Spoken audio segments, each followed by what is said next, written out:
the right side, attacking again the area between the center and Ben David, and Banitsan has to slide there again, slightly to the left, to kick the ball out of bounds. So I think, in comparison to like the first 6 minutes, they're finding those spots and those areas slightly better, and attacking those more exactly to have them to keep moving and to defend the shots from South Korea. Woyon takes the ball, goes down to the right, half-right position. Just a straight shot, picked up by Sim. She goes also down the line on the left side, left attacking side. And David gets the ball, goes down to the half-right position and bumps it into the chest of Kim center. She gives it to Seo from the half-right position, goes all the way down to the left.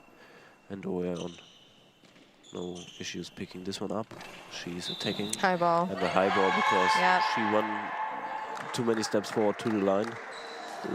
Late release, so the next penalty. Yep, the next penalty. I think it's the third one. Yeah, the third one for Israel. 2 by Ben David, this one by Ohayon. We'll see how this goes. So it's Seo coming from the right side, goes all the way to the corner. Wow, that was a great shot. It was a great shot. Oyeon couldn't listen where the steps are coming from because it was only this time around Seo who's running down, but it was perfectly placed into the corner. And she was close to be there, but it was too good and too precise to defend for her. So Korea is leading by 2. Ben David took the next shot again, spinning too late with the release, so it goes directly out of bounds before even crossing the 6-meter line of South Korea. So we have 53 seconds and South Korea leading by 2. Now Seo from the right side, who scored the penalty, taking the left side of Ohayon. I think they are taking her more than Ben David in the last few attempts. From the right side, Ohayon with a fake and delayed. Then Ben David starts. That was a great shot and a really good block. Takes the half left region and blocked by Kim the center with her legs. And timeout called. So just to discuss what is to do in the next 38 seconds to close out the first half. South Korea leading by 2. So Israel needs to make something work on offense. Yep, and just so you guys know, if you're not familiar with goalball, you have 4 timeouts. But if you do not use one of the timeouts in the first half, you lose it. It's a use it or lose it situation. So a lot of the coaches call a timeout around the end of the first half, unless there's something that happens that they need to call another timeout for earlier, or unless they see something. So just a free one, because they had this one left and could use this to discuss, like I said, the attempts for the last 40 seconds. And now from the center position, the right wing player, Seo, attacking the left side. No, we don't have any substitutions in the first half, so Onayon picks up the ball, moves up a little bit the line. Ben David is faking on the left, but Onayon from the half right, attacking the region between the center Kim and Seon Wasim, who's now attacking from the half left. Again, Banitsan had to dive for this one. Fingertips. Ben David picking up the ball and taking the half right region of the South Korean defense, but it's blocked, and probably the last shot from South Korea is picked up by the center, and Ohayon needs too much time to get back to the crossbar to find her exact spot to throw a shot. So it's 3-1 for South Korea. Nothing happened here in the last 43 seconds after the timeout.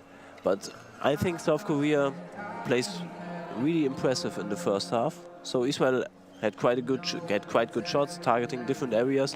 So mixing it up, but South Korea is really defending really well.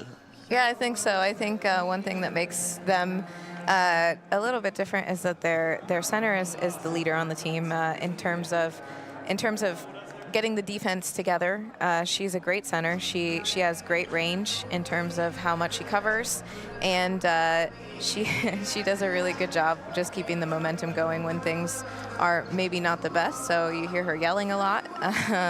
which can really motivate their team. So I think that really helps them to push them forward and also get them some goals.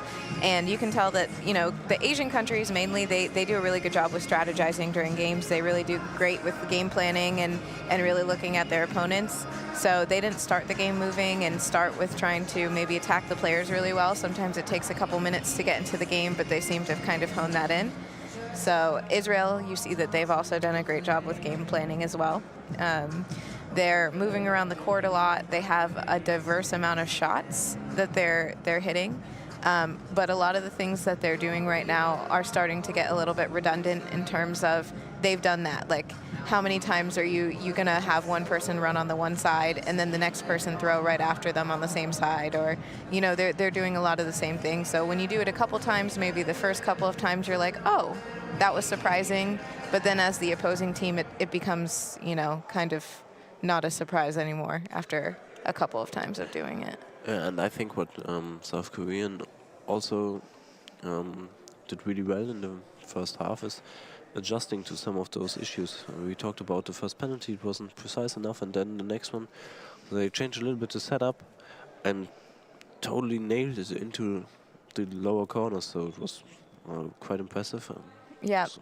One thing that you see South Korea that they did for their penalties both times was that they threw to the feet side of the player. So when it was Ben David, they threw onto her right side, into the right corner. And then when it was Ohayon, they threw to the left, into the left corner where her feet go. So it seems like they're kind of a team that likes to attack the feet side of the defender on the penalties. And I don't know if we'll keep seeing that, if there's more penalty opportunities, but so far we're 100% on that statistic. So we are going to pay more attention to this detail when we have another penalty situations. And there's also South Korea don't make any mistakes in case of penalties. So when Israel wants to react quick, the high ball penalties or scooping, sometimes or most of the time it was like after when they picking up speed and want to use their chances after saving the ball quickly, then they are too quick in the release or too late in the release and a little bit overpacing the situation sometimes and then making those mistakes, and they have probably to avoid this in the second half because South Korea takes advantage of all those situations. Yeah, absolutely. And you see, I think right now that Israel's not going to make any changes, so they will keep the same three on court that they had in the first half. I don't know if they will play the same positions, and South Korea will also not make any changes. Yeah, it looks like that because early in the halftime, so like when there was like 3 or 4 minutes left, now it's only 1 minute left before we going to start into the second half. Shani Raan was running back to the bench, a little bit get patches, but maybe she will come later. But no substitutions. It looked like it for a moment, but as Amanda told us already, there will be no substitution. Do you think they are going to change some of the positions? I don't think so. I think that they'll more or less stay the same. I think both teams want to win the game. Sometimes you're okay with, maybe we give people experience and stuff like that. This is a good moment to give people experience, but also to put them in a game where they say we must win the game. Because on the other side, for the women at least, there are no quarterfinals, so the women go directly into semis. So they're playing for a position in the semifinals. So if you look at the other group, obviously it's undecided. You have USA, who has won 2 games. Turkey won 1 game so far, but they've only also played 1 game. Finland and Germany tied yesterday, and Spain hasn't won any games along with Hungary, so they probably will not make it into the semifinals. So you're looking at kind of an interesting situation on the other side. Who do you want to play for your semi? And since the other side hasn't played, you have to play the game like, you want the best opponent. Yeah. So both teams want to win this game. So and if you want to watch what happens in the other group, next up is Finland against Team USA in the female competition in the other group. And it will be here covered by Michael Dennis and Björn Nass later after our match. But first we have to play another half. In this first game of this day, 12 and more hours of goalball action. day 2 in the Wonder Nations Goalball Cup here in Berlin. Israel will have the ball first in the second half, and the This could be a great opportunity for them to score. First shot, but it was out. Yeah, Leahy Ben David full cross. So the lineups are the same, and yeah, Ben David started from the half left, full cross to the right side, but out of bounds at the 3-meter line. And now it's Sim who has it on the left side, going down the line a little bit to the right, and Onayon has to dive a little bit for the ball to push it out of bounds. So now it's Ben David with the bouncing shot. I think it's the first really bouncing shot we have in the match, because most of it is with a high velocity, a little bit. The ball bounces sometimes, but not like this one. But without any success. Then from right to the left side to Onayon, who goes down straight line on the right side. But Sim is picking this one up, going attack the area between Onayon and Banitsan. Onayon could pick it up, gave it to Ben David, who was on the right side attacking down the line. And Sim now with the next shot again in the same region between center and Banitsan and Onayon. Ben David picks it up again or later and attacks the right side. And now Kim is from the center position with one of her shots. I didn't see this quite often in the first half, but goes to the left side. Onayon picks this one up, taking the area between the right wing and the center position. Had some issues after kicking the ball, finding it, but no unlucky bounce from the South Korean perspective, from right to the left. And again, Ben David with the responsibility to attack, and this one was good. From the half right, goes through this area where they had issues before, and now it goes over the legs, and this one bounces. Unlucky for South Korea, but was so hard that there was no need to bounce anymore, and it goes straight into the net.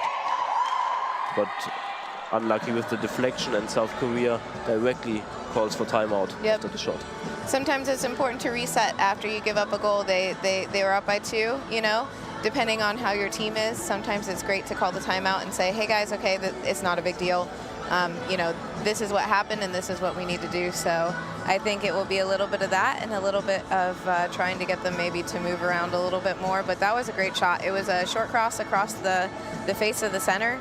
She didn't get her legs out, and the wing just, you know, but as a player, when you listen to it before, so she attacked twice the same region, that they had some issues picking it up, and there was also leg contact.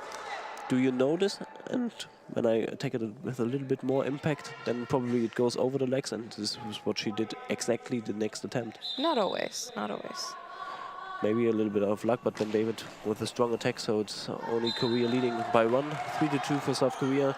Now it was Seo coming all the way up to the left side, but easily defended, and Ben David continues attacking, but this time from the right side. A little bit other region she's now attempting for. South Korea goes straight down the line. Onayon picking it up, going down the right line with a bouncy shot, but it was out of bounds before reaching the mark of 1.50 meters, where some of the wing players orientate them at the hash mark where the ball is dropped in on the sides for them to orientate and to defend. So it's now Sim from the half left, going to attack Banitsan. She has to kick the ball, goes all the way to the center line. She can pick it up, bring it back to Ben David at the half left. The spinning shot to the left side, blocked out of bounds by Seo. So Seo from the right position goes a little bit down the line, half right, and now taking the region between Banitsan and Onayon. This area they are attacking a lot at the moment, and Ben David is taking nearly every shot from Israel. This one from the left side, down the line, without success. And so speedy as the other shots. And again, Seo from the right side to Onayon. And this one was through by Onayon from the half left, bumps into the chest of Seo, out of bounds, who has now the ball in her head.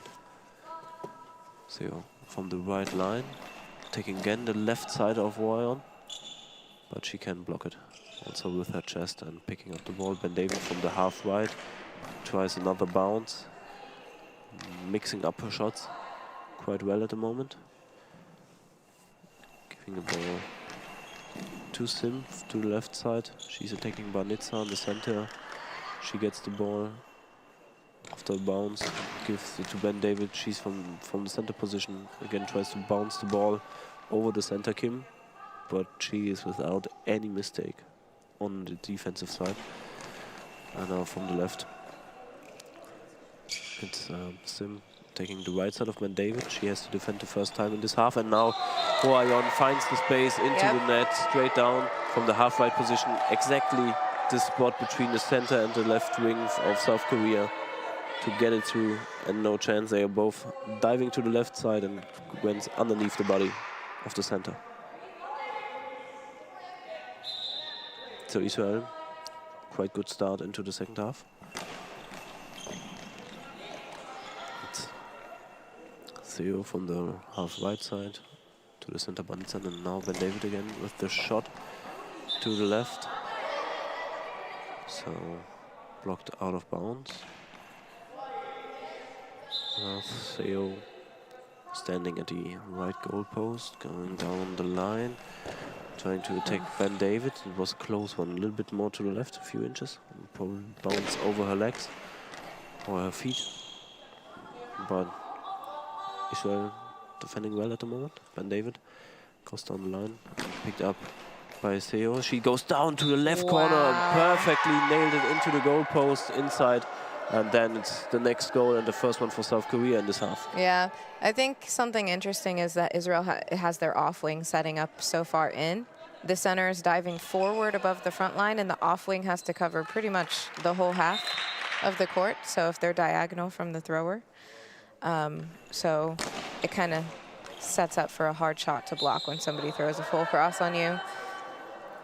So Ben David from the left side going down the line, but can defend this one easily. And Theo goes down the line, bumps into Ben David. She directly picks it up, wants to make it fast, goes to the line, but no high ball, but out of bounds, not precise enough. Some things we saw also yesterday from Ben David when she's doing it quick, always a danger of a high ball or a little bit unprecise sometimes. Now from the left side, Sim taking the center, Banitsan, and Royan from the half right position again, attacking the region where she scored the goal a few moments ago. But this time Kim closes the gap, and not the ball going underneath her waist. From left, Sim taking the center position. Then David picks it up after that, coming from the half right position again, trying to attempt target the gap between the center and the right wing, but then two quick shots, one after another, on the right attacking side from South Koreans' perspective to Ben David, and Ben David directly back, but no danger. So now it's again Theo from the right side, exactly lined up at the line at the corner, and attacking the legs of the center a little bit more to the right, and it would be probably another goal because there was a gap between Ben David and Banitsan. So Israel has to concentrate on the defense. Royan coming from the half left, goes close to the 6-meter line, but no high ball. And now it's Sim coming all the way up from the half right, the left winger. Try to target the left side. And Ben David has the ball in her hands, coming from the right side, goes a cross shot, but blocked out of bounds. So 6 minutes and 25 seconds left. Quick second half so far. Theo from the half right goes again, nearly full cross shot, try to target again the corner of Royan, like we saw with the last goal. Royan picks it up, goes again for Theo, and she picks it up quickly and targets her, but not too precise to cause any danger. Ben David from the half right. Now again, this bowling kind of shot. It goes over the bodies and it's into the net, 4-4. So again, another good shot from Ben David from the half right. It's probably like this last goal. They are both diving to the left and goes over or under the bodies, this time over the body into the net. And they have some issues in this region to defend at the moment. So between Kim and Sim on the left side from their attacking perspective. Royon has the ball in their hands from the center position, directly into the hands of the center Kim. And now see from center to the left to Royon. They are attacking mostly the left side at the moment, South Korea. Ben David from the half right. Again attacking the same region where they scored the last 2 goals, but this time the gap is closed. Ooh. And this one was a kick by Banitsan. Not so dangerous, but after the kick it was not like kicking out of bounds, it was more like kicking it in the direction to the goal, because she slided there but late and only touched the ball with the side down her feet and not the toes, so it went into the direction of the goal, but then out of bounds. A little bit lucky there, but not so dangerous shot, just originally before the deflection. Sim taking the left side, and then Royon picks it up, taking straight down the line, the right side. Defending it out of bounds. We still have 5 minutes left in this game. Now it's Seo from the half left, trying to attack Royon. Do you think they have to mix it up because they are mostly targeting the left side? Yeah, I think so. I think that they're kind of being a little bit redundant too, and Israel's kind of the team that's not at this point. Yeah, Ben David comes up again, spinning shot, fast one, but they were positioned right. So Seo could get this ball, had it in her hands, attacked the right side. Ben David blocked it. Banitsan lost a little bit the orientation where the ball was to pick it up, so they lost a little bit of time after the first contact. And she didn't do really power shot, so easy to pick up for center Kim. And now they're targeting left. And it was close, but Seo Royon with the dive and her fingertips going out of bounds. Israel is taking the timeout, but I think South Korea is the team who needs a little bit to mix it up on offense. We talked about this. What can Israel change to get their game back in their favor and leading again? Yeah, I think Israel can keep up with what they're doing right now, because I think it's working. It's going pretty well. They're moving around. There is a variety in shots this half, which they didn't have before. But I think that South Korea has actually started just throwing at one player. Again, they moved away from the center. I feel like they need to go back to her now at this point. They had a couple of close ones off of her. And she's probably feeling a little bit insecure. So yeah. if I were them, I would go for her at this point. Yeah, she was. She lost her orientation. She kicked the one or deflected the one close to the goal. So, but they didn't target her a lot, like in the last sequence. Mostly the left side. The first shot from Ben David was blocked, and from Seo goes down the line right to Ben David. She picks it up, tries a counter shot, but this one pushed out of bounds, blocked by Seo. She's standing at the right goal post, going down the line, bounce the ball, taking more the region between Royon and Banitsan. Royon from the half right into the chest of center Kim. She gives the ball to her left to Seonwa Sim. Seonwa Sim, but into the center. Not anything dangerous because it was right into her. Which didn't need to move. Ben David from the half left, spinning shot. Kim blocks it with her legs. It goes out of bounds in the neutral zone, so it's a ball over. And the next chance for Israel, 10 new seconds to find a good shot to go back into the lead. It hits the goal post, but there was a whistle before. Maybe it hit it one time the line, but there's a little bit confusion between the referees and the goal judges where to throw the ball in. Okay, Ben David gets the ball back. So the whistle before this shot. Ben David again from the left side. It's the ball into the legs of center Kim. And now Seo from the right side, attacking a cross shot, where she scored her last goal, but a few minutes ago. Royon gets the ball, goes to the center position. Banitsan has to jump away because she wasn't positioned right. They have some issues there. Gets a shot to the center Kim, but could have been also an accident there. Just last second maneuver. So Sim from the left side, nothing dangerous. Ben David gets the ball, coming all the way up and try to attack the right side, but Sim is there, blocking the ball out of bounds. 2 minutes 50 left. All right. So South Korea still attacking mostly the left side. Sim now coming all the way up, attacking again Royon. She has to use the second effort to control the ball after defending it with her left arm. And David again attacking with high speed. Ball goes up in the air, but before the body and not behind the back, so they can pick it up. And Sim from the left side again, attacking Royon. Still what we talked about before the timeout, they mostly attacking the left side and have maybe to mix it up a little bit more. Royon from the right side, couldn't make anything work. So now, see from the half-right position, bouncy shot. Could have gone over the legs, but Banitsan is there. Did not elevate her legs up to block this one, but a little bit more bounce and it would be really dangerous, this one, because there was nothing securing her back. Next shot from Ben David, picked up at the left side.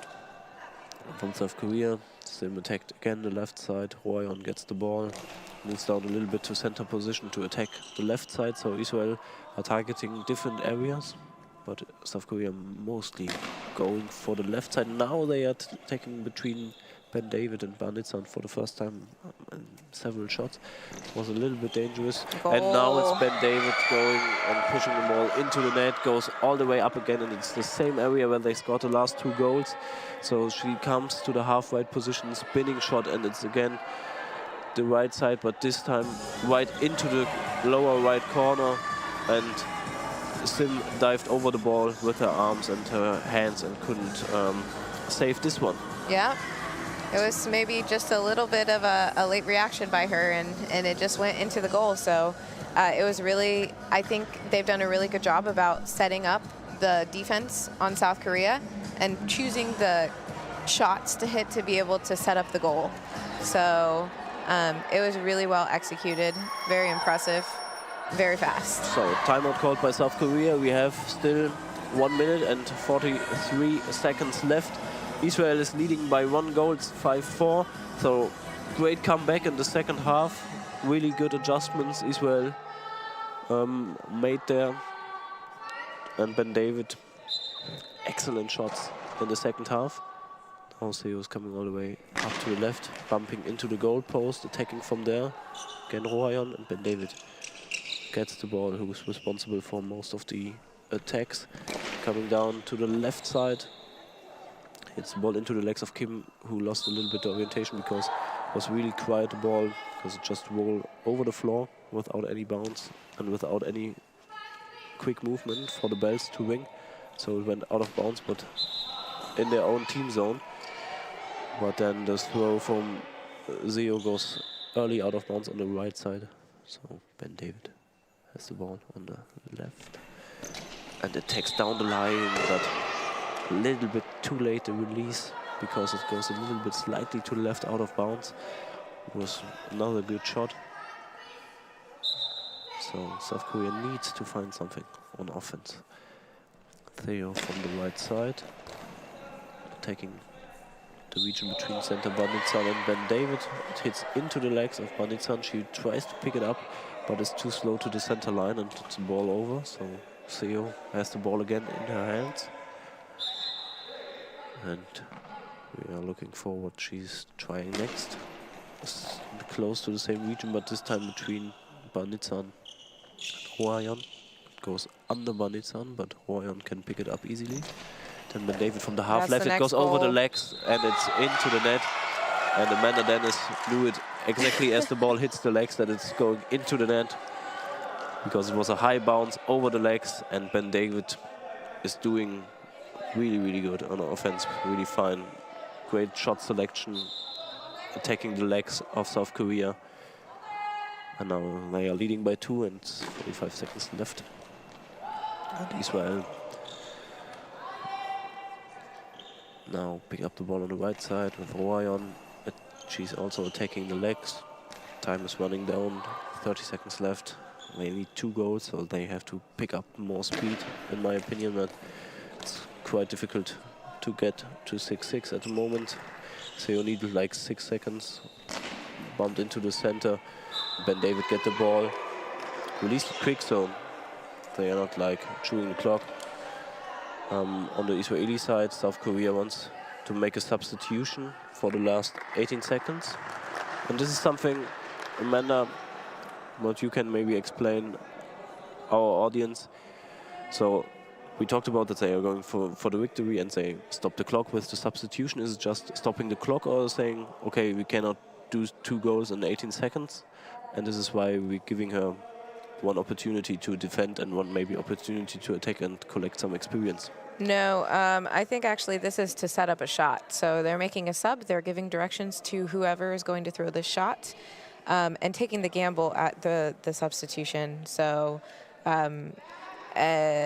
if they say score on the shot, they could have 1 more left after this. So they have a maximum of 2, depending on how fast they throw it and how fast Israel throws it back. Park is coming in on the right wing for Seo, and she's the one who's taking the shot. So coming in, tries a bouncing shot, slips a little bit, but it's blocked by Banitsa, and we have 10 seconds left. So this was the idea of the substitution. Ben David going down the line, and Park has to defend this one. And now South Korea calls for a timeout, 5 seconds to the end. Yep.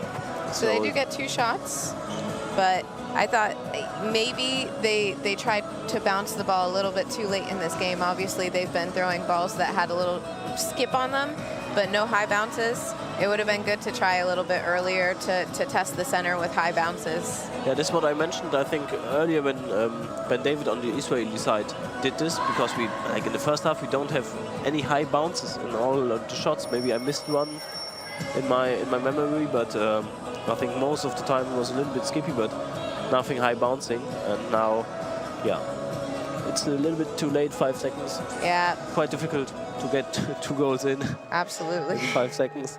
So Park will take another shot. It will be just a chance to lessen the deficit. Yeah. And the idea, whether it was a good idea or it's a good opportunity to use this substitution, but the ball didn't went in, was blocked by Ben David. So Israel is winning by 2, 6-4. So they won all 3 games so far in their group, leading this pool. So going probably into the semi-finals at the moment, because they have to play Hungary, that lost by 10 against South Korea. So Israel probably wins this game also. And after being second in the Paralympics last year in Paris, so they are showing that they are the favorites. But quite a good game, South Korea with a better first half. And I think in about 7 to 10 minutes, we are having the next game, as I mentioned before, in the other group of the female competition. It's then Finland against USA, and also in Gym B, if you want to switch the live streams or not, Spain against Turkey, also from the other group. And for you, the next game, describing and commentating, is Björn Nass and Michael Dennis. And see you in a minute, and we are back later for you.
Lass das Ding auf. Ja, ich wurde...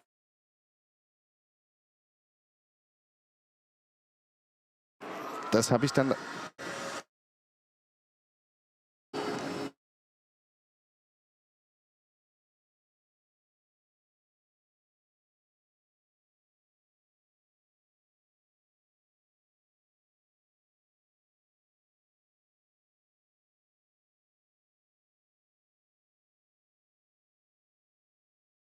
Dann nehmen die...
Warm welcome here, Berlin is calling. The Wonder Goalball Nations Cup. In the Sportforum, Berlin, Hohenschönhausen. The second match of the day is a female tournament match. And it's the United States of America, Team USA, against Finland. And my name is Björn Nass, and I'm hosting together with one of our goalball experts here, Michael Dennis, joined me for this match, because he's an expert in goalball and also an expert for the USA Goalball women's and men's team as assistant coach of the men's team. And Michael, what could we expect from this game today? Good morning, everyone, from my side. And personally, I think we will see a close match. Finland has shown their usual strong defensive capabilities. And I'm actually looking forward to see how USA's women's team will do against this Finnish squad with their new head coach, Nicole Kirk. And looking forward to the game. The Team USA will be in the red-blue jerseys from left to right, and Team Finland from right to left in the white and light blue jerseys. And we'll take a look at the starting three. We try to figure out on the Finnish side, it will be as a right winger, Raissa Kuusela. On the center position, we'll have Liida Kauppila, and on the left wing, we assume Krista Leppinen. And Team USA is still preparing. We see number 3, Lisa Tchaikovsky. We see number 9, Mindy Cook. And Number 7, Ileana Mason, I assume. Number 7, Ileana Mason, you assume. So on center, number 9, Mindy Cook. And on left, Mason. On right, Tchaikovsky, right? Absolutely correct. Great. So both teams It are could ready. also, I'm sorry, Yeah. Björn, but it could also be that sometimes Lisa and Ileana will switch the wings, but this is how they usually play, with Ileana on left wing and Lisa on right wing. The game will be officiated on the table side by Edgar Perez from Chile, and on the far side from Robert Avery from the United Kingdom. And USA will have the has Finland. to defend first. Yes. The ball goes to Finland. Leppinen has it in her hands, starts going to the left post. USA defense on the 3-meter line. Leppinen with her backspin, but Cook takes it away. Gives it to Tchaikovsky. Tchaikovsky. Official timeout noise is called. Still Tchaikovsky with the ball. And now Tchaikovsky from the right post. She waits for the signal. She starts. She spins. She throws, bouncing to the center. But there is Mikola. No, it's Kaupila. Hands the ball over to Kuusela on the right post. And now she tries to do a cross ball. And it nearly found the target. Just missed it. Missed about inches.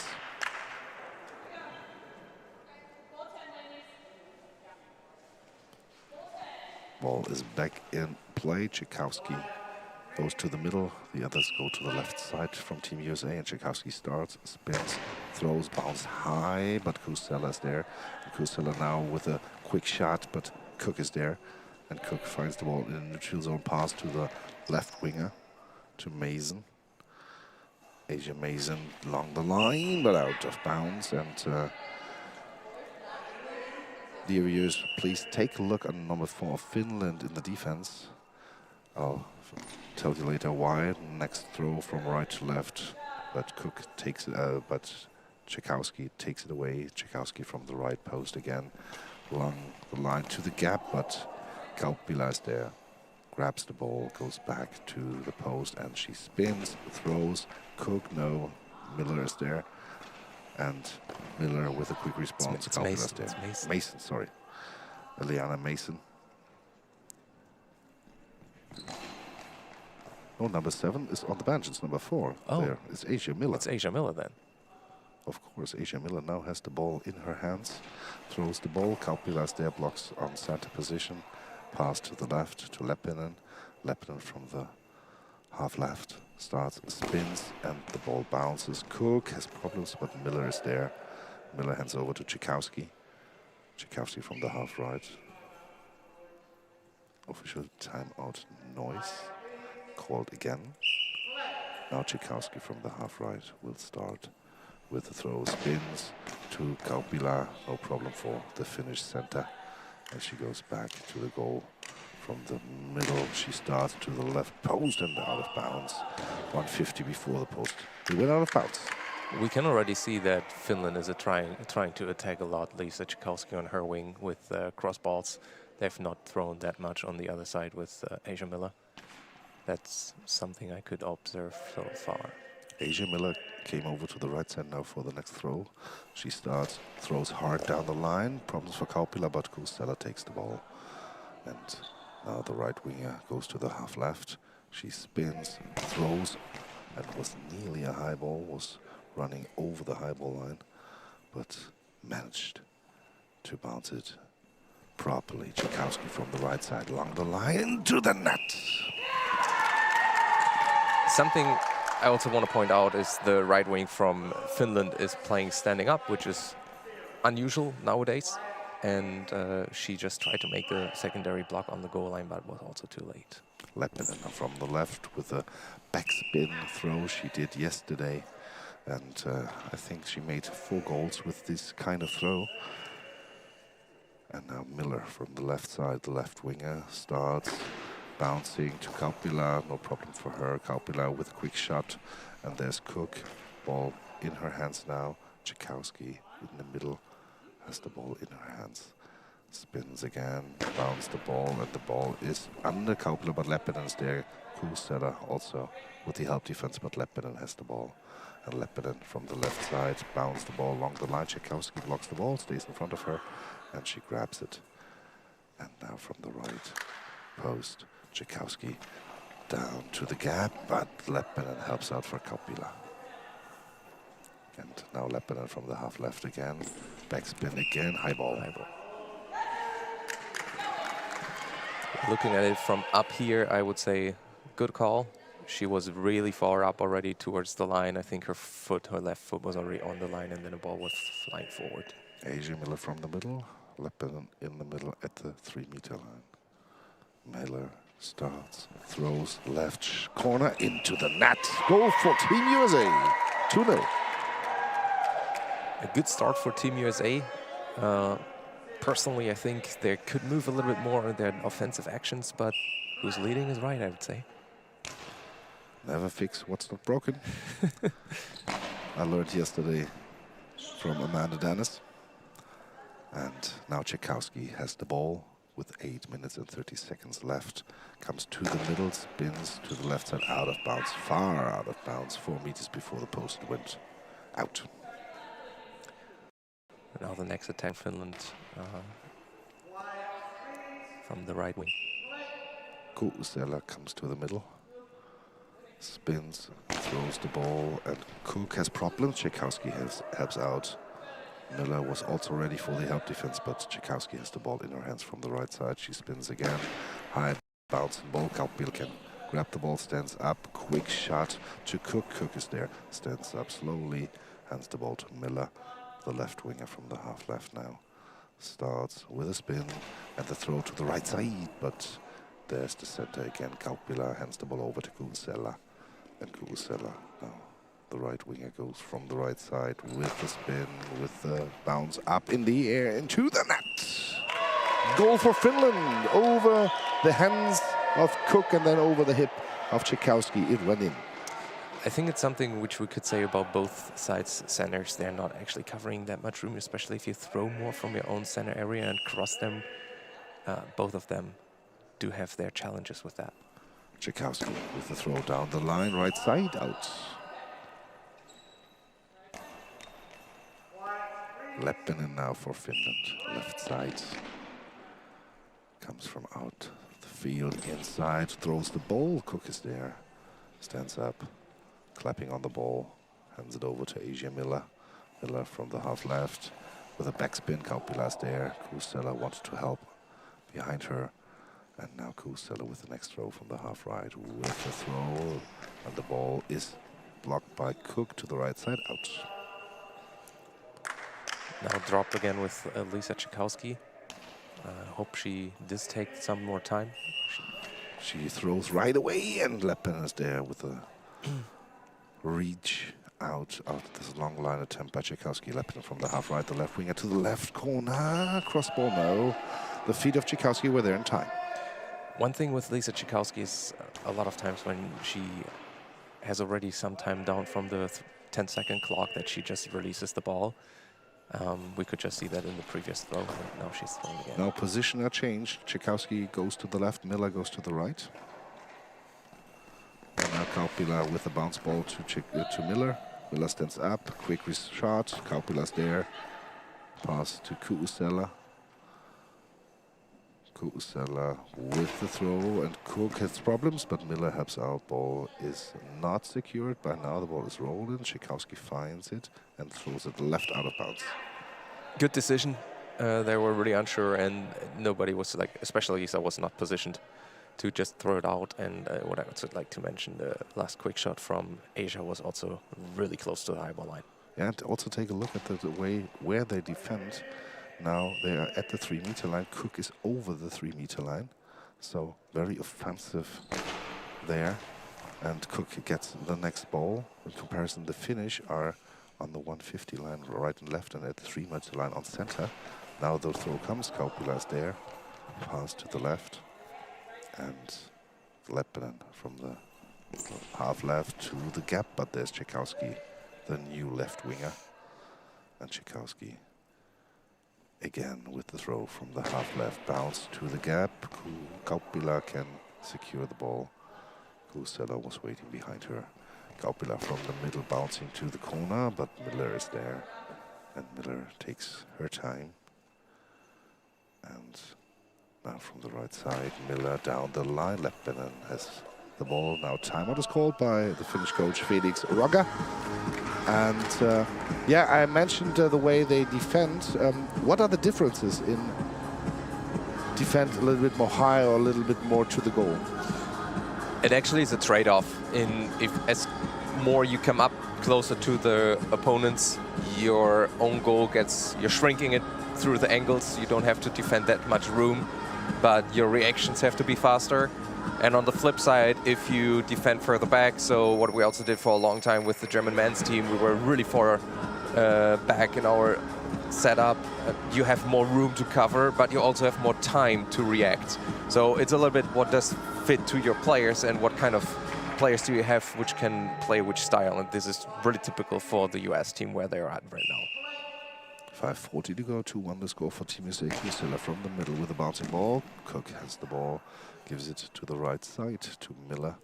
Miller from the right post starts down the line. Leppänen has problems and the ball is in. The ball slips over her hip and underhand through. 3-1 Team USA. I need to say that was a ball which shouldn't have scored. There was a lack of defense form. A really smooth ball, not really fast. Maybe she underestimated the speed and was not any more steady in her setup as the ball hit her. Leppänen now from the left side tries to find an answer down the line, but Miller is there, blocks it. No, has the ball in her hands. Claps on the ball. Tchaikovsky takes it from the half left. Now the throw down the line. Out. Tried to attack Robert Avery there on the other side. He jumped over the ball. Good reaction of our officials in that moment. Kusela from the right post starts, spins down the line. Tchaikovsky, no Cook's there before, hands the ball over to Tchaikovsky. Lisa Tchaikovsky from the half left with the spin, with the bounce, and Kaupila with the block outside to the right. Now they're meeting in center. Ball is moving to left. And Tchaikovsky came inside, but then reaches out, gets the ball that was coming from left to right. And Miller now from the half right to the left corner. And Kusela's landing on the ball was closed. Also this one slipped through. And the ball now played to Cook. Cook won't take a shot, gives the ball to Tchaikovsky. And Tchaikovsky again with a bounce to the right side. Kaupila is there, hands the ball to Leppänen. Krista Leppänen from the half left to Cook, and Cook stands up. No counter-attack by her. Hands the ball to Asia Miller from the right side. And then down the line, Leppänen is there. And Leppänen stands up, is orientating herself at the left post. And then with the backhand from left to right, Tchaikovsky is already there. No problem with this slow but really effective spin throw.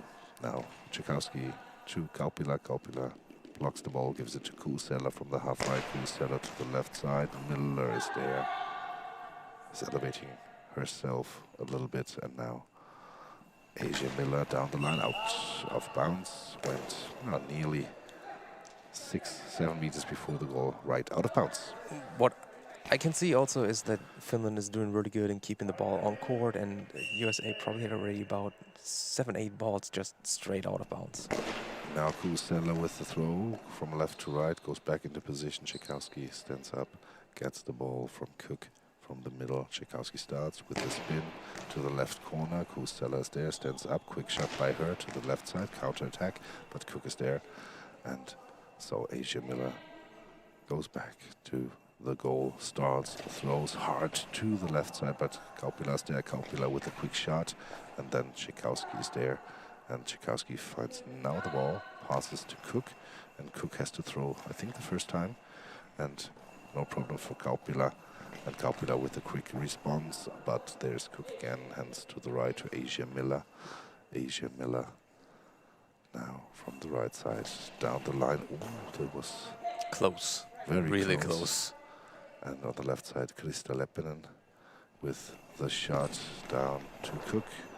Cook stands up. He had looked a little bit scooped. That's what we meant with close. Nearly a high ball by Miller. But now Tchaikovsky from the middle. And Kaupila has problems, but Leppinen is there, helps out. 2:20 to go from now on. And the ball again to Cook from Leppinen, but Leppinen is there. And now timeout to Team USA. Yeah, pretty close. So we had the same reaction at that Absolutely, absolutely. But what we could see from the last timeout from Finland until this one, that Finland tried to pick up the game pace. We saw a lot of quick shots from their side. We do see also that USA does get a little bit under time pressure in some cases and just gets rid of the ball instead of setting up a quality shot, which can be a good thing for Finland because it makes their defensive action a little bit more easy. So interested what the US coach told the ladies right now, and I still think that Finland is really trying to target Lisa Tchaikovsky now also in her other wing. Now the teams are getting ready again with 2:18 to go. 3-1 the score for Team USA. In the red jerseys from left to right. Miller from the middle, hard throw to Kusella, and she grabs the ball with her legs. And Kusella now from the middle starts with a spin, with a throw, bounced long, but just before the line it came down. No problem for Cook. And again, Tchaikovsky from the middle to Kaupila. Kaupila stands up. Is looking for Leppinen. Oh, keeps the ball herself from the half left. Goes left, then down the line. Miller is there. And Miller goes to the right post. 1:45 to go. First half. Down the line. Leppinen is there, stands up. Quick shot by her. And now Cook giving the ball to Tchaikovsky to the left side. 1:30 to go from now on. Tchaikovsky down the line with spin. Kusella with a quick response. And there's Tchaikovsky. Now Cook is helping out. Blocks it out of bounds to the left. Also here again we saw 2 quick shots from Finland. It seems like they will stay with that particular style to pick up the game pace, to put some more pressure on the US defense. Now on the left we see Tchaikovsky again. Starts to the gap, but Kusella is there. Kaupila now has the ball at her feet, finds the ball, grabs it, starts, spins, throws, but Miller is there, the right winger. And Asia Miller from the right side takes her time, now spins, now throws, right side, out of bounds, missed the goal within inches. Ball being dropped on left wing with Finland again. Krista Leppinen has the ball. And now with the spin, Cook in the middle is there. The center player stands up. Last minute started in the second half. First half. The first half, sorry for that. First half, and now Tchaikovsky down to the center. Lida Kaupila to Raisa Kusella from the middle. She starts. And then bounce to the left side. Miller is there. And Miller now to the left, but 6 meters before the goal, left out of bounds. As I said, Finland is doing really well in keeping the ball in play, and USA is limiting their own scoring chances a little bit by throwing that many balls out of bounds. But still they're leading. Ball is brought back by the goal judge. Last 36 seconds in this half. Kusella to Leppinen. She moved over to the right side, but then goes back to the half left. Starts, throws, Cook is there. Cook handles the ball over to Asia Miller. Asia Miller from the right side again with a hard throw to Leppinen. Leppinen blocks the ball, ball is free in the neutral zone. She finds it, pass to Kaupila. Kaupila now with a shot into the net, into the net. Lack of concentration on the Team USA side, that they maybe thought 10 seconds? I don't even think so. It was a really unexpected ball. So Krista was really good retrieving the ball from the neutral area, and Ida just got up and let go of the ball, and that was a complete change to their usual game, and that could have been the surprising moment. 2-3 the score, and now the last seconds start, and Kusella is not interested in doing any shot. Björn, where did the last ball score? The ball scored between Tchaikovsky and Cook. Cook was going a little bit to help Miller. Tchaikovsky was defending the outside line. And then when they recognized where the ball is coming, the way was too far. Okay, that's what I meant earlier also with on both centers. It looks like you can, with short crosses, challenge them. And that ball actually was a little bit like that. It was thrown straight from center to one of the gaps, which also is a little bit more of a tricky shot for any center player, because you need to wait really long, actually, which way do I need to dive to. So, well done from Finland in that case, by, instead of letting the ball go, getting a goal back. 2-3 the score, 1 down for Finland. It's a close match. Did you see, beside of your job as an assistant coach of the team USA men's goalball, some also of the girls matches yesterday? What were your impression? How did they perform so far here in Berlin? The USA women's team, you mean, in particular? They had a great start, I personally think, against Germany. I expected it to be a close game with maybe a 50-50 chance for both sides, since Lisa Tchaikovsky was also delayed due to some trouble with an incoming flight from the States.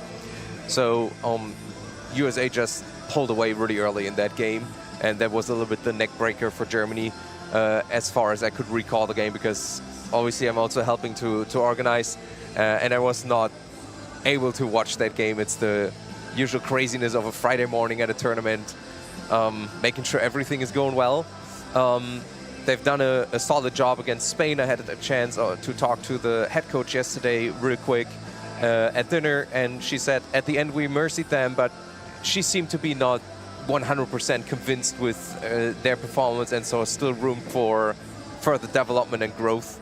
And yeah, this is the exact close game I was mentioning at the beginning I could expect from these two sides. We need to say on the flip side that USA still has a offensive threat on the bench with Ileana Mason. Could be interesting. Is she coming on court? Will she not step on court? What do you think? I'm not quite sure so far. I was just taking a peek to the other gym, because we have 2 gyms here in Berlin. 26 national teams are here, and 16 men's, 10 women national teams here at the competition in these 3 days. And it's a huge tournament. What's happening here, and is also broadcasted by us, but it's also maybe, besides of the Paralympics and the World Championships, the best teams you could imagine to come together. I think 5 of 6 medal winners of Paris are here, right? That is correct. Only on the women's side, China is missing. In general, there's a couple of top teams on the women's side missing, with China, Japan, and Canada and Brazil. It's even 4. That's more than a couple. And on the men's side, I think it's, except China and Iran, we have all those who are trying to battle out the medals at Paralympic Games or World Championships. They all came to Berlin. Lithuania also tried to sign up, but sadly, all the spots were already filled, so they were just ending up on the waiting list. Also, the waiting list on the men's side was decently long, so that much interest we had. We could have even hosted more teams, but we have limitations with time, days, and gyms. And I think if we would do a 3rd gym, I don't know if I would survive the weekend. I would not know either.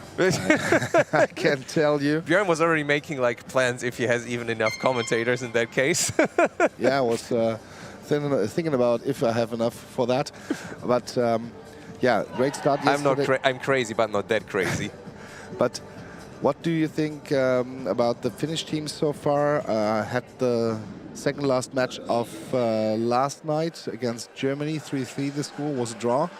And but now the second game of this day, so short night for them, but they're performing really well in the first half. Absolutely. I don't know if Finland also played. They did play yesterday in the first match also, or the second match of the day against Turkey. So they had a decent amount of rest already in between their 2 games yesterday. So it is a short night, but I think they're doing a good job. They had a really close game with Germany, where they probably also got mentally exhausted. And they show again their performance, what we can expect from Finland, strong defense. And they're doing just their job like really well, I personally think. Do you see any substitutions? As far as I can consider, we have a substitution. Number 9, Mindy Cook, is out. And now long blonde hairs over the number is in. So I assume that is Veronica Hyatt. Veronica Hyatt, could it be number 8? Please turn around, Miss Hyatt. Because Tchaikovsky and Miller are still there on the court. And yeah, could be number 8. And number 7, Eliana Mason, is also prepared and patched now on the bench. So we have this substitution. And on the Finnish side, we don't see any substitution. So Kaupila is center, on center, Leppinen left, Kuusela right. And Veronica Hyatt now on center for Mindy Cook for Team USA. Veronica Hyatt just with her second international tournament for Team USA. And the ball is given to Team USA. They are now playing the red and blue jerseys from right to left against the white-blue jerseys. Finnish team from left to right. Asia Miller on the right wing, starts from the half right to the left corner. Kuusela there, blocks it in front of her, searching for the ball, finds the ball. Pass to Kaupila. Kaupila with the ball to the right corner. Tchaikovsky is there. And Tchaikovsky goes back to the crossbar from the half left with a spin, with a throw. But there is Kaupila again to Leppinen. And Leppinen from the half left. Mindy Cook, no, it's Hyatt, Veronica Hyatt with the block, pass to Tchaikovsky. Tchaikovsky with the spin, with the throw to the gap, but Kaupila's there. And pass to Raisa Kuusela. And Kuusela from the right side. Cross ball, but went out of bounds. And maybe fingertips of Miller were there also involved. What I can also say about Lisa Tchaikovsky's bounce balls, as of right now, they're always coming down when they're hitting the Finnish defense line. If she gets more topspin on them, she probably could challenge them a little bit more. And now Leppinen from the left post with the next attack for Finland. Cross ball, Tchaikovsky is there. Has the ball now with a second effort.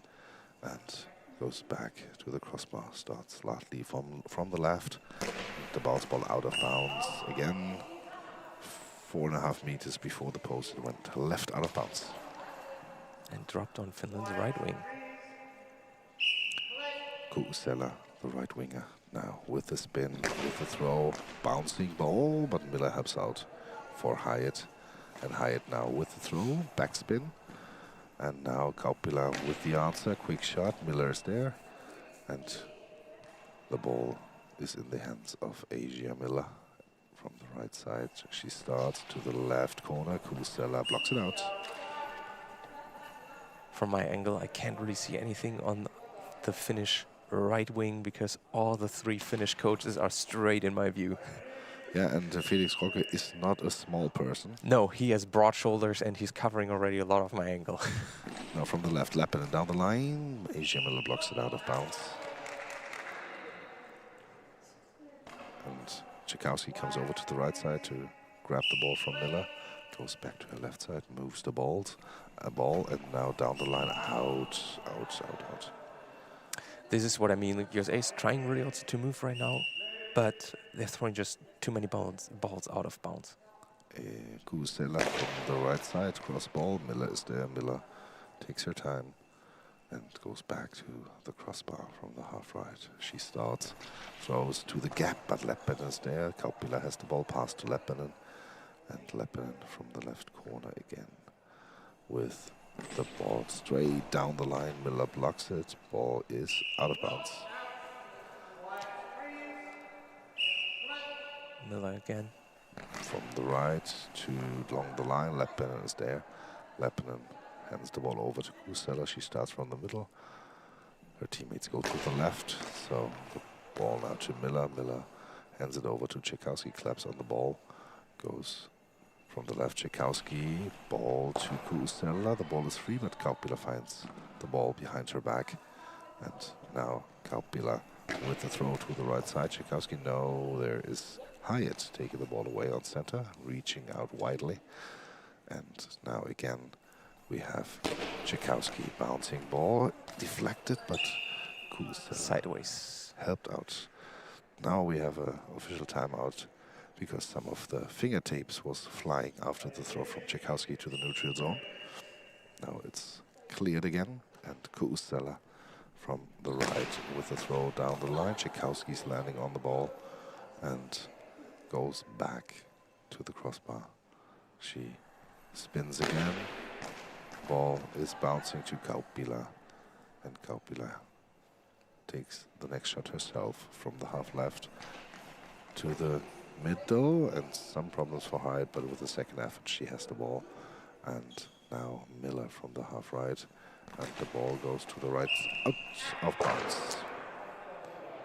This could be, at the end, maybe a difference from throwing out that many balls or in the result at the end. Let's see if Finland can take an advantage from all of this. Leppänen from the half right throws the ball. Hyatt is there. Veronica Hyatt hands over to Tchaikovsky. And Tchaikovsky from slightly to the left starting. And then with the bouncing ball, Kaupila with her feet, with the quick response to the corner. Tchaikovsky's back in place and grabs the ball, goes Stretched out completely to cover her corner. And now Tchaikovsky ball. Long line, deflected. Kusela is there. Helps out for Kaupila.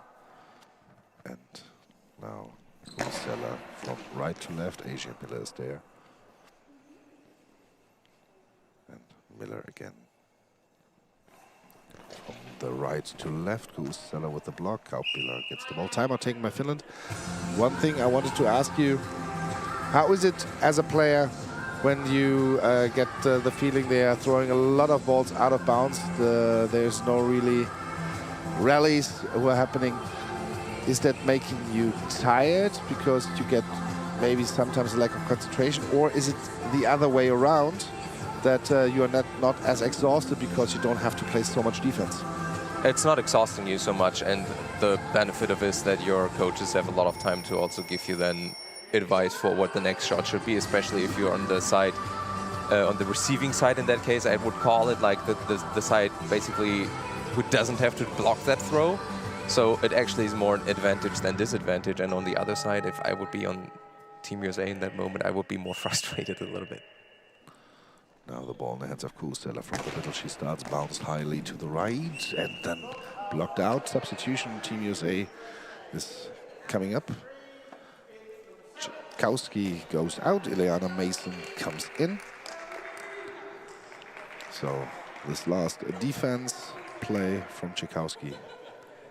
So what we saw with, or one point in general, we see right now USA and as well as Finland trying to bounce the ball a decent amount, but the ball is always on its way down again when it's hitting a defense line. So the ball goes really far up and comes down. If they really want to threaten each other a little bit more, we need more kind of skip balls, so which go a little bit lower and have a little bit more speed behind it. That could actually be a more bigger challenge for both sides. Asia Miller from the right side.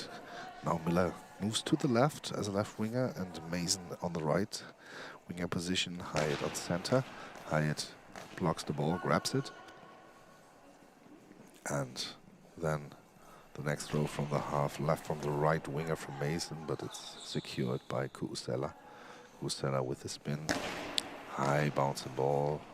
Lack of speed there. And as Michael Dennis mentioned, was coming right, falling from up into the legs of Hyatt. Let's take a look on Leppänen from the middle. She starts, hard throw to the corner to Mason. Mason stands up, quick response by her. Ball to Kaupila. Kaupila takes her time and goes back to the crossbar, spins, throws to the corner right. But there is Miller. Miller with a quick response now, but the ball is handed over to Kusela. From the right she starts with the bounce to the left, out of bounds.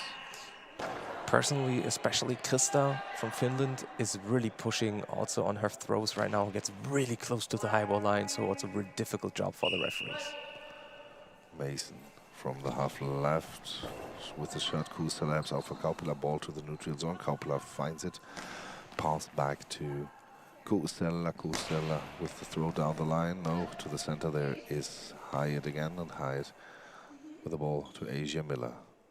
From the slightly left she starts. And then Leppinen can block the ball on her side.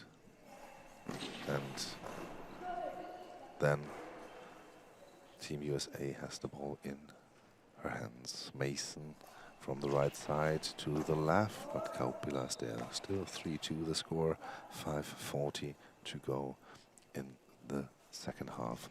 Now Kulusella with the throw. Hyatt takes it away and pass to Miller. Miller from the middle, she starts and she throws to the gap, but Kaupila closed the gap. Kaupila with a quick answer, but there's Miller again. Miller takes her time, hands the ball over to Eliana Mason from the half right with a spin, and the bouncing ball into the arms of Kaupila to Leppinen. The ball is passed, and Leppinen comes to the half right, shot there, and Cook has the ball with a response high ball. High ball by Cook. Isn't it Hyatt? Hyatt, sorry, Minnie Cook. Was not your mistake. It was Veronica Hyatt. The chance for Finland to equalize the game. Personally, I have a little bit the feeling that USA is trying to adapt more the Finnish game with a lot of quick shots instead of setting up their successful own approach from the beginning of the first half. Leppinen against Hyatt. Hyatt on the line. Leppinen with the throw to the side, and it's blocked. To the left side. Hyatt is working to the side and then can grab the ball. One thing what was quite astonishing was that Leppinen the throw before Hyatt made the high ball. Leppinen came over to the other side to throw, but Felix Rogge showed with his hands, come more here, come more here, come more here. So he wants to see more movement of the ball and her players, and his players, of course. Kusela with the throw from the left, and Hyatt takes it away again. Mason has the ball from the half left. Lot of running there, but out of bounds again. Second ball out again. They're not lined up appropriately in that case with the crossbar. It's about like at least 15 balls out, which is a lot. Kusela from the right side to the left. Mason is there, stands up with the counter attack to Kusela's position, but Kusela blocks the ball out. You said around 50? 15. 15, okay. Left side, Leppinen to the right, out, far out on the right side. She lost completely the orientation. There's a couple of things right now. USA really tries to also like get into that game of quick shots, which are both sides not really successful, to be honest. And on the flip side, they're also trying to throw a lot of smooth balls. And we do see the tendencies also in goalball that you're not having high scoring chances anymore with smooth balls. You need to have a really fast ball, especially against a strong defense line like Finland. Ball now in the hands of Asia Miller. Left side starts down to Kaupila. Kaupila the center, pass to Leppinen, and Leppinen from the middle will start and throws the ball to her right, but Miller is there. Mason comes over, gets the ball, starts from the half left. Miller is in the way, they are colliding, and so the ball is thrown out of bounds. And this was over the hip, this throw.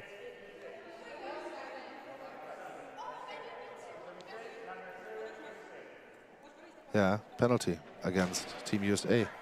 I did not hear if it's unsportsmanlike conduct. It should be unsporting conduct.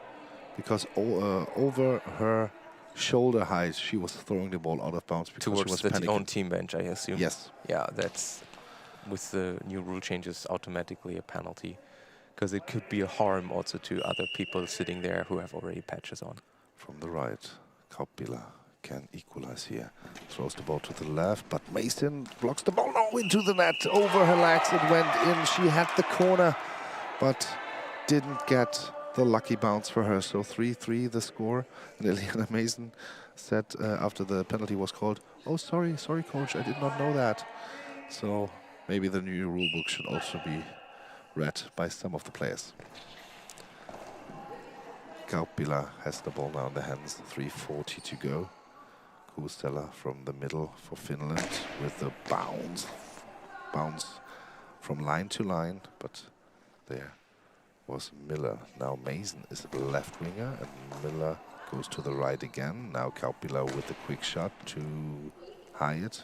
Hyatt to Iliana Mason. Iliana Mason from the half right with the throw to the left. Kauppila is there. Timeout is taken by Finland. The third timeout already from Finland. I think USA has only taken one, which could be an advantage in such a close game to have more timeouts available closer to the end of the match. But as I said, I personally think after USA was up 3-1, they lost a little bit their own style of playing and tried to mirror too much the Finnish team. So good job by Finland in that case to just change the whole approach of that US lineup. Do you think it's a thing that happens when you are not so experienced, that you mirror the other team, or how does it happen that you're not stick to the plan? It has nothing to do a lot of, really with experience, because we have with Lisa and Asia, I think 2 6-time Paralympians on the US roster. It's really more, you sometimes get frustrated when you Long ball penalty against Reissa Kuusela. I said the throw before from line to line. This time it was a little bit too far. And so the possibility here with 3 minutes and 8 seconds on the clock to go in front again. Iliana Mason against Kuusela. Kuusela in the middle on the line. Mason to the right side. Inside. Goal for Team USA.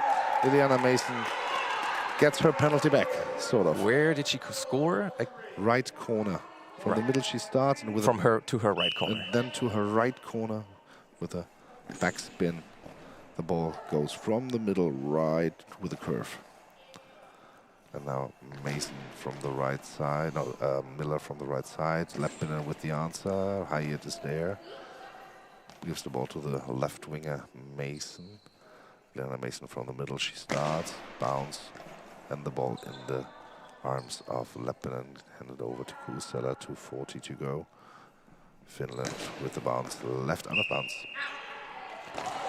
Crunch time, you would say in other sports. We're reaching crunch time. You should not say that in goalball, because nobody's allowed to make any noise here. That's true. So we are whispering at the microphone the whole time. 2:30 to go, and the next throw is hold up by Kauppila. Kauppila with the response, and Miller is there. Helps out for Hyatt, and Iliana Mason, no, doesn't get the ball. Hyatt was a little bit afraid and brings the ball to the other side.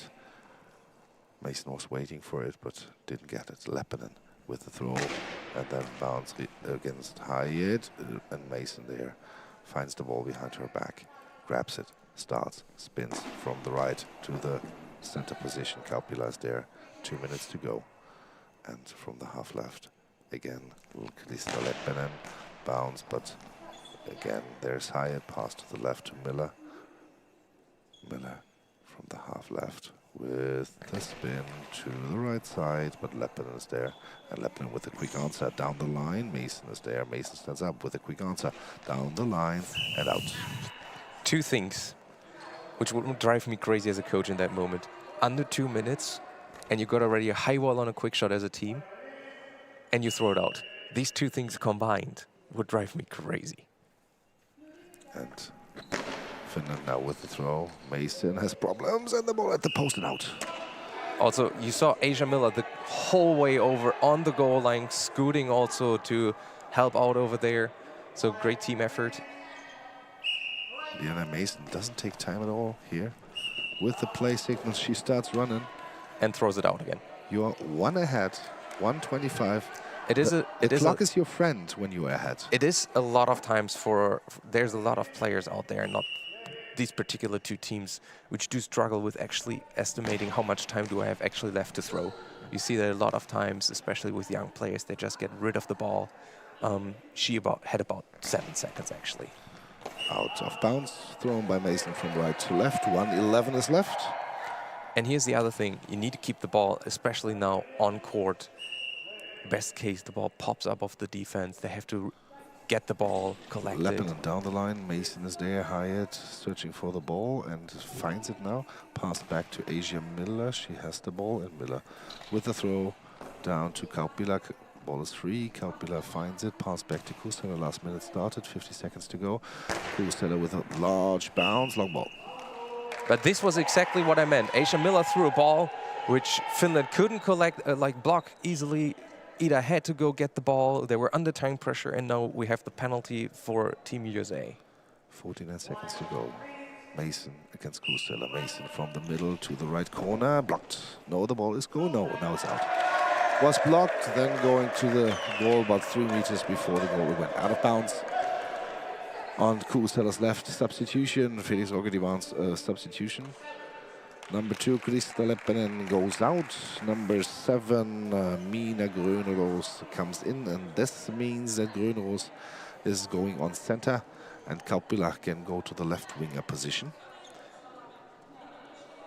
I think Felix is right now also trying to not use already his last timeout.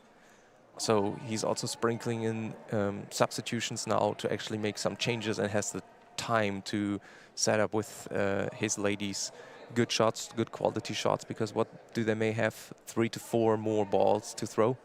So do or die, more or less. Grönros is going to the left side. Kaupila from the middle with the spin, with the throw into the net. Slips under the body of Asia Miller. And right in the corner. 4-4 the score, 44 seconds to go.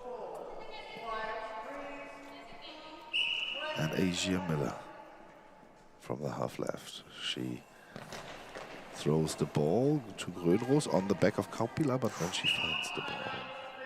And now Finland takes a timeout, as you have assumed. Exactly.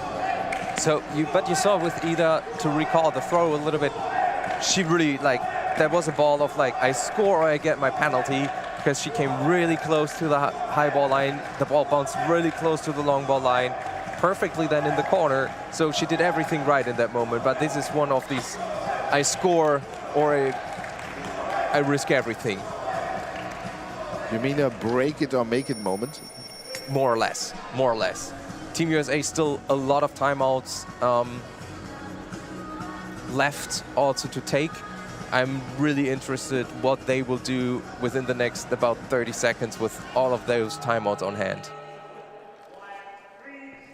Kaupila from the middle with the next throw, with the bounce to Mason. Now Mason left winger again. Miller went to the right side. Mason with the throw. Kaupila stands up, but there's a next substitution, and number 7 comes out. And probably number Krista 2 comes back in. Comes back in, Krista Leppinen. Mina Grönros. How many seconds do we have? 24. So I would assume, but tell me if I'm right. Count now when it's called play. Take 7 seconds. Start the throw. Finland has not seemed to be that way after the last 2 stoppages. They went right for it after the stoppage, since they're still not leading. What would you suggest? I would rather take a quality shot and score on it instead of trying to hustle through it. Kusteller from the half left to the right side. Hyatt is there. Ball is going out of bounds. 18 seconds left. And now we have a timeout. Team USA. I personally would have already taken a timeout after the equalizer, but that is always personal preference, obviously, from coaches. So if USA gets rid of the ball quickly, they will get 1 more throw. If they waste too much time, it will be probably only 1 ball each team. So we'll take a look at the schedule here. The next game will be at 10 Central European time. Japan against Finland in the men's competition. Japan, the reigning Paralympic champions, will be playing against Finland men's team. And now 18 seconds to go. Eliana Mason has the ball. Everybody standing in the middle of the goal from the Team US. Now the throw comes, but there's Kaupila. Lepinen back on the left. And now next substitution. Number 2 out, number 7 in. That's just to be done. That you can Coach. stop the watch, stop the clock, because you are allowed to make 4 substitutions, right? 4 if you take one first half. No timeouts. Oh yeah, but it's the same application. Okay. It's if you take one first half, you have 4, if not 3. So that was really the last chance for Finland to stop the game with, I'd assume, 13, 14 seconds left. 12. I was kind of close. Kind of. Kind of. So one more throw for Finland at least, and I assume that USA will also take another timeout after they block the ball. The ball from the half left. Kaupila with the throw to the side and the ball in the hands. Timeout taken. 6 seconds to go. 45 seconds timeout now. And also here we saw again Kaupila with break it or make it, really close to the high ball line. And let's see if the Team USA takes full risk here, break it or make it. They don't really have to. If I also look at the pool standings a little bit, if I'm not mistaken, USA would be with 7 points out of their 3 matches, facing Turkey later on this evening, while Finland in their 3rd game would only get to 2, so could get a maximum of 5. Germany Germany does have 2 more games, if I am not mistaken, also trailing with 1 point right now and only could make it to 7. But USA with a high goal difference. Now Eliana Mason. Game is on the line with the hard throw, but there's Kaupila stands up. Quick shot, 2 seconds to go. The throw is at high end, so game is over. Game is over. 4-4 the score. Finland against Team USA. I think we now have some minutes time. It's 9:56 here, Central European time. 10:10 the next game should start. So stay tuned, and we'll be back with Robin Holstein and Björn Nass after the break.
of Japan.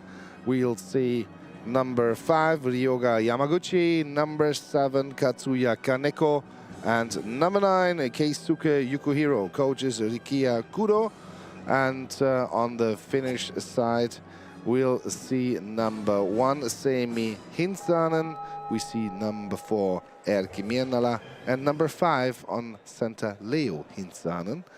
And the Finnish will play in the blue, white jerseys from left to right. The Japanese in the white, red jerseys from right to left. Japan has the first throw here, and they are now getting prepared. Hinsanen on center, Leo Hinsanen on the center, Seimi Hinsanen on the left, and Erkki Mienala on the right. And now the Japanese are also moving. Number 9, Yukuhiro on center, Kaneko, the left winger, starts from the middle. Fake runs there by 2 Japanese. Now Kaneko with the throw, and it's blocked by Seimi Hinsanen.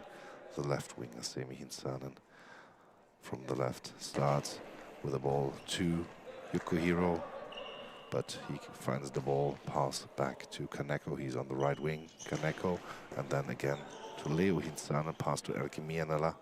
Erkki Mienala from the half right, starts, spins, throws, bounce, ball, but Yukuhiro takes it away.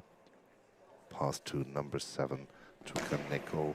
Kaneko again with the throw, and number 5 Yamaguchi is on the right. Kaneko on the left, Yamaguchi on the right. Seimi Hinsanen from left to right, and Kaneko is there with his fingertips reaching out, and so ball's out of bounds. Yamaguchi comes over to the other side, goes back to the half right position, starts, spins, throws hard, but Leo Hinsanen is there, finds the ball in neutral zone, pass to the left winger Seimi Hinsanen, and Seimi Hinsanen from the left with the bounce ball to the cross side, but Kaneko has no problems to grab it. Kaneko now with the throws, and then is Mienala there, blocks the ball, goes back to his own goal, goes to the middle, to the half left, and then throws down to the gap, but Yukuhiro is there, ball is deflected out of bounds, so Yamaguchi did not have to help out there.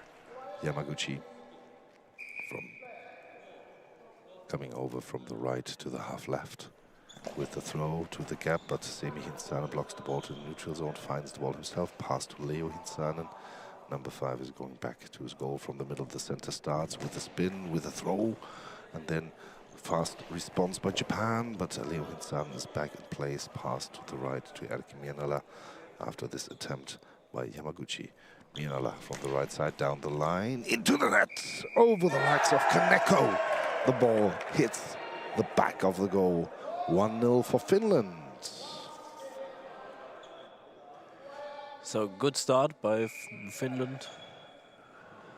And now Yamaguchi from the half right position, spinning his throw, but blocked up high in the air by Simon.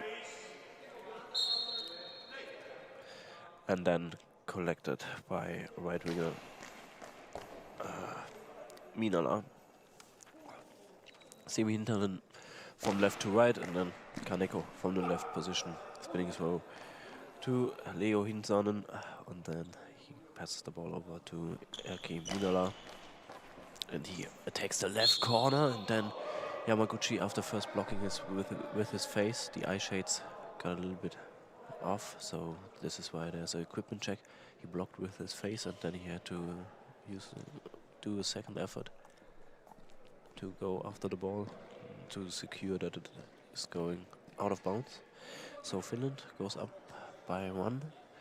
They both defeated Australia yesterday.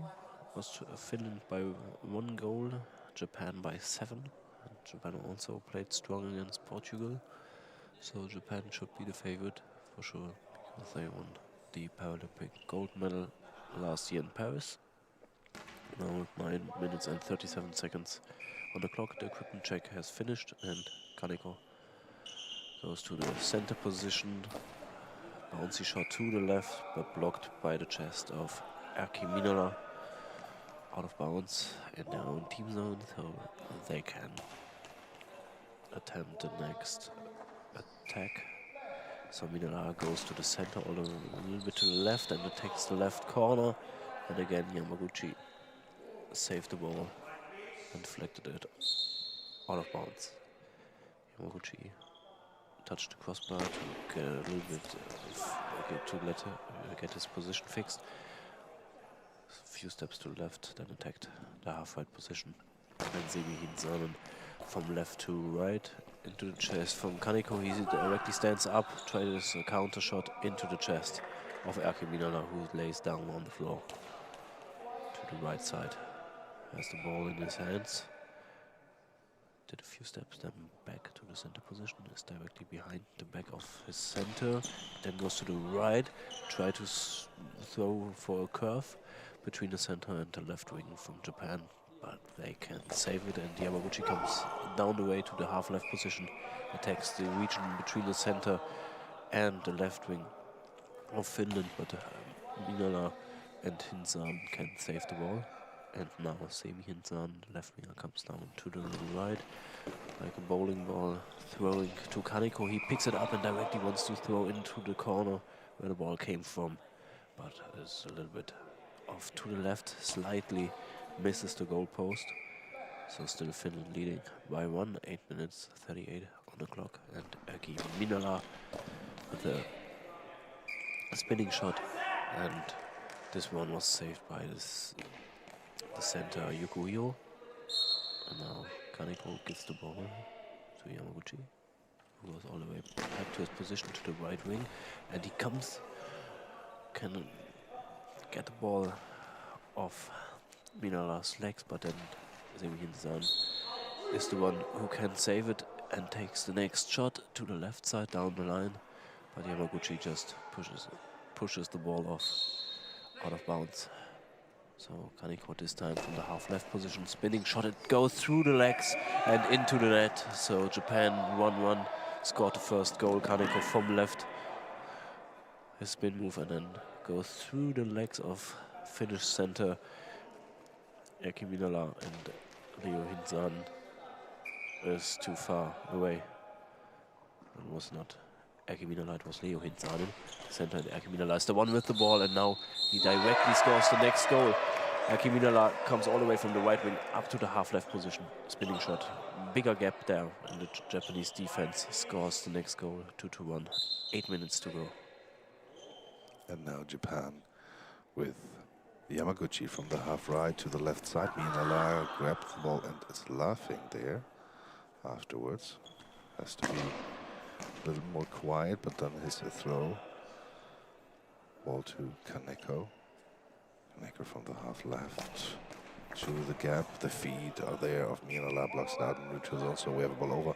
So he has to be a little bit more quiet there, because from the 1st of January 2025 in the rules is written laughing is forbidden from there on. So no more emotions, but there is the ball going through. Minala is not on point, along the line by Kaneko. 2-2 the score, and Minala is really frustrated, hits the crossbar with his hand. And now Semi Hinsanen from the left side takes a deep breath, starts, spins, throws to the gap, but Yukuhiro's there to the center line, didn't secure the ball, so ball over. Second shot in a row for Finland. Semi Hinsanen from the left post will take this shot as well. He waits, spins, throws down the line, and it's blocked out. And the ball now in the hands of Yukuhiro, coming over to the left side. Plays the ball, Minala is there, but Yamaguchi's throws then deflected out of bounds. Next throw for Erkki Minala from the right winger position. Starts, spins, throws the ball, but Yamaguchi's there. Long ball penalty. Was also close at the high ball line, but was then a long ball called by Thomas Bertz on the far side, the German referee. So chance to take the lead here for Japan. Katsuya Kaneko has the ball in his left hand. Minala nearly at the 6-meter line in central position. Kaneko down the line, and it's blocked. Great save there by Erkki Mienala. Fast on his feet and then reaches out. Timeout is demanded by Finland with 7 minutes and 4 seconds to go. 2-2 the score here. And Finland with their first timeout here, taken by their coach, by their assistant coach Katja Heikkinen. Coach is Pasi Koivukari. And the third staff member is Teemu Honkanen. Now we'll see a warm-up procedure by Haruki Tori. He went on a handstand and made a push-up, and now he makes some throwing motions there on the side, getting prepared to come in as quickly as he's called by his coach Riki Akudo. Balin Benko, the referee on the table side, is getting ready, and so Semi Hinsanen wanted to throw into the quiet please, but Thomas Bertz waited, so he had to start anew. Now from the left side to the right side, but Kaneko's there. Katsuya Kaneko from the half left with the spin down the line. Mienala blocks it out. And so the ball now in his hands from the right side. He can start. Takes his time. Throws to the left side, but Yamaguchi's there. Yukihiro passed the ball then back to Yamaguchi. Yamaguchi comes over to the left with a spin, with a throw, and the ball is secured by Leo Hinsanen. Play to Semi Hinsanen, and he with a throw to the center. Yukihiro to Kaneko. Kaneko with a quick response, but Mienala's double ball is blocked. Leo Hinsanen is looking for the ball, but it's going slowly out of bounds on the left. And now Semi Hinsanen is hurrying up, and then premature throw. He said quiet please, but play is the call, and Semi Hinsanen was too early, so no throw. Japan has the ball, and from the half right, now the throw by Yamaguchi. Semi Hinsanen has the ball, and Hinsanen from the left post will start again with the throw, and it's secured by Yukihiro. Passed to Kaneko, comes over to the half right, the left winger with the spin, with the throw to Hinsanen. Leo on his legs, and help defense by Semi Hinsanen. Pass then to Mienala. And Erkki Mienala from the half right with the spin to the center, but to the gap. It's blocked by Kaneko. Yamaguchi takes the ball in his hands with the next attack, and with a slow ball bouncy to the other side. Erkki Mienala again for Team Finland from the half right to Kaneko. Kaneko's there. Mienala didn't find the gap between him and the center. And now Kaneko from the other side, up in the air over the crossbar. From the hip of Semi Hinsanen, it went straight up this topspin ball and then over the crossbar. Great chance here for Japan. Semi Hinsanen with the ball in his hand at the left goal post, going down the line. Spinning shot to the center position, but Yukihiro pick up the ball. Yamaguchi, yeah, goes to the left, half left, and up to the half right, attacking the left corner. But Mienala is there from the half right, spinning shot against attacking Yukihiro's legs. He saved the ball and had to grip it. Then afterwards, give it to Kaneko, he with a bouncy shot, and Mienala picks it up on the left side and attacking directly with a counter shot to the left from the Finland's perspective. And on the right side, Yamaguchi tried to throw it with high impact and high speed down the line, but a little bit late with his release, so it's out of bounds early. And Semi Hinsanen now from the half left position, attacking the right corner of Kaneko. He puts his hands on the crossbar. Yukihiro with the fake in center position, and from the left he attacks down the line, but Mienala doing a great job on defense, with the penalty kill, and also doing the game attacks cross shot to the left. And there's Yamaguchi picking it up, going down to the half left position and throws through the gap into the net. Japan leads and also doing a great job moving their players along the lines to find different shots and mixing it up. Yamaguchi finds the gap between Hinsan and Minala. And now Seimi Hinsanen from the left, from the goalpost, going down the line with targets a little bit the area slightly to the right of the goalpost. And Yamaguchi is there, blocks it with his legs, then from the center position attacks the right side, and Hinsan blocks it with his legs, and now Minala comes all the way up to the half left, attacking the left corner. And Yamaguchi has to reach out to grab this ball before it might crossing the line. Gives it to Kaneko. He tries to attack the region between the center and the left wing of Finland, but Minala raises up his legs, blocks the ball, and Leo Hinsan with the next shot from the half left. And it's blocked by center Yukuhiro. He gives the ball to Yamaguchi on the right side, and he attacks a little bit on a cross shot with a bounce, but then after it bounced back from the block from Minala, he picks it up, attacks also with a cross shot on Yamaguchi's chest. Blocks the ball, it bounces off his chest, out of bounds, and it's a Japanese ball. Kaneko moves backwards all the way to the left line. A fake by Yukuhiro, and he attacks a cross shot, but picked up by Seimi Hinsan. Standing left of the left goal post, going down the line, but is a little bit too far off with his spinning attack. Ball goes directly out of bounds. And Japan is going to call a timeout now. So we have 2 minutes and 53 seconds left. Japan should be a bigger favorite in this game, but Finland shows already in this tournament what they are capable of doing in such games, and Japan still have strong substitutes on their bench. Yukuhiro, their center, is here to collect mainly new experience. He wasn't part of the Paralympics gold medal squad in Paris last year, but he has in both games a lot of play time. So Japan will mix it up through the game, and especially in the second half, so there will be probably no substitutes at the moment.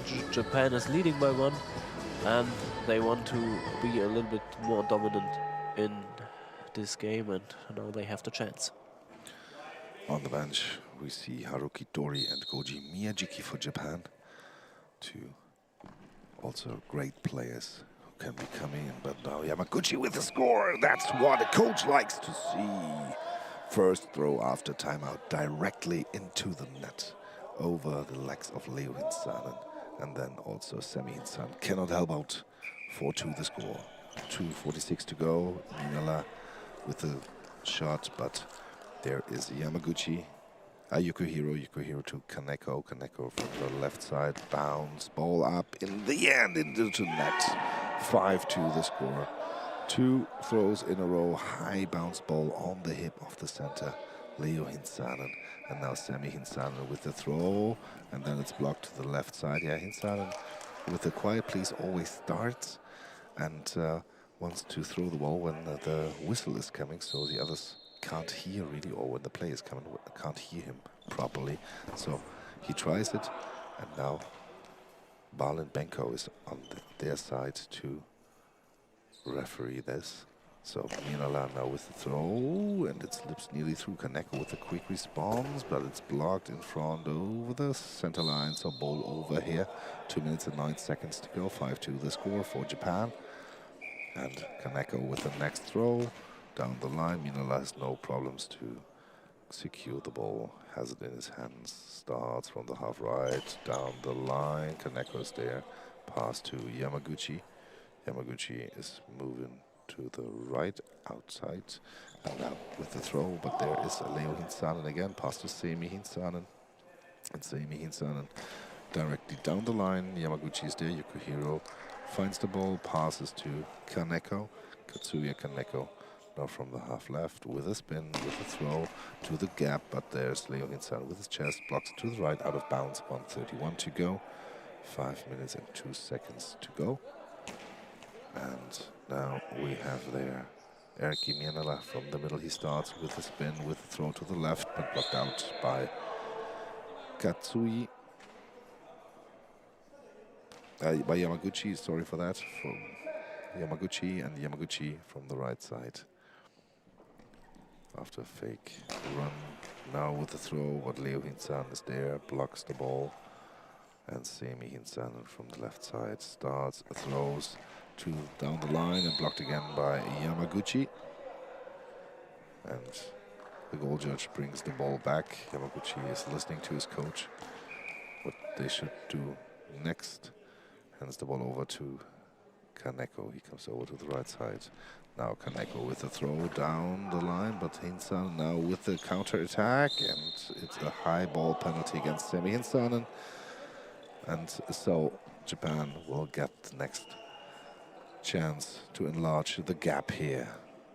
1 minute and 1 second to go in the first half. And so we see Yamaguchi right down the line, inside the net, goal for Japan. 6-2 the score.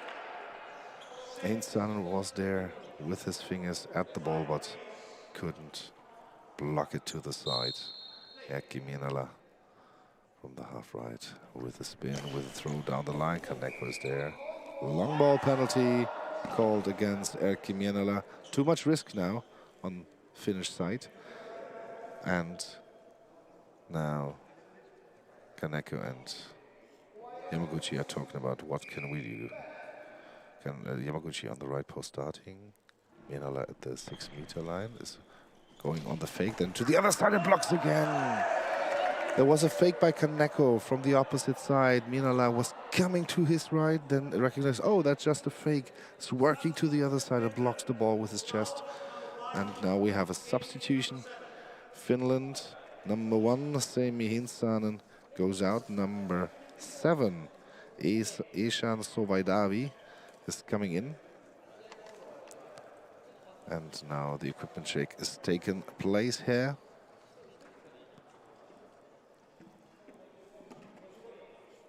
Second penalty blocked by Erkki Mienala in this game.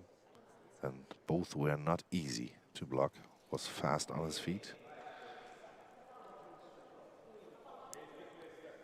Sovaidavi goes likely as Semi Hinsanen was on the left winger position with the first throw directly for him.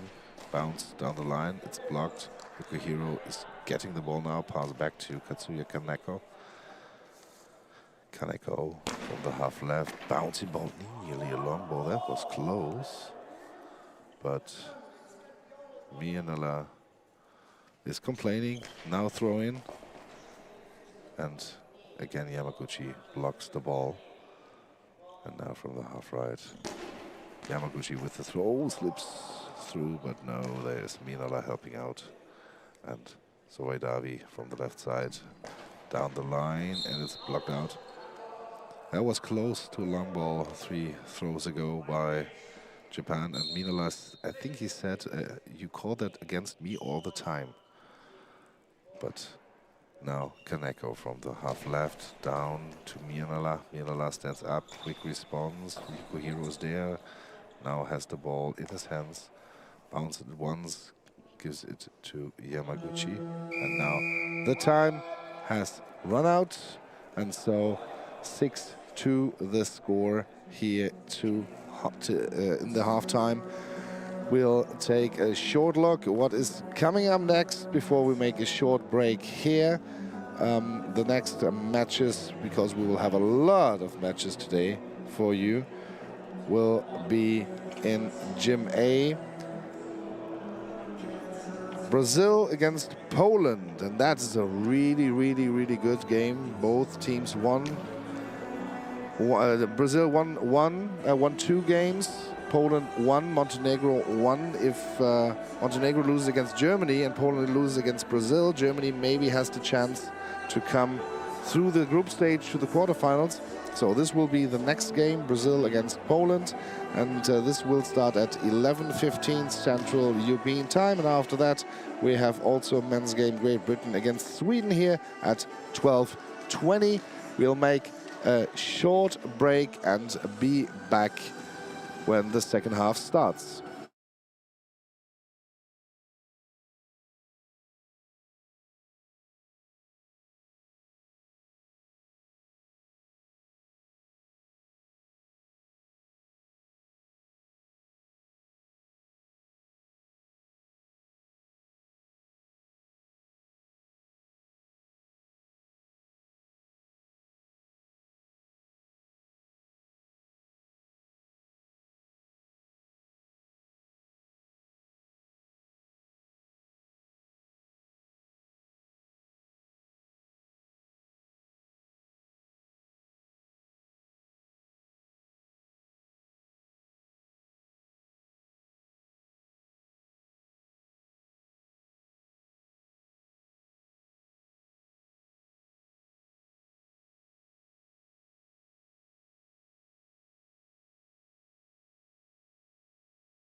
So we are back with the second half in place. Only 15 seconds on the clock left. There were some technical issues for a few seconds, so they had to fix the score. But it's 6-2 for Japan after they take the timeout at the end of the first half. Scored 3 unanswered goals and will doing one substitute to start in the second half as they used to in those other games. So Kaneko is out and Miyake comes in. The best scorer in the Paralympics scored in Paris. So he will playing on the left wing, and Finland also with one substitution. So new into the game, Teo Mäki is going to play on the right wing, and Erkki Minala, it looks like it, that he maybe plays now center. He was in the first half on the wing position, did some good penalty killing. So now the referee's announcing the official substitutions, and then we are ready to start. Also nearly new into the game is Sovaidavi. He came in at the end of the first half, playing on the left wing for Finland, Minala at center, and Teo Mäki on the right wing. And Finland will have the first possession of the second half, and it is Sovaidavi who has the ball in his hands, coming off the left side, but releases the ball too late. Spins out of bounds, and now ball for Japan. It's Tori who is going into the center position and goes up over the legs to the crossbar and out of bounds. And I missed his substitution, to be honest, because he's in for Yamaguchi. Also what Japan is doing, and now Tori has to defend the shot by Finnish wing player Teo Mäki. He brings it over to Miyake. He comes from the left and it goes through into the net. Finds directly the gap with his shot early in the second half. Passes the center Minala and goes through the legs and into the gap there at the half right. And from the right, the shot from Teo Mäki easily blocked and picked up, and Miyake again targeting the same area as before from left to half right, but this time it's saved by Sovaidavi. And he now throws a bouncy ball from the left position to the half left. And Tori picks up the ball, spinning shot, goes up the line, and Minala picks it up as center, tries a counter shot, but hits only the center. From Japan, and Miyake now from the left side, again targeting the same area half right, but Finland is going to block this one and closes the gap there. But Japan try to attack this one more and more, and now Yokohiro with an athletic save has to jump up, not only elevate his body but jump up with his legs, and is only standing on his hands to kick the ball away. It goes back over the center line, so ball over again. Next Finnish attack from the right, and it's Teo Mäki who attempts to go for the half left, and again Yukio is not fast enough to get the ball before it gets back over the center line after blocking it, so ball over. And now the third attempt from Finland, Sovaidavi, going for a bouncy ball over the left side, but it is picked up by Tori, and Tori again attacks the gap they had before, but Minala gets his feet on the ball. It was a close one, and Finland attacks the right corner, but it's a little bit too far off. Miyake was a little bit late because the ball was really, really quick. And potential goal there for Finland, but not precise enough, and we have 10 minutes left. Japan's leading by 5. Miyake has the ball in his hands, comes over to the right side. Fake run, now the throw from there, and it's blocked by Sovaidavi to his right, out of bounds to the far side. And Teo Mäki now gets the ball from the goal judge. And Teo Mäki from the half right starts, spins, throws to the left, at the post, hits the post and out of bounds. Unlucky bounce there for Finland. So still 7-2 the score, 9:56 to go, and we see Haruki Tori, the right winger. Waiting, starting, spinning, throwing. Minala's there and goes back. Takes the next shot himself from the middle with the spin to the left, but Tori is there. Tori to Miyajiki. Miyajiki has the ball in his hands. From the middle he starts to the half right, slow to the left. Hyumaki is there, gets the ball secured, pass highly to Sowaidavi. And Sowaidavi from the half left to the left outside. Was totally out of position there and was attacking the team area of Japan with this throw. Tori now with the ball on the right side, spins, throws, bounced into the gap. Now Sowaidavi comes inside, blocks the ball, and Sowaidavi from the left side, high bouncing ball again, but Tori with the answer, quick shot, then blocked to the center line. Minala tries everything but can't get the ball. Great ball there by Sowaidavi, hit it the 6-meter line of the Japan area. So now Miyajiki from the right side. He spins, he throws to Sowaidavi at the corner. Long ball. Long ball is called. So doesn't matter that the ball hit the crossbar at the end. It's a penalty for Finland. Miyajiki with a long ball here. And Markus Tihomäki has the chance to score a goal. From the middle he starts. Miyajiki also in the middle to the left. Inside the net. Goal for Finland. No chance there for Miyajiki from the 3-meter line.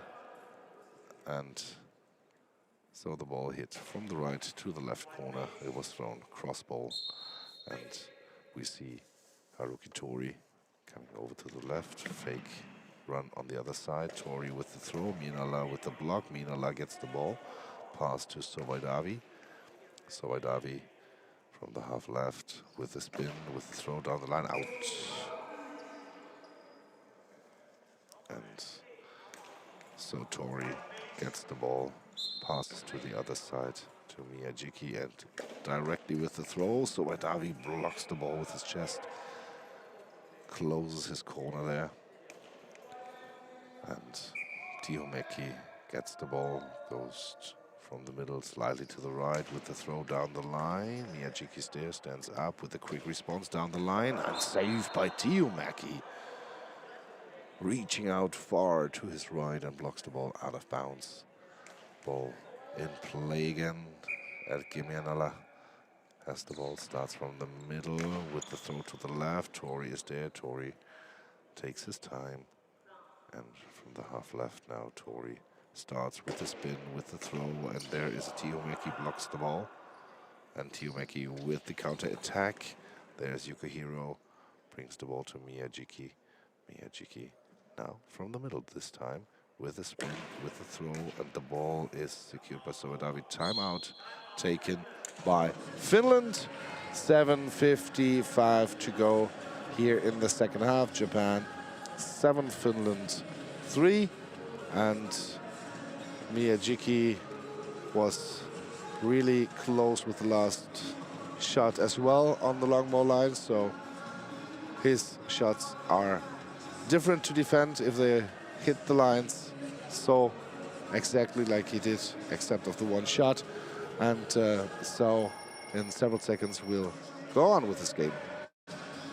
And there will be no substitution for the moment. We saw it yesterday in the Japan games that later in the game probably Kaneko will come back then for Yukihiro, who collects as much experience as possible, and Hagiwara without any playing time in the first 2 games. But first, the next Finnish attempt from number 7, Esan Sowaidavi, and this one was out of bounds early, so it's a Japanese ball. We have 7 minutes and 53 seconds to go. Japan is leading by 4 goals, and it's Miyajiki on the left side. Ball bounces in the direction of the center of Minala, who can pick up the ball after blocking it with his legs. Spinning shot to the center, Yukihiro. Easy one to defend. is right into his position. Tori sneaks up to the upper left side and then takes the outer left corner. Again, good save by Tiomeki, who has to dive there to the sideline. Spinning shot from the half right, goes all the way to the left side. And Tori picks this one up, gives the ball to Miyayuki, goes all the way down to the left side, and it was excellent positioning because he spins and goes a curve and ended perfectly on the sideline. But then again, Tiomeki with a good save on the sideline, out of bounds. And now from the other side, Sovedavi. And again, Yukihiro, who uses all his athleticism to jump up and kick the ball and block it up in the air. When it's a bouncy shot, then the ball goes close to the center line, and because he wants to avoid the 10-second penalty, he's just throwing it off out of bounds in his own team zone to the right side.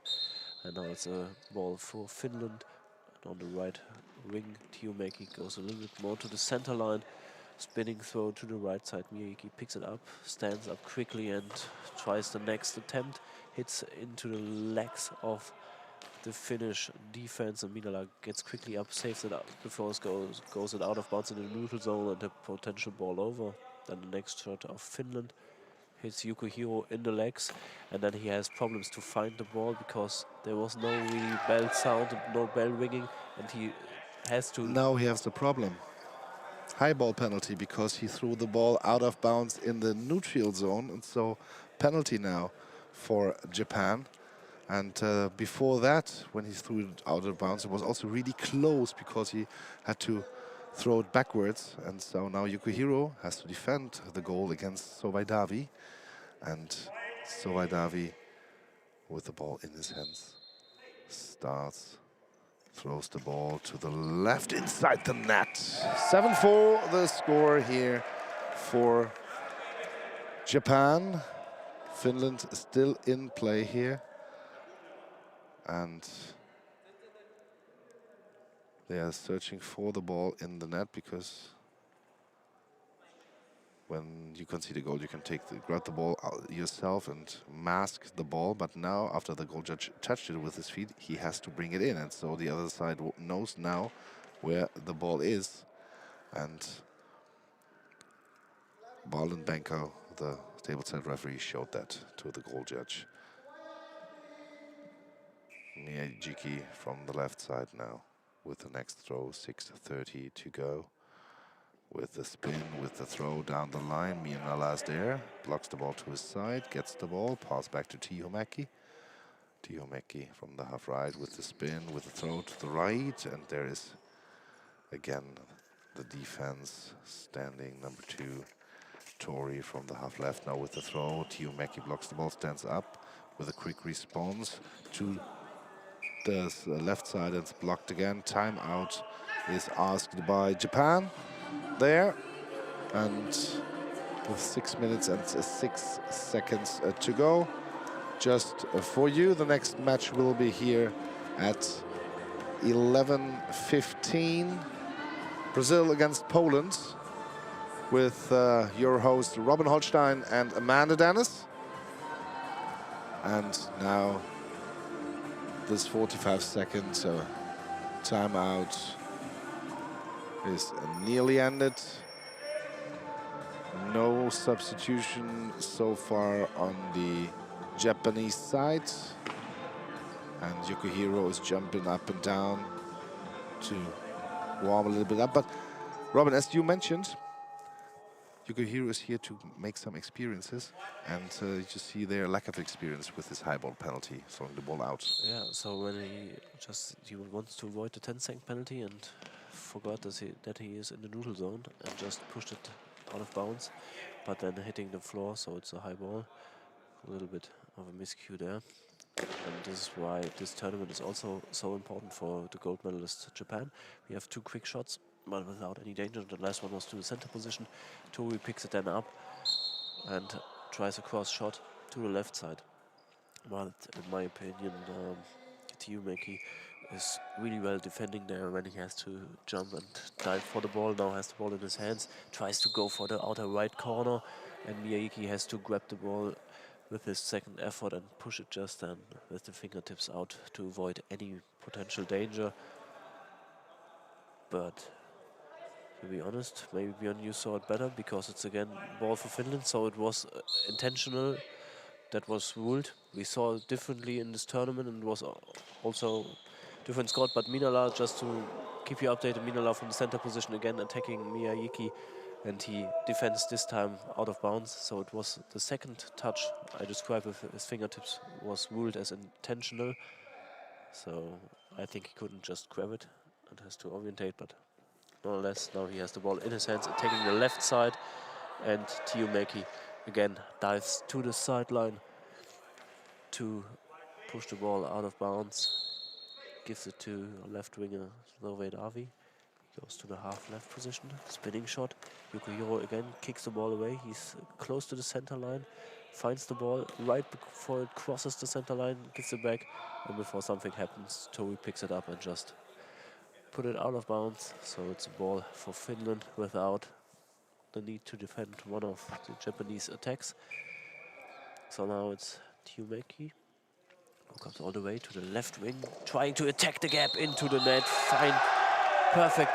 Finds perfectly the gap between Yukihiro and Tori, and probably we are going to see the substitution in a few moments because there was again a bigger gap between the center and the swinger, but not for the moment. Finland closes the gap.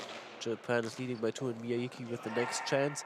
Bouncy shot, but Finland can secure the ball with the teamwork, and Tiumeki has the ball in his hands again, goes down to the left side, tries to score another goal by putting the ball down the line. Tori picks it up and straightly brings it back down the line on the right side without any danger. Zoe Davi then attacks the center from the left position.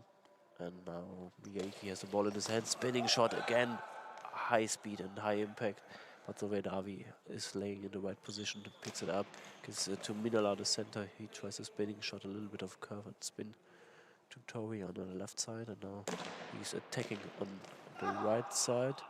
Minala grabs the ball with his legs and then puts the ball over his head to his colleague Tiumeki. He's coming from the right side, spinning shot.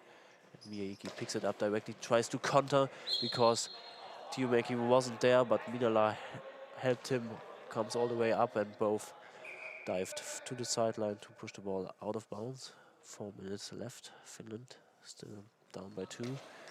And another shot from the half-right position from Zoe Davi, who was moving up.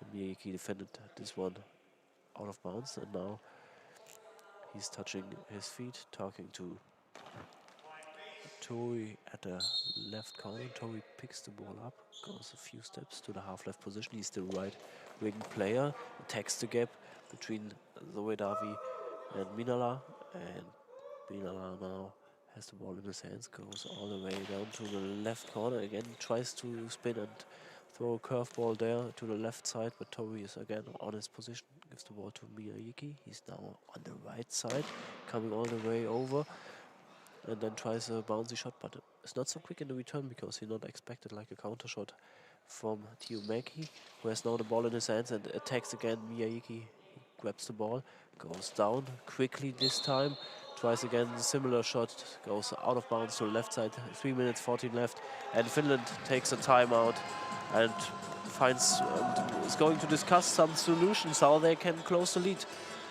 and maybe make the comeback perfect against Japan. And we don't see that anybody. 4 players are now on the field. Maybe one should come, or just Kaneko give some advice to Tori. It seems like Kaneko was just giving some advice to her rookie Tori. So no substitutions on the Japanese side. Are prepared, and now Markus Tiumeki for Finland from the right side with the next shot. Has the ball in his right hand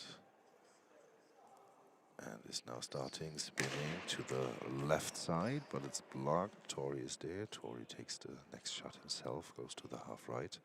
He spins, throws to the gap, but Zoe Davi is there, the left winger, and Zoe Davi from the left side with a throw, high bounce, but there is Yukihiro, and he gives the ball to Miyajiki, Koji Miyajiki from the half right. Fast ball down the line, but Sovaidavi is there again. Erkki Mienala with the next shot. 2:35 to go. From right to left, deflected, but Tori is there.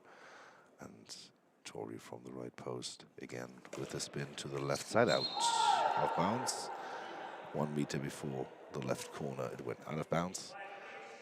And so Markus Tiomäki with a chance to score goal number 6 for Finland. Tiomäki with the throw, Tori is there. And Haruki Tori from the right post with the next shot for Japan. Again to the left corner, and Tiomäki is there with his feet, blocks it to his right side, out.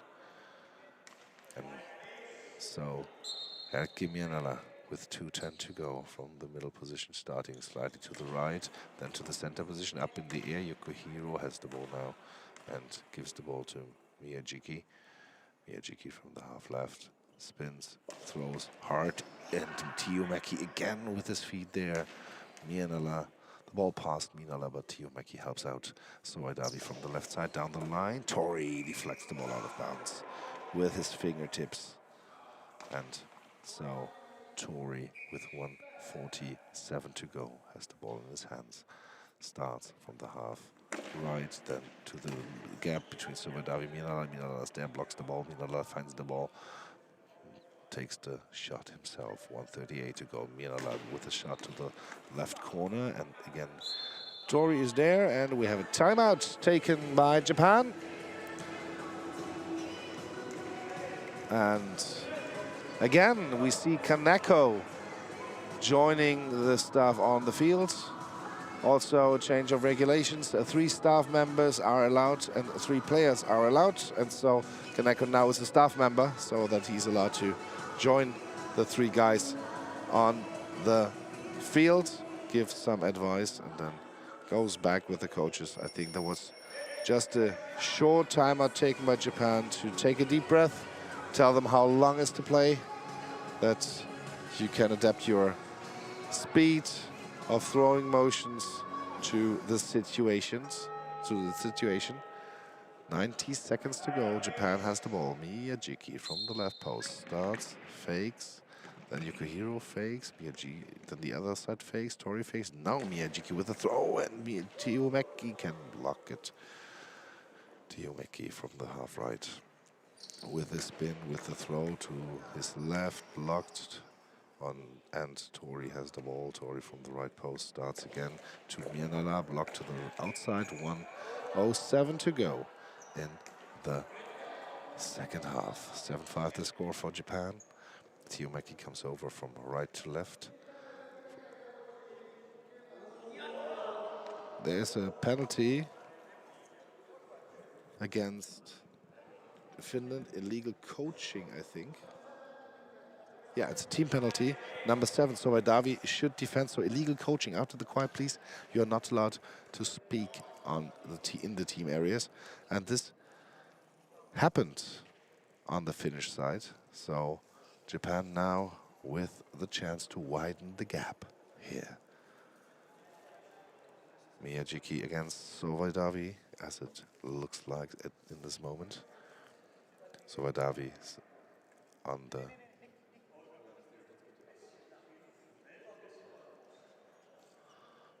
Soidavi in the middle of his own goal, standing at the line. Miyajiki from the left to right inside the net.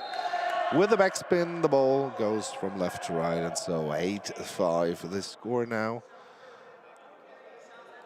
Soidavi was going to the other corner and didn't have any chance to block this ball. And now the goal judge is giving the ball back in there. Markus Tiomäki for Finland. Time starts now again. 1:05 to go. Tiomäki from the left post, the right winger with the throw, but there's Yukihiro. Ball up in the air. Yukihiro finds it with some problems. Pass back to Tori. Tori now goes to the middle. And last minute started with a bouncing ball. Tori, Tiomäki up the hip and finds the second ball. Timeout taken by Finland. And so Finnish team is now discussing what will be the next shot schemes in the last 48 seconds. Maybe take more risk, go closer to the lines. So there's not much time left, so they can go a little bit more risk. But I think the team penalty for illegal coaching really cost-worthy, because so late in the game and they are only down by 2.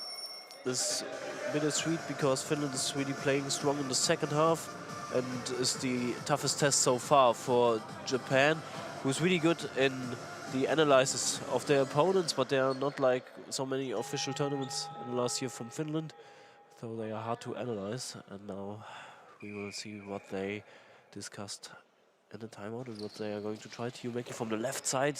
Speedy shot, a little bit of risk, but then he hits the center's legs. And Yukihiro, it's the first game in this tournament. He will play from the beginning until the end. And now it's Tori from the right side. Early bouncing shot, but then it's low for Minala. He tries to quickly react to save some time and get a shot in, but it's not precise. Goes out of bounds at the 3-meter line on the left side, so only 31 seconds left. It will be nearly impossible, because Japan is chewing the clock that Finland will score 3 goals in a row. So Miyake with a slow shot, and Minala just puts the pedal to the metal to accelerate the tempo, but again is off this time to the right side, so it's only 18 seconds. Japan shoot the clock already, so Japan will also win the third game here, but it's a close one. So Miyake again just holds the ball in his hands, chewing down the clock. He shoots 6 seconds this time around. Finland wants to do a substitute after Minala blocked the ball. Just on the one hand stops the clock and just tries something out for closer situations, just to get another shot in. In this case it's Semi Hinsan who started the game, coming in for Zovedavi on the left wing position. Maybe they just set up another shot and give Tiumeki something like a chance after a substitution or after a timeout, with a set play to see what is possible. Hinsan fakes, and then the shot from the center position, but spins and hits just Miyake into the chest. So Tiumeki's shot not successful. Japan is winning by 3, so they have 3 games and 3 victories at the moment. So we are likely to see them, definitely going to see them in the semi-final, because in the men's tournament there are 4 groups. So in the quarterfinals, not in the semi-finals, so the quarterfinals will be later here today in Gym A and in Gym B. So they are winning the group with all 3 victories. So they have the second placed opponent from one of the other groups later in the quarterfinals. So we will see them again, but Finland put them definitely to a tough test today. And now Poland, the Polish squad, is already coming into the gym, and Brazil is going to prepare. And in a few minutes we are going to play the next game in the men's tournament. Brazil have to beat Poland, then they definitely win the group. And if Poland wins, then it could be a little bit closer. And also Poland will directly qualify for the quarterfinals, because they defeated Germany and Montenegro defeated Poland. So if Poland wins 2 games, then they can advance, because Germany and Montenegro only can win 1 game, because Montenegro lost the direct game to Poland. So it will be a tougher test then for them. So it will be interesting to see. We are back in 8 minutes time. Then Amanda Dennis comes back, and we're looking forward to present you the next game.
So we are back with our next game in the male competition, the Wanda Goalball Cup. It's the 8th edition of this tournament here in Berlin. So we are lucky to present you this tournament of goalball action. It's the second day. We are midday. We have probably 8 hours more of goalball action here. And now it's the matchup between Poland and Brazil. There are 2 ways. So in this group will be a comparison of 3 teams. Brazil is the favorite who won 2 games, but also Montenegro and Poland can win 2 games in this group if Poland beats Brazil and Montenegro beats Germany. If Brazil wins against Poland, then Germany has the chance to win by more than 2 goals against Montenegro to also advance into the quarterfinals. But more details on this later in the game, when we have a tendency where the games are heading in those 2 gyms. Alongside me is Amanda Dennis again, and I'm happy to have you here again. And I'm also happy to be here again. So Brazil plays usually really spectacular. It's still the #1 of the world rankings. They want to be back at the end of this Paralympics circle. So in the next 4 years they want to be back on the top place and want to win gold again in Los Angeles.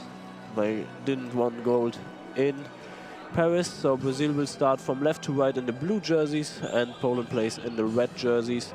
So the starting lineup of Poland is Czerwinski is the left winger, Nowakowski is the center player, and I think Niczyński is the one on the right wing. And Brazil will start directly with Leomon on the left wing. He came in yesterday at the second half. Emerson is also there, probably starting this time around at center, and then Charlie Silva on the right wing. So Brazil with full power. Leomon, who's one of the star players in this team, yesterday started only in the second half. So Leomon now from the left side with a high bouncing shot directly over the legs into the net. It was close to a long ball, but then it hit it shortly before the line, and Leomon directly with full power. It looked like a goal before it was even scored. Yeah. I can just tell you that. So, like I said before, Brazil wants to start full throttle. It only took them 10 seconds to score the first goal. And it shows where the game might be heading, but we had the game before where Finland put Japanese to a really, really tough test. So everything is possible here. And we have to wait a little bit more to have a clear tendency. But now the first attack of Team Poland. So from the left wing, it's Czerwinski who hits the center. And now they switch the positions. So this is what I was wondering about, because Emerson now comes from the right side and he's the wing player, and Charlie Silva is the one who lines up as center, who blocked the ball first. So Niczyński now from the right side against to Charlie Silva. But at the beginning of the game, as Leomon took the first shot, he was still in the other position, but now it is. So that Leomon again attacks from the left side with the bouncy ball to the center. And for Team Poland, a high speed shot, but out of bounds to the right side. So they are trying to challenge them with some more intense shots. This one from Czerwinski. So Leomon comes back into the field, gives the ball to Emerson in the half-right position. He spins out to the right corner, but saved by Czerwinski. Czerwinski tries to orientate himself on the crossbar spinning shot to the half-left position. Blocked by the legs of both Silvers, and Emerson gives the ball then to Leomon. He comes all the way down, tries to attack the half-right position. But then blocked by Czerwinski. He tries to pick up speed, goes all the way up. Another shot to the half-right, and now Emerson from the right. Again, a high bouncing shot. Hits the lines, zones perfectly before being out of the rulebook, but then saved by a jumping defense. And now the Polish shot goes through the legs from the right side, slips through into the net, through the legs from Silva. All right, we have ourselves a tie game. That's great. So a little bit of a mistake in defense. Legs not close enough in this case. And slipped a little bit through and then slowly run over the line. So Leomon from the left side. I think that one just fell off his hand a little bit, it looked like, because just the way that it came off, it kind of died as it went over to the other side. Yeah, and immediately goes out of bounds to the left side, even in the neutral zone. So they were reaching the team zone of Poland. And now Emerson has the ball back in his hand, picked it up. Polish shot goes all the way up to the left side. Spinning shot to the Polish center. Gives it to Czerwinski and Ichczynski. Then from the left side, picked up by Leomon from left. Goes straight down through the gap into the net. 2-1 again. Leomon with the next goal. Yeah, that one, he changed his speed. He had high bounces before, and then he just switched to something that was a little lower and faster, and it just went straight through. Yeah, and Poland didn't seem to be ready for this speed of this shot. So the next one from the right side, Niczychinski hit the center silver, and now Emerson from the right side over to the left, cross lands then by Niczychinski, who attacks the center, and from his legs the ball goes out of bounds to the right. Emerson gives the ball to Leomon. Leomon goes all the way again up to the left side, and then bounce ball, but a long ball, clearly long ball. I was going to say, if I can see it from all the way up here, it must be. Yeah, clearly long ball. So this one he tried to bounce and have a high speed. It probably land closer to the team line, actually. Yeah, and the combination didn't work out for him, so he has to defend against Czerwinski. Czerwinski goes all the way to the right side, but off to the right, so no chance to defend this one, but it's not in. If he had the opportunity to, you know, try to defend it, if it was on the court, then I still think it would have been a goal. But yeah, definitely. He wasn't like moving at all. Maybe because he heard that it's going too far off to the side. But now Emerson moves up to the left wing. Tried a spinning shot and now has problems to find his position. Now he's back. Poland can't capitalize on this chance. So Czerwinski with the next shot, but hitting the center. Now again Leomon with the spinning shot. And I think it's just blocked out of bounds. So Leomon with most of the shot attempts for Brazil. And now Niczychinski from the right side into the hands of Leomon. Leomon gives the ball to Emerson, and he still stays at the left side, and Poland has to dive for it at the corner because he aimed it perfectly into the lower right corner, but Poland can save the ball and hit it out of bounds with Czerwinski. Now Czerwinski sneaks up all the way to the right wing. It's a fake from the left, where his original position is, and he attacks from the right, but Leomon don't fall for the fake and can push the ball out of bounds, defend it with his fingertips. So game still by 2-1. We have 8 minutes and 34 seconds left. And now Leomon speeds down to the right side, attacks the other corner. Still the deflection could also hit the goal, but now he gives the ball to his colleague, to Niczychinski, who hits against the center, again the center. And Charlie shot, the Brazilian defense jumps up, kicks the ball in front, and Charlie Silva has to go to the center line. Close to the 10 seconds, Leomon Silva then gets a shot in, bounces off the legs, but the goal judge don't give a signal. So it wasn't in, but it was close, it was on the line, closely to the line. So the next shot from the right side, cross shot, blocked by Emerson. And so Brazil definitely is close to scoring another goals, but are a little bit unlucky. Emerson again hits Niczychinski, and the ball goes up another time, high up in the air. So Poland has to protect those shots a little bit better because there are some crazy deflections going on, and now they are in their favor, but it can change immediately. So Emerson now picked up the next shot. Leomon hit with the ball on the crossbar and comes down to the right side. Spinning shot, but Czerwinski is there, moves all the way up, and good shot, good positioning and aiming along the line with a little bit spin. But Leomon is there to defend this. Gives Emerson the ball, he tries a spinning attack, but it's then down on the bottom right in front of the center from Poland. Nowakowski, who tries an attempt, but without any speed, the bounce directly lands into the hand of Chalet Silva, who also attempts the next shot, spinning straight down into the hands of Polish center Nowakowski. He gives the ball to Niczyński, and Niczyński, the ball bounces off the legs, it goes then in because you want to know what's funny about that one? They blocked it. He said nada, which means like nothing in Portuguese, also Spanish as well. And then it just rolled into the goal.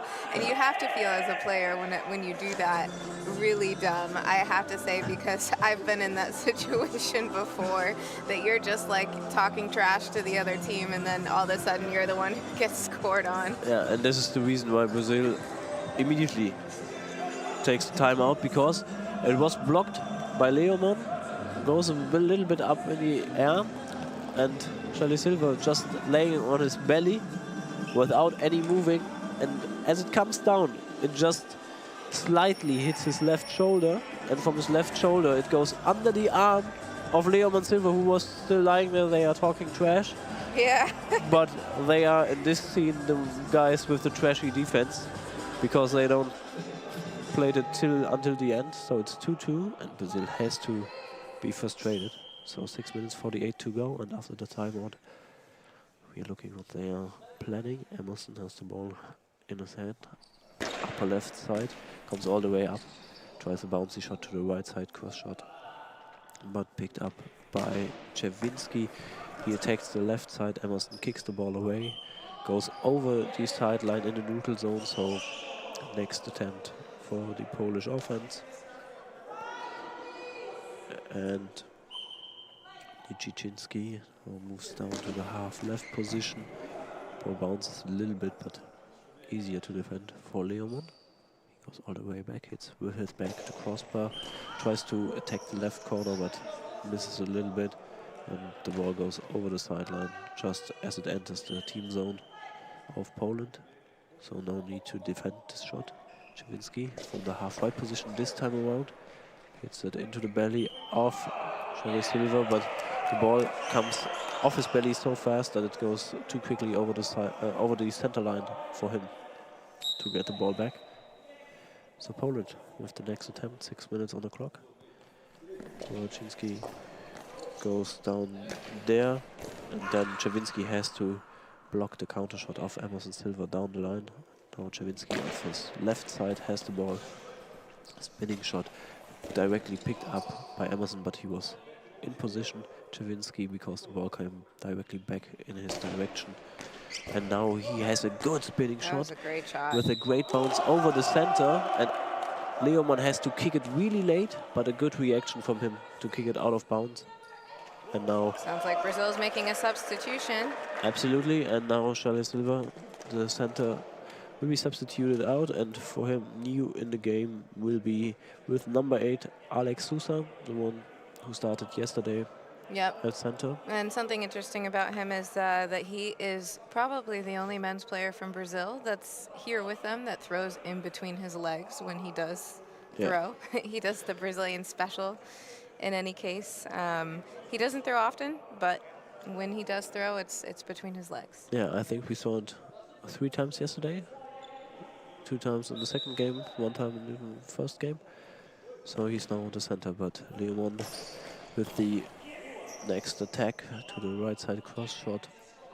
But nothing happened here. Now Czerwinski from the left side attacks it again really good. The left, and Emerson is there, grabs the ball after he dives to the right sideline. Now goes to the middle. And I think the winger of Poland, Nowakowski, in this Nowakowski is the center, sorry for that. Niczyński, he dived a little bit early to the sideline, but the center was there, and Nowakowski gave the ball to him, and he tried to score, but the ball landed in Leomon's hands. Tries the spinning attack with a high bounce, but after the first bounce it went out of bounds in the neutral zone. So next up is the Polish offense with Czerwinski hitting the post. That was fast too. That was a great shot. Just hit the wrong side of the post and bounced out. Yeah, Czerwinski comes all the way up to the half right and perfectly hits the post a little bit to the right. a few centimeters more to the left and it would be deflected in from the goalpost. Emerson and Leomond switched sides, so Leomond comes down all the way to the right wing, and now he's defending on this side. So where they attack the goalpost, now Emerson is now. Goal. Poland takes the lead. And now is Emerson on this position because they want to switch something on defense there, and Emerson now with his first defensive possession on this position lets the ball slip through his hands. I was just about to say, you know, as these players are switching wings, Emerson's more comfortable on right, obviously, and as a natural right wing, and Leomond on left, that they should try to attack deep in the gaps to try to hit their hands. Yeah, and this is what Poland immediately did. So Emerson took the next shot. It was well defended by Poland, nothing special. And now it came back through the center to Alex Husa. And now Leomond from the right side. Long ball. Tries a bouncy shot, but it bounced too high. That's one thing that Brazil is maybe not the best at, is not being in the lead of a game. Because sometimes when they're just not, they have so much pressure on themselves that they force penalties. So Leomond has to defend, stands on the line, slides through the corner, but ball is a little bit off to the left, so Poland can't capitalize Maybe on the not next mistake. Poland's specialty right now to throw penalties, as they're 2 for 2 in throwing out. So Nijiczynski was the one who was throwing, and now Leomond is out of the game, so Brazil is going to change a little bit the lineup again. And we have to see whether Emerson is going to return into his beloved position. I think Emerson will go back to right wing, and so then Oliveira is the one who is substituted in, but first he's lining up at the right wing. So Emerson stays for the moment at least at the left wing. Has the ball in his hands, goes for the right side a cross shot, but it's blocked by the legs of the Polish player Szczewiński, and he has the ball also in his hands, trying a cross shot, and Emerson now hands it over to Oliveira, and Oliveira still stays on the right wing, tries a bouncy shot, but Polish center Nowakowski jumps up, blocks it with his legs, and has the ball in his hands, and now from the right side it's Nijiczynski hitting center Sousa. Now again Oliveira with the next shot. It came close to the ground without skipping really. Fast shot, but picked up by Szczewiński, who tests Oliveira. But he dives there, has the ball, gives it to Emerson, who comes down to the right side, and it hits close to the line. I think the Polish coaches agree. Yeah, Polish coaches agree with you, but it's not called a long ball. Close to the line, hitting the line. So now they play on. Play continues. This time it was from the left side, Emerson, Oliveira, who moved up to the left wing, was back down, and it was saved and deflected out of bounds. So now Nowakowski from the right side, hitting the legs and the feet because Emerson is defending the outer side with his feet, and now he finds the gap from the left side. But I think it was a mistake by the center, who was a little bit positioned up to the slightly to the right from center position. So the gap was much wider than it should be, and an easy one then to go in. Before he fully dived, the ball already had passed him. So yeah, so he slid a little bit, tried to slide a bit again to the left, but it was too far away. So it's 3-3. The next shot from Szczewiński. Blocked by Poland, and now from right Oliveira, spinning shot to the center position to Nowakowski. He gives the ball to Szczewiński, tries a spinning shot directly returned by Oliveira, all down the line. And the center Nowakowski also helped, gave the ball to Szczewiński, to the left. Szczewiński again taking the left corner, but a little bit off to the left. Could have been dangerous because there was a good bounce, so it could maybe pass the hands of Oliveira, but it was too far to the left. Emerson again from the left side attacking the outside line, but Polish defense is there and tried to make a counter attack, but it didn't work out, so directly blocked from the center. Now Oliveira from the right side, a bouncy shot, but Nowakowski is there with his legs to prevent more danger, because Nijiczynski, who's now attempting the next shot, passing the hands of Oliveira, but it goes off to the left. He dives with the hands, so Nijinsky dives with his hands to the sideline. So and he was already diving away, so there was again a bigger gap. Now the ball goes up from the right position, but then bounces a little bit besides the goal post. So it spins out. Next dangerous attempt from Brazil. Very, very lucky on that one. It looked like it was going to go in, and then it didn't. So Czerwinski again with a power shot when he moves up sometimes and then does the spin from the half-right position. He's the left-wing player of Poland. Then he tries to have a high speed on this shot, but this time it aims a little bit. He aims a little bit more to the right. So 100 seconds left in the first half. Oliveira close to a high ball because he was close to the 6-meter line, but it was blocked, and Czerwinski again attempting to have a high impact on the shot to the right side because he wants to fit the ball there into the net. It's still 3-3 with 90 seconds left. Emerson comes down the side, is moving a lot down the goal line, up and down the goal line to set up his shots, but center Nowakovsky is there. Nijinsky has the ball on the right side, playing down the line. Emerson can block this one with his legs. Hands it over to Oliveira, who's coming out from the left side with a bouncy shot again into the spot where Poland had issues before between the center and their left wing player, but this time they can at least secure the ball, and Poland takes a timeout, and maybe they have to a little bit change some aspects of their defensive approach there, because there are some bigger gaps sometimes. Yeah, I mean, I think right now they have Emerson on the left side, right? Yeah. So, and they're not really testing the new person who came on court. Obviously, the other person that they brought is somewhat more inexperienced than Emerson, who's been to 2 Paralympic Games. I would probably try to throw in his gap if I were the Polish team, and maybe also across the face of the center. So Dennis Oliveira is new into the roster, wasn't there for the Paralympics, and now Poland with the next attack from center position. Czerwinski was moving up, a spinning shot, but blocked by center Sousa. And Emerson from the left side goes all the way with a cross shot, a little bit slower this time. Try to confuse them. But Czerwinski picks it up from the left side, spinning shot. And this time they attack Oliveira, maybe something they discussed during their timeout. Oliveira from the half left with a spinning shot, picked up by Nowakovsky. The center gave the ball to Nijinsky, spinning shot again. Hits the chest of Oliveira, so what you said, maybe they are now approaching on offense. We still have 31 seconds left in the first half.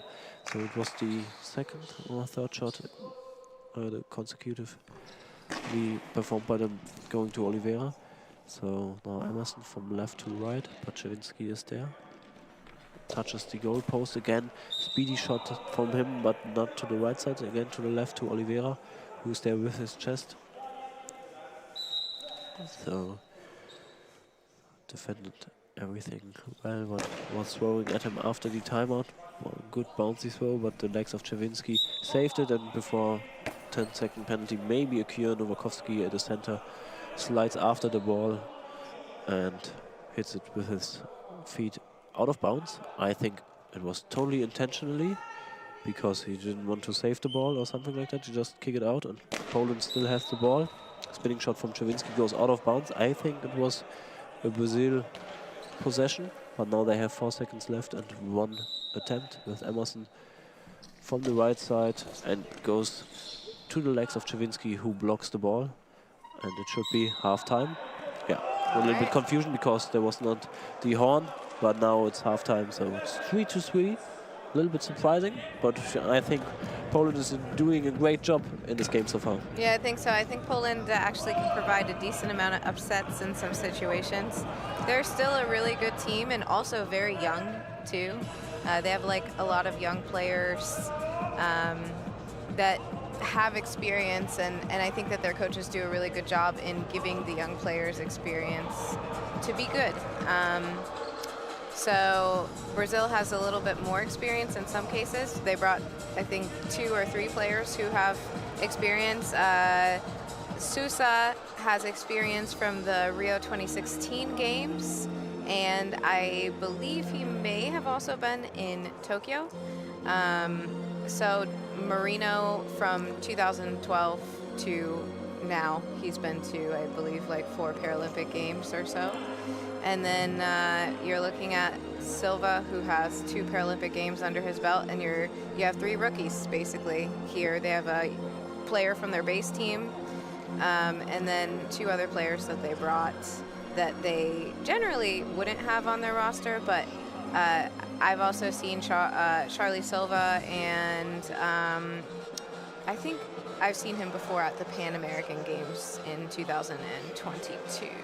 So yeah, Brazil has to think about what they want to do to be successful again in 2024, and successful in terms of Brazilian goalball in the male competition means at least a medal, but probably the gold medal.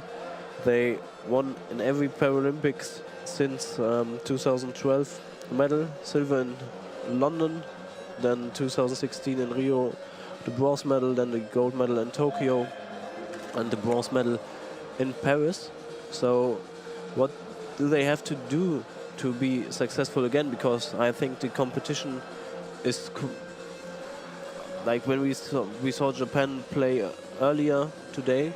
I think they have a deep lineup, and only trying out a new center, and Brazil has to find new players who has to rise up to the occasion, or do they have enough potential and enough players to be the squad they want to be in the Paralympics in 4 years or in 3 years? I think that they have what they need to, be what they want to be at the Paralympics in a couple of years, but I think that their focus should shift. Something, at least that I've noticed in the couple of games that I've watched at this tournament, Brazil right now is focused a lot on their offense and not as much on maybe perfecting their defense. So you see that they're giving up more than the average goal per game that they used to give up.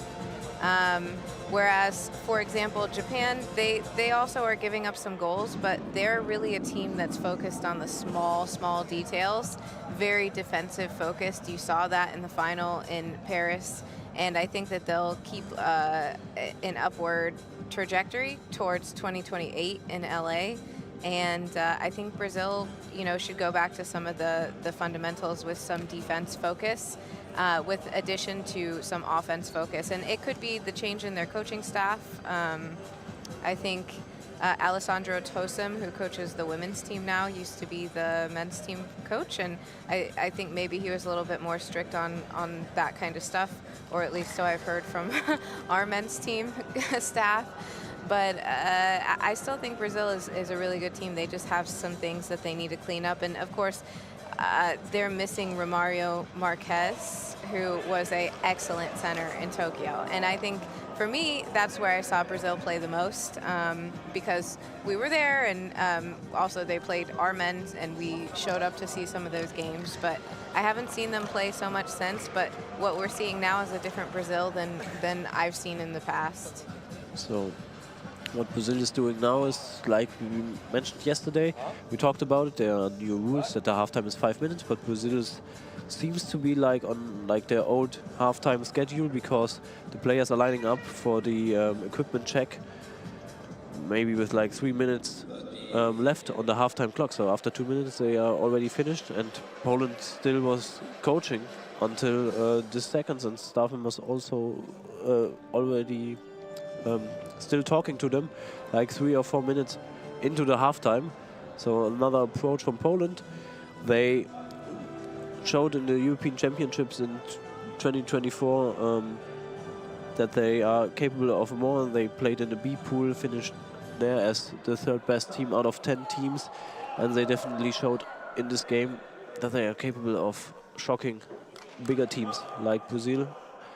And we have to take a closer look on potential substitutions, but I want to say that they also beat Montenegro yesterday as well, I think. So Poland's doing pretty good in this tournament. Yeah, definitely. And if they defeat Brazil, it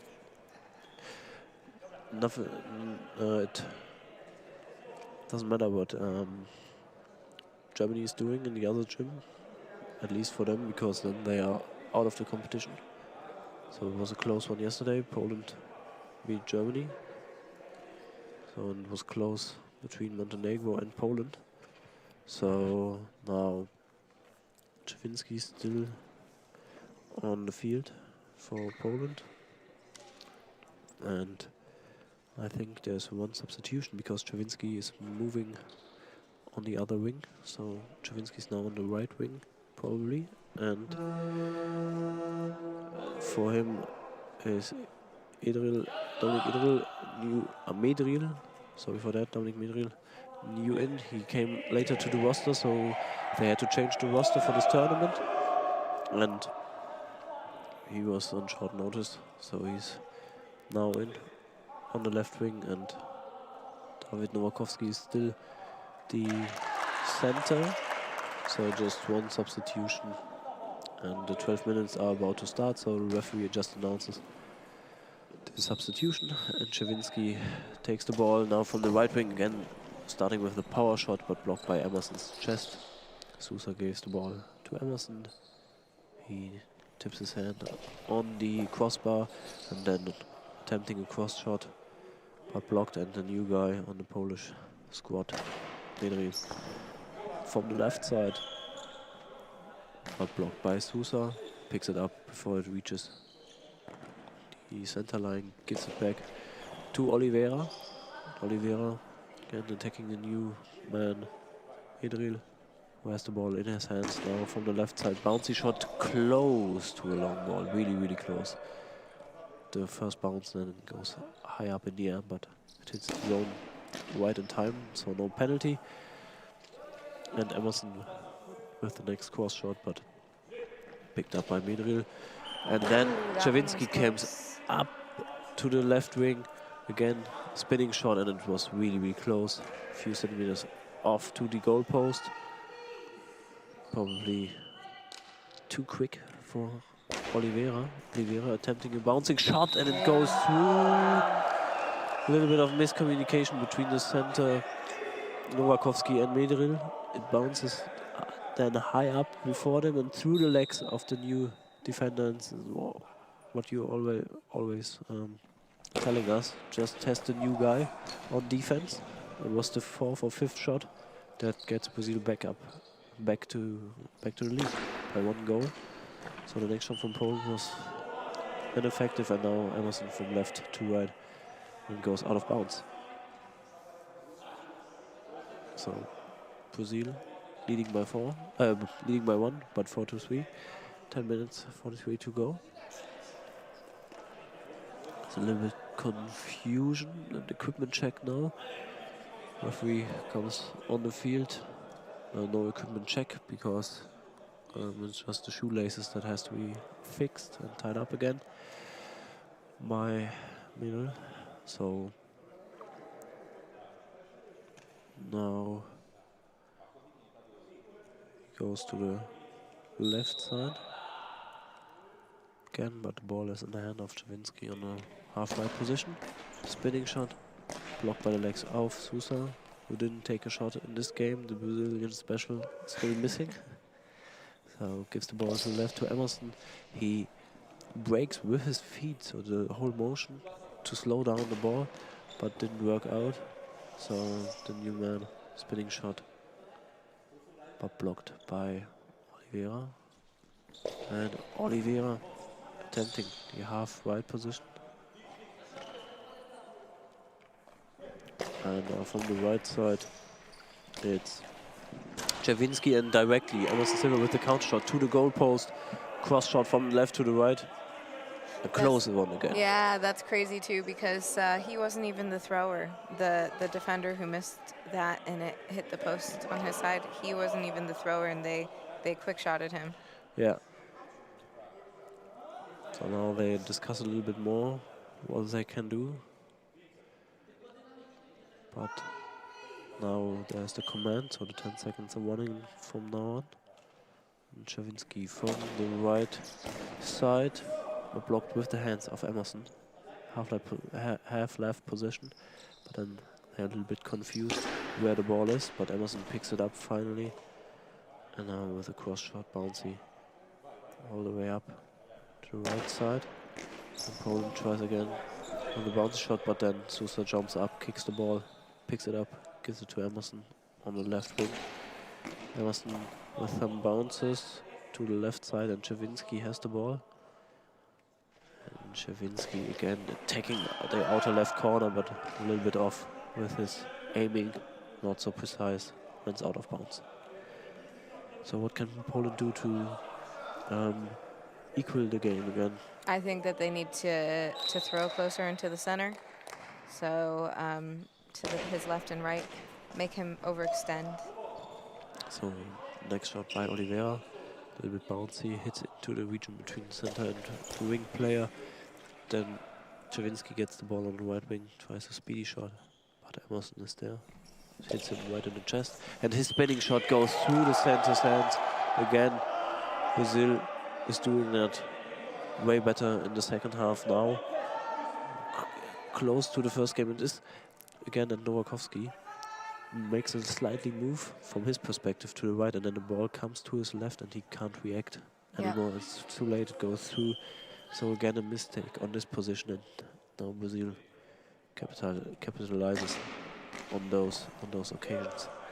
So cross shot from left to right from Poland. Now Oliveira comes all the way down to the half left.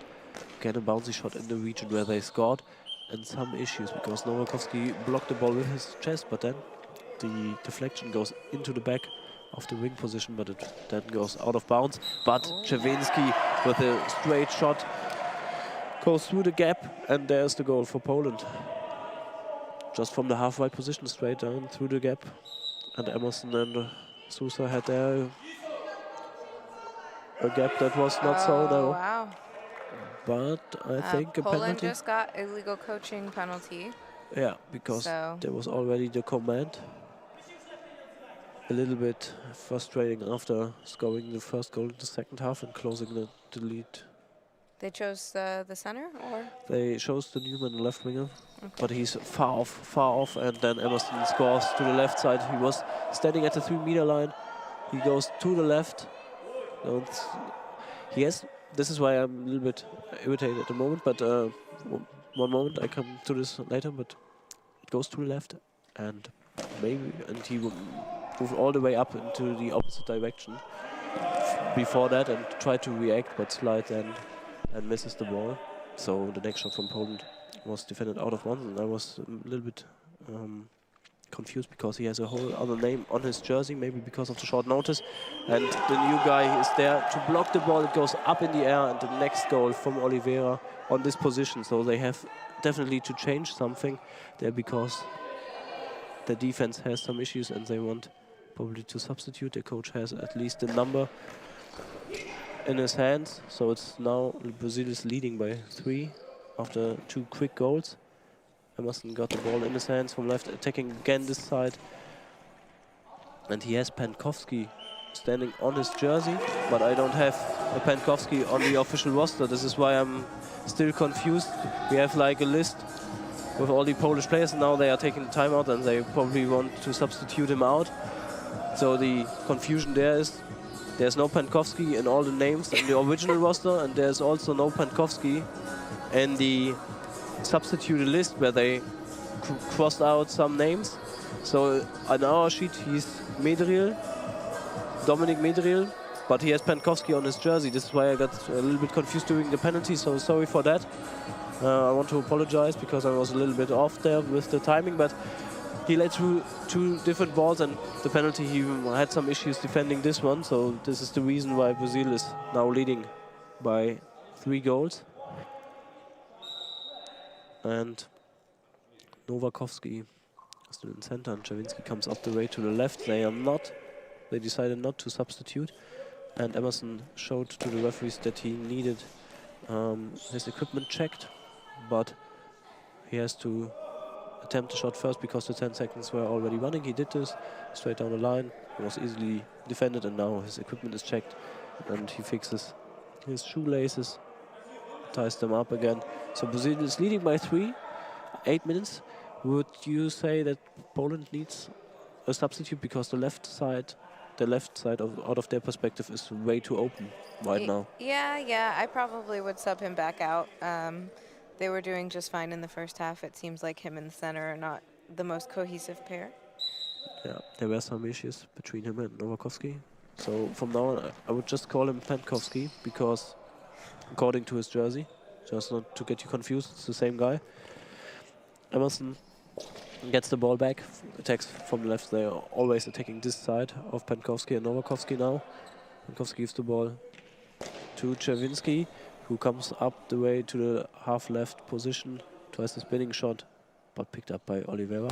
Oliveira from the center with a bouncing shot close to a long ball, but hit it right into the neutral zone again. Czerwinski, he's really good in picking up the ball, and directly after catching it has high-speed shots with his spinning attacks, but hits only the legs of Emerson, and ball goes out of bounds. Emerson standing at the left goal post, 7 minutes on the clock in the second half. Spinning shot cross to the right. There's could be Pavlovsky. I'm not sure, to be honest, but it's Pavlovsky on his jersey. Now that's a little bit confusing. Sorry again for that.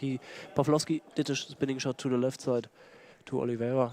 He picked it up and attempts to score into the right corner where Pavlovsky is. He dives over the ball a little bit, but tips it with his finger and could push it out of bounds. So he's still on the field. Czerwinski with the spinning shot from the right side. Bouncy ball, but Emerson can get it with the second effort. Jumps off and bounces before him. Then from the right side, spinning shot. Nowakovsky is there, dives towards his left wing. Pavlovsky gets the ball before any harm can occur. And then spinning shot right into the chest of the center of Alex Sousa. Goes out of bounds. Now Oliveira with the next attempt on the right side. So Alex Oliveira with the spinning shot again. They are only targeting this specific gap. And now Poland decides to substitute. And Pavlovsky goes out for Niczyński. Yeah, now he's closer to the bench, and I see that's Pavlovsky on his jersey. And we don't have him in 8 players that are mentioned to us. We don't have a Pavlovsky on our roster. So, but now he's back out. So it's Niczyński again. So Poland is back into their starting lineup. Czerwinski is now on the left wing. Niczyński again on the right wing. So as they played in the first half, they were really, really good. And Czerwinski tries from the left wing, comes up to the right wing. And Emerson blocks this one. Spinning shot hits the post, but on the outside was slightly to the left. But again, next good shot from Emerson. Yeah, it makes you think, honestly, like, oh man, they hit my post, now what? When you're a player, so yeah. We'll see if it affects Poland at all. What they are doing is, so Niczyński, he was in the game in the first half, but now comes back and immediately target him, because they know that Czerwinski is defending really well. So Niczyński straight down the line. And penalty for a long ball, I think so, because the bounce was a little bit too high. Yeah. Poland disagrees. So they saw another penalty earlier in the first half, which wasn't called, so a little bit unsatisfied, probably, but he has to defend against Emerson. Emerson targets to the right side, and he lays down, tries to get his legs there, but then it goes into the net because his arms were on the other side. And he pushed down his legs and his arms a little bit up, and then he was too late. Easy one for Emerson. So it's 8-4 for Brazil, and at the moment Germany is leading in Gym B with 4-2 and 3 minutes left on the clock. So in this case, Germany would advance to the quarterfinal as the host of this Nations Cup. But we have to play a little bit more here. 5 minutes and 44. The shot from Czerwinski was not successful. Emerson picked it up, goes all the way up to the right, targets to Czerwinski. He picks up the ball again quickly, straight down the line to Oliveira. He picks up the ball, sneaks a little bit down the line to the left wing, half left. Ball goes out of bounds, and I think it was close to the neutral zone. But it went off before the neutral zone. This is what the referees call. So it's still ball for Poland after their defense action. And now Niczyński throws down the line. Emerson picks it up, and they try to counter shot directly into the direction of Niczyński, but without any success. He defends, gives the ball to Czerwinski. Comes up again with a high tempo shot. and this one is blocked off, and Brazil is more and more celebrating such defensive actions. Yeah, absolutely, especially as we near in towards the end of the game. So Oliveira gets the ball, moves back to the goal post on the right side. Bouncy ball, bounced up in the air, and Nijinsky has problems, but then solves in the end. Great save, after it hits 2 more times on the floor and was close to the goal post, and he had to wipe the ball off. And Brazil close to leading by 5, but still leading by 4 after that great save. The next shot straight down the line. Oliveira picked it up, targets Nijinsky and center Novakovsky, who's a little bit more stable together with his other players. And then the next goal from Poland with the next action. Czerwinski with a good bounce over the center and Oliveira over the legs. He was a little bit too late, hits the ball with his left knee and then it deflects off into the goal. So Brazil leading by 3. Anderson off the left side directly into the hands of Novakovsky. And now Nijinsky from the right side, bouncing ball, blocked by Sousa. And now Anderson has the ball from left. Bouncy ball, but at the end, the belly of Novakovsky can block the ball. And Czerwinski this time with more bounce, slower shot. He has a few quick shots, one after another, but picked up by Brazil. And now Oliveira from the right side. And goes down the line. Picked up by Czerwinski. Again, attempts a bounce and probably close to a long ball again. Was close to the line, but not called. So Emerson ties up his shoes, and then they could play along. 3 minutes and 50 to go, leading by 3 Brazil. So Emerson from the middle, and it went out of bounds.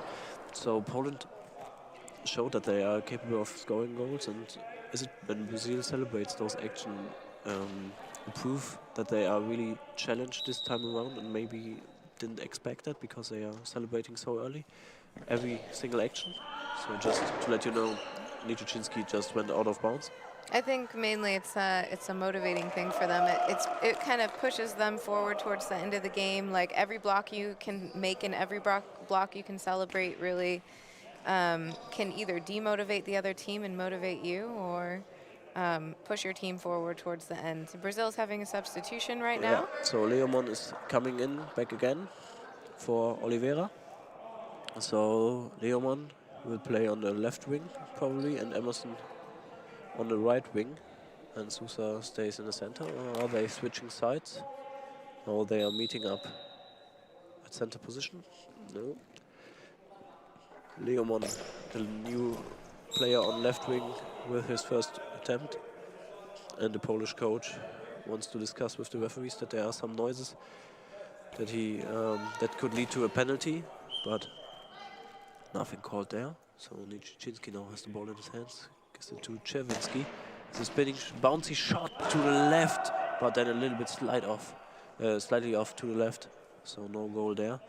But do you think Brazil feels in this game way more pressure than they probably thought? I think in the first half they did. I don't think right now that they do, though. Okay, so Leomon with the next shot, and then some issues by Poland because Czerwinski picked up the ball and wanted to run in a curve, but then there was still Novakovsky laying on the floor, and he was a little bit confused, and he had to watch out for the 10 seconds and hit immediately into the side. Poland thought that was a high ball?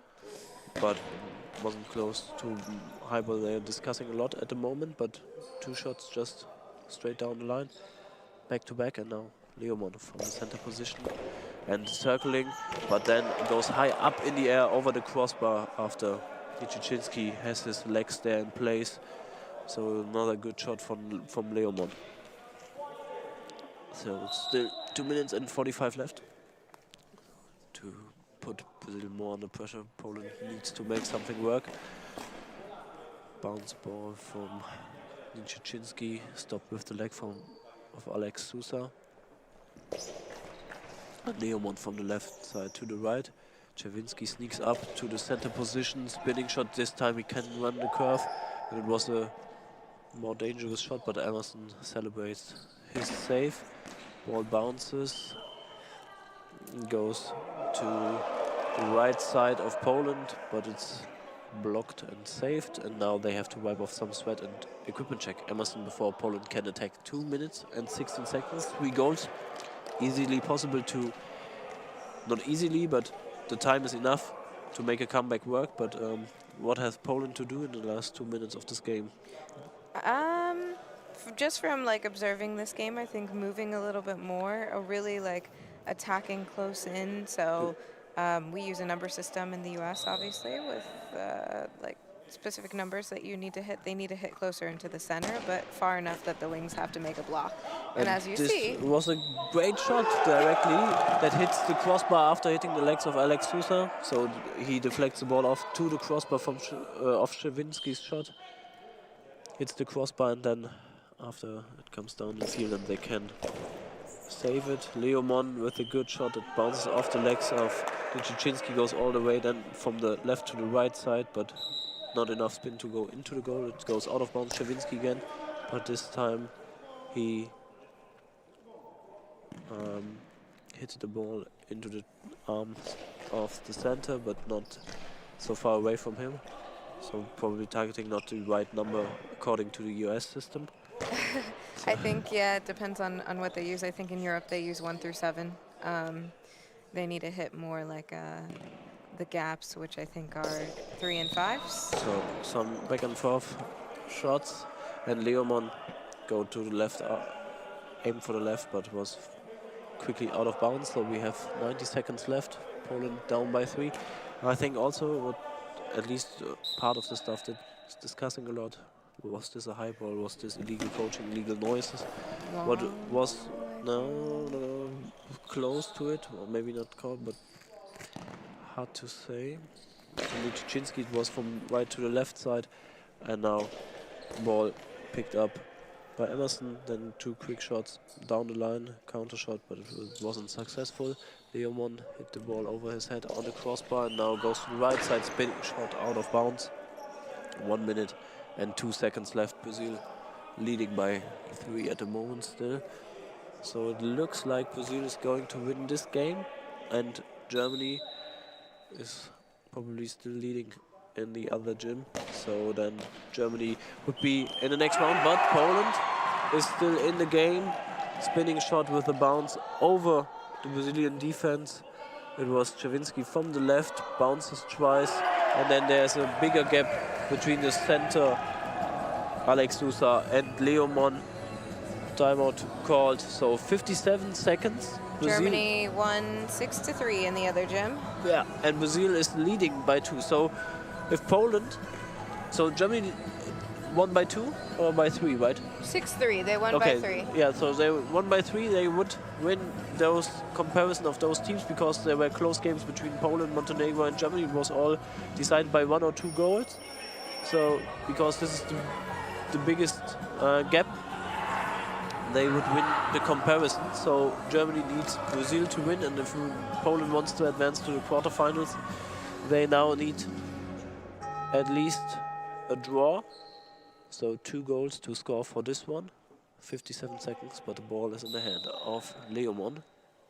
He's standing at the left goal post. He is waiting exactly 8 seconds before he attempts to score a goal. Nowakowski collects the ball. Czerwinski from the left again, a bouncy ball to the hands of the center, Alex Sousa, blocked off.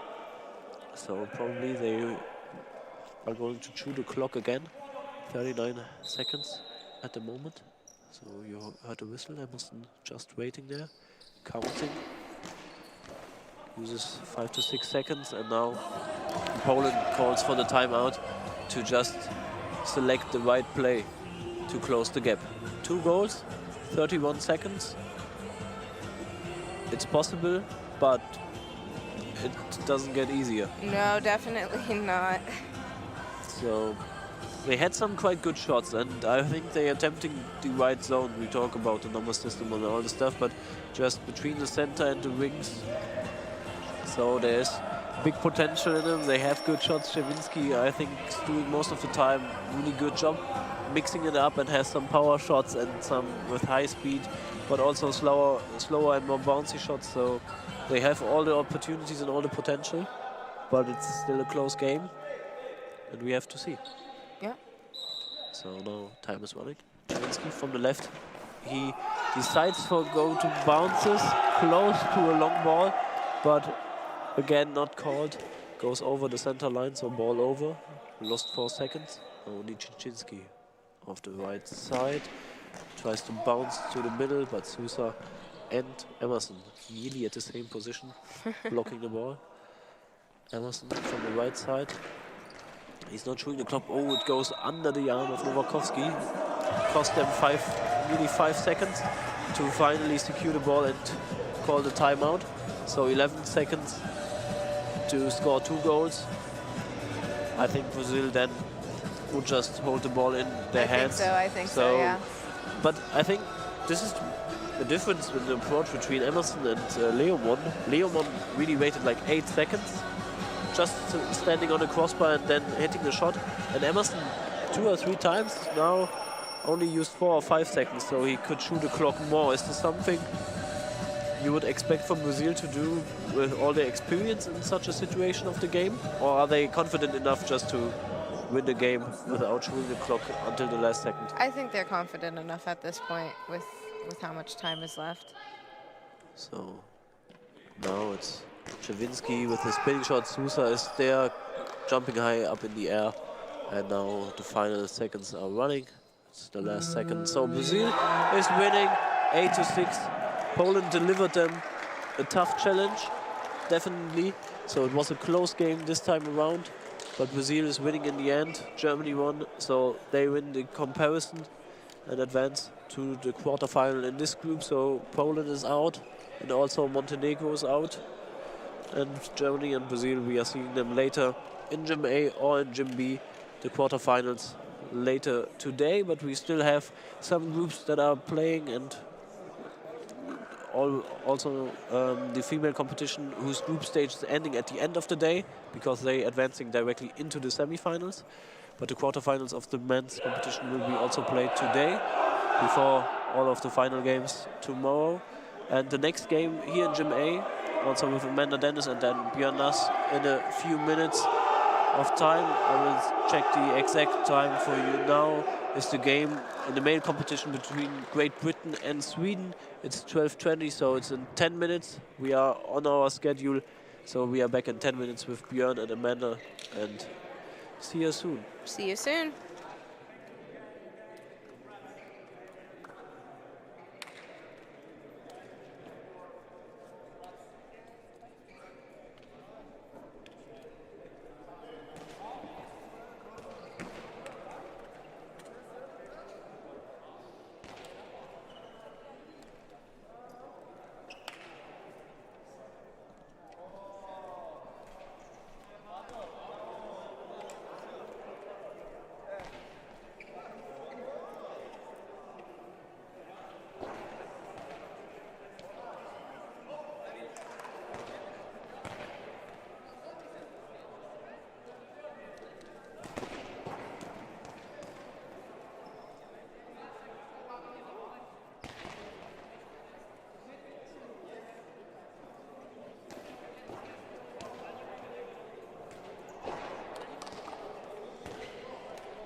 Welcome everybody back here at the Wanda Goalball Nations Cup 2025 in Berlin. Sportforum Hohenschönhausen. The next game is on the line. Team GB, Great Britain against Sweden, and 25 seconds to go. The equipment check is taking place. And my name is Björn Nass. Right next to me, our Goalball expert, Amanda Dennis. Amanda, great to have you with me for the first time, I think, today. Yeah, you got to, you know, be with my counterpart earlier, give you insights on the USA-Finland game. But it was much better, I think, to watch from the sideline than up here. If you say so, I won't doubt that. Now we come to the game between Great Britain and Sweden. Great Britain in the blue jerseys and the white numbers from right to left, and the Swedish team in the yellow jerseys with the blue numbers from left to right. Starting lineup for Team GB: on the right side, Dan Ropa; on the left side, Caleb Nanavi and Matt Loftus on center. And the Swedish team will start on the left side with Olaf Ryberg as center. Now Smedberg with the first throw. No, it's Fatmir Seremedi has the wrong number. Now number 10. We have him as number 3. But now Ropa to Seremedi and pass the ball to the right side. Number 1, this is Felix Roswell. Roswell now with a high bouncing ball down the line, but Nanavi's there. Nanavi takes the ball, goes back to the post, and then with the throw to Seremedi over his legs, but Ryberg is there, gets the ball, goes to the left post, starts, spins down the line. Ropa with his forehead out of bounds. That's a way to make a block. Now he demands the equipment check, and the eye shades are brought back into position.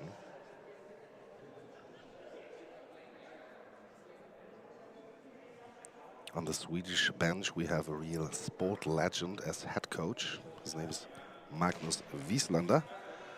Is former handball player for Sweden, Olympic champion, 3 times world champion, if I remember correctly. And now he's eager to start his goalball coaching career. I think 5 years now he's the national coach of Sweden. And the next ball goes to Roswell. Roswell moves to the other side from the half left with a throw to the right, and there is Loftus. Loftus hands the ball over to Nanavi. Nanavi from the middle, bouncing ball to the gap, but Ryberg is there, comes over to the right side, and from the right side with a spin down the gap into the net. All right, look, that was a great move. Ball movement from the left side, going to the right, and then hitting in between those 2 players. Nanavi now from the middle to Roswell. Felix Roswell is going to the middle. Seremedi moves to the left, so Roswell now with the bounce, and Nanavi is there, comes into the field and then hands over to Dan Ropa. He moves to the half left for the throw with the spin, with the throw. Seremedi up over the crossbar, deflected. Oof, very close. Just as we were talking about yesterday, lazy feet, like the top foot dropped, and that's exactly why the ball kind of got deflected backwards, but luckily enough it had enough spin to make it over the goal. In German we would say it kissed the crossbar. We only use that when it kisses the post. Oh, it kisses the post, okay. Now Ryberg for Sweden with the next attack, left side.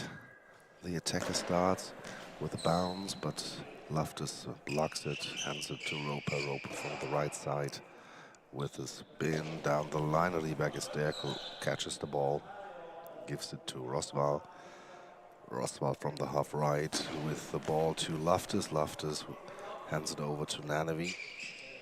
Nanavi now from the half right down the line, but Ryberg is there, stands up, moves to the right side. Spins, throws, out of bounds, 5 meters before the post. That one looks like it fell off the side of his hand. You know those shots when it just falls off and you're like, dang, it could have been so good. You want to have it back, I think. Yeah, you wanna like a try again shot. And now Dan Ropa gets the ball back from the goal judge. Has it now in his hands, shifts to the middle, goes back to the half right, And now he spins, throws, and the ball, Serenity can secure it. Fatmir Serenity from the middle starts, spins to Loftus, block in the neutral zone. He's running for it. Loftus gets it before the center line, brings it to Nanavi. Nanavi now with the throw from the middle to the right. Ooh, that was very close. Close one. That one didn't kiss the post, though. Not yet. Maybe with a later shot, but Rosval now for Sweden. Back in the right position, fake on the left side. Now Rosval with the throw to the left, but there's Roper. And then Roper from his goal with the spin directly, and then up in the air and inside the net. All right, Great Britain makes the equalizer. Again, over the feet of Fatmir Serenity. 1-1 the score now. And then no chance for Riebeck and Rosval to defend on the line after the ball went up in the air. Riebeck from the half left with the bounce ball. Long ball. Long ball is called against Riebeck. Olaf Riebeck now has to defend the goal, and Team GB comes together. Nanavi lets the ball for Roper. He's going to the right at the 6-meter line. In the middle there is Riebeck. Now down the line, right side, inside the net. 2-1 GB. That's the disadvantage of blocking at the high ball line. I feel like when somebody throws quite quickly, that you just don't get over to the lines fast enough. So, but then again, on the goal line, you have a wider area of space to cover. So you have to pick your poison. Now, Rosval comes to the right post again. And directly down the line, Nanavi stands up. No quick shot by him. He goes back to the post, to the half right. Now with the throw, bounce into Riebeck's legs. He can help out for Serenity. And the Riebeck now from the left side with the spin. And then the ball up in the air. Roper goes back, has the ball in help defense. And now then Roper with the next shot from the right side down the line. Riebeck is there. And Riebeck hands the ball over to Rosval. And Rosval from the half right with direct spin, then to Nanavi. The bouncing ball goes, and Nanavi from the middle bouncing to Serenity. Riebeck. Serenity now secures the ball, and Serenity will take the next shot from the middle. He starts, spins, throws to the right corner, and outside. Has Great Britain won a game so far in the men's competition? I have to look it up because Jim B, they also had games there, but it's difficult with all the matches to have all results now here. But I will look it up for halftime at least. Now we'll have Sweden from the left side. Riebeck down the line. Roper stands up quickly, but then goes back to the goal, and then the bouncing ball to Serenity. Yeah, they try to get the gap between Serenity and Riebeck, or to Riebeck when he's coming too close into the field. Loftus now with some problems gets the ball under control, hands it over to Nanavi. Nanavi from slightly right to Riebeck, and Serenity. Riebeck again. And now from the right side, Riebeck with the throw. Nanavi stands up, but doesn't throw directly. Now to the right side from the left. And it was blocked out by Riebeck. I personally feel like right now they're hitting a little bit too much mid-body and not enough corners or gaps. Sweden and Great Britain all have one win against Spain, I assume. If that was in, that would have been in. So Felix Rosval down the line and just goes out right at the post. And if it were in, it would have been in the goal. So the winner of this game will advance to the quarterfinals. Now the ball long line, but then Roper missed the target. I see. So both of these teams really want to win and need to win this game. 2-1 the score for Great Britain. 7 minutes, 10 seconds to go. Serenity from the middle after the left fake, and Loftus with a block to his right. Out of bounds. And the ball in the hands of now in the hands of Dan Roper. Nanavi is coming over, but Dan Roper takes the shot from the right, takes a deep breath, Throws down the line. Rieberg is there and now has the ball in his hands. Goes to the left post again. And with no spin, he bounces down the line. Roper has the ball and the ball is out of bounds. Nanovi now from the middle, go to the half right, and then to the corner, and now it kisses the post.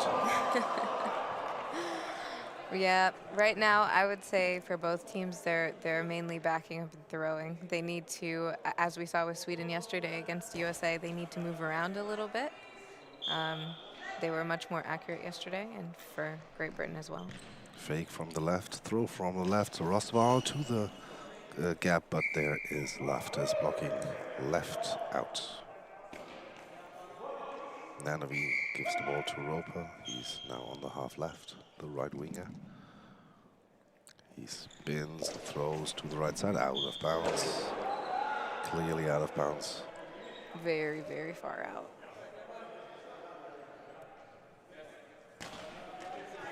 And now Olof Rieberg again with the ball, shifting to the right side. Starts, spins, throws, and then Nanovi is there. Nanovi with a quick shot to Zeremeti. Zeremeti has problems. Ball is into the net. Wow, okay. That pace change really made a difference for Great Britain, who is now in a 2-goal lead. Yes, 3-1 the score. Zeremeti blocks the ball, then it has so much spin that it is going behind his body. He wants to grab it, and he pushes the ball himself over the line.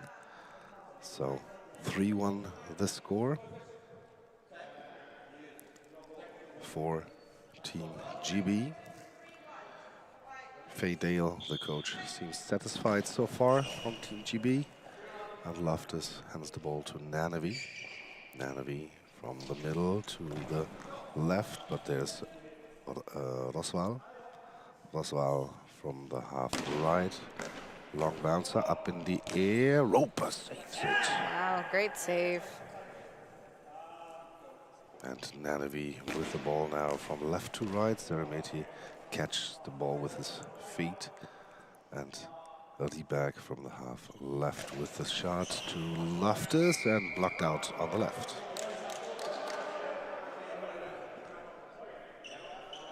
Timeout taken by Great Britain.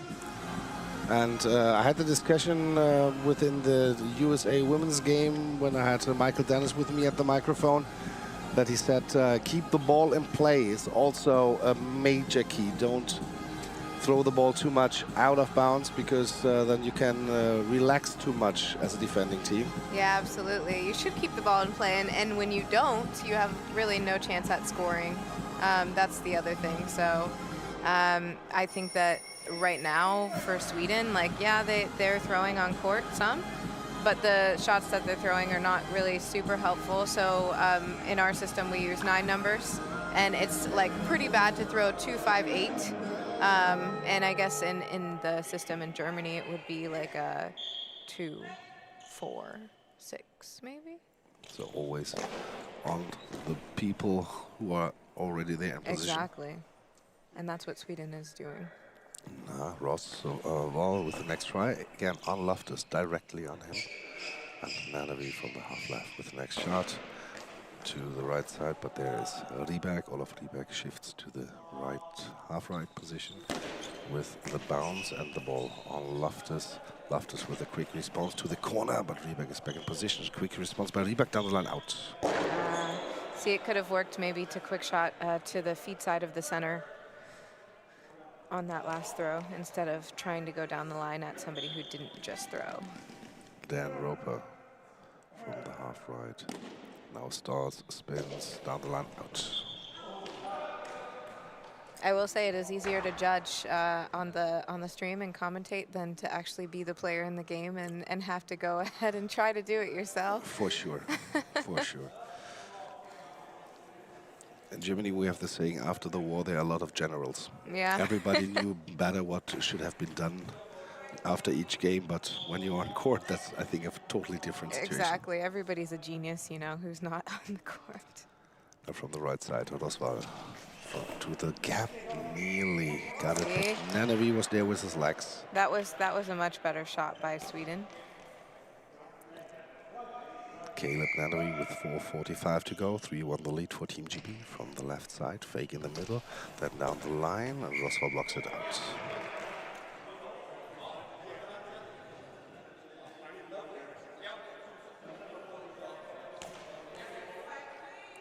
Felix Roswell hands the ball to Fatmir Zeremeti. He comes to the right post. Starts, spins, throws the ball left out of bounds. That was a no-chance shot. If it stayed in, it would still go out before the goal line. I think so. So then Roper with the next try for Team GB from the half right. Spins and then the throw secured by Roswell after Zeremeti missed it with his fingertips. And Roswell from the half right down the right side. And there is block out by Caleb Nanavi. Nanavi going out of the field now. Back in with the throw to Zeremeti. He catches the ball, stands up. Quick shot by Zeremeti to the left side. Roper is there, blocks the ball in front of him. Ball is still in play. Roper has the ball now, goes back to the crossbar. And then with the throw down the line, Rieberg is there, ball in play in front of him. And Rieberg now. No ball was blocked out. Didn't hear the whistle from the far side referee, and long ball. Yep. I was just about to say that. It didn't land until like halfway between the team line and the high ball line. It had a lot of oomph on it, but too much, I think. So who takes it for Great Britain? Dan Roper now as the ball goes to the half right. Rieberg again at the high ball line, down the right side, and it's saved. Nice. Okay. Same penalty than before, but this time Rieberg is so fast on the left side at the outside line. He catches the ball, and now Zeremeti with a really fast attack. After quiet please, he started moving, and with play the ball was going out of his hand. We saw also referees here Are not holding their whistle, which is great. They holded the whistle and really didn't want the players to make it, but here it is possible. Blocked out by Roswell. I think it was in the Finland men's game that Semi Hinsanen tried it 5 times, and 5 times the referee waited with the word play and said 2 times premature throw. It is dangerous for the players to stop their movement abruptly if you decide that you don't want to say play. So I personally feel like this is something that the referees need to do better and discuss. Because say you abruptly stop on your knee and dislocate it because they just didn't want to say play. Yeah, it's a tactical idea to do so, that you. But the referees should not be influencing. That's what I wanted to say. And that the ball is released by play, so it is covered. The sound is covered by the word play, so it's part of the game. But if you as a referee now think you have to be a greater part in the game, that's what I don't like. Yeah, I agree, and especially as a player, like let the players play. From the left side now, Dan Roper down the line, and the ball is blocked by Roswell. Stands up, quick shot to the left side, but there are the feet of Loftus, and Loftus hands the ball to Nanavi. Nanavi to the right side, out of bounds. 2:45 to go. 3-1 the score for Team GB.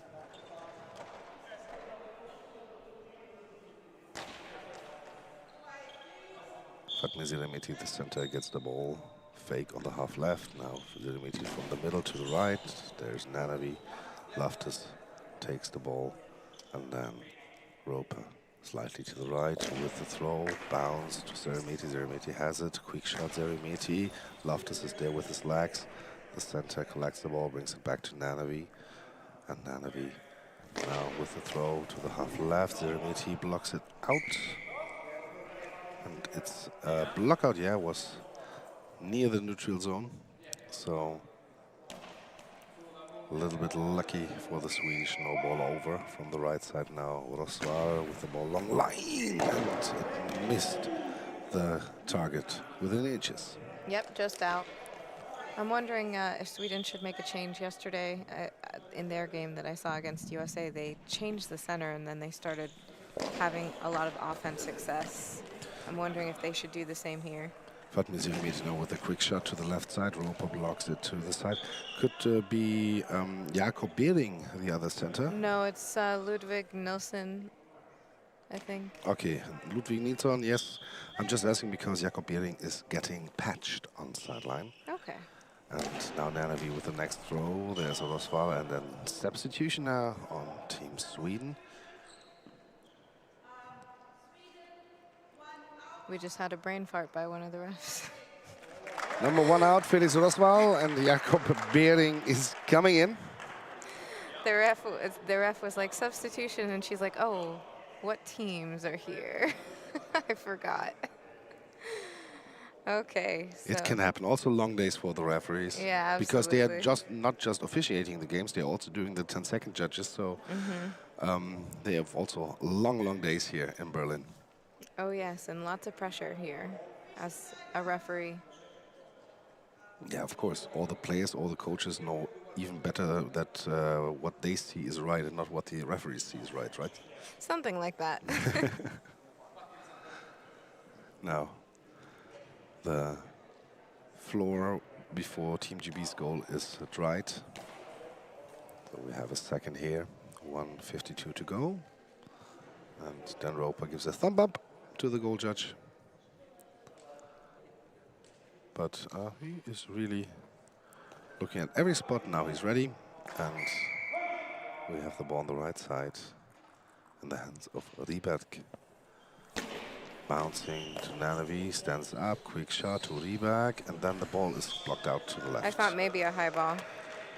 Thank But you. oh, okay. I thought so too. Okay.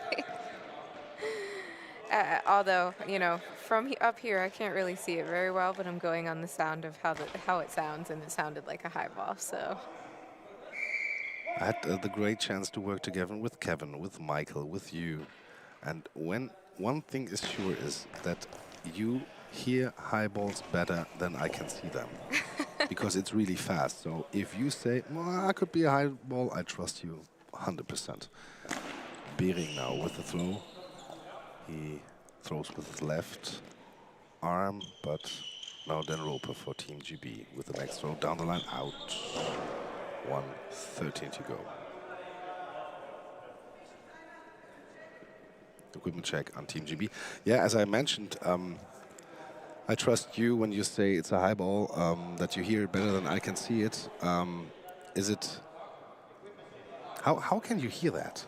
It's just, you just learn to hear that after a while. Actually, I think that's Mikael Ackerberg, number 4 for Sweden. I have him here as Jakob Behring.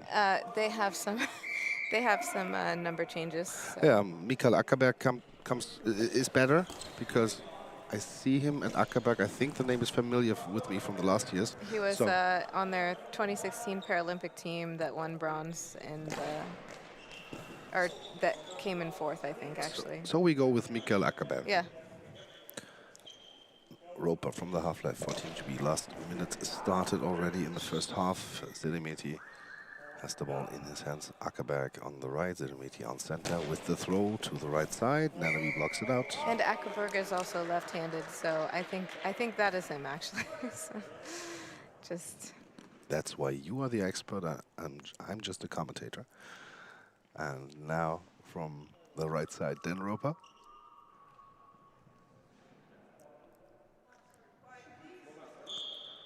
I think the fastest referee is a little tired. And now the ball down the line. It's saved by Rieberg. 30 seconds to go from now on. Rieberg from the half right. Ball blocked by Nanavi.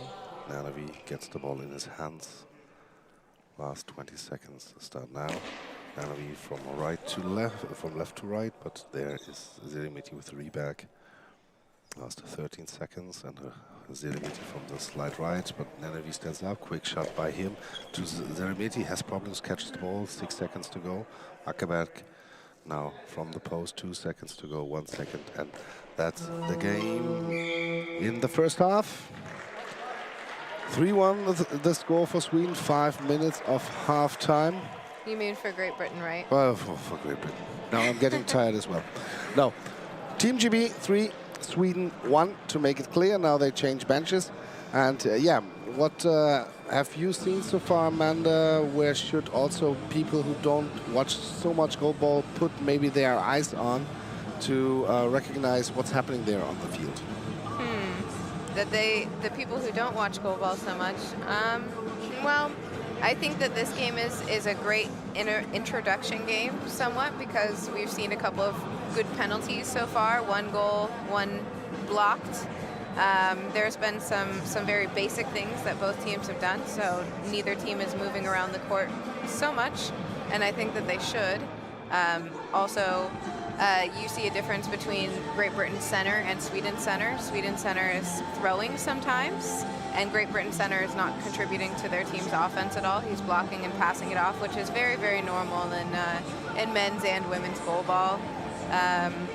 Non-throwing centers that are just focused on defending the middle, which I can say as a center myself is a lot harder than playing wing. Again, why I don't really love playing center either. You have to have a lot more concentration, and putting in offense in the center is also hard when you're trying to concentrate on the defense, on the ball call, on helping to lead and direct your players. So I think that could also be a mental challenge for Fatmir in this game. You see him struggling a little bit, especially with the short crosses that are crossing him like 6-4s and 4-6s, as we would say in the US. So maybe in the European system, I think it's like a 5-3 and 3-5s or so. So cross gaps. And I think that, again, I watched Sweden play USA yesterday, and I think that they had a lot of success when they changed their center, and I think it would also be good for them to do that now. They're a little bit less accurate than yesterday. Could be maybe they're tired. It just could be like, you know, not their day. Funny information there. Last year, Rieberg was always coming from the bench in the second half. And I asked the coach Magnus Wieslander on day 2, he's your main attacker. Why are you bringing him just from the bench in the second half? And he said, yeah, because he can't play 24 minutes. He's getting tired, and we need him in the second half when the opponent gets tired. Now, it seems like that Rieberg now has better condition. No, how's it called? I personally think that he's in shape. I don't know if this is true or not, but I heard that he did like athletics, like track and field, running, you know, and I feel like if you're also a runner, you have to also be in pretty good shape. Yeah, and now he is in shape. He starts the games. He's also in the second half. Maybe with Nilsson, maybe is the same. Okay. They don't have the best Ludwig Nilsson for 24 minutes. It's just a guess, but it was quite interesting to hear that from Wieslander, that he said starting 3 is not really, really important to me. The ending 3, this is important. I don't know if I would say the same. I think that you usually have a starting lineup, maybe your best 3 players that you would keep out on the court the whole time. Maybe there's people you would take out in different orders. So, but I think it's important to always start with your best players in every game. Wieslander still with their Swedish team on the court. Team GB is waiting for the equipment check, and we have 1 minute 35 seconds left in the halftime. Alrighty. Well, in the other gym, we are watching USA and Spain, right? And it seems like it's 10-2 at the half for USA over Spain. Okay. So maybe they have a short game there, 10-2. Maybe. We'll see. Half. And now teams are getting ready again. Team GB now from left to right in the blue jerseys and the white numbers, and Sweden with the substitution back. Rosval is back in. Sinemeti on center, Rieberg on the right side. He stands at the moment for the equipment check, but maybe they will change it because Rosval also comes back to the middle. And Loftus, Nanavi and Roper for Team GB. And you said, yeah, there's a difference between the 2 center players. The one is throwing, the other is not. But also Loftus is nearly 20 centimeters bigger than Zeremeti, and he really looks, from his body language, very calm in defense.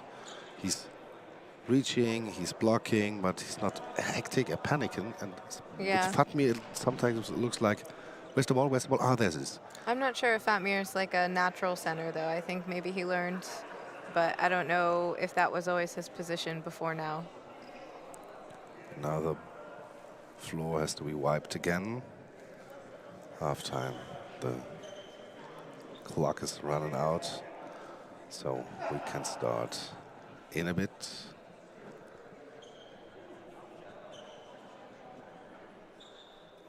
Is it so that the Swedish coach, he wears flip-flops, right? Yes, And he's wearing flip-flops today. Yes. That's like his signature thing. it is. His German is also quite good.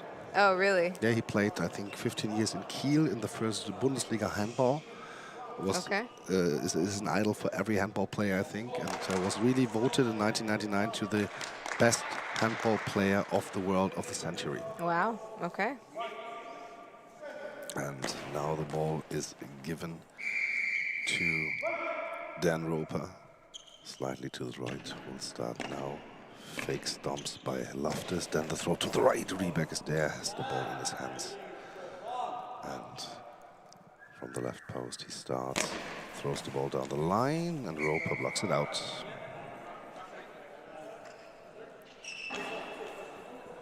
Nanavi gets the ball, goes to the middle, fake by Roper, then from the middle Nanavi, Zeremeti is there.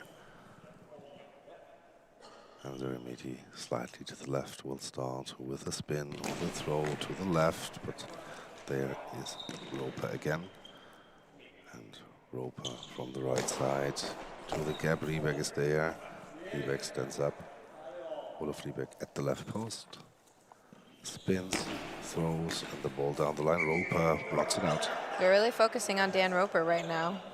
Not really sure what if that's the strategy or what their game plan is. Now Roper says, it's sweaty here, it's wet, please wipe my defense spot. So the goal judge is again there to dry the floor. And I don't know what Dan Roper said to Faydale, but when you mentioned they are focusing on Dan Roper, he was looking at her and was smiling a little bit. It looked like, why are they throwing every ball to me now? Yeah, I also wonder.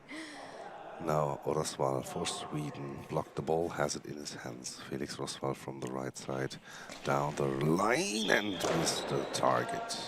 It's funny because we speak the same language, right? But the Brits are actually kind of hard to understand, to be honest with you. Like, I never understood their old women's coach, ever. And like, I've had a lot of occurrences where he's been talking to me and it sounds like a different language. And you just said yes, yes. No, I was yes. like, I have no idea what you're talking about. Okay. But I think this is in a lot of countries. In Germany, we also have parts when they are talking their language. It doesn't sound like German. I don't understand a thing. So Yeah. sometimes it happens. It's not all of them, but some of the Brits, I'm just like, I have no idea what you're saying. So. I was once in Liverpool, and I didn't get a clue what they wanted. Roper from the right side down the line, but there is Rieberg. And to Felix Roswall. He's in the middle. Zeremeti moves to the left to make some space. Roswall with the throw. That ball died a bit on its way down to the other side. The ball died a bit. In German, we would say verhungert. It's starved. And now the ball to the left side, but there is Roswall. And Roswall to Zeremeti. 10 minutes and 15 seconds to go in second half. Zeremeti from the middle to Nanavi up in the air, and Roper with the help defense now secured the ball. Second help defense save of the game by Roper. Roper from the half right. Next throw down the line. Riebeck has to reach, has the ball. And shifts over to the half right with the spin. And then High ball, I thought. inside the net. Oh, they're going to let it go. Okay. They let it go. All right, whatever the referees say, that's the right thing. Tableside was the high ball The referee in this case. Yeah, And the they were Brit- looking at each other. And nobody took the call, so we give the goal. Yep, and the Brits thought it was a high ball too, so. Fatmir Seremeti from the middle starts, throws, and the ball is in again. There's the 3-3. See how just one goal can change the momentum of a game. That is wild. Caleb Nanevi now is going off the court. I think this high ball, no high ball goal brought him totally out of the focus. Yep. And now number 5 is going out, and number 1, Jack Peters, is coming in. And you can hear in the background the British ladies cheering for their men. So they have some support. And Sweden has some support here too, so they both have... Yeah, the Finnish. I see they are the Finnish team, and Scandinavians are supporting each other. Well, how nice of them, how kind. I don't know if the Swedes have reciprocated that in this tournament so far. Hey, Sverige, they are calling. Come on, Sweden. Hey, Sverige. And then Roper gives a thumb up. Australia also cheers for Team GB. Of course they do, of course they do. I'm not surprised at all. And now Jack Peters, number 1, left side. In for Nanawi with the throw. And down to the right side, but there's a lead back. Gives the ball to Roswell, 9:28 to go. 3-3 the score. Roswell from the half left to the right side, out. It really wasn't so close, you know, they're really trying to hype them up, but that ball probably went out way before the team line. Yeah, between the 150 and the team line. We went out of bounds. And now, again, Roper with the throw. Seremeti is there. Seremeti gives the ball, keeps the ball for himself from the middle. He starts, throw to Peters inside the net. No, it's a post, at the post. Oh, wow. No, it was a goal, yes. I thought it was inside, but it hit behind the post. There's also some metal. It hit the metal and went out of the goal again. So it went into the net this way, but it was inside. Three goals in like the last minute, basically, by Sweden to change the course of this game. They were placement game bound, and now they're quarterfinal bound if they keep this up. Team GB looked like they're totally in command of this game. Solid in defense, and now 4 throws, 5 throws, 3 goals in a row. I think that they're also confused at this point too. They're like, what happened? It was so good for so long. I feel like this is a repeat of a game that I watched earlier. Faye Dale is not smiling anymore. She was giving strict orders now to her 3 guys on the field, but no change. Dan Roper stays on the right wing, Jack Peters left wing, and Loftus on the center position. And now Dan Roper from the right post. Fake from the middle. Now Roper down the line. Rieberg is there, stands up and spins to the right side, and the ball is in again. Oh man, they need to do something, call a timeout, make a substitution, something. Clearly that timeout that they just had was not as helpful as maybe they would wish it would have been. But they thought maybe taking Nanevi out on the left, where the goals are all conceded, is helping.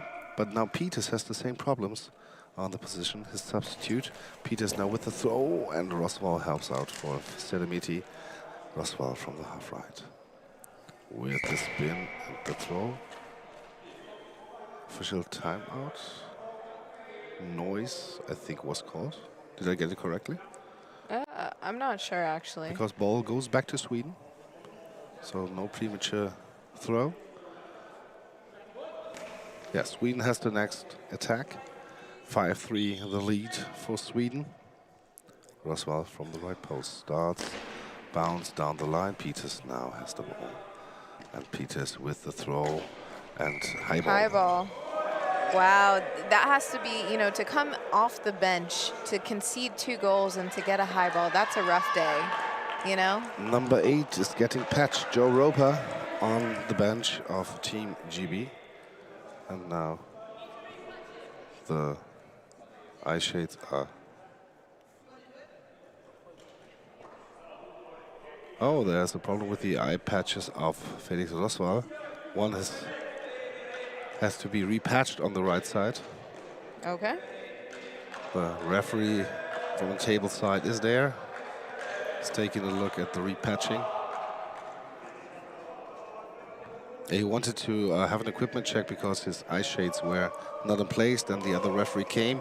He wanted to put the eye shades off, and then the right side of his patches also went off. Oh, that's so annoying as the player, because you just want them to go ahead and do whatever they're going to do, and then at some point, you know. But he's smiling. Well, that's good. Felix Roswell still in a good mood. Well, I would be too if I just got all those points back after a whole half of not really scoring many goals, you know? Like, you have to be in a good mood when the momentum's on your side of the court. I think it were 4 goals within 2 minutes. Yeah. That's something to go back and discuss. Now Zelimeti with the penalty to the left side. Peters blocks it. All right. That made the day not as rough, you know? But Zelimeti was there starting before the quiet please. Slightly with 1-2 steps, then quiet please, then play. But he stopped within the motion and then restarted. Maybe he should start completely new. Maybe he had changed his mind on what he was going to throw. Now team timeout, team GB. There's still a long time left, right? Yeah, 8 minutes and yeah. 21 seconds. Team GB has all chances in the world here. Yeah, absolutely. They don't need to give up, you know? So maybe a bad 2 minutes with the 4 goals, but it's not impossible to come back from. But these 2 minutes cost you 4 goals, 2 timeouts, and 1 substitution. Yep. It's a lot. It's a lot. Whatever it takes to get your team back on track, you know? Now we have the next substitution, the second one for Team GB. Number 1, Jack Peters is going off. Joe Roper is coming in. That has to feel kind of bad as the person who's coming off if you didn't have a chance to score back after you got, you know, you conceded 2 goals. It's unfortunate, but, you know. But on the other hand, he blocked the penalty. He blocked the penalty. He ended on a high in some cases. But interesting to see if Joe Roper is now going to the left side, because yesterday when he was allowed to play or coming in, he was playing center. But Loftus seems to stay on center. Yeah, Joe Roper goes on the left side, Dan Roper now on the right side with the throw, the bounce to Zelimeti. And now also the communication and the firing up is getting louder on Swedish side. Zelimeti from the middle to the right to the new man, but it's out. Joe Roper has a long sleeve shirt with the Union Jack on. Yeah, I think that's like his signature thing. Now, Joe Roper from the left side, fake from the other side. Now the throw, and the ball is in the hands of Felix Roswell. Felix Roswell now from the right side with the throw, bounce down the line. Joe Roper is there. Wants to take the shot himself from the left side with the spin, and the ball is in front of Zelimeti. Now he has the ball, goes back. He'll take it himself. And the throw to the right side. Joe Roper is there. Long. And long ball. He didn't back all the way up to the goal. I don't know if that made a difference to him getting a long ball or not. I thought so too. Totally out of position and then put full power into it. Right side, Dan Roper in the middle on the 3-meter line. Zelimeti, Roper down the line. In. Goal. Ball is in. Corner. Right corner. 4 goals Team GB, 5 goals Team Sweden. 7:55 to go. Well, good thing they're making it a ball game.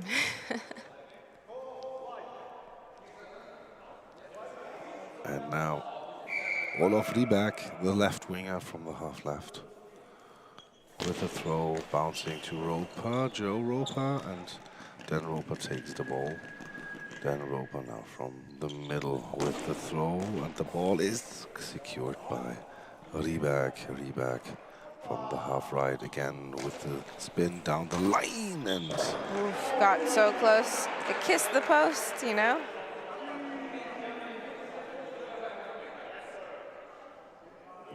now Joe Roper colliding with Dan Roper. Joe Roper keeps the ball, shifts to the middle, shifts back to the half left, and then the throw to Siremeti to the gap. No, Siremeti has it. Rosval now with the next throw. 7 minutes 20 to go. Now to the gap Goal. inside the net. Loftus and Joe Roper couldn't close the gap. So 6-4 for Sweden. I personally think that it's very hard, I was explaining this yesterday, to go with your hands into the gap on a wing and your feet to the line. I feel like a lot of players struggle with that. From the right side, Dan Roper now with the answer, no. Went out.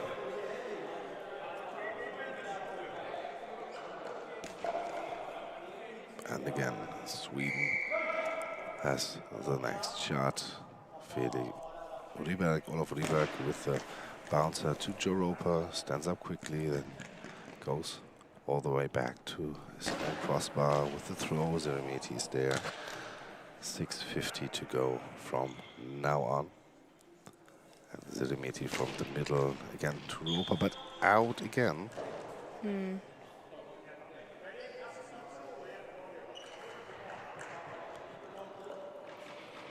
6:46 to go. Dan Roper shifting from left to right to left, colliding with his brother. No, then he brings the ball down the line. Rosval is there. And Felix Rosval from the right side with the throw down the line. Joe Roper is there with a quick shot back down the line, inside the net. Okay. And that was a good quick return, you know? It was a little rally for a second. 5-6 to score. Now the goal judge wants to wipe something, but the referees have to tell him that he can come in, so a little bit more patience there. And now the ball in the hands of Felix Rieberg from the left side with the throw. Dan Roper is there. Dan Roper now from the right side, starting, spinning down the line, and it's blocked out. Oh. With the fingertips, Rieberg can block it out.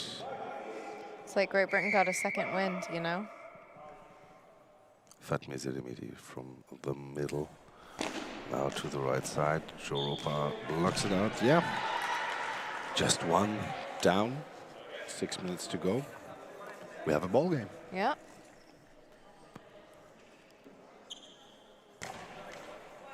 And the ball in the hands of Joe Roper, left winger. With the throw to Siremeti. Siremeti over his head passes the ball then to Rosval. Felix Rosval from the right side with the ball to Roper down the line and blocked out. With his feet, he was there just in time. Dan Roper on the half left now has the ball in his hand, the right winger. Spins, throws other side, but Rieberg is there. Rieberg goes to the middle, from the middle, bouncing to Loftus. Loftus with a response, but there is Siremeti. And he goes back to the crossbar, 5:25 to go. And Siremeti from the middle to the right, bouncing and blocked out again by Joe Roper.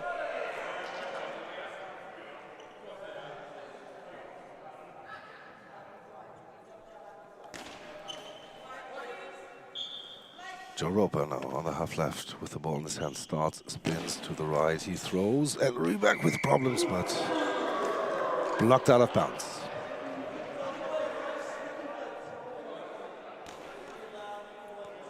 Rieberg hands the ball over to Felix Rosval. Rosval from the half right with the direct throw. Loftus is there. And again, we have Dan Roper from the half right to the gap, and Riebeck is there. Riebeck is there, helps out for Zelimeti. It was close off of his feet, that one. Riebeck down the line, Roper is there. No, quick shot, goes to the half right now. Joe Roper with the throw down the line. Riebeck is there again, has the ball in his hands. Joe Roper is back in position, and Fatmir Zelimeti from the middle. He will start with the throw to Loftus. Loftus with the quick shot, and there is Riebeck helping out for Zelimeti. 4:27 to go. And now Olaf Riebeck from the left to Loftus to the center. Ball in front of him, finds it, brings it to Dan Roper. Roper from the middle with the spin to the gap, but Zelimeti and Riebeck are there together. Zelimeti now has the ball in his hands. From the middle, he starts to the right side. There's Joe Roper standing up, has the ball, and spins, throws to the other side. Riebeck is there, and Roswell now with a shot from the half right with a spin, long bouncing ball, but it's secured by Joe Roper. Dan Roper now from the half left, 3 minutes 40 to go with the ball down the line. Roswell with problems, but he can secure it. The ball is free, and Roswell timeout taken by Magnus Wieslander. Yeah, good thing that he did that too, because the way that he threw the ball out, they could have given him an unsportsmanlike conduct. I think we've seen it a few times today already. I've seen it one time. There was, I think, USA, where Eliana Mason, I think, threw it over her shoulder to the bench area. Just out, yeah. I'm not sure if she's updated herself on the new rules yet. So. We have to ask her, maybe, at dinner tonight, because I think I heard she said, sorry, I did not know that. Yeah, exactly. Well, I've already talked to Ileana since that game, and I definitely know that we went over this in our team call before we came here. Yeah. You know, but I think, you know, you're not always remembering these small things, so. Because it was quite cute that she was saying sorry so fast, and I did not know that, not what is, are you officiating, what are you doing there? No, my fault, sorry. And now the ball is placed out of bounds by Sweden on purpose, because they wanted to avoid a 10-second violation, and now Dan Roper is off the field. Anything above hip height is the unsporting conduct now. So over hip. So he would have also got one if he threw that out before the timeout, since it was over his hips. It depends. Hips when you stand, or hips when you are kneeing, or hips. It depends if you're kneeing or standing. I don't think that it's a difference. Because he was on his knees when he was throwing the ball out. No. I think he was on his feet. Maybe we can have a replay. No, we can't. Director says no. But I think it's not so important. It doesn't matter. It didn't get called, so. Yeah, but these are really bad calls. Not bad calls from the referee side. These are bad calls if they have to be made. I just think also about the delay of game penalty Germany yesterday had in the men's game against Brazil, because they forgot to count their timeouts. Yeah. And at one timeout too much. It can happen, but it can happen, absolutely, yeah. Absolutely, and I think that before, mainly the rule was thought of as it's more laid out now. So what is unsporting conduct? Because before, the referees could choose, I don't like their shirt today. Unsporting conduct, you know? There was not a set thing that they would call it for. It was at their discretion. Now there's an outline of this is what unsporting conduct is. So it's very much so, I feel like, a better laid out rule. But in my honest opinion, I think it's better that everybody knows what is not. Exactly. Also for the referees. So that's easier for them, that they say, okay, it's written in the rules, so you are not allowed to, and not, I'm the one who gets to decide myself what I feel like is unsporting, because every referee is different. Some referees would call unsporting conduct on things that other refs would not call, and it was very confusing. And a penalty is a major punishment. Absolutely. I've lived through this, so I definitely know. Now Dan Roper is patched again. Just took a little bit out of there, so I don't know if there will be any momentum changes for either team? Joe Roper with the throw, 3:27 to go, 6-5 for Sweden. The winner goes to the quarterfinals here at the Goalball Nations Cup. And Zeremiti with the throw to the right side. Roper is there, blocks the ball. And Joe Roper hands it over to Dan Roper, the right winger on the left side, with the throw to the other side, but it's out of bounds. So 3:15 to go. Ryberg goes to the half left. Spins, throws to the right side. Joe Roper has the ball. And Joe Roper now from the half right comes shifting over down the line to the gap, but no, Ryberg with the quick response. But there's Loftus out of bounds. All right. So you always wonder after quite a long break, like how it changes the momentum of a team. Will people reset? Will people be able to get back in the game? I think both teams have done pretty good here. Zeremiti with the save there, with his feet. Now has the ball in his hands. And now what happened?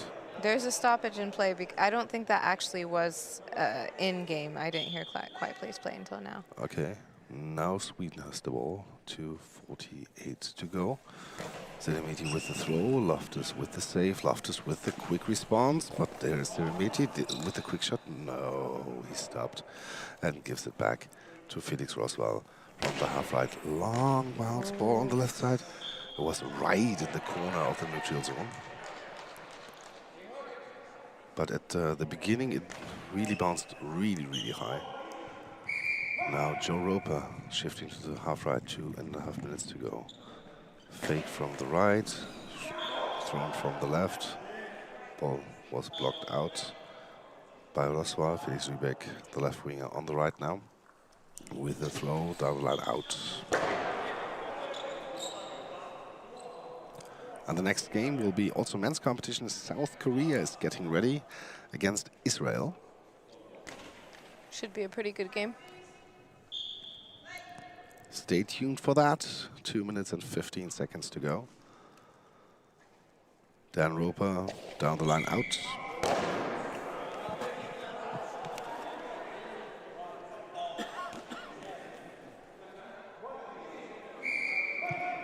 And Sweden with the next try. Fatmir Zeremiti from the middle again. Brings the ball right side and blocked out by Joe Roper.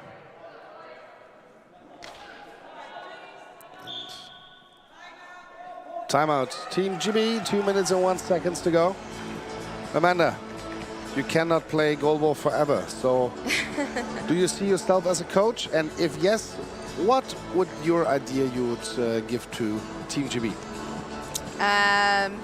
So I could be, but I definitely would want to wait like a little while because, you know, people on our team, we seem to play goalball forever, basically. And so you end up, you know, maybe coaching the people that you played with before. And I personally, as a player, find that a little bit inappropriate. I would say if I were as a GB, the thing that I would ask them to do is move around a little bit more. And I would throw these short crosses, these X's at Fatmir, these really short X's at him, especially at his feet side, from the left side to his to their right from the offense view. Yeah, Roper from the right side down the line. Ryberg is there. Last 2 minutes started. And from the half right, Ryberg down the line. Loftus now as left winger, Joe Roper in center. Interesting decision. Maybe they want to have more power from the left side in offense. Give something up in defense for that. Because now Loftus is taking the shot. Oh, he's waiting for Roper. There's the fake. Now Loftus from the left, and it's saved by Roswell. Felix Roswell, 1:35 to go with the throw. Down the line, Loftus is there, stands up, quick shot. The ball is out, left side. I still would say throwing straight in the men's game, not always the most effective thing. I really would move the wing in closer to the center and throw that like short cross in between the far side wing and the center. Now from the half left, Ryberg, Loftus is there, stands up, hands over to Dan Roper. Dan Roper from the right side. Now with the throw, bounce, Zeremiti is there, ball is free. Zeremiti has it and goes back to the crossbar. And with the throw to Joe Roper, the center has the ball, gives it to Loftus. Loftus now from the half right with the throw to Zeremiti's feet, but he can block it out. That was good. That had a good amount of action on it. Unfortunately, it was still straight, so. Rieberg, the left winger from half right with the throw down the line. Loftus is there. Last minute start, 50 seconds to go. Zeremiti blocks the ball in front of him and finds the ball. Pass back to Roswa. Felix Roswa from the right side with the throw. Bounce to Loftus. He has the ball in his hands. Hands over to Dan Roper from the half left. Dan Roper with the throw to Zeremiti's feet again. And now timeout taken by Sweden. 31 seconds to go. 6-5 the score. So, short crosses on the feet of Zeremiti. Now you are Magnus Wieslander, the coach of Sweden. What would you tell the guys of Sweden? I think, first of all, they're up by 1. There's 35 seconds left, which means probably a maximum if they take their time of about 5 throws. If they could get it in the men's game, I would say safely 5 throws if they take time off the clock. That would probably be the smartest thing to do now, and really keep the defense. Really make sure they're calling the ball right, make sure that they're moving together, make sure that they're working as a team in the last 35 seconds to be able to win this game. Zeremiti has the ball in his hands. The ball clock is running, and then Loftus now with a quick response. Zeremiti has the ball with his feet, ball to the neutral zone. Now he has it before the team line, brings it back to Rieberg. 17 seconds to go. Rieberg down the line, Roper up in the air. The ball is secured. Dan Roper, 11 seconds to go. And then Dan Roper with the throw down the line. Rieberg is there, has the ball. And now 6 seconds to go. I would just hold the ball if I were them. 6 seconds to go. He's throwing it again. And the ball is with Loftus, 1 second. And it's over. Sweden wins 6-5 against Team GB. Now also game is called by the referees, so they are cheering themselves up. Thank you, Amanda, for helping me with this really close and intense game here. I hope you enjoyed it the same way, these two teams, how they fought each other, 2 totally different halves. Yeah, absolutely. It was like the story of like 2, what do they call it, like 2 something or another?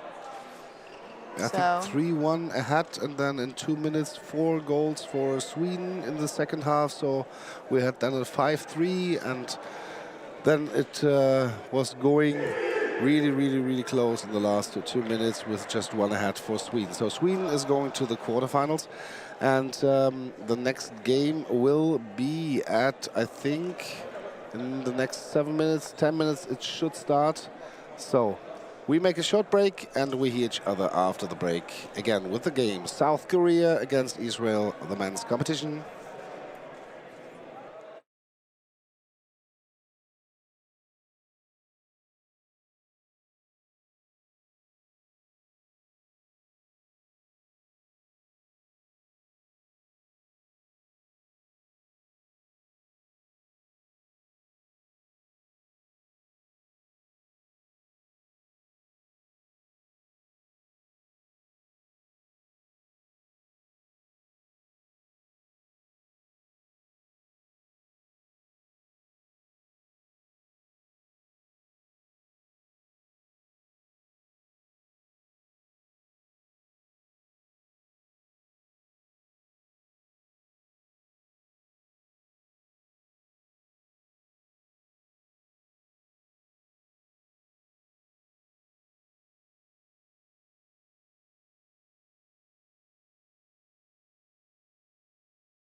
Welcome to our next game at the second day of the Goalball Nations Goalball Cup. It's Israel against South Korea in the men's tournament. We had the same matchup earlier this morning in the female competition, and Israel is desperate to need a win because they lost closely against Ukraine, and Ukraine has to face Denmark, who has not any point at the moment. So South Korea is the favorite in this game, and Israel needs to win to secure the quarterfinal spot. And we are looking for the lineups, but first to let you know, South Korea is playing in the black jerseys with the red stripe on the side from left to right in the first half, and Israel in the light blue jersey and the black trousers from right to left. And in 20 seconds we are about to start. And Israel is starting with number 1, Michael Rusin. Then number 3 on the left winger position, and number 1's right winger. Number 3 on the left winger position, Doron Hodeda. And on center, number 9, or Ben David. And we see on the South Korean side as the left winger, we have Haksu Im. As a center, there is Won Jin Son. And with the number 11, we have Inte Jong on the right winger position.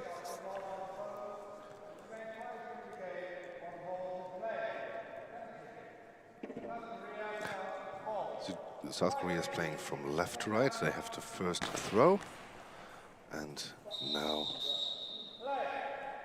Haksu Im with the first throw from the middle. He starts with a spin down the line, but there is a block. It's collected by Israel, by Ben David, and then from the right side, Rusin down the line. Haksu Im blocks it up in the air, out of bounds. And so, next attempt for South Korea, In Tae-jong with the throw to the gap inside the net. 1-0 for South Korea.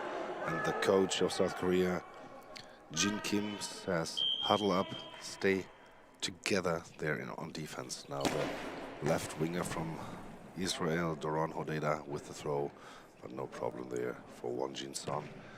Im now from the left side down to the gap, but again Rusin now with the throw down the line. Im with the block.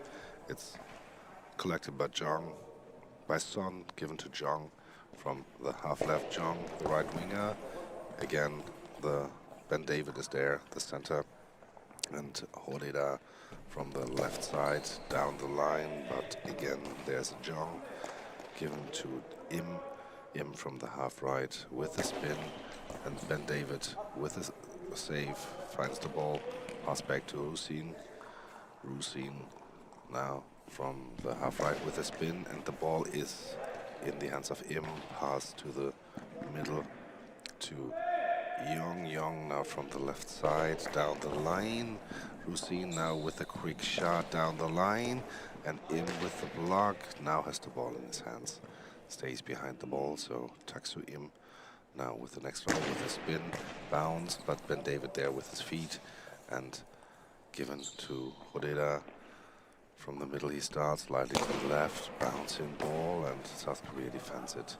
And so Jong has the ball in his hands from the right side with the throw down the line, and Hodeda can save it at the end. Hodeda from the left side with a spin, with a throw down the line, inside the net. Slips through under the body of In Tae-jong.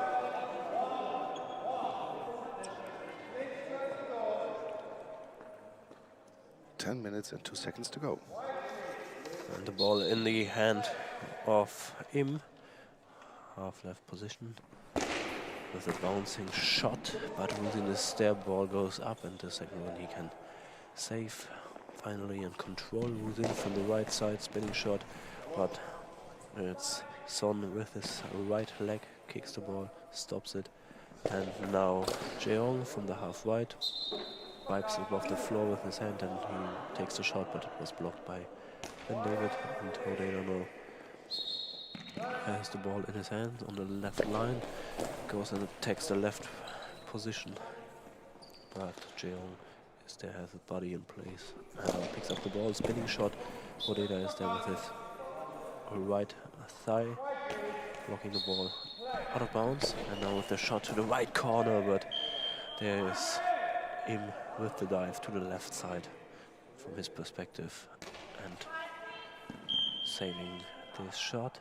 Him now lining up at the left sideline, straight down the line, the shot, but Rusin is there blocking with his legs. And Rusin with a spinning shot to the left corner, but a little bit off to the left, so slightly misses. And now it's Jeong coming all the way up, and it was short because it was close, because Ben David misses the shot for him, and then Rusin pick up the ball late, shot it to the left side out of bounds, and now it's again Korean ball. Im from the left side, lining up at the goal post, and tries to attack the same spot with Rusin and Ben David, but Rusin can pick up the ball. Now Horeda from the upper right position, but he isn't his positioning right. The ball left his hand a little bit too late, so it goes out of bounds in the neutral zone. Now Jeong on the right side, spinning shot, takes Horeda, who reacted after the touch of the ball because it hit him in the chest, and he just reacted rightly after it, so a little bit lucky there. Has the ball in his hand, upper right position, and spinning shot to the left, collected by Jeong. And now Im from the half right position to the corner, but Horeda is there, dives for it to the sideline, has his fingertips on the palm of his hand right in place to save this one. Gives the ball to Rusin, he comes from the center, goes left, passes the center on the left, but then it's Jeong who saved the ball from the half left, spinning ball attack, but this one saved by Horeda, the left winger. Now from half left, spinning shot straight down the line, but saved by Jeong, and pass on to Im from the half left, a bouncy ball. Ben David is there, catches the ball, now gives it to Rusin. They are all shifting to the left. Rusin comes down to the center, slowly shot, bounces up in the air, all are back in their place. Rusin still looks for the hash mark, but now he's there. Jeong attacks the center, so no danger there. Ben David is there and kicks the ball away with his leg. 1-1, 7 minutes and 35 seconds to go. Horeda for Israel on the half left. Spins, throws, and the ball is secured by Son. Son gives it to Im. Im from the half left with the throw, but Ben David is there, stands up, quick shot. Ben David up in the air, it's blocked out. To the right by Son. Wonjin Son with the save there. And we have Jeong now from the half right, the right winger with the throw, but there is Rusin and he blocks it out. Rusin now from the right side down the line, Im with problems, but can save it. Reaches out there to the side and can deflect the ball. Now from the half left, Im again, Haksu Im with a high bounce in ball, but there is Ben David and hands it to Horeda, Doron Horeda with throw. There is Son. Son gives it to Jeong. Jeong from the half left with the throw to the gap, and problems for Israel, but they can save it. Ben David at the end saves the ball. 6:34 to go. Rusin with a high ball. Penalty for South Korea. Michael Rusin now has to defend the ball on his own, standing in the middle of his own goal at the crossbar, waiting for the signal, and Jeong has the ball in his hands. And the goal judge now is asked to stand in front of the two players to secure them. Now the penalty is thrown and it's in. 2-1 for South Korea. So this one a little bit to the left, and Rusin just moved into the wrong direction, so from his perspective he moved to the left, the ball comes to his right side. Not really precise, but it's in. Korea is in the lead by 1, 6 minutes and 30 seconds to go. Now Hodeda from the left with the spinning shot, picked up by Jeong, directly countered, and he has to dive Hodeda to the corner to save this one. Wasn't right in place, but got his timing right. The next shot comes from him to the center position, picked up by Son to him. Him from the left side, spinning shot, but it's out of bounds. So late release of the ball, so it misses the target. Goes out of bounds to the left side. Now it's Musin from the half right. Spinning shot nearly finds the gap directly into the goal, but Im can throw his legs to save the day for South Korea for the moment. So then the next shot from the half left position lands at Musin, who saved the ball and will be now substituted out of the game, and Afni is the one who is coming in for him. Shai Afni, the left winger, and maybe Chan-Woo Kim is at least standing at the sideline, but not finally prepared. Maybe substitution option for South Korea later. The only one who's substituted in for the moment is Shai Afni, who started yesterday in the starting lineup. Ben David, his sister, is also playing here in Berlin on the female roster. He's also he's the center here. Played yesterday most of the time. Shai Afni yesterday was also a substitute candidate for Michael Musin, so nothing really surprising, but we cannot continue because Afni's equipment is checked and finished, and Ben David's equipment has to be checked, and there seems to be an issue that occurred with his taping because they checked the shades, and now the referee tells the sideline that they have to fix the patches on his nose. Maybe there's something not right in place. We looked him into his face and checks it now properly whether everything is attached right, and now he is asking for patches. A little bit of confusion, but I think they are going to sort it out. And now he gets new patches. He wipes off his nose after the patches are off, a little bit of the sweat with his shirt. And now they have also to attach those and use a towel just to dry his face. And now he wiped the towel 2 times through his face, and now he will be patched by the referee. And then after they fixed everything with the equipment, we can continue. We still have 5 minutes and 52 seconds on the clock. South Korea is leading by 1.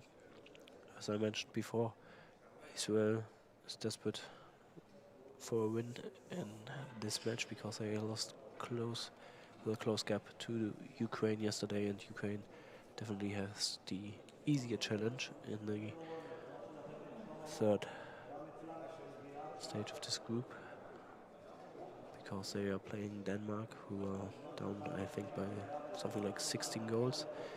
Because yesterday they lost to the mercy rule against South Korea, who are the favorites in this game, but so far it's just only the difference of 1 goal, and now they fix everything. The command for quiet please is there, and now they can continue, and they change a little bit. Hodeda goes to the right wing, tries to confuse the South Korean defense with some ball movement before his shot, but nothing dangerous. Attack the left, attacks again the left because there was shot in between from South Korea, from Jeong to the center position. But nothing happened there, and now it's South Korean ball after 2 shots from Hodeda.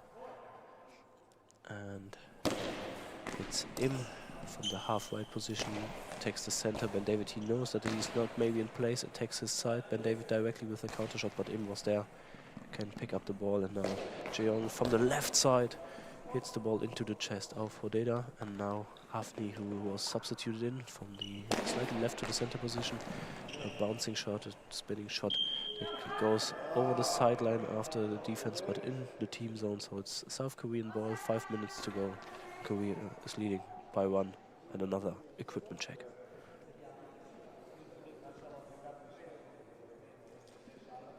And the equipment check is done. Usually she should wait till the ball is on the other side, because now South Korea gets new 10 seconds. And here now the throw from the left side by Im with the spin to the right corner, and misses within inches. This throw for 58 to go, 2-1 the score for South Korea. And Ruse in Hodeda with the throw up in the air, it's blocked over and out. South Korea there with Son, who deflects the ball up in the air with a save. Now we have Jung again from the right side, directly to the gap. Ben David is there. Ben David to Avni. Avni from the half left with a spin, with a throw, and the ball is secured by Im. Hucks to Im now from the middle to the slide right corner, and it's blocked out. Blocked out by Israel. 4:35 to go, and Hodeda has the ball in his hands. Spins from the middle and then blocked by the center. It's ball over. And it's blocked through the neutral zone, out of bounds. And so Shai Avni. No, it's Hodeda who gets the next shot. Hodeda from the half left to the left corner. Jung is there. Jung with the response. And the ball is deflected at the hand of Avni. Avni saves it with his forehead. And from the left side again, Shai Avni with the right corner crossing ball. Im is there. Im starts, spins, throws down the line, but Hodeda again from the right side with a quick response, and it kisses the crossbar and goes over the goal of South Korea. That was pretty close. 4 minutes to go here in the first half in this close match between South Korea and Israel. On the left side, Jung with the throw. Ben David stands up, quick response to the center, and San is there, has the ball now in his hands. And then timeout called by South Koreans coach Jin Kim with 3:50 to go. And now in the rhythm of the good old Ghostbusters song, both benches are jumping up and down and walking and running on their spot.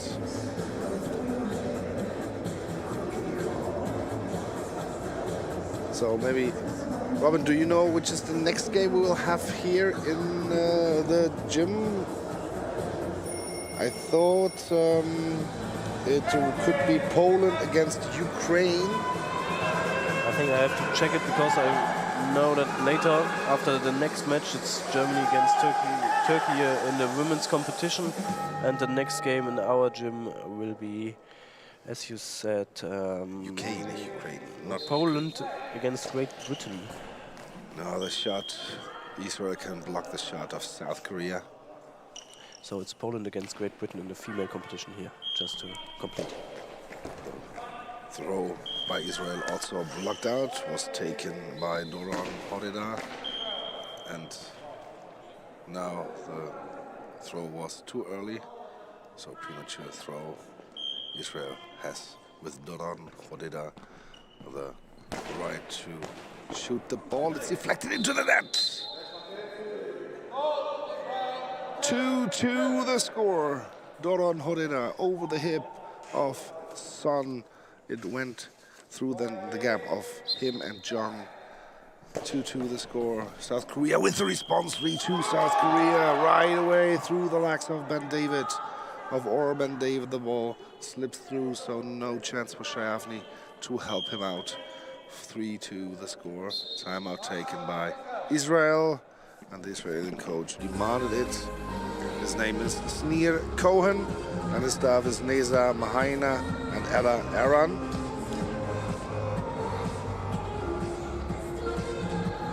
So we have 3 minutes and 30 seconds to go. 3-2 the score for South Korea, who are leading in their pool stage. So now Israel has to call the timeout because they want to change a little bit, but I think they increased their performance because they were close to the goal, and then they scored finally after the timeout that South Korea took because they were not satisfied. The coaching staff and the coaches were not satisfied by the performance. So and only one player of the Israel squad, Nif Benich, still was warming up during the timeout, but no substitution at all. Hodeda from the half-line position, spinning shot out of bounds. We have 3 minutes and 30 seconds to go at the moment. And now South Korea has to find again an answer, because maybe this was only the one counter shot after the goal. Or they are back into the game. Im from the left position with a cross shot to Afni.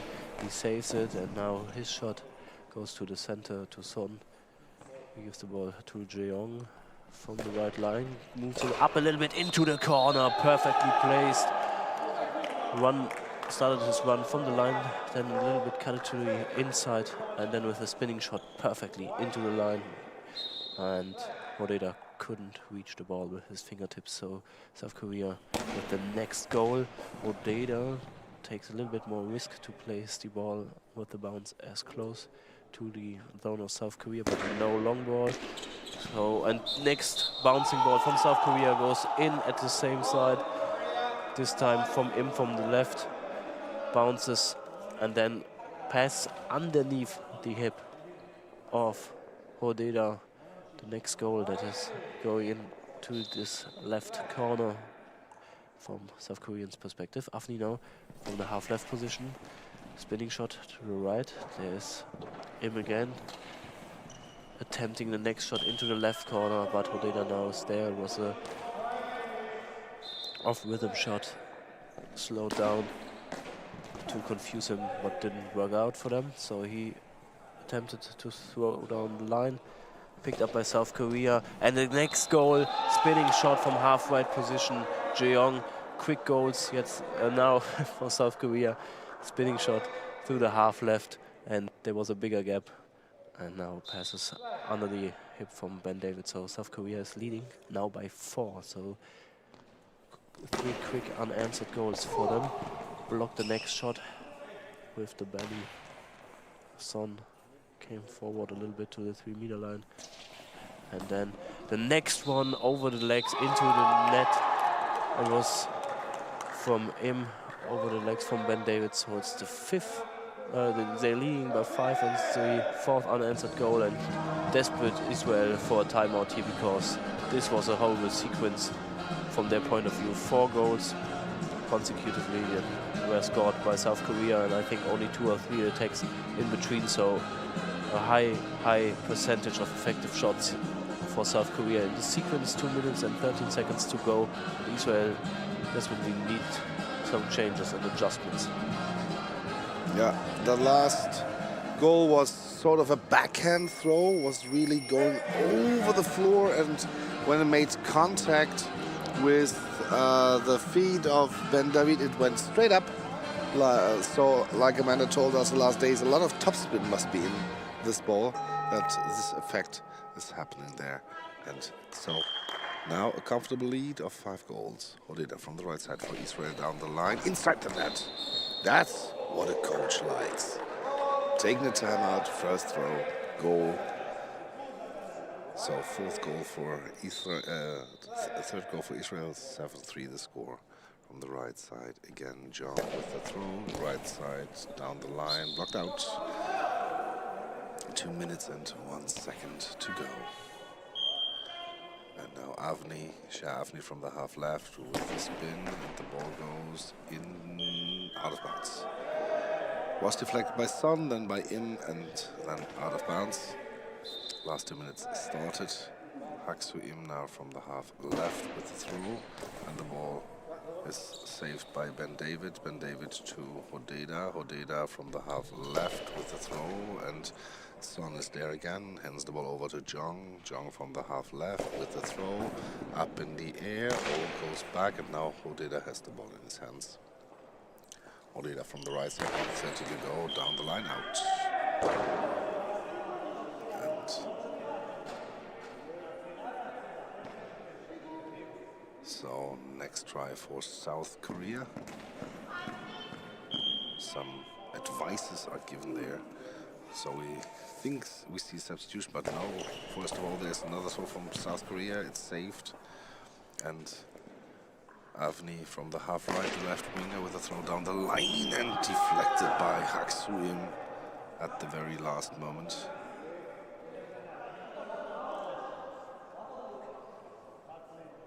And the South Korean coach is waiting to use this substitution maybe to stop the clock. Now from the half right, Jong with the throw, and it's saved by Avni.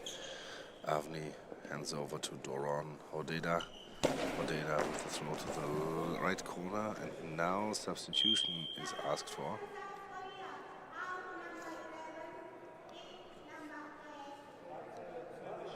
In number 8. Now they have a number 8 back again. Not the Sebao Kong comes in. Sebao Kong for number 11, Inte Jong. It's a little smaller than Jong. Hong. And now equipment check is done. 1 minute, 1 second to go here in the first half. And the tableside referee seems to be pleased. So Hong now at the right winger position, and Im from the left winger starts outside of the field, then throws the ball, and when David is there to Hodeda, Doron Hodeda from the half right goes outside, and then the ball is out of bounds. First contact, the ball made was outside of the field. 47 seconds to go, and Hong gets a throw, goes to the half right, is a lefty, throws out of bounds, and Shai Avni gets the ball. That's it for Hodeda. Hodeda from the half left, the right winger, now left outside, throws the ball, and the ball is saved, and Hong is cheering up himself. Hong with the next throw, and the ball is inside. Sebao Hong to the feet of Ben David. From there it's deflected into the net. 8-3 the score, 26 seconds to go. Shai Avni from the left side, and the ball is secured by Son. Son to Im. No, Son makes the throw himself and throws it to the left corner, and there is Hodeda along the line, and the ball in the hands of Kim. 7 seconds to go. Kim even with a shot, and the ball is out, so 5 seconds to go in the first half.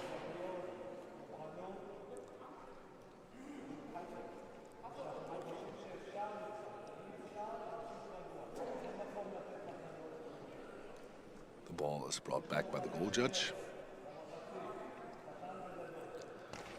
And now Doron Hodeda from the half right, fake from the left, then the shot, and the ball is saved. Now we have halftime here, 5 minutes of halftime. Israel 3, South Korea 8, and we'll be back after a short break here at Berlin Hohenschönhausen from the Sport Forum with the 2025 Wanda Goalball Nations Cup.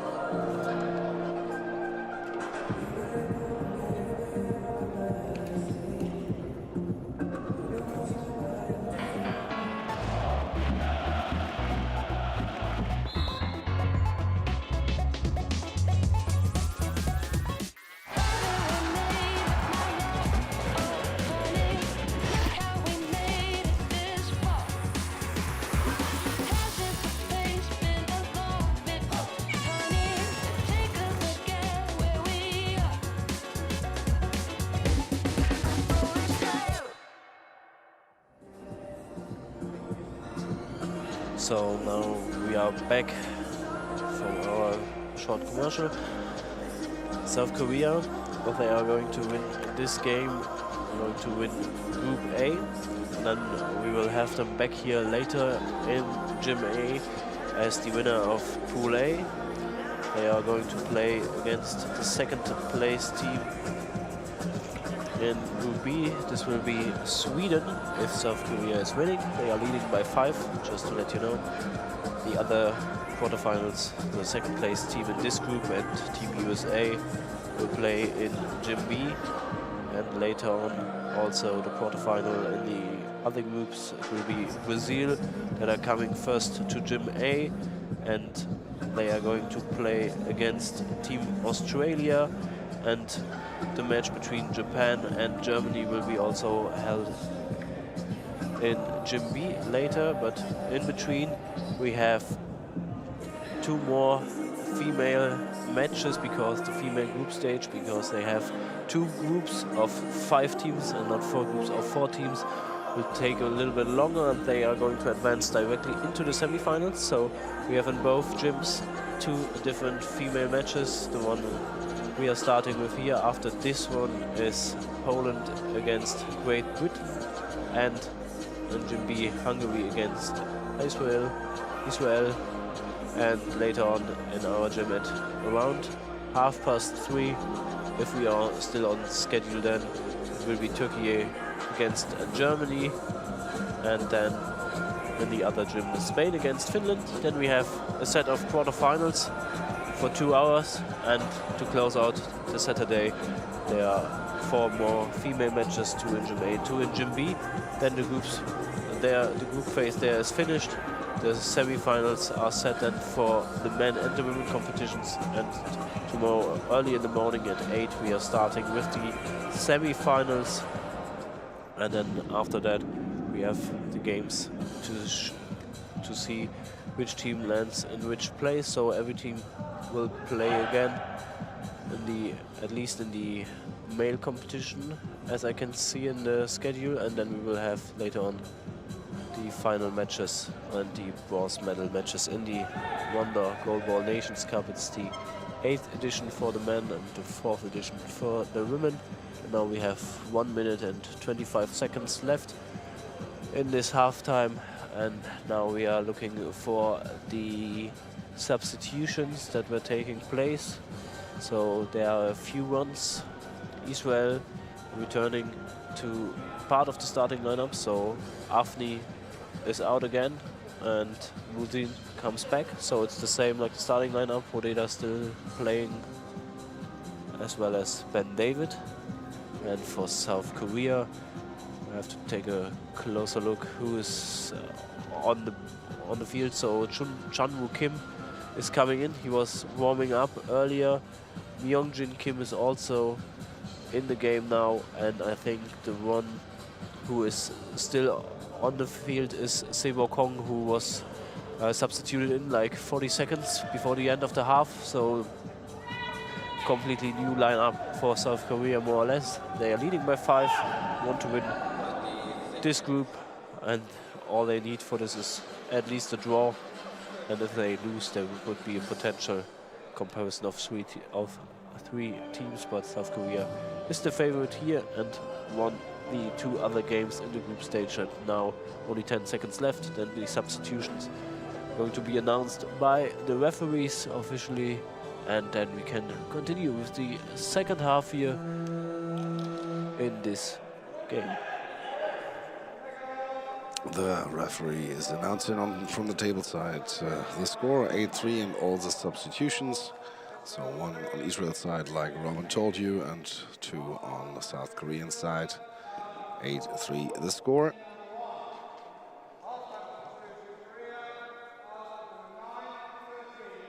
And out is Avni on the Israeli side, and on the side of South Korea, number 13, Wonjin Son, and number 9, Haksu Im are out. First ball now for Israel in the second half. And Ruzin has the ball, the right winger, fake from the left. Now Ruzin starts, spins, throws, and the ball is secured by Myungjin Kim. Myungjin Kim from the left side to the corner. Ben David is there. Kim didn't find the gap there. And now Ruzin again on the center player, and this is Chan-Woo Kim. He plays the ball to Hong, right winger, throws the ball, then David blocks it out.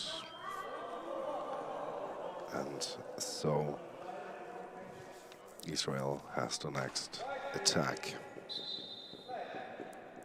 Odeda from the left side spins, throws down the line, and Hong saves it with a great effort there with his feet. And Kim from the left side with the throw. But there's Odeda, stands up quickly, comes from the half right with the throw. Out. Didn't find the corner there. And so Myungjin Kim now going to the half right with a throw out of bounds.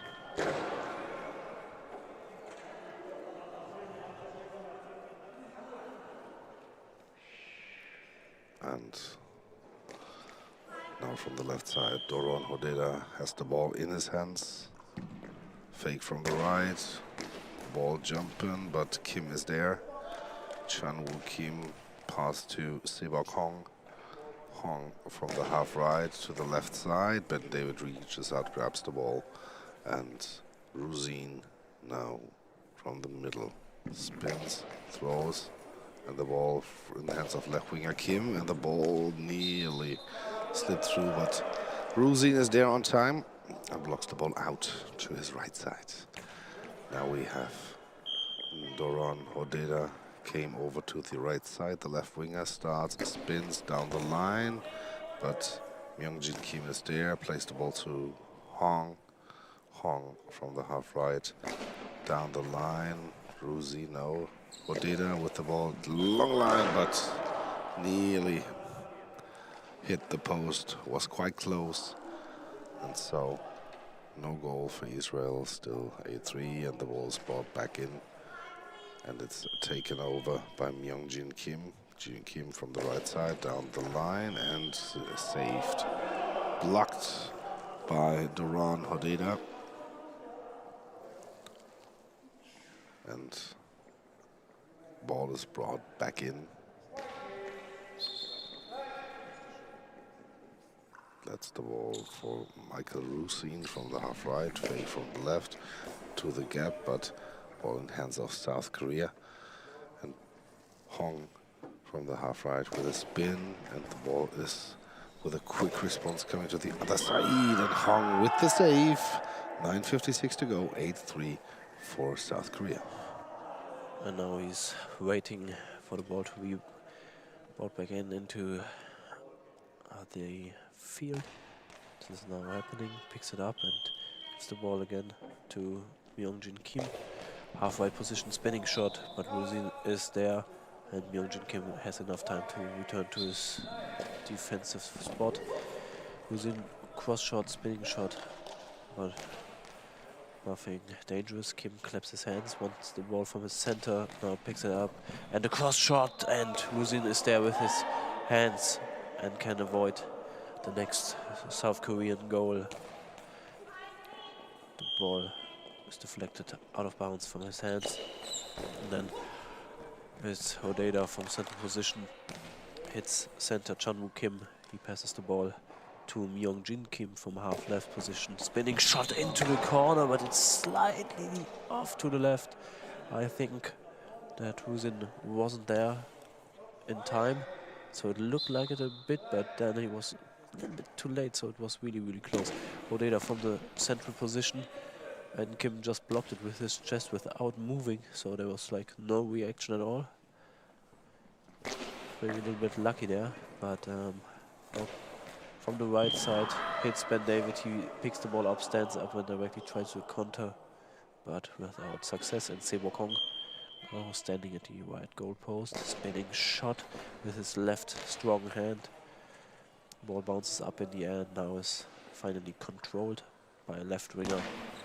Hodeda with a good bouncing shot goes over the legs of Myungjin Kim and then secured by Kim, who now has the ball in his hand. Myungjin Kim then to the left and picked up by Ruzin on the right goal post. He goes straight down the line, but then it's saved by Myungjin Myung-Jin Kim, who hits now the crossbar and the next goal, because his ball goes with a lot of spin over the legs after hitting the legs of Michael Wuzin, and then goes into the center of the goal. So it's now a lead by 6 for South Korea. Myung-Jin Kim, after he scored the goal, now blocked the next shot that came from the left side.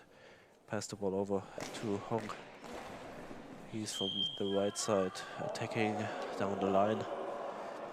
Straight down and blocked out of bounds by Hodeda, who now gets the ball back. It's 8 minutes and 20 seconds left. South Korea leading by 6. Hodeda smashes the ball on the ground to confuse them, then moves down to the right side. Close one to the right side. But Myung-Jin Kim is there, dives to the corner. Now wipes his hand over the floor and attempts a cross shot with a spinning movement. But it's blocked out of bounds by Hodeda, and Wuzin, the right winger, is moving up to the left goal post. Picks up the ball. Hodeda is just there, the goal post waiting. Wuzin from the left side goes to a central position, but attacks only the center, who was right in position. Hong with the next spinning shot bounces, but then stopped by the referees for an equipment check for Myung-Jin Kim, who has to loosen his eye shades, and because there was something at the his patches were a little bit loose, because after he took off his eye shades, the whole patches dropped down to the floor, so he has to use new patches. And that's now the task of the official. And here also we had this in the first half, but on the Israeli side, has to wipe off his face with a towel to dry everything up, so that the new patches this time would stick to his face. Then we can continue here in a bit. So with 8 minutes left on the clock, we are now a little bit behind our schedule here in Gym A. This would mean in general that we are always have only a 7-minute break in between games. And as we close this gap, if we are able to close it, then the break could be longer. But if this is not the case, then it will be until the end, just only 7-minute breaks between the games. But for now, we have 7 minutes and 54 seconds on the clock, and they are still fixing the equipment, and the patches are now attached to the face and to the nose. He has his eye shades back on, tightens everything so that they are not going to move anywhere where they should be. Everything is checked, he's brought back to the field, and then next on is an attack by Israel after a longer break now. So, but there's a little bit confusion between the referees where to bring the ball in, or whether they have to change the ball. So, okay, now I see what was the problem. They have to wipe the ball to dry this one, so that it's not so wet from the sweat of the players. And after this is also finished, we are now able to continue. They have the ball in their hand in center position. Hodeda is the one who's coming from there, targeting the corner, but it's a little bit off to the right, slightly to the right. And Myung-Jin Kim picks up the ball that was brought in from the goal judge, gave it to Hong from the half-right position. Spinning shot, bumps into the chest of Hodeda. He comes from the center position and hits the left goal post after his spinning shot. Kim tries to react quickly and counter, but without success. Out of bounds, and Hodeda with the next good shot, and this one bounces in. He attempted to hit the left corner. Hong was down there, and from his legs it goes straight up into the air. Myung-Jin Kim heard that the ball was high, standed up, but the ball bounced down left from him and went into the goal. So South Korea leading by 5, 7 minutes 24 to go. Myung-Jin Kim took the next shot, hit the center. Ben David and now Rusin from the half right position. The spinning shot hits the center. Kim, he passes the ball over left to Myung-Jin Kim, who comes the way up to the center position, tries to target the right side. Hodeda picks it up directly, counter shot, spinning one, close to a high ball penalty, but not called. And now they are picking up speed. Hong from the right side tries to test Hodeda and immediately gets the return shot, but is there right in time, dives down and defends the ball out of bounds. 7 minutes to go, Korea leading by 5. And Korea with the throw, Ben David is there. Ben David with a quick answer, but left out of bounds. And so now the goal judge is bringing back the play ball. And from the right side now, Hong with the throw down the line, and it's saved and blocked by Hodeda. Doron Hodeda with a block, and again from the left, Israel will start again. Ball in the hands of Doron Hodeda. Hodeda from the half left, bounce and ball deflected. Hong is there, and in the end Kim is there as well. Chan-Woo Kim gives to Sebok Hong. Hong from the half right. Ben David with a quick shot to the other side, but Chan-Woo Kim can deflect the ball. No, Myung-Jin Kim, sorry for that. And Myung-Jin Kim from the left side down the line, and there's Rusal. And Rusin's ball to the other side left is blocked by Hong.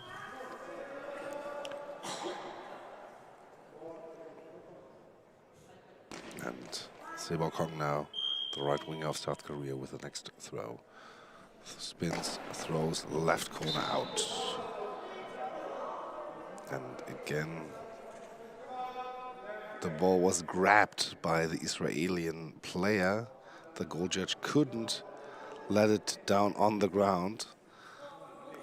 And the goal judge didn't have any chance to put it like this on the ground because the Israeli player Rusin was so eager to grab it out of her hands. Now from the right side, Hodeda with the throw, goes back into position, and Myung-Jin Kim with the throw to the right corner from left to right, and Hodeda slows down a bit, comes to the half right, spins, throws to the center, and again there was asked for a penalty by the South Koreans, but not called.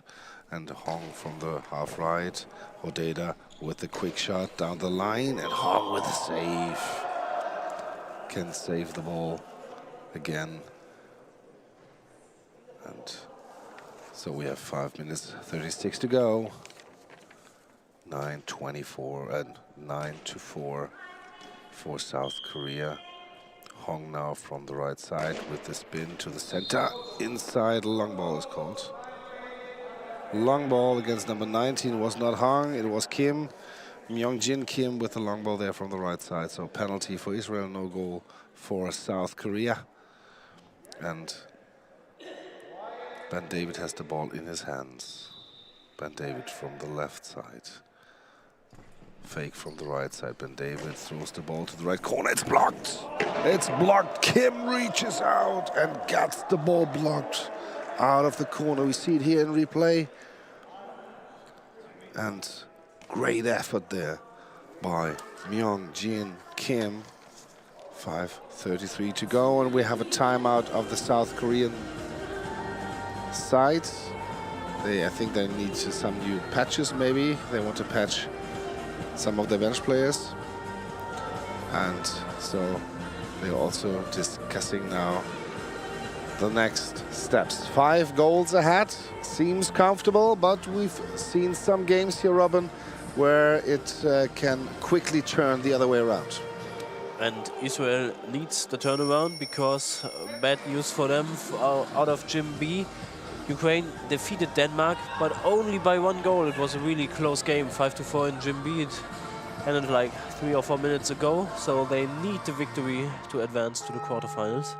So it's now desperation time for them. 5 minutes and 33 to go. 5 goals they have to get, but we cannot continue because there's again equipment check, and Björn told us this in the timeout that they looked for Myungjin Kim, who has this great save during the penalty. And it sounds like that there's a penalty. Is there a penalty called? I'm not sure because of the headphones. I didn't get the call by the referee, but maybe because Myungjin Kim, who saved a really great save because he was moving in the opposite direction and then dived artistically into the corner, and they checked him, and with the shades in the doing the timeout, and they decided everything is fine, and now there's an equipment check, and the referee decided that there's nothing, it's not okay at the moment. So he has to move to the bench and out of the game, or to the side on the standings. So like he's completely out of the game, which would be probably something like unsportsmanlike conduct.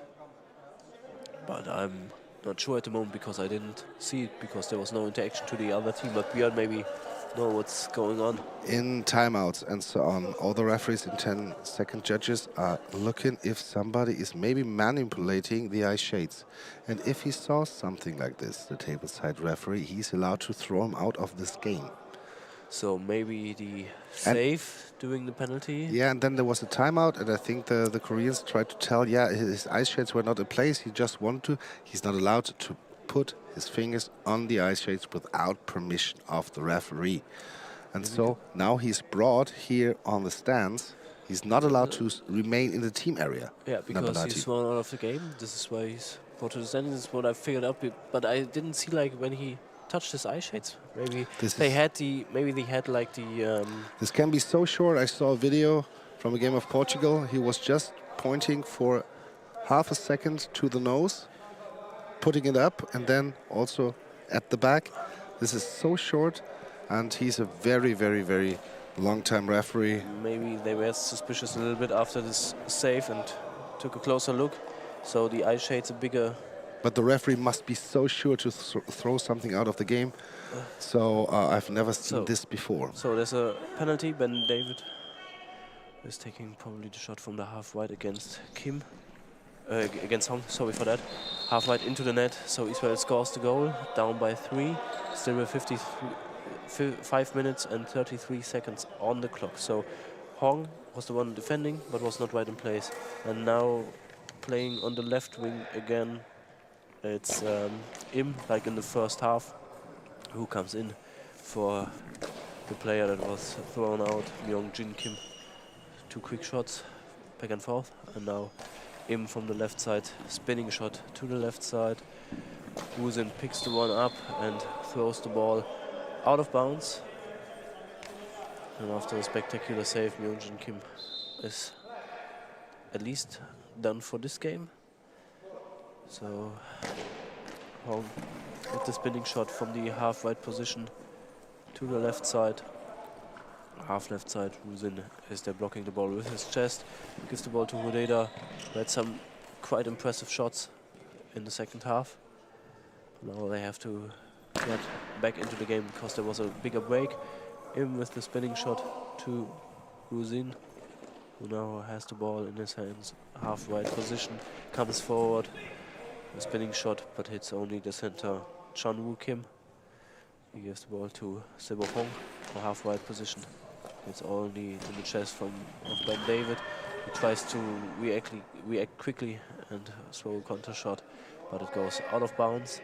And with 4 minutes and 30 seconds left, Israel has to score at least 4 goals or more to get a win here and try to come to Ukraine. And there's also a substitution now for Israel going on after blocking the next shot. And Björn is going to continue from this point. Number 6, Ben Ik. Neve Ben Ik is coming into the match. Number 1, Michael Rusin, is coming out. And with 4:22 to go, 4 goals deficit for Israel, they have to get more points on the scoreboard, like Robin just told you about the other match from the Gym B. And now Ben Ik is on the right winger position. On the left winger position, there's still Doron Hodeda and Ben David as center. Hodeda with a throw up in the air over the crossbar. Deflected by the center. Number 10, Chan Woo Kim, over the crossbar. We see it here in slow motion again. And now Im from the left side. Large, high bounce. Ben David goes back, reaches for it. Hodeda with the throw now. And there is Im again. Haksu Im with the next hard drive down the line. But it's blocked by Neve Ben Ik. And Neve Ben Ik from half right with the throw. With the throw to the center. And now Hong from the right with the spin out of bounds. Far out of bounds the ball went. And Doron Hodeda gets the ball, switches over to the half right for the throw, to the gap of the center. Not on the right wing, no, the center is there.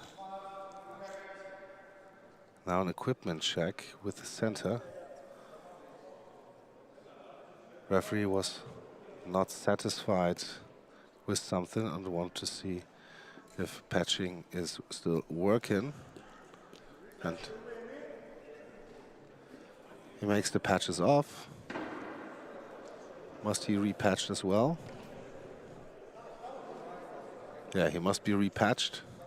So they wipe his face dry.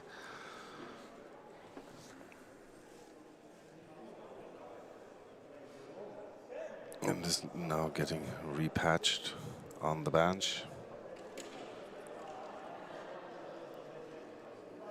These two plasters on the right and left eye, and then they also get some tape on it, that you have a W from the left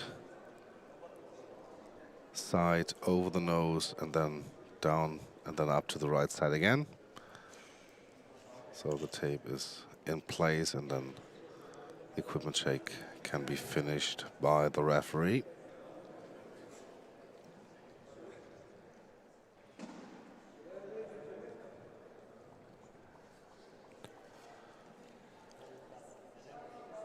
And now he's repatched.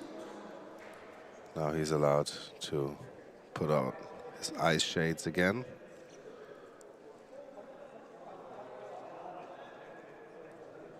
.338 to go, and he's brought to the crossbar to orientate himself. South Korea has the ball in their hands.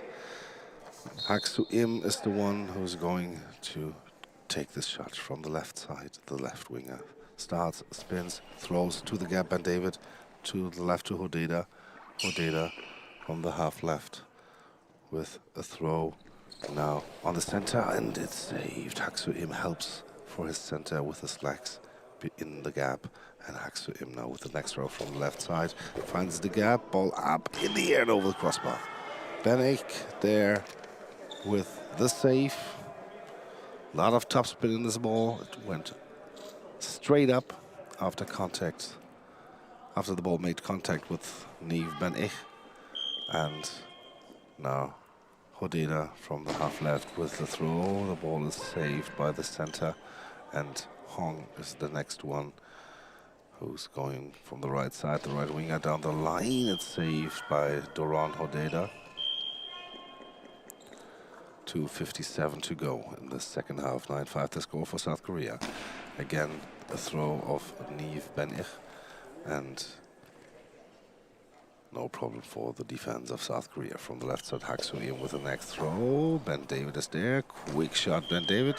High ball against Ben David. So we have a penalty here against Israel, and so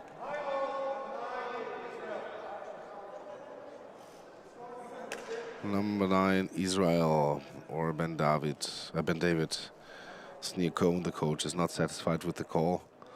But now Hong with the chance. Short fake on the left, Hong from the middle, and then in the middle, inside, Ben David jumps away from the ball. Was misorientated, and so the ball goes there where he started to move. He goes straight left, right, passes him. That's what we saw here. And now another great save by South Korea. Was a throw by Hodeda, and Haksu Im now with the next throw, has the ball in his hands, spins, throws, and Hodeda with the block out. So 2 minutes and 30 seconds left here. 5 goals for Israel. They need to catch up, but not only catch up, they need to win this game, because Ukraine has 2 victories in the group stage and Israel only has 1. So it's really, really tough for them in the last sequence, but they are doing everything. Hodeda from the half-right position, quick shot to the left, and Hong blocked this one, clapped his hands because he wanted the bouncer that was collected back to attack the next with the next shot, attack the left side, and deflected off out of bounds to the left side. Now Hodeda comes to the right attacking side, spinning shot, and now picked up by Im on the left side. He has the ball straight down the line, just blocked by Ben. And Israel is going to substitute.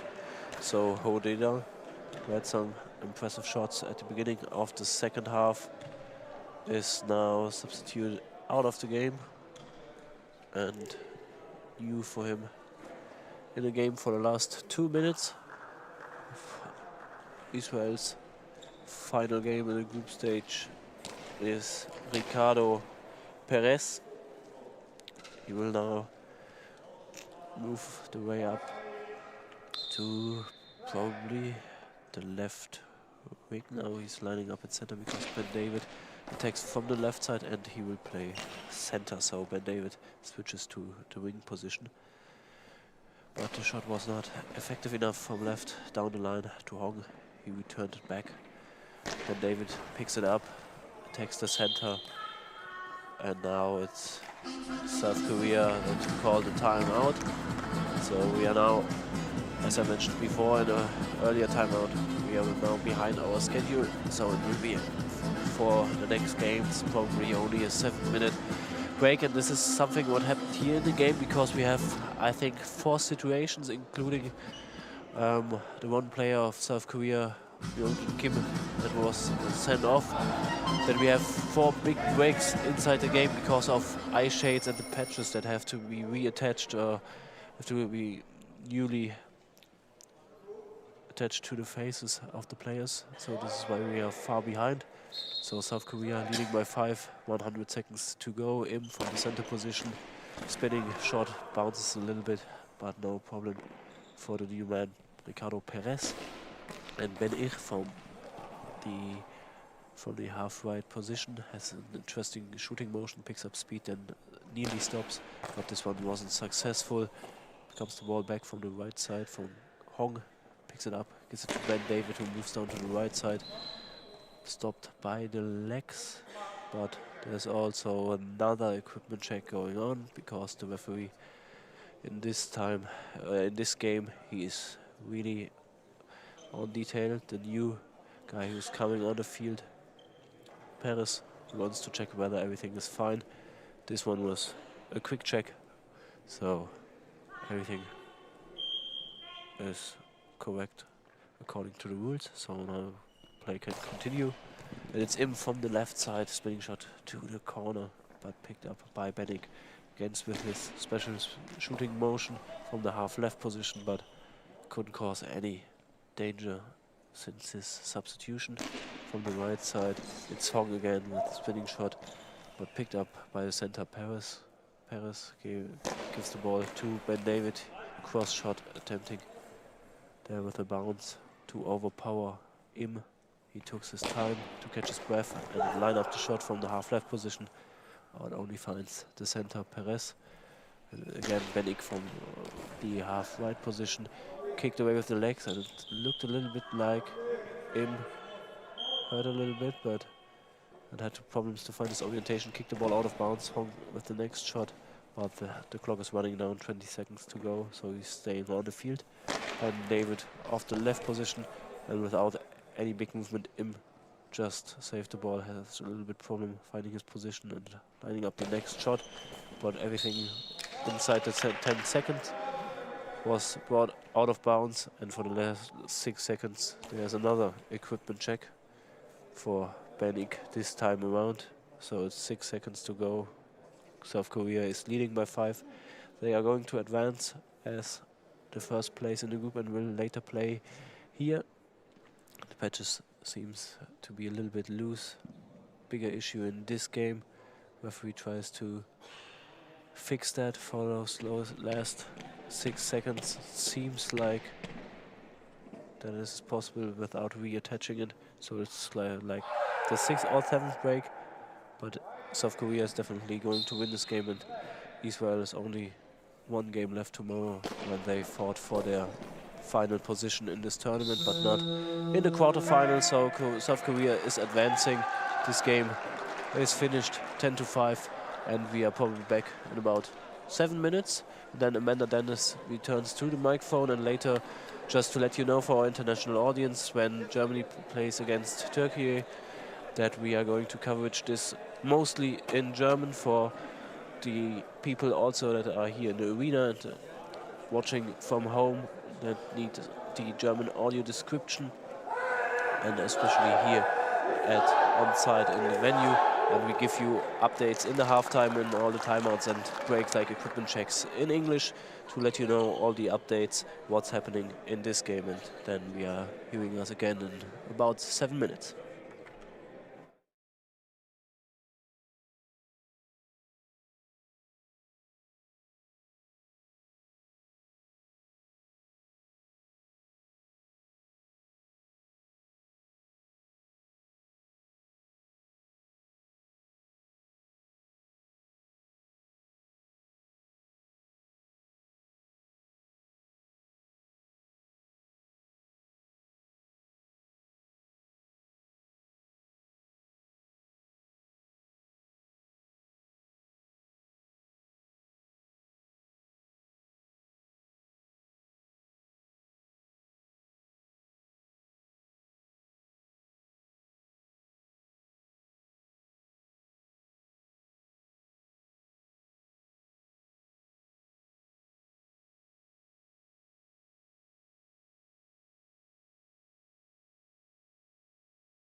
So we are back with our next game in the female competition. It's Poland against Team Great Britain. Both teams lost both of their matches so far in this competition, so it's hard for them to advance because only 2 of 5 teams are going to advance directly into the semi-final. But the one team that maybe wins this game, if there's not a draw, still has a chance. The team that loses the 3rd game will be really impossible to get a chance to advance to the semi-final. So Great Britain only is here with 4 players on their roster. They are playing in the dark blue jerseys from left to right in the first half. Their starting lineup: Lois Turner, or maybe Lois Turner on the probably on the right wing. Then there's also Alex Ulysses. She will be, at the moment, she's lining up at the left wing, and then finally the center Kaylee Holder for Team GB. And on the Polish side there are some jersey changes again for Team Poland. Also on the female side, we had this earlier if you tuned in a little bit longer. On the male side, so for the women, it's Katarzyna Twardoch on the left side. It's at the center position, it's Anita Wieroczewska, and on the right wing is a little bit blocked at the moment, so we have to wait. But I will give you an update as soon as possible. There's also Dorota Niewiadomska, so they are starting with the same lineup as yesterday. So Twardoch from the left side to the center, and alongside me is Amanda Dennis. Great to have you back here. Oh yeah, definitely glad to be back. So we are directly into the game, so just catching up. This time it was Lois Turner from the right to the center position, and now the Polish team from the left with Katarzyna Twardoch to the left, deflected out of bounds, and now it's Kaylee Holder from the left side, attempts a cross, but Katarzyna Twardoch has her legs in place, and now with a spinning shot, while it goes into the upper body of the center, Alex Ulysses.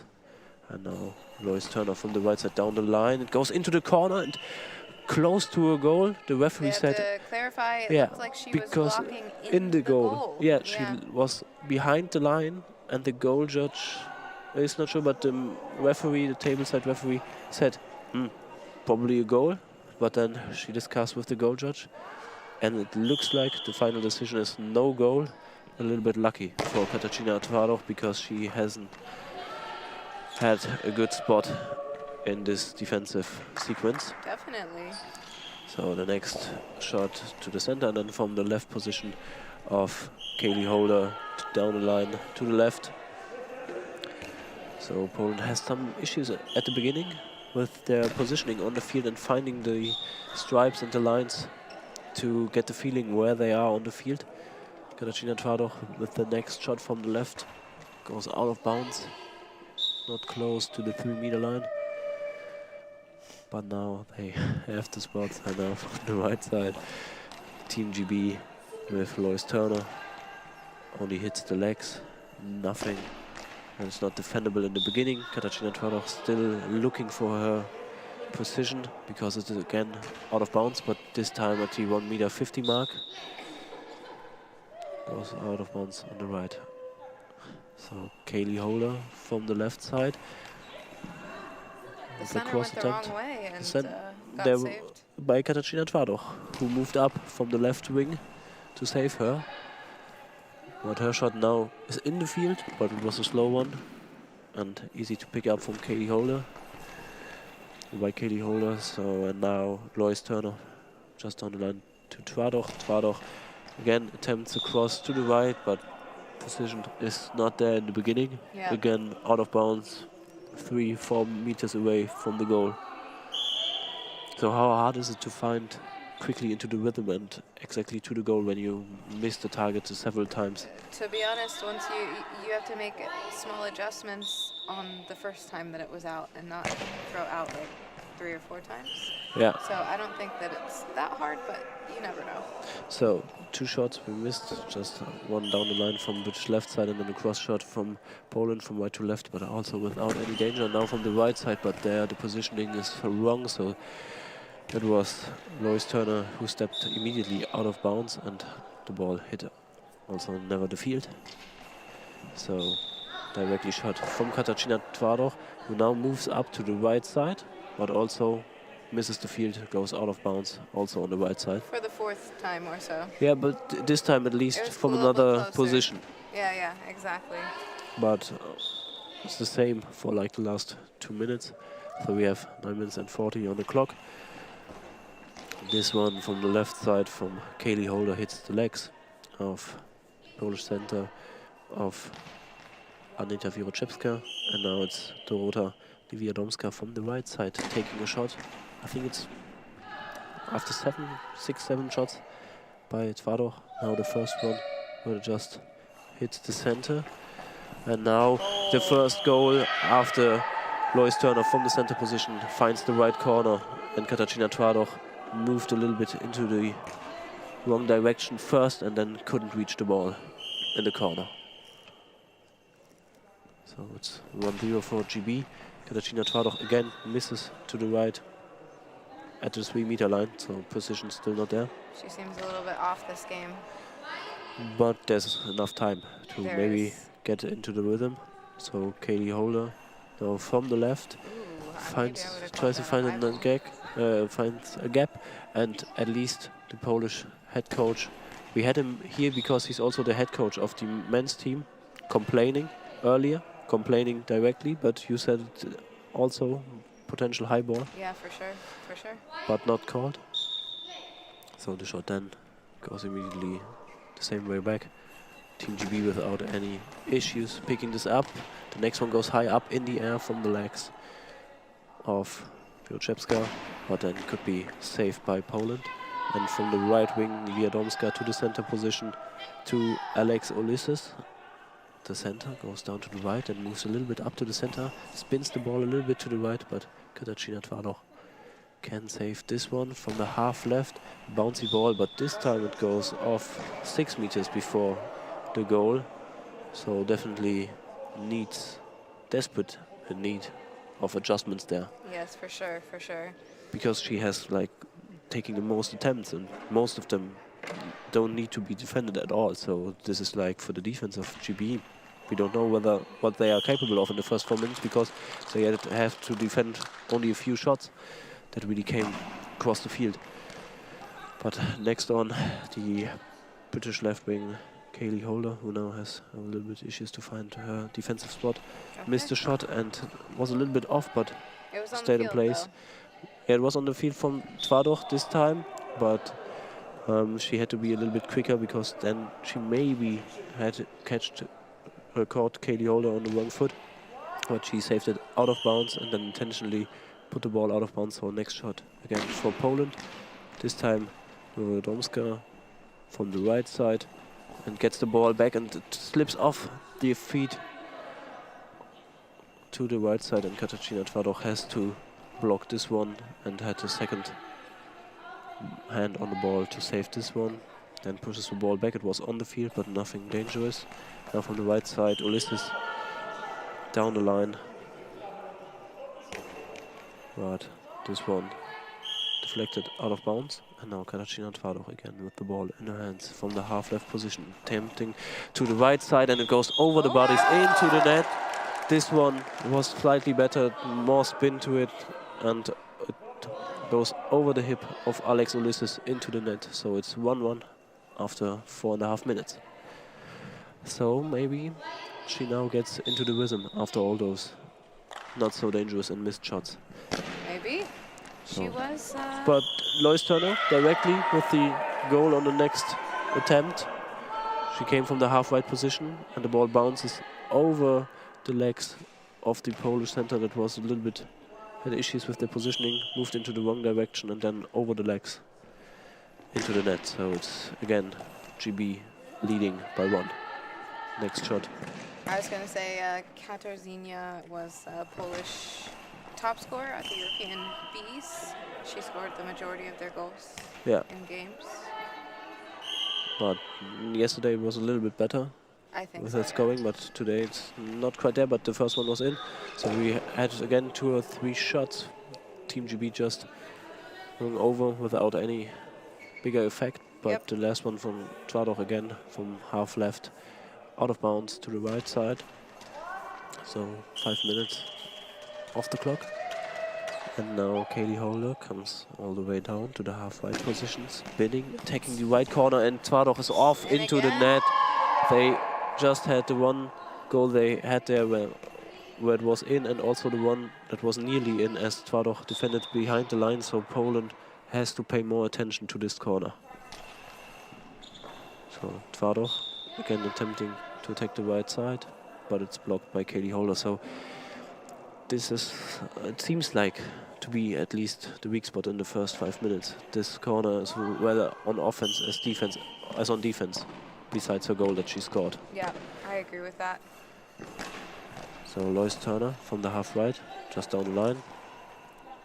Chepska blocking this one, picked up by Niewiadomska, who takes a shot, but nothing hard to defend. And again they are targeting the area between Chepska and Tvardoch. Was close, but Tvardoch could get the ball, and now she's a little bit better on offense. It's in, spinning shot, finds the gap, and it's again a little bit with spin and goes over the leg, but not high up in the air, but a little bit over the leg of the left wing of Lois Turner. That's Callie Holder, I think, over there. Yeah, it's absolutely right. I said now it's Lois Turner on the left wing, has the ball, but only for the one attempt, so it was Kaylee Holder. So it's still GB leading by 1, and Katarzyna Tvardoch at least on offense finding her rhythm. But again, the next goal, this one was Lois Turner, who lined up half left, just straight down the line, and there is a late reaction because there's a wide gap, and then the right wing had to move down a little bit but couldn't reach the ball. Now 2 shots just down the line on the left side from Poland's perspective. Tvardoch again attempting to get into the right corner, but this time Alex Ulysses is there. Kaylee Holder is there. Alex Ulysses is still playing in center, sorry for that. Attempting the next shot to the center position. Now on the right side it's Niewiadomska that attempted to hit the left corner but without success. And now Lois Turner moving up, then cross shot to Tvardoch. Tvardoch has the ball, again a good one to the right side of Kaylee Holder. She's taking the next shot, hitting into the belly of center Wiroczewska, and now Niewiadomska from the half right, bouncing ball a little bit, but easy to defend because the bounce is stopped after it reaches the team zone. Now Lois Turner putting her hand on the crossbar on the right line, attempting to hit the center, or the region between the center and the wing, but at least hit the center in the end. So, and Poland is going to take a substitution to change a little bit something on offense, and it looks like that Katarzyna Tvardoch is going out. So she scored the goals, but also she had some issues defending so far. So, and now it's the area that was the most difficult one to defend for them. So the left corner, out of their perspective, now Niewiadomska changes to this side, and new into the game is Alicia Mazur. I don't think we've seen her on court yet, but we haven't seen all of Poland's games. I think Alicia Mazur, yesterday she was substituted in. I know this for sure, but only for a small phase in the game. And Alicia Mazur was only Niewiadomska who took the shot, and immediately the ball goes into the corner where Alicia Mazur was substituted in, because Niewiadomska only took the shot from there. Mazur is now defending their moves to the middle. Corners wide open, and the next goal from Kaylee Holder, the left wing of Team GB, now leading by 3. So same new player, but same problems on defense in this area. So Alicia Mazur now with the ball in her hand. Spinning attack, but nothing really dangerous. Picked up by Ulysses, the center, who claps in her hands, and now Kaylee Holder has the ball, half left, spinning to the 3-meter line, where Mirochevska is right in place to stop the ball, give it to Alicia Mazur. She's now taking a few shots consecutively on Polish offense, but without any success. There's and the next one is in, this time from right to left, and then goes over the legs into the center position of the goal. This one by Lois Turner. I think Lois Turner has scored pretty much all of their goals. I think Kaylee Holder also scored the second to last goal, but most of them, as you said, came from her. So Lois Turner, good on offense. Team GB leading by 4 minutes to go in the first half. Now back and forth from the center position. Kaylee Holder with the next attempt, but then picked up at the end by Alicia Mazur. This one goes out of bounds to the left side. Spinning shot from the half left position. And now it's again Lois Turner with her next shot. Lining up at the goal post. Targeting again Alicia Mazur. Picks up the ball. With a spinning shot, maybe finds a gap, but Ulysses is there, slides a little bit to her right to kick the ball away. And now again Lois Turner with a little bit bouncy shot, but then easy to pick up by Mazur. She lines up, spinning shot to Turner. She gives the ball to Kaylee Holder to the left wing. And now moving down to the half right, attempting to hit the left corner, but there is Niewiadomska. And before Niewiadomska could attempt the next shot, there was the whistle by the referee, because there was a little bit of crowd noise and they had to stop this one. So the command again, quiet please, so that they can attempt again. The ball is in the hand of Dorota Niewiadomska. She is looking for the crossbar, now finds it, lines up in the center position, tries to throw a little curve, but the curve is not coming, so it went out of bounds on the right side, even before reaching the 3-meter line.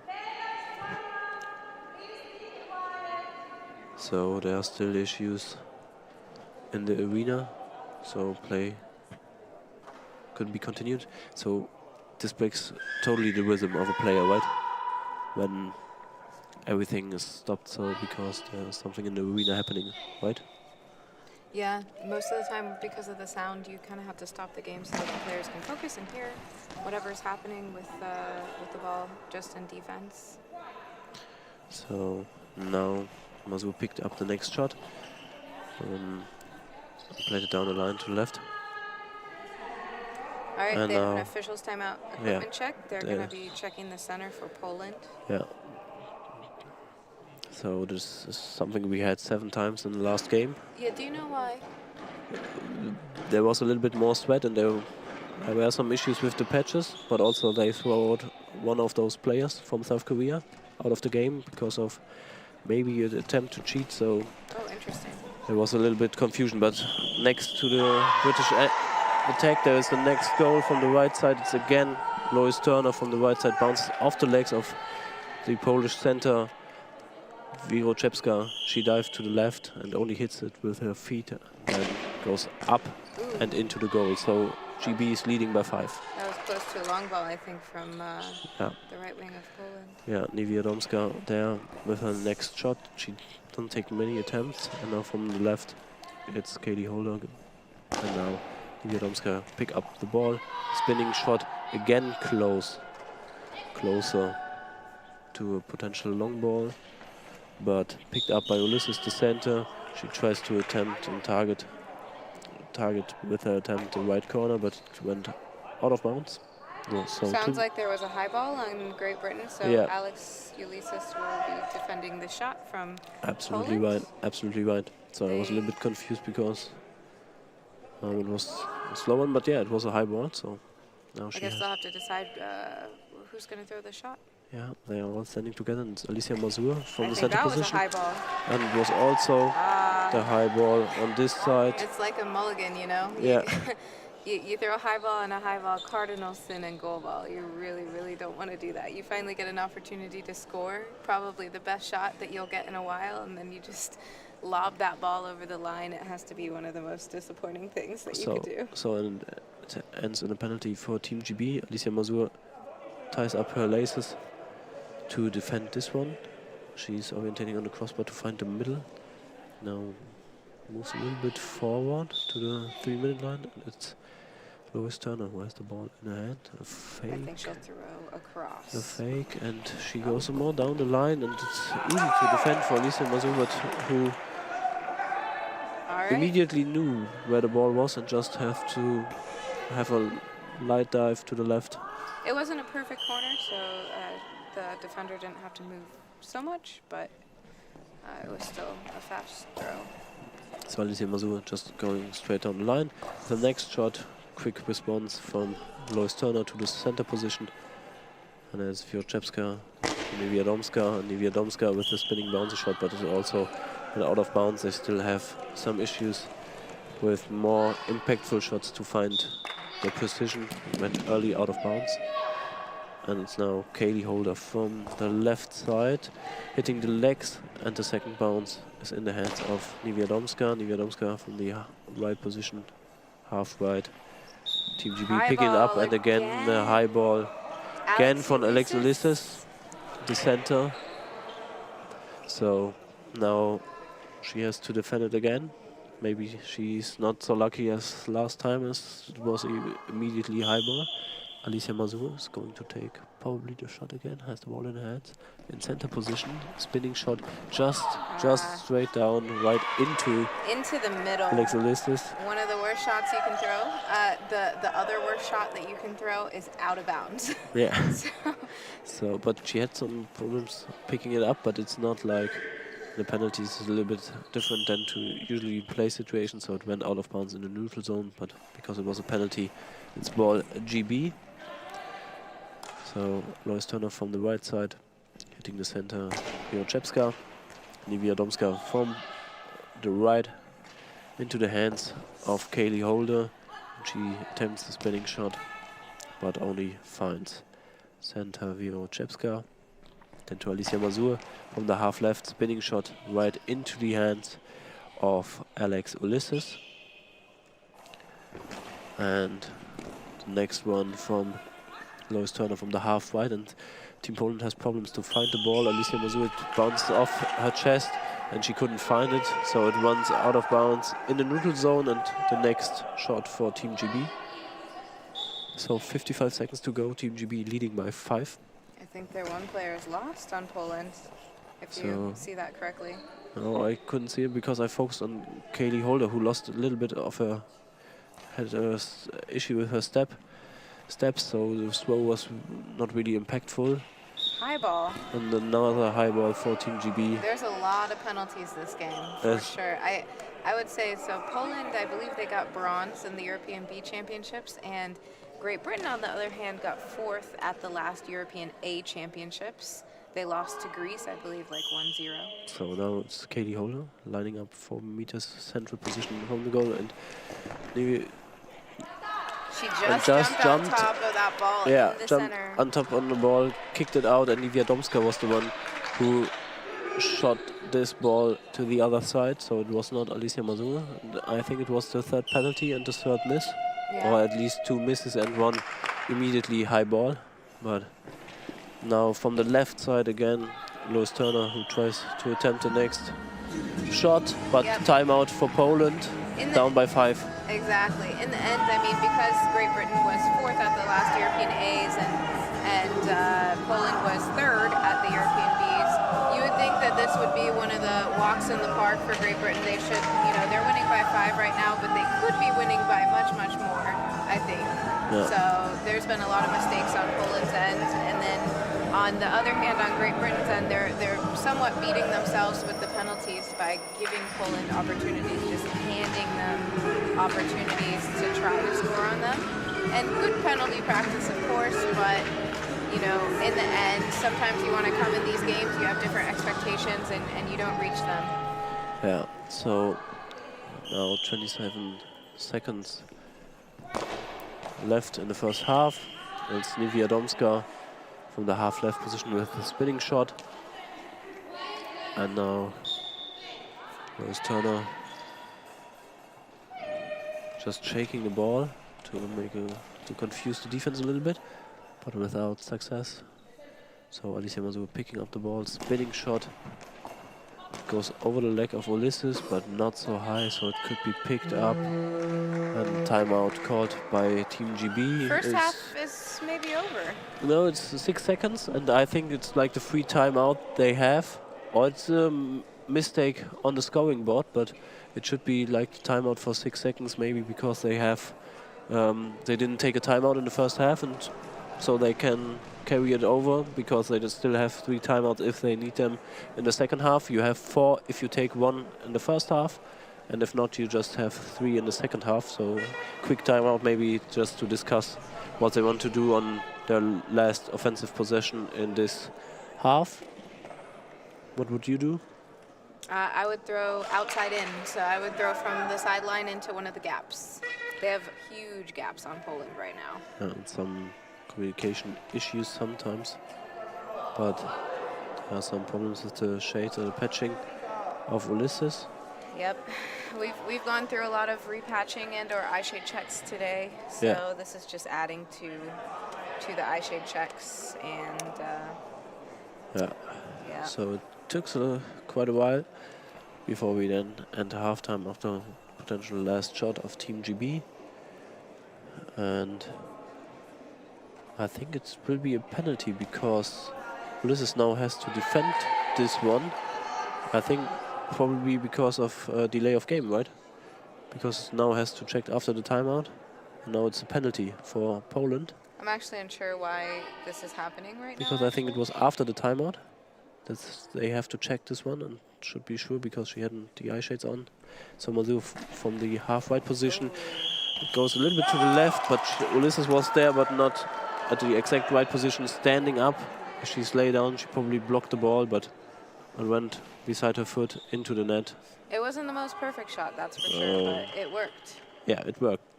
Maybe if she's laying down, then it worked better. But so in this case, the timeout led to a penalty and a Polish goal. So it's Team GB leading by 4 at halftime. Extremely bitter. Yeah, exactly. I said it before. You know, they're winning this game. There's a 4-goal deficit that Poland has, but in the end, you would, as a on-paper spectator, think that Great Britain would be blowing Poland out of the water right now, and that this game would have already been done. In some cases, Great Britain is beating themselves a bit. They've had 4 or 5 penalties already in the first half. And although they just got scored on the first time in one of these penalties, those kind of things can be very, very mentally draining. To have to keep going up and defend the whole court by yourself. So I think there are a lot of opportunities to score on Poland. They've shown this already with any of the defenders that they have on the other side. And they're already having a little bit of trouble scoring since they took out their main thrower. So Great Britain has a lot of opportunities, and on the other hand, Poland also has the opportunity to be the underdog in this game and kind of surprise Great Britain or try to come back at least, but we haven't seen that yet. Yeah, but on the other side, so Team GB did those mistakes or don't use their scoring chance at all, but in this case, I mean, Poland with all those penalties, it could be far worse for Team GB than leading by 4 at halftime. So both teams lost their games, and they are desperate to win this one to have a chance to advance still to the semi-final. It's still possible in their group. I don't think so, actually. I think that Israel secured first, and South Korea has secured second place for the semi-final spots tomorrow. I think South Korea has, at the moment at least, if the table is on point, then South Korea still has 6 points because they have 2 wins and 1 loss at the moment and still 1 game to play. Israel already have 3 wins, so they can catch up to South Korea at least with 6 points, and there might be something that all teams have to check on their goal difference, whether it's possible to catch them with 6 points, or maybe there's just a mistake in the table, because then it would mean that Hungary would have beaten South Korea. No, and I can't imagine that, to be honest. So we have to check this. Maybe there's a mistake with the table, but I would guess that if you were to choose a team out of that pool that may come out, it would be South Korea, just because of the goal difference of the games that they've had so just far. Hungary won against Poland. This was the win by Hungary, so this one is correct. So they didn't play against each other because Hungary still just have 2 games.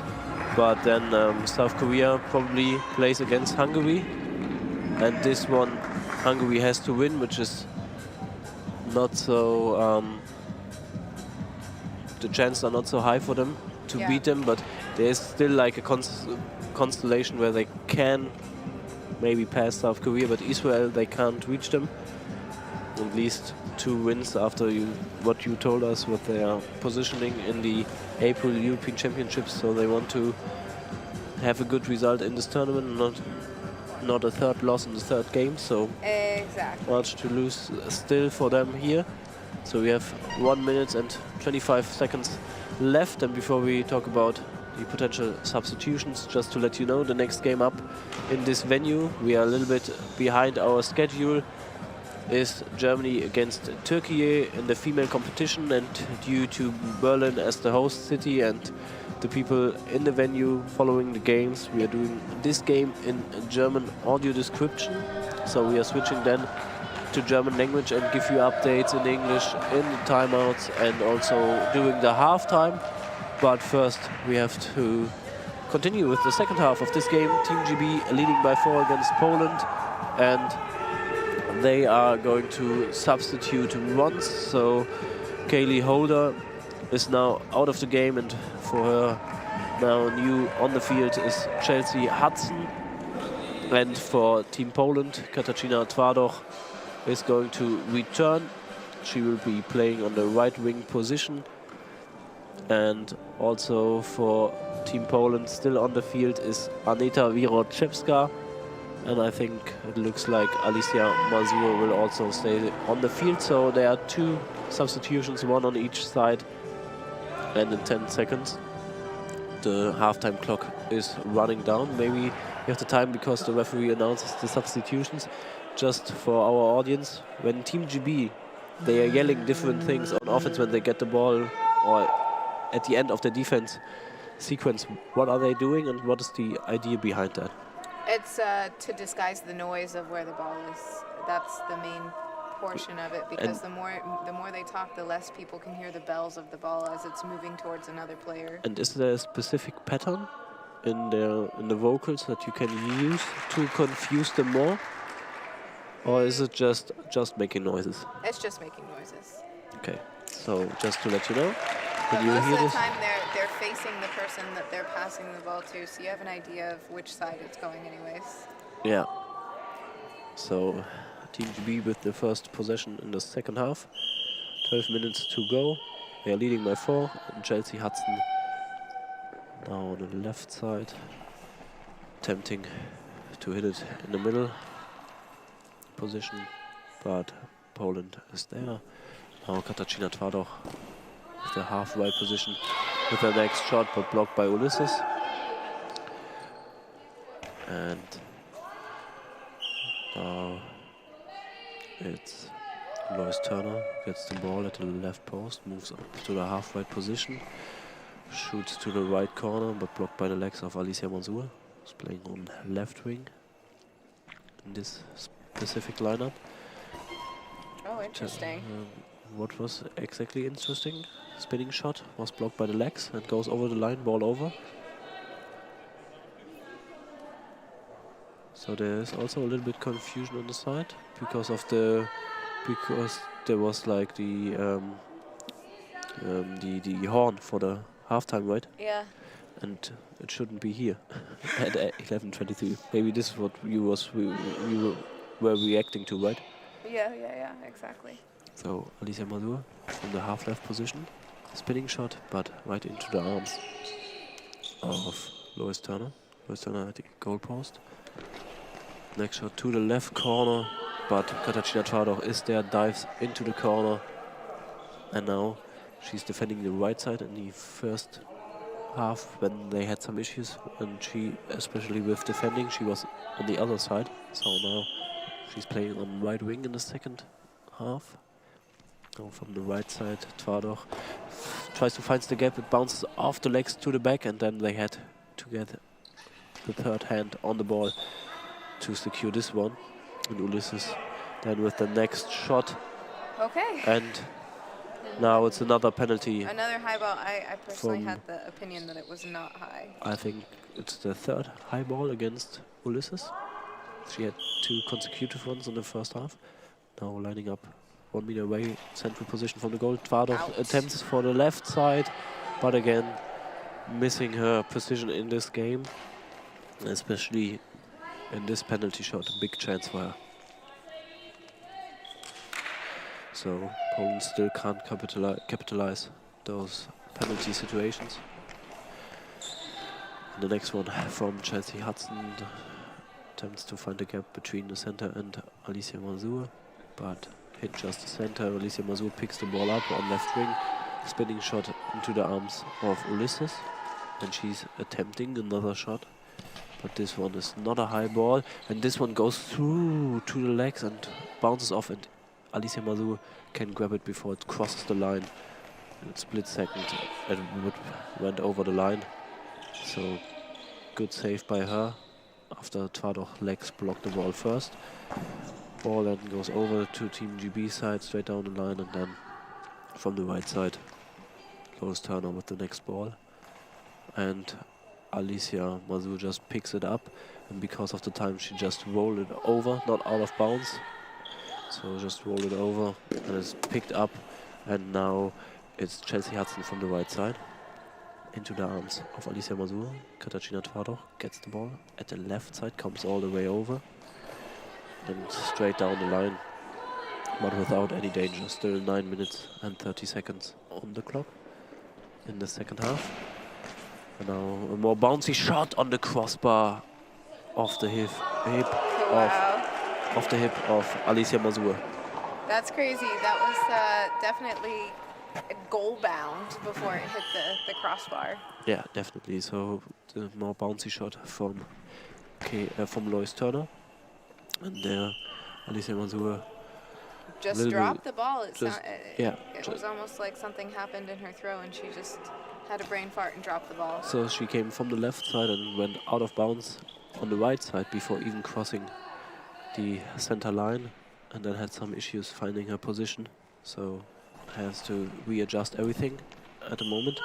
Chelsea Hudson comes over to the right side, tries to attack Katarzyna Twardach on the left attacking side, but she saved the ball, blocked it out of bounds. Now with the next shot into Alex Ulysses in center position, she picks up the ball, gives it over to Lois Turner from the half right position. Again a bouncy shot, which was dangerous before, and Alicia Mazur, who saved this one, just pushed it then over after saving it, but no intention there from the referee called, so it's just a ball for Poland. Katarzyna Twardach from the right side attacking Chelsea Hudson, but without success. There are those noises we talked about at the end of the half. So Chelsea Hudson with a bouncy shot from the left to the right, but it's blocked by the legs of Alicia Mazur. Had some issues in the last 2 sequences. Now with a spinning shot into the chest of Lois Turner, who tries to counter shot, but Alicia Mazur is already back in place. Can pick this one up, takes her time and attempts to hit a shot right into the corner of the left side, but Lois Turner is there, dives, and the ball is out of bounds.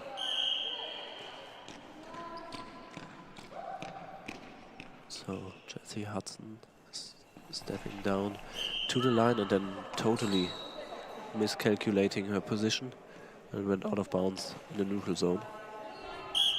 So no really rhythm there at the moment on offense on both sides. Katarzyna Twardoch hitting the hands of Ulysses and out of bounds. 8 minutes and 6 seconds to go. And now it's Lois Turner on the right side. Bouncy shot, but it goes out of bounds. So what can they do to find the rhythm back and a little bit more danger in the shots? We have the one that goes to the crossbar, but I think this is the only one like the last minutes. For Great Britain specifically, I would say that they need to shoot outside in. So that would be like from the sideline into the gaps. Poland has some huge gaps. And if they shot from the inside, the outside in, then they would have better successes. And there's another penalty because of a high ball from Alicia Mazur. She now has to defend this one. And she's sitting on the 3-meter line. All 3 players of Team GB are on the field, but now decided to let Chelsea Hudson do the shot. She moves down to the left, fake on the right, and she goes down the left line, hits the post. Alicia Mazur wasn't close to the ball. The post blocked it for her. Yeah, she would never had a chance to save this one. It was too far off, hit the post. But Team GB missed the next big chance to increase their lead. So it's still Team GB leading by 4. Katarzyna Twardoch with the spinning shot on a half-right position. And now Team GB, after this save, wants to substitute. Looks like they're taking Alex Ulysses out. So somebody's going to go play center, whether it's Lois Turner, Callie Holder, or Chelsea Hudson. Yeah, because they only have those 4 players on their roster. So Ulysses is out and Callie Holder comes back in. Yeah.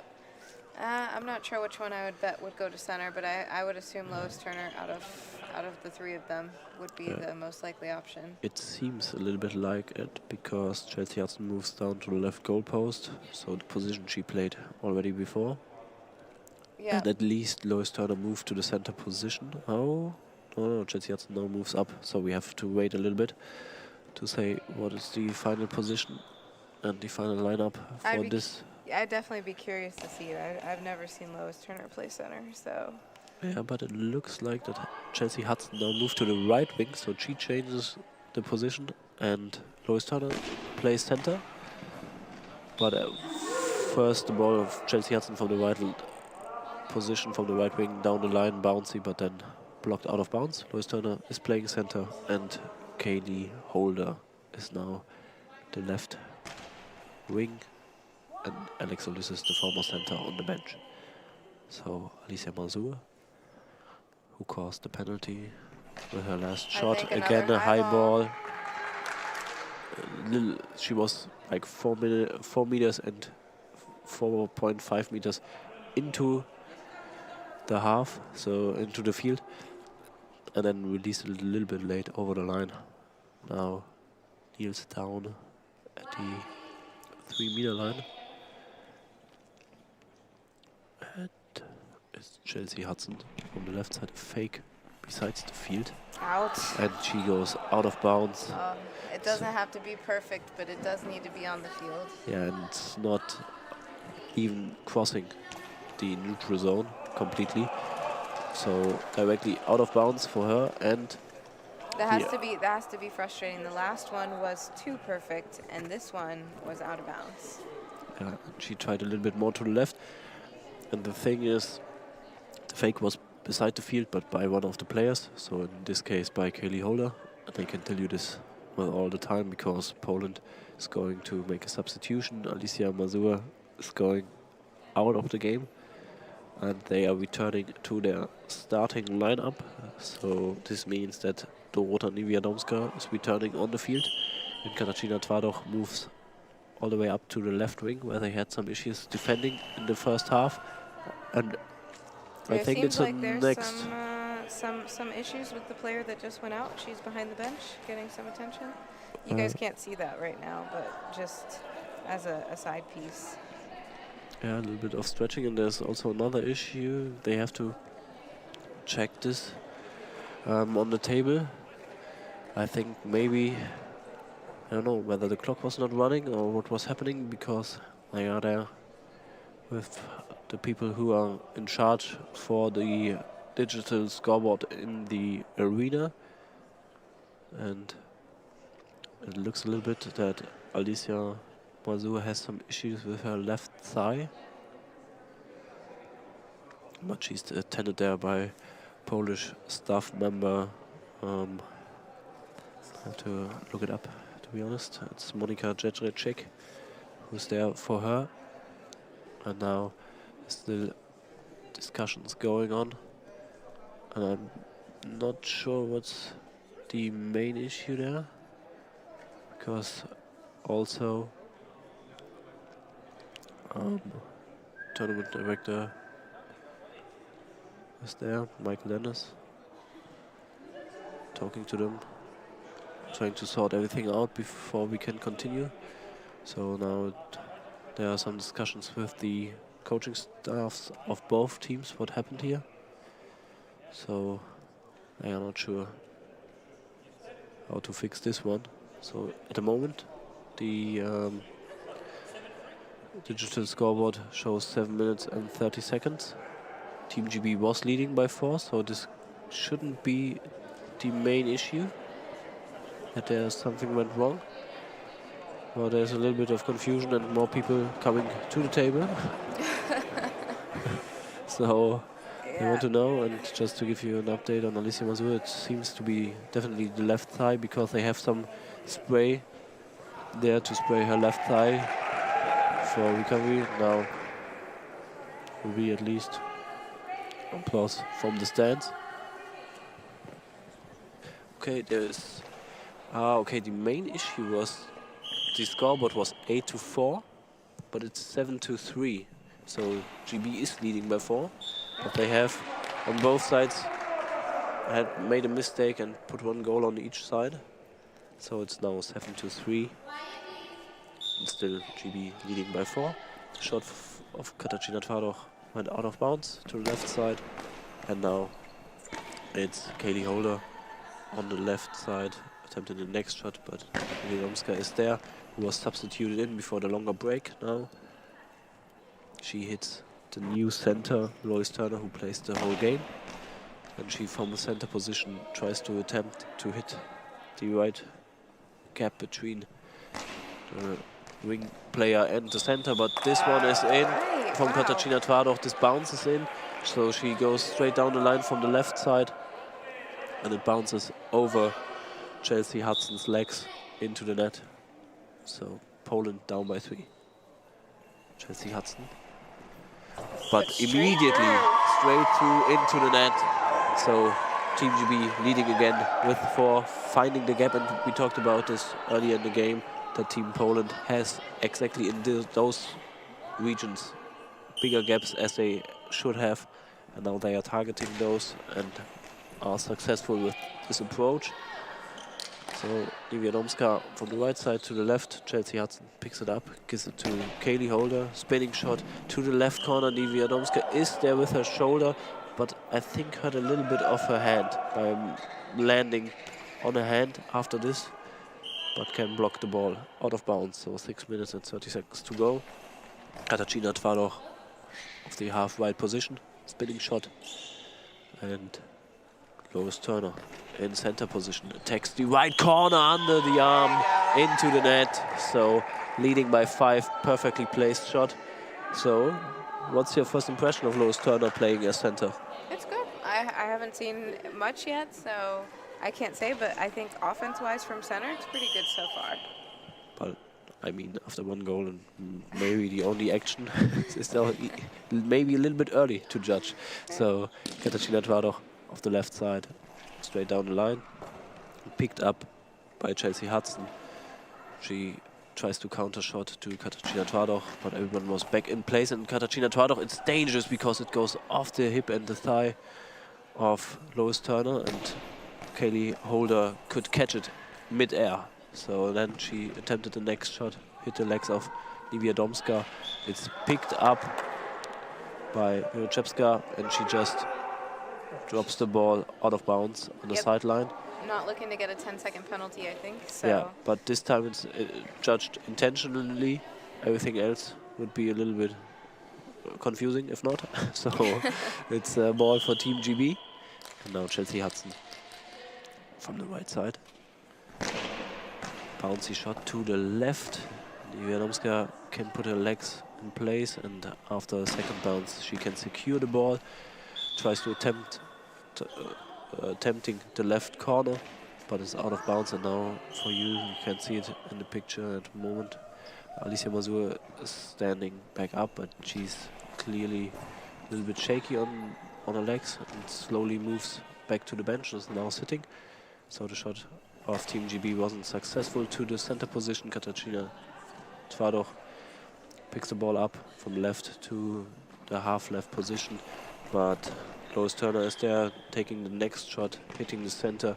Wiroczewska, but she's too slow getting up, and it goes out of bounds in the neutral zone. So next attempt for Team GB, 5 minutes to go, leading by 5. Everything quite comfortable at the moment. So Chelsea Hudson, half left, goes straight down, but this time Wiroczewska is there picking up the ball, gives it to Twardoch. She attempts a cross, and the holder jumped in a little bit more to the left as she should have, but then hits the ball late with her knees, so a little bit lucky there. Tries the next shot to the left, picked up by Wiadomska, but she was too late getting up. That was almost a bit useless to do it like that, though, because if she intended on just kind of dumping it out, she could have just dumped it out on her side. Yeah, but it goes across the zones, and there's always the risk of a high ball. She's a bit lost. Yeah, she didn't know where she is, but the ball hits her hands. She's snipping with her fingers because she wants to symbolize that she's first don't know where she is, and second maybe a potential substitute of Team Poland. The ball from the right side coming, hits her hands, goes out of bounds. Now she has the ball in her hands. A little break in this game again. 4 minutes 24 left.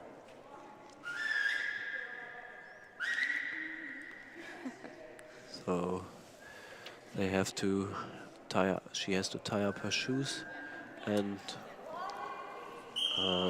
Iva Wiczkowska is intensifying her warm-up. Maybe she will be substituted in quite a bit. Katarzyna Twardoch from the left side tries a cross shot, and then the next one from Lois Turner goes a little bit slightly off to the right corner. Katarzyna Twardoch was there, but maybe a little bit too late. But it missed the target. So what can Team Poland do to do something on offense? They have, I think, scored 1 goal in the second half. Yeah, they got that 1 goal on the left side in the gap over Chelsea Hudson's feet, and I may go back there if I were them. Yeah, they at least this time target Lois Turner. Katarzyna Twardoch missed the goal post, and she's not in the corner. It goes in. She was behind the goal, and everything was far open in the left. The ball, the first contact was to the half left position, and from the legs it jumped off to the position where Katarzyna Twardoch usually is, but she was behind the goal, couldn't save this one, so it was not attempted to throw the ball into the empty area of the goal, but at the end the bouncer goes into this direction, so it's 10-4 for Team GB.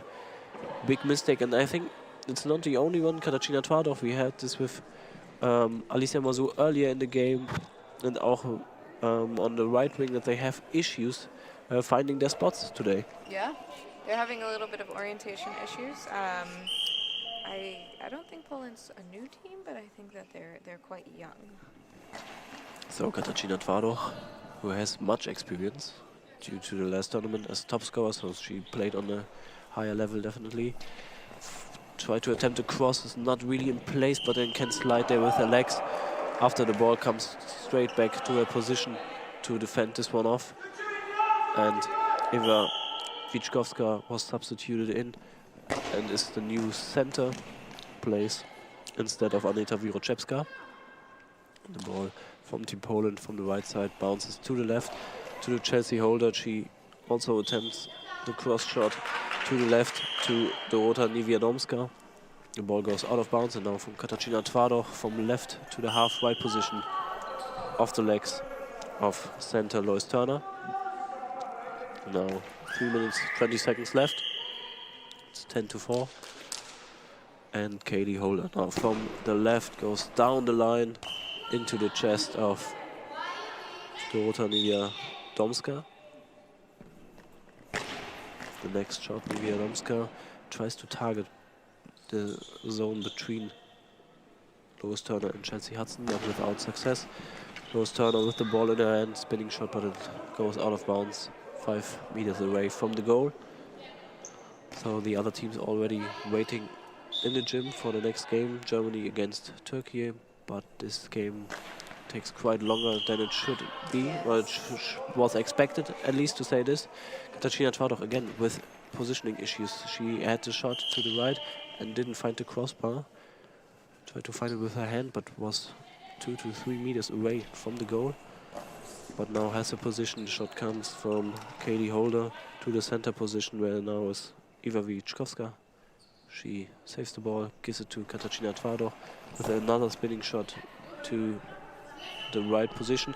And then Katie Holder slipped on the ball. She stepped on the ball as she wants to pick it up and fall down to the floor, but nothing happened. So she's not hurt or injured or something like that. So now Chelsea Hudson with the ball from the right side, a little bit bouncy, but Iva Wieczkowska is there. Has a fingertips on the ball, it's out of bounds. So another substitution for Team Poland.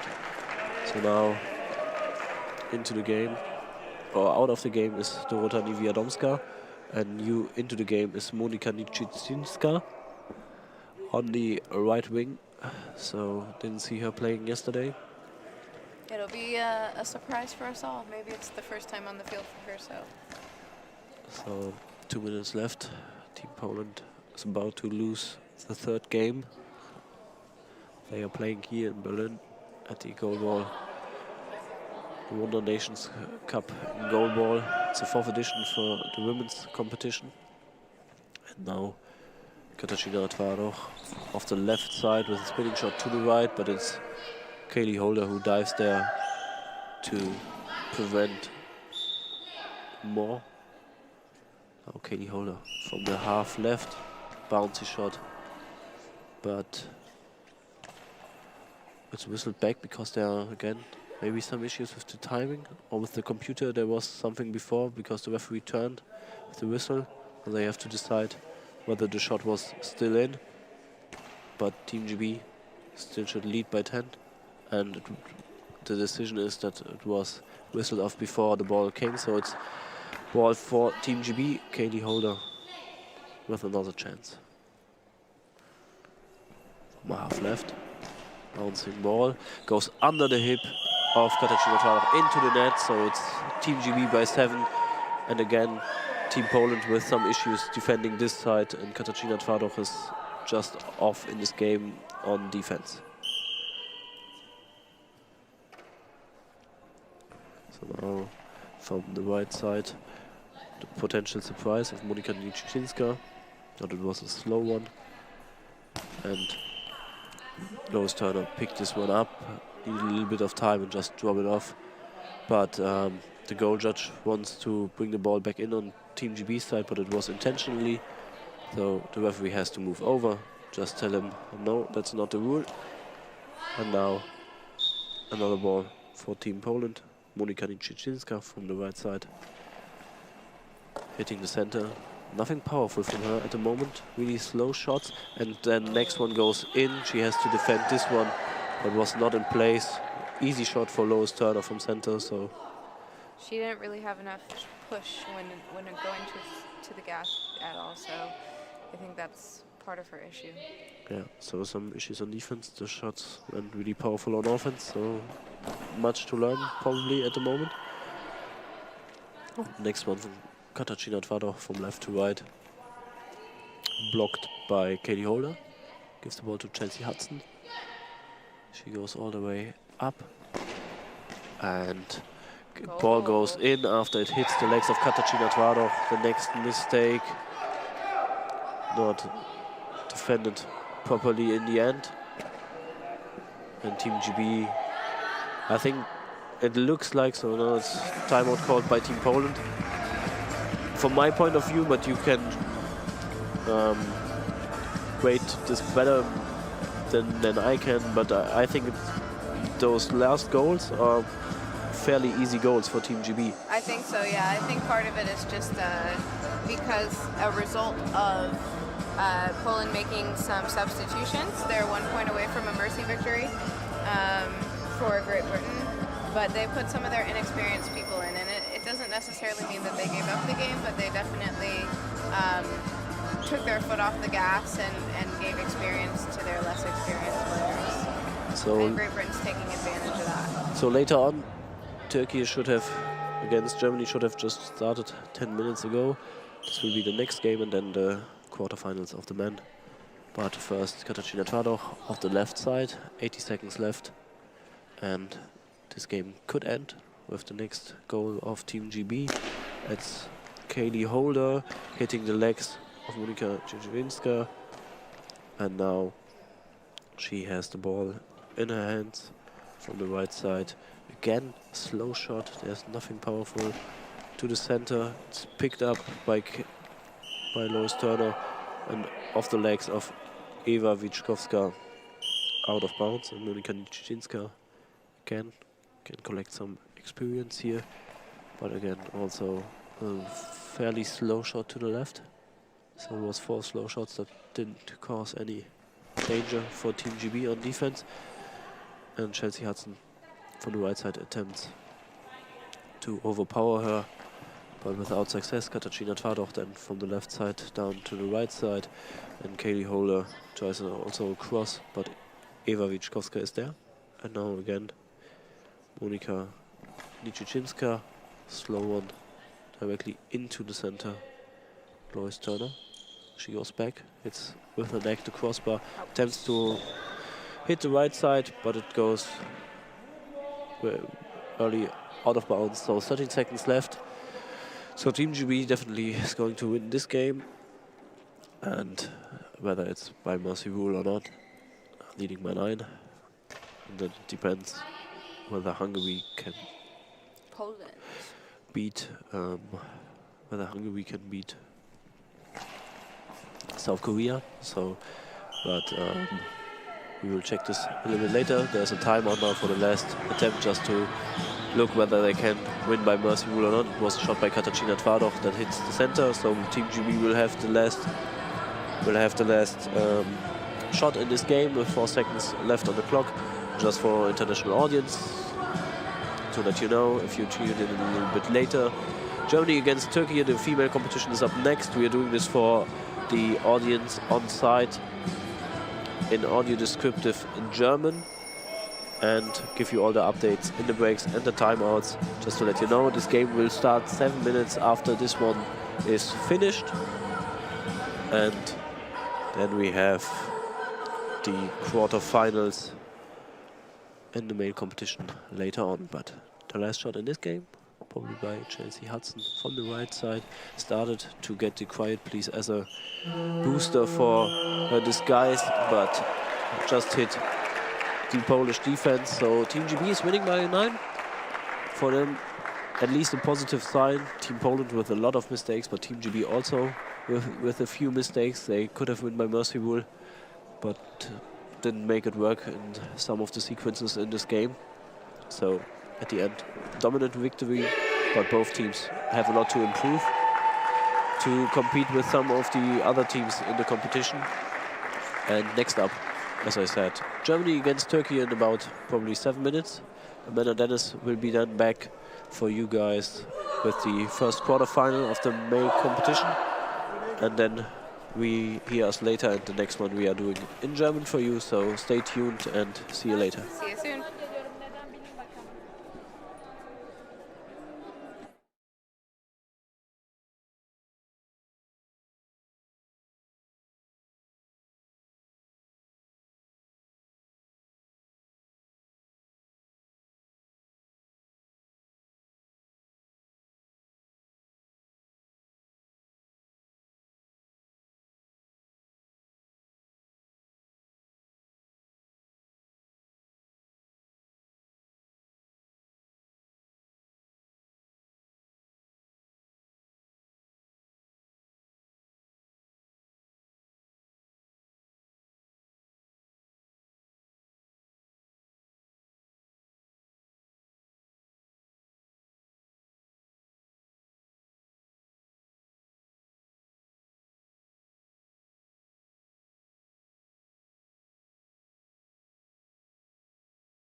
Warm welcome here from Berlin, Sportforum Hohenschönhausen. We are here with the game Turkey against Germany, and as you know, Germany games we'll do in German. Short summaries in the timeouts, in the halftime we'll do in English, but please apologize also for the audience here in the gym, and we have a lot of people here who never went to a goalball event. They listen to us too, so that's why we do it in German. All the other games will be broadcasted in English, as you saw the last 1.5 days. So now I'll switch into German. Einen wunderschönen guten Tag hier aus dem Sportforum Berlin-Hohenschönhausen zum Wander Goalball Nations Cup 2025. Das Spiel der Türkei gegen Deutschland im Frauenwettbewerb steht an. Und wir haben jetzt den Equipment-Check, der gerade durchgeführt wird von den beiden Schiedsrichtern, die aus Deutschland und Finnland kommen. Und ich schaue mal Charlotte Kercher auf der linken Seite für Deutschland, Pia Knaute auf der rechten Seite und Rauhan Marli als Center aufgeboten. Und bei den Türkinnen sehen wir die 1, 2 und 6. Das ist Fatma Gulguler, Reyhan Yilmaz. Und die Nummer 6 ist Umran Reyhan. So gehe ich davon aus, dass Yilmaz als Centerin beginnen wird. Guler auf der rechten Seite und Reyhan dann auf der linken Seite. Gibt noch ein paar Sachen zu klären. Ist noch ein 10-Sekunden-Richter unterwegs, wird gesucht. Da wird dann noch drüber diskutiert. Aber es sind 2 Schiedsrichterinnen da unten da, die es theoretisch machen könnten. Und daher sollte es dann gleich doch losgehen können. Mein Name ist Björn Nass, neben mir Robin Holstein. Robin, Türkinnen stark favorisiert in diesem Spiel. Auf jeden Fall stark favorisiert, haben 3-mal hintereinander die Paralympics gewonnen. Könnten theoretisch noch rausfliegen, also wenn sie jetzt gewinnen oder unentschieden spielen, dann sind sie auch weiter im Halbfinale. Haben später noch das Spitzenspiel dann gegen Team USA. Aber Deutschland hat nur noch eine Chance aufs Weiterkommen. Wenn sie die Türkei schlagen, später noch Spanien und Türkei dann auch noch gegen die USA verliert. Aber das wird auf jeden Fall eine große Herausforderung. Aber wer weiß, vielleicht gibt es ja ein kleines sportliches Wunder hier in der Arena. Aber jetzt geht erstmal das Spiel los. Yilmaz gibt den Ball an Gula. Der geht auf den rechten Pfosten, orientiert sich da und läuft an, dreht und einmal auf die Schnittstelle. Mardenli ist da. Rauhan Mardenli. Und dann von der linken Seite der Ball einmal die Linie lang geworfen von Charlotte Kercher. Yilmaz dann als Centerin auf Kercher. Mardenli sammelt den Ball ein. Und dann Kercher wieder von der linken Seite. Ball weit reingeworfen. Yilmaz nimmt ihn weg, gibt ihn auf die linke Seite zu Reyhan. Reyhan ihrerseits jetzt mit dem Wurf Linie entlang. Und das ist an Katrin Denker, nicht Pia Knaute, die zuerst auf dem Platz ist, die rechts außen. Katrin Denker mit dem Wurf, aber die Centerin nimmt den Ball weg, fängt ihn, übergibt ihn an die weiß-rot gekleideten Türken, die von rechts nach links spielen. Und dann Gula von der Mitte mit dem Wurf. Mardenli ist da, sammelt ihn ein, übergibt ihn an Charlotte Kercher. Charlotte Kercher von der Halbposition, langer Bouncer. Aber da ist dann Gula, die mit dem schnellen Gegenangriff kontern möchte. Mardenli wehrt ab ins Tor. Lenkt den Ball um Charlotte Kercher, die wahrscheinlich den Winkel zugemacht hätte, herum. Und vom Innenpfosten prallt er dann rein zum 1:0 für die Türkinnen.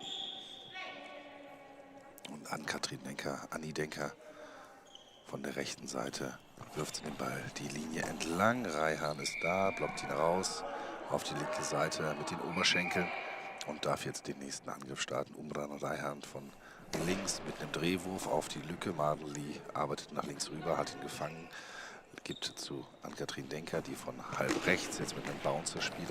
Yilmaz ist da.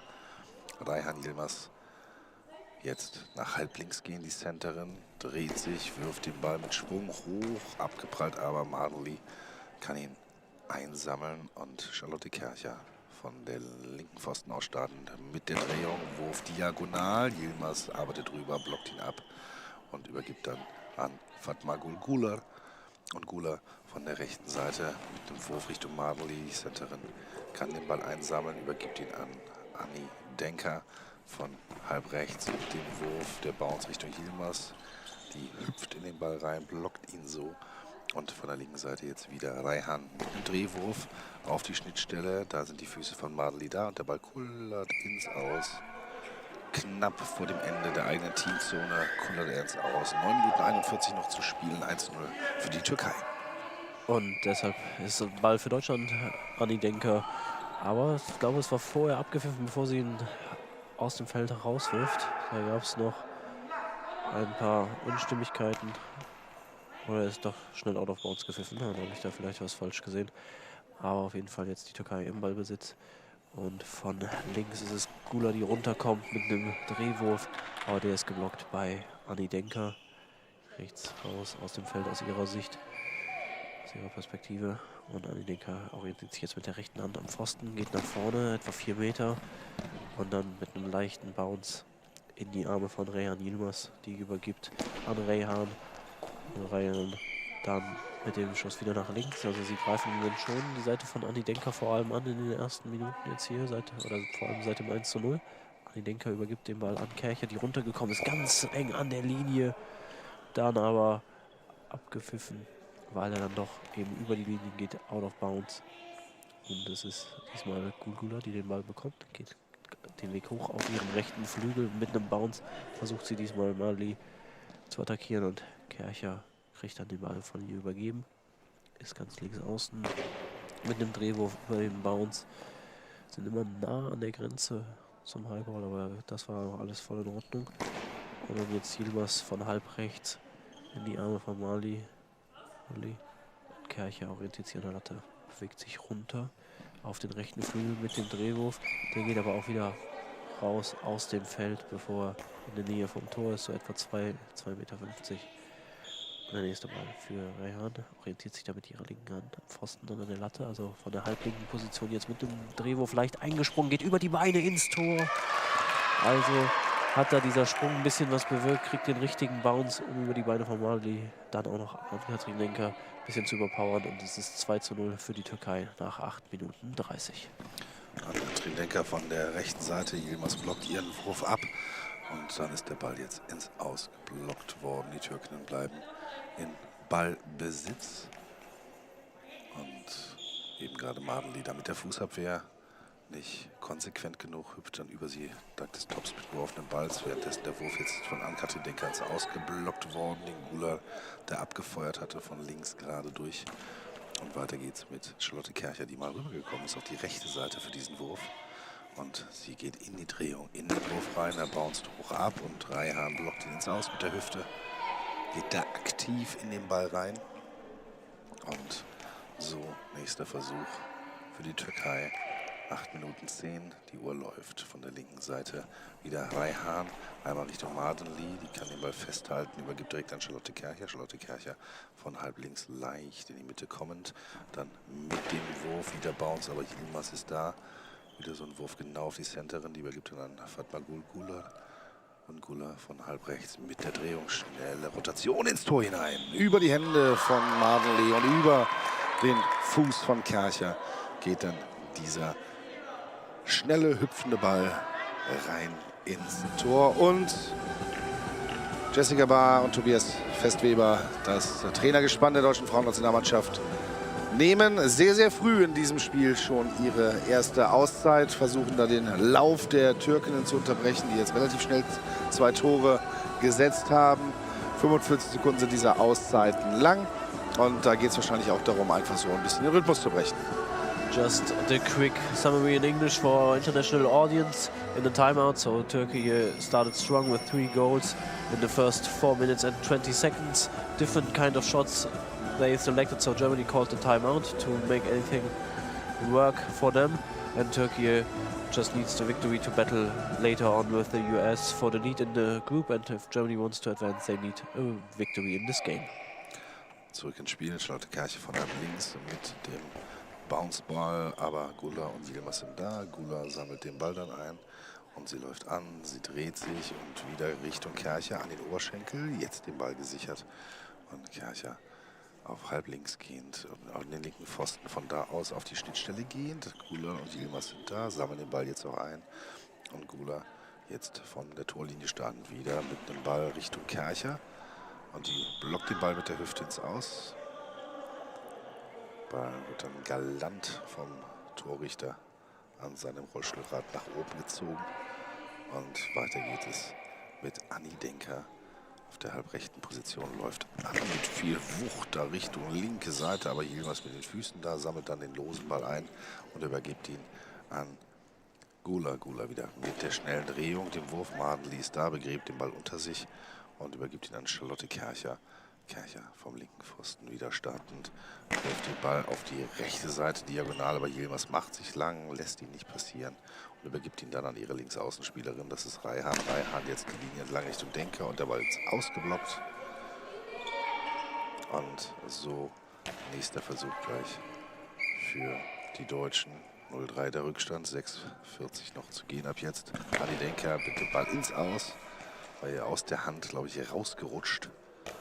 Und so gibt es den nächsten Angriff links außen, beginnend für Reihan. Reihan dreht auf die rechte Schnittstelle, aber da ist Kercher da und Kercher kommt rechts rüber, die links außen, um mit dem schnellen Drehwurf jetzt die Linie entlang Reihan zu attackieren, aber die blockt den Ball mit dem Bauch ins Aus. Und so sind 6:24 noch zu spielen. 13:0 für die Türkei. Also nach dem Timeout unveränderter Spielstand und Reihan Yilmaz kommt nach ganz oben, attackiert die Lücke ins Tor, geht über die Beine von Charlotte Kercher und da ist dann das nächste Tor. Die Türkei in der Offensive im Moment auch nicht so richtig zu stoppen, hat jetzt zwar mal ein bisschen gedauert, aber guter Drehwurf davon halb rechts ins Tor. Charlotte Kercher von links versucht einen ähnlichen Drehwurf, aber die beiden Türkinnen rutschen da zusammen auf einen Punkt, um den Ball abzuwehren. Und Gula von rechts wieder guter Wurf. Der geht über die Beine drüber von der deutschen Defensive über die Latte und dann ins Aus. Hätte auch genauso gut ein bisschen eher runterfallen können. Dann wäre es hier beim 5:0. Aber Fatma Gulgula hat sich dabei wehgetan, schüttelte gerade ihr rechtes Handgelenk oder Finger aus. Ich weiß nicht, ob sie auf den Boden, auf den Ball gehauen hat. Auf jeden Fall scheint sie da kurz Schmerzen zu haben. Schüttelt es nochmal aus. Wollte ich nur kurz erwähnt haben. Ja, während ich nämlich nach links geguckt habe zum Ball, hat Björn das super gesehen. Und jetzt ist es Anni Denker, die den Ball in der Hand hat. Geht dann nach links oben auf die halblinke Position, versucht einen Bouncing-Shot, also der ein bisschen mehr auftitscht. Und der geht dann ins Aus und währenddessen macht sich Celeste Roos intensiver fertig für eine mögliche Einwechslung. Ist Centerspielerin bei den Deutschen, aber die Einwechslung im Moment noch nicht in Sicht. Und da jetzt Reihan mit dem Ball, holt sich den oben auf dem rechten Flügel ab, geht ganz runter, links an die Linie, aus der Hüfte rausgedreht oder der Wurf geht dann zu Anni Denker, die den mit den Beinen stoppen kann. Kommt den Ball wieder, ist ungefähr so einen halben Meter vom Pfosten entfernt auf der rechten Seite. Holt Schwung, geht gerade nach vorne ohne Drehung, versucht da den rechts in die Ecke zu bringen, ist aber nicht platziert genug, sodass Reihan den übergeben kann an Yilmaz. Und Yilmaz kriegt aber auch keinen richtigen Wurf los, der gefährlich wird. Geht dann auf die Mitte auf Madini, die gibt den ab an Anni Denker und der Wurf geht auch gerade nach vorne ohne Gefahr. Yilmaz sucht zwar gerade noch ihre Position, hat ihn aber abgewehrt ins Aus. Und jetzt ist es dann Reihan, die den Ball zumindest in Empfang nimmt, übergibt den an Gula, die jetzt von links angreifen wird, die eigentlich auf dem rechten Flügel zu finden ist. Findet da ein bisschen die Lücke, aber dann von den Beinen springt der Ball zwar zweimal noch auf, aber am Ende kann ihn Anni Denker kontrollieren und es gibt den Wechsel, den ich eben schon angekündigt hatte. Maldi geht raus und dafür kommt neu rein die Centerin bei den Deutschen, Celeste Trost. Also ein Wechsel, 5 Minuten sind noch zu spielen in der ersten Halbzeit. Ihr Equipment wird eben gecheckt und dann geht's weiter. Deutschland liegt zurück mit 0:4. Celeste Trost jetzt beim Equipment-Check, Sarah Küpper, die Tablezeit-Schiedsrichterin, die das Ganze da beobachtet, dass alles auch seine Ordnung hat, bevor es dann gleich weitergehen kann.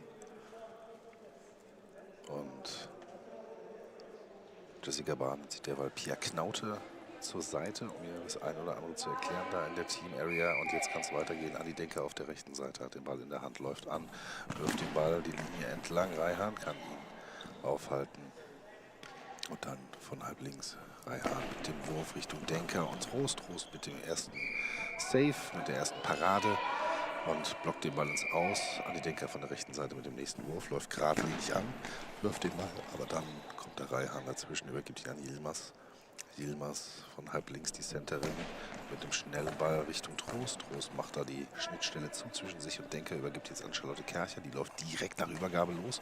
Rechte Seite rüber. Yilmaz arbeitet hin und kann den Ball dann nicht kontrollieren. Und der rutscht links ins Aus, Block ausgegeben. Das heißt Ballbesitz für die Türkei. Und da haben wir jetzt wieder Reihan, die von der halblinken Position, die wirft den Ball und weit nach rechts abgewehrt von Celeste Trost, die auch ein wenig offensiver als Marley verteidigt, also richtig an der 3-Meter-Linie ist. Jetzt macht man Andi Denker Platz, die von halb rechts startet und wirft den Ball jetzt bounced fast ins Aus, aber Reihan hält ihn im Spiel, hat ihn jetzt auch gefunden. Gula ist zwar da, aber man lässt sie alleine. Reihan soll es selber machen und der türkische Trainer nimmt eine Auszeit, Gültekin Kalashu, weil er gemerkt hat, okay, die 10 Sekunden, die wollen wir nicht überschreiten, weil zwischen Ballberührung in der Defense und Ball muss die Mittellinie wieder kontrolliert überquert haben, darf man nur 10 Sekunden Zeit sich lassen. Wenn es mehr ist, dann gibt es ein Penalty gegen einen und mit der Auszeit wird das halt natürlich angehalten, diese 10 Sekunden. Quick summary for our international audience. Turkey scored another goal, so they are leading by 4. Playing dominant on offense, Germany tried to change something with a substitution on center position, so Celeste Rose is now into the game. At the moment, 4 minutes and 18 seconds to go in the first half, Turkey leading by 4. Ja, und Gula hat den Ball in der Hand.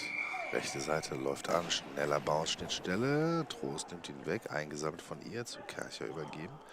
Und Kercher vom linken Pfosten starten mit einer Drehung. Versucht sie diagonal rechts zu werfen, aber wieder Yilmaz, die den Winkel zu macht und sich den Ball schnappt.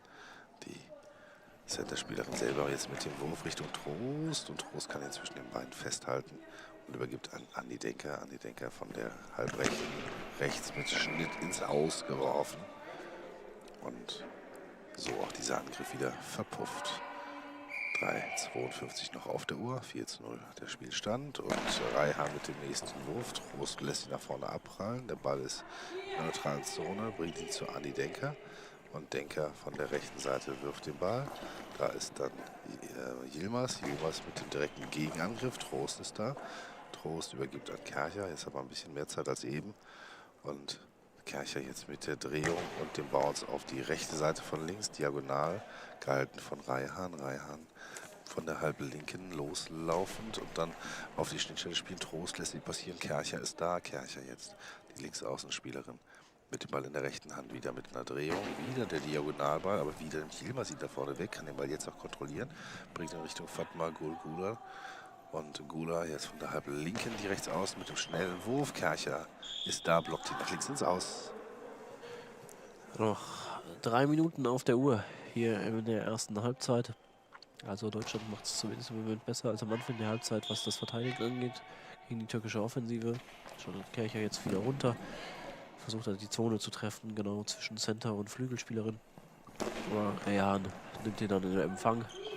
Mit einem Drehwurf, der an der 3-Meter-Linie von Trost aufgesammelt wird, ist wieder weniger erfolgreich. Die Denker von halbrechter Position in die Arme von Yilmaz, die gibt den an Gula. Und die von rechts außen entlang der Linie. Ball geht nochmal hoch von den Beinen, war aber nicht genug Spin drauf, um praktisch über die Beine drüber zu rutschen.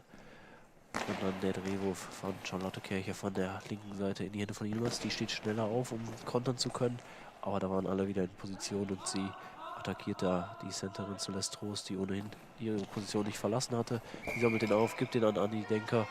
Die kommt über die rechte Seite, aber der Ball geht dann ins Seitenaus auf der rechten Seite. Und Reihan attackiert die rechte Ecke, aber ein bisschen zu unpräzise.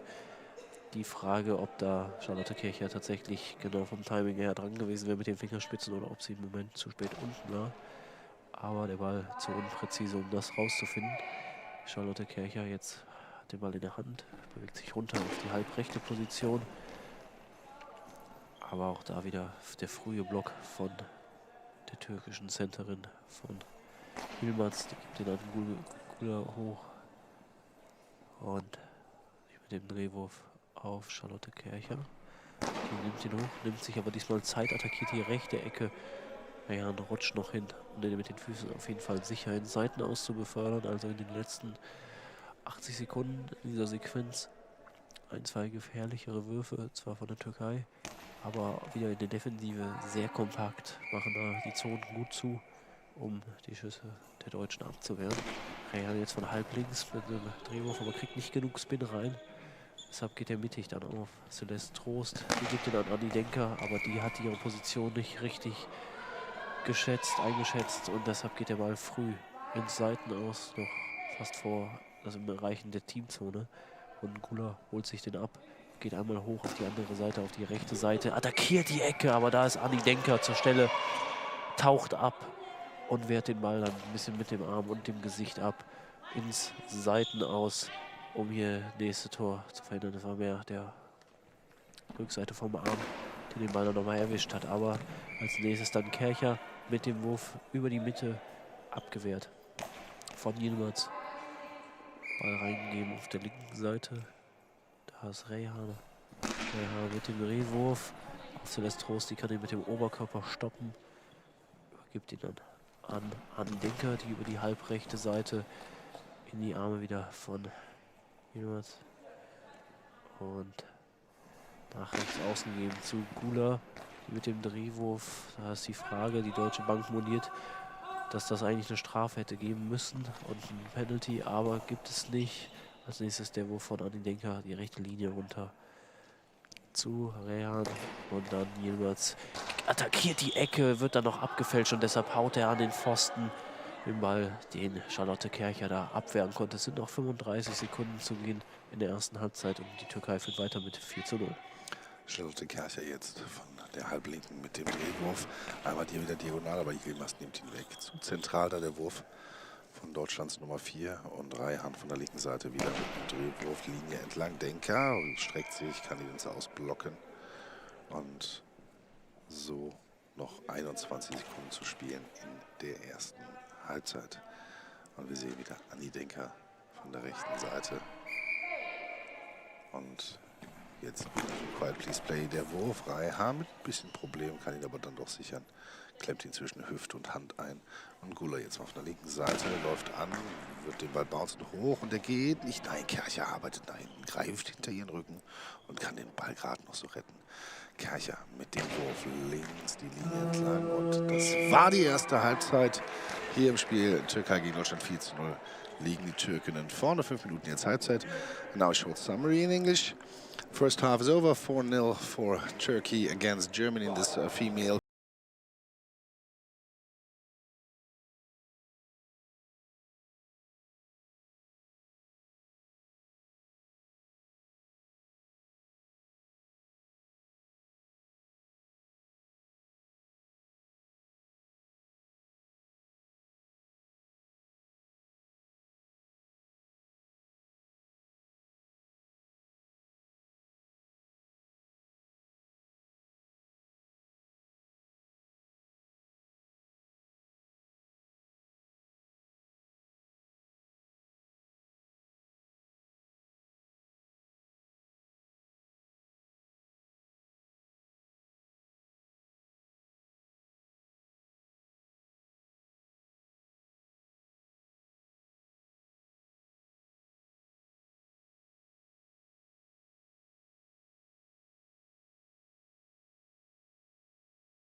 Spielerin Sefta Altınoluk, die einzige Goalballerin, die 3 Goldmedaillen geholt hat bei den Paralympics. Die ist nicht dabei in diesem Line-Up. Die einzigen beiden, die Paralympics Gold gewonnen haben, zumindest von den Spielerinnen auf dem Feld, sind Fatma Gulgula und Reyhan Yilmaz, die wir beide in der ersten Halbzeit schon erlebt haben. Die haben die Medaillen 2021 in Tokio gewonnen und 2024 eben in Paris, und auch der Head Coach Gültekin Karasu war mit dabei, genau bei diesen beiden Turnieren. Also die kennen sich auch schon sehr, sehr lange, und dann haben sie hier noch die Chance in Berlin eben was Neues auszuprobieren, auch noch neue Spielerinnen auszutesten, die sonst vielleicht eben nicht bei den Paralympics im ersten Line-Up sind, weil es sind ja immer nur 6 Spieler pro Team bei so einem internationalen Turnier erlaubt. Und der paralympische Zyklus ist ja noch recht frisch. Paris ist noch nicht so lange her, im September. Heißt, das große Ziel ist dann auch wieder die Goldmedaille in Los Angeles 2028. Aber zumindest für dieses Spiel spielen weiterhin, so wie es aussieht, Fatma Gulgula und Reyhan Yilmaz weiter in der zweiten Halbzeit. Sind vielleicht auch nicht ganz zufrieden, dass sie in Anführungszeichen nur 4:0 führen. Wollen das vielleicht auch noch ein bisschen deutlicher unterstreichen, ihre Rolle in diesem Turnier und generell im Goalball international. Und Umran Reyhan wird auch weiter draufbleiben bei den Deutschen.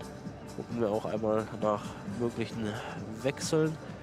Sieht zumindest so aus, als würde einmal gewechselt werden, weil ich glaube, Anni Denker bleibt drauf. Sie wird weiter spielen, genauso wie Celeste Trost, und dann müsste Jennifer Koch eigentlich noch neu in die Partie kommen auf dem linken Flügel für Charlotte Kercher, die jetzt rechts da an der Bank steht. Sie können es sehen, ganz am rechten Bildrand. Sie ist also raus aus dem Spiel. Wir haben jetzt noch so 45 Sekunden, bis der Schiedsrichter verkündet, bis der Schiedsrichter gespannt verkündet, welche Wechsel vorgenommen werden. Das sind die letzten Arbeiten an dem Equipment, also die Brillen werden nochmal überprüft, ob sie auch wirklich dicht sind. Also gerade auch die von Jennifer Koch, weil sie jetzt neu reinkommt. Und bei allen anderen Spielerinnen wird überprüft, ob alles eben auch richtig sitzt, weil sie nichts sehen sollen, damit eben die Chancengleichheit ist. Wir hatten es vorhin in einem Spiel, falls ihr schon länger dabei seid, beim Spiel der Männer bei Südkorea, dass da ein Täuschungsversuch zumindest vermutet, geahndet wurde. Und der Spieler musste dann auf die Tribüne, durfte auch nicht mehr in der Teamzone sein. Also da guckt man ganz genau drauf, weil das natürlich ein riesiger Vorteil ist, wenn man dann zumindest auch je nach Sehkraft wahrnehmen kann, dass der Ball auf einen zukommt und den eben nicht nur hören kann. Und deshalb wurde das eben geahndet. Jetzt ist die Uhr abgelaufen und wir sind bereit, in die zweite Halbzeit zu starten. Deutschland wird, glaube ich, den ersten Angriff bekommen. Auf jeden Fall sind wieder volle 12 Minuten auf der Uhr. Wie gesagt, Türkei führt 4:0. Und wenn sie die Gruppe gewinnen wollen, ist das schon auf jeden Fall ein Vorteil. Nachher gibt es dann das Duell, den Schlagabtausch mit den USA. Und Deutschland müsste hier gewinnen, um noch eine Chance zu haben. Koch mit dem ersten Wurf von der linken Seite, ein Drehwurf auf Gula. Die nimmt den an. Und wieder mit dem Drehwurf attackiert er Trost in der mittleren Position. Die übergibt ihn an Koch, die direkt die ersten beiden Würfe nimmt für Team Deutschland. In der zweiten Halbzeit attackiert er die Lücke zwischen Center und rechtem Flügelspielerin.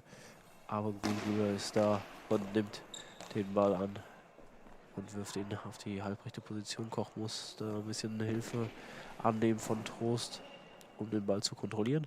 Trost wirft dann halbrechts runter, aber da ist sofort die Centerin Yilmaz zur Stelle. Und Reyhan von links mit dem Drehwurf. Der springt weg von dem Oberkörper von Anni Denker, kann ihn dann aber festmachen und wirft den Ball dann ins Seitenaus. Das ist zumindest die ersten 51 Sekunden in der zweiten Halbzeit. Und Deutschland, wie gesagt, hat noch weiterhin großen Rückstand, den sie aufholen müssen. Von der linken Seite jetzt Reyhan mit dem Wurf. Aufgenommen von Celeste Trost, übergibt an Jennifer Koch. Und dann von der linken Seite Jennifer Koch mit einem Drehwurf auf die Seite und dann abgeblockt von den Schienbeinen von Yilmaz, die dann nach rechts wegblockt. Gula nimmt den Ball jetzt in die Hand und vom rechten Pfosten aus startet sie diesen Versuch. Dreht einmal und spielt Richtung Trost von den Schienbeinen, geht dabei Richtung neutrale Zone. Sie sammelt ihn vorher ein, bringt ihn zurück zu Jennifer Koch. Jennifer Koch von der linken Seite mit dem Wurf die Linie entlang. Und der erste Aufsatz war im Aus. Und der Ball jetzt wieder im Spiel. Grafik jetzt auch wieder drin. Graphic is now back in play. Sorry for this technical delay. Entschuldigung für diese kurze technische Panne, aber Zeit und Ergebnisse stimmen. Time and result. The standing is correct. Ball in den Händen von den Türkinnen. Und zwar hat Umran Rayhan den Ball, dreht los auf die Halbrechte. Da ist Trost sogar mittig gewesen und übergibt an Jennifer Koch. Die geht nach links raus, läuft an, wirft den Ball Richtung Schnittstelle. Da ist Gula und Yilmaz zusammen, können den Ball aufnehmen. Und Gula jetzt von der halblinken Position mal rübergekommen mit dem Wurf. Trost hechtet sich auf den Ball, kann ihn so erstmal abwehren. Andi Denker mit dem nächsten Angriff für die deutsche Mannschaft. Linie entlang rechts, rausgeblockt von Rayhan. Und nächster Angriff für die Türkinnen. 4:0, wie gesagt, die Führung hier.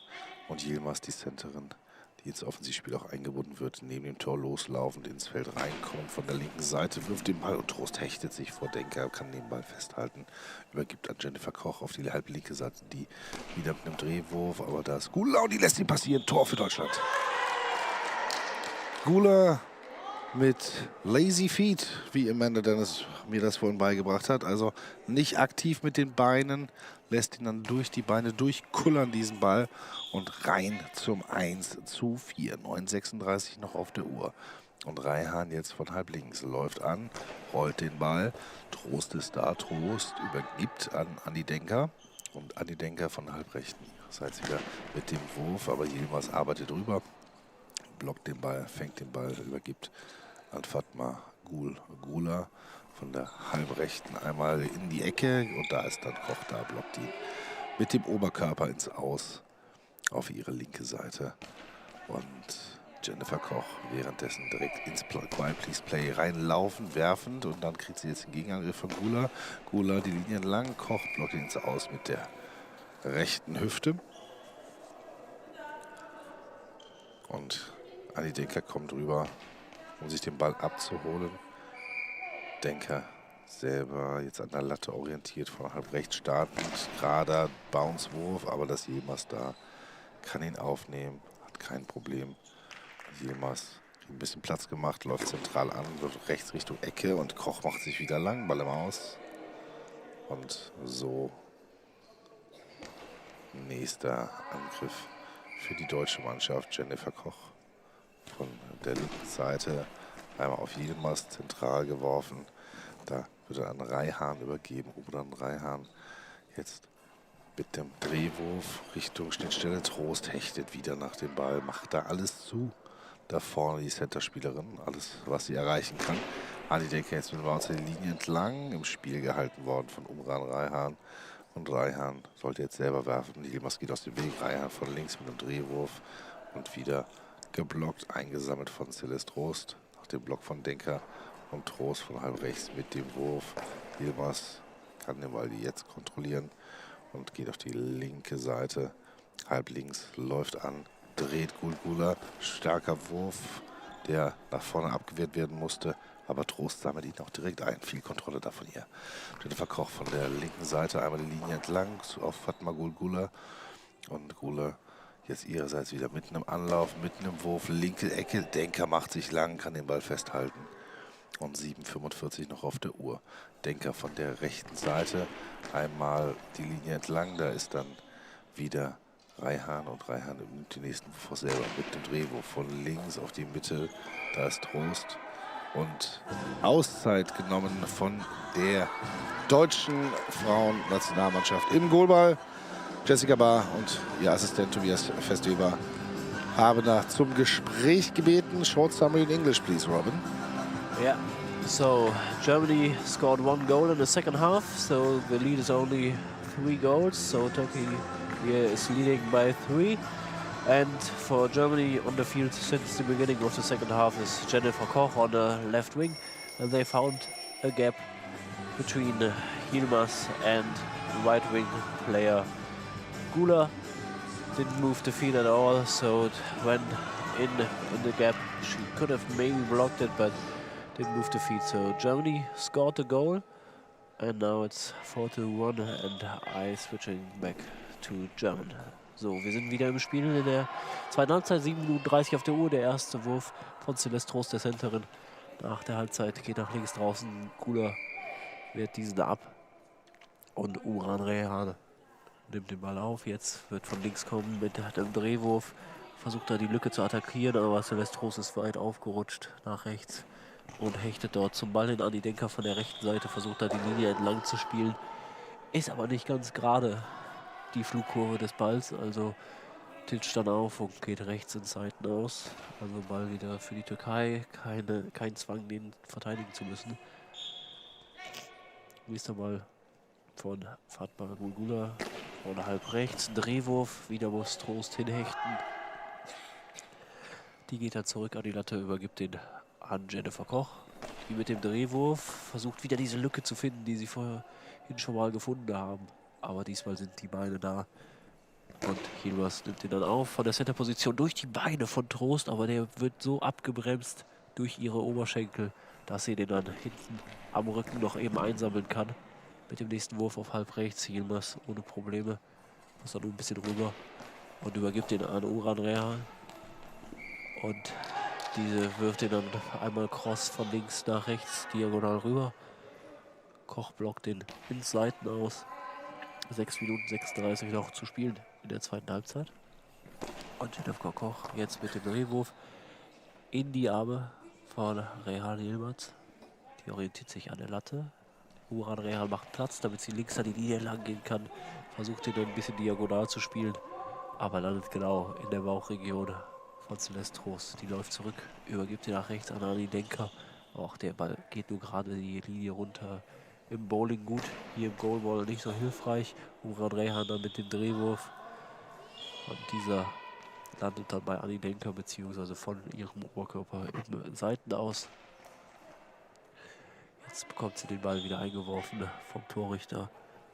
Läuft die Linie entlang an der rechten Seite. Der Ball bounce ein bisschen, aber Yilmaz nimmt den Oberkörper hoch, baut sich ein bisschen auf, um den dann eben aus der Luft abzublocken mit ihrem Oberkörper. Der geht dann ins Seiten aus, heißt Ball für die Türkei, weil solange der in der eigenen Teamzone dann ins Aus geht nach dem Kontakt, ist es natürlich Ball für die defensive Mannschaft. Und Rehan von der linken Seite mit dem Drehwurf versucht er weiter Ani Denker zu attackieren. Vor allem die linke Seite und die Lücke zwischen links und der Center-Position. Aber ohne Erfolg. Celeste Trost mit dem nächsten Wurf abgeblockt von den Füßen von Yilmaz. Die gibt ihn an Gula. Und die trifft den Pfosten rechts außen. Also da wäre Koch geschlagen gewesen, wenn er ein paar Zentimeter weiter nach links gegangen wäre. Aber so bleibt es beim 4:1 noch mit 5,5 Minuten auf der Uhr. Und der nächste von Ani Denker. Bounce da zweimal auf, genauso wie es sein muss, und dann abgeblockt von Yilmaz an der 3-Meter-Linie. Timeout von der Türkei genommen vom türkischen Trainer, der, wie gesagt, mit 2 seiner Spielerinnen, die auf dem Platz stehen, zweimal paralympisches Gold gewonnen hat.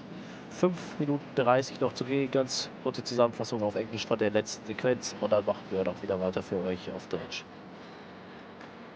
Yeah, last minute we're just trading buckets. In this case, it's more trading passes, not really going into the last risk. A little bit lucky, the Germans, with the hit on the post out of the Turkish attack. So 5:29 to go, 4-1 the score for Turkey. Afterwards, if I'm correctly informed, we have here the first quarterfinal of the men's competition. It will be Brazil against Australia. And now we'll switch back into German. Auf der linken Seite Yilmaz mit dem Wurf. Celeste Trost steht auf, gibt ihn an Jennifer Koch. Und Jennifer Koch von der linken Seite, Wurf die Linie entlang, wieder im Aus aufgesetzt. Der kommt dann zwar wieder ins Feld zurück, trifft dann den Innenpfosten, geht rein, aber der Erstkontakt war draußen und daher abgepfiffen von der Schiedsrichterin Sarah Küpper. Von der linken Seite langer Bouncer da hoch, über ins Tor. Rein ins Tor, über Ani Denker hinweg. Schauen wir nochmal auf die Zeitlupe der Hinterfeldkamera. Und ja, Trost mit der Schulter dran, gibt den entscheidenden Kick dann über den Körper von Denker drüber. Und so steht es 5:1 für die Türkei. Denker von der rechten Seite, bounce diagonal, abgewehrt von Yilmaz, sammelt dann den zweiten Ball ein, läuft rüber zu Raihan. Und Raihan jetzt von der halblinken mit dem Wurf, da ist dann Trost, dem fängt ihn ab. Gibt dann an Jennifer Koch, die jemand sehr weit außen startet. Jetzt mit einem geraden Wurf und dann abgewehrt von Gula, kriegt dann den Ball von Yilmaz auch in die Hand gedrückt. Und Yilmaz jetzt von der rechten Seite mit dem Wurf einfach mal Richtung Tor. Jennifer Koch prallt ins Aus, hat da ihre Hüfte reingestellt und den Ball einfach mal ins Aus prallen lassen. Währenddessen wird da unten wieder getaped. Und zwar Mardenly wird wieder gepatcht, wie es so schön heißt. Also kriegt die Augenpflaster und das Tape gleich drauf. Australier sehen wir auch schon vor der Halle, sich da bereit machen zum Reinkommen. Währenddessen aber der Wurf von Gula. Jennifer Koch kann ihn abwehren. Und Koch jetzt von der linken Seite läuft an, wirft den Ball und von Yilmaz gehalten, Auswechslung angezeigt. Und das war auch gut, dass die angezeigt war, weil Yilmaz war schon fast über der Highball-Linie, wäre für mich auch ein Highball gewesen. Aber da war schon längst die Auswechslung angesagt worden. Die Nummer 1, Fatma Gula, geht aus der Partie. Nummer 7, Ceren Yilman kommt. Also wir haben jetzt Yilmaz, Yilman und Raihan auf der Platte. Und da wird noch der Equipment-Check gemacht. Yilmaz bleibt wohl Center, würde ich sagen. Links bleibt Raihan und dann wird dann positionsgetreu Ceren Yilman die Rechtsaußenposition von Fatma Gula übernehmen. Türkinnen haben den Ball mit noch 4:14 zu spielen in dieser zweiten Halbzeit. Und Yilmaz geht rüber auf die linke Seite. Ihre Mitspielerinnen machen ihr Platz. Teilweise außerhalb des Spielfeldes stehend. Jetzt mit dem Wurf diagonal von links nach rechts. Und Koch ist da, steht auf, sammelt den Ball ein, läuft an, rollt den Ball wieder die Linie entlang auf die neue Spielerin, aber aufgenommen worden von Yilman. Yilman von halb rechts jetzt selber mit dem nächsten Wurf, bounced Richtung linke Seite. Denker ist da, wirft er den Kopf immer so in den Nacken, wenn sie den Oberkörper groß machen will. Kann ihn aber blocken. Und dann Denker mit dem Wurf, Yilmaz ist da, kann den Ball aufnehmen, übergibt wieder auf die linke Seite zu Raihan, die mit einem hohen Bounce hat, der nach oben weggeht ins Tor hinein. 6:1 für die Türkei. Der sah nicht schnell, der sah nicht gefährlich aus, aber entfaltete Wirkung, nachdem er auf den Körper von Trost traf, nach oben ein Stück wegging und dann sich wiederfand im Netz der deutschen Mannschaft. Celeste Trost wird jetzt ausgewechselt. Man muss warten, bis es natürlich von der Schiedsrichter angesagt worden ist. Sie war schon alleine zur Teambank marschiert, wurde dann von Tobias Westweber kurz daran erinnert, warte, bis es gesagt worden ist. Ist jetzt passiert. Und Rawan Mardenly kommt dafür wieder zurück in die Partie, die vorhin hier gestartet hatte. Und nun auch Richtung Latte geführt wird, um sich zu orientieren. Und der Ball nun in den Händen von Andi Denker. Rechte Seite läuft an, rollt den Ball, Yilmaz ist da und übergibt dann an Yilman. Yilman von der halbrechten Position mit der Drehung und der Ball titscht gegen Mardenly, die blockt ihn, bringt sie nach hinten zu Andi Denker und Andi Denker von der rechten Seite nach links diagonal geworfen, ins Ausgeblockt. Und so haben wir gleich Ballbesitz für die Türken. 3 Minuten 09 noch zu spielen in der zweiten Halbzeit. 6:1 der Spielstand.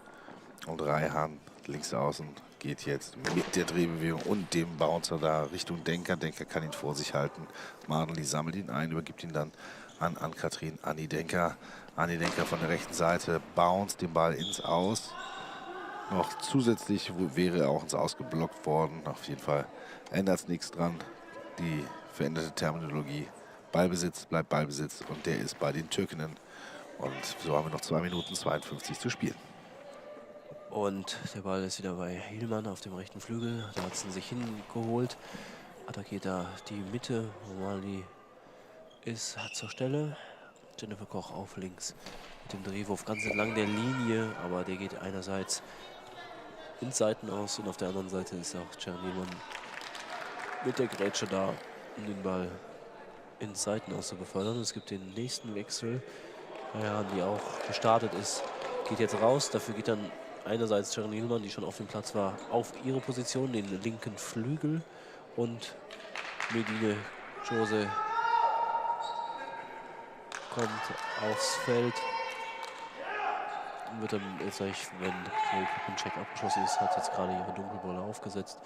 Auf den rechten Flügel wechseln, also Türkei mittlerweile eben mit 5 in Führung. Das wird für Deutschland ohnehin sehr, sehr schwierig, auch gerade bei noch 2 Minuten 38 zu gehen. So, also jetzt die neu eingewechselte Hose, die da von rechts kommt.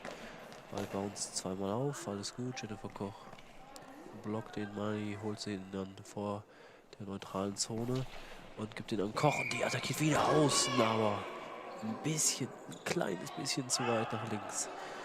Sonst wäre der sehr, sehr gefährlich geworden. Und sammelt den ein.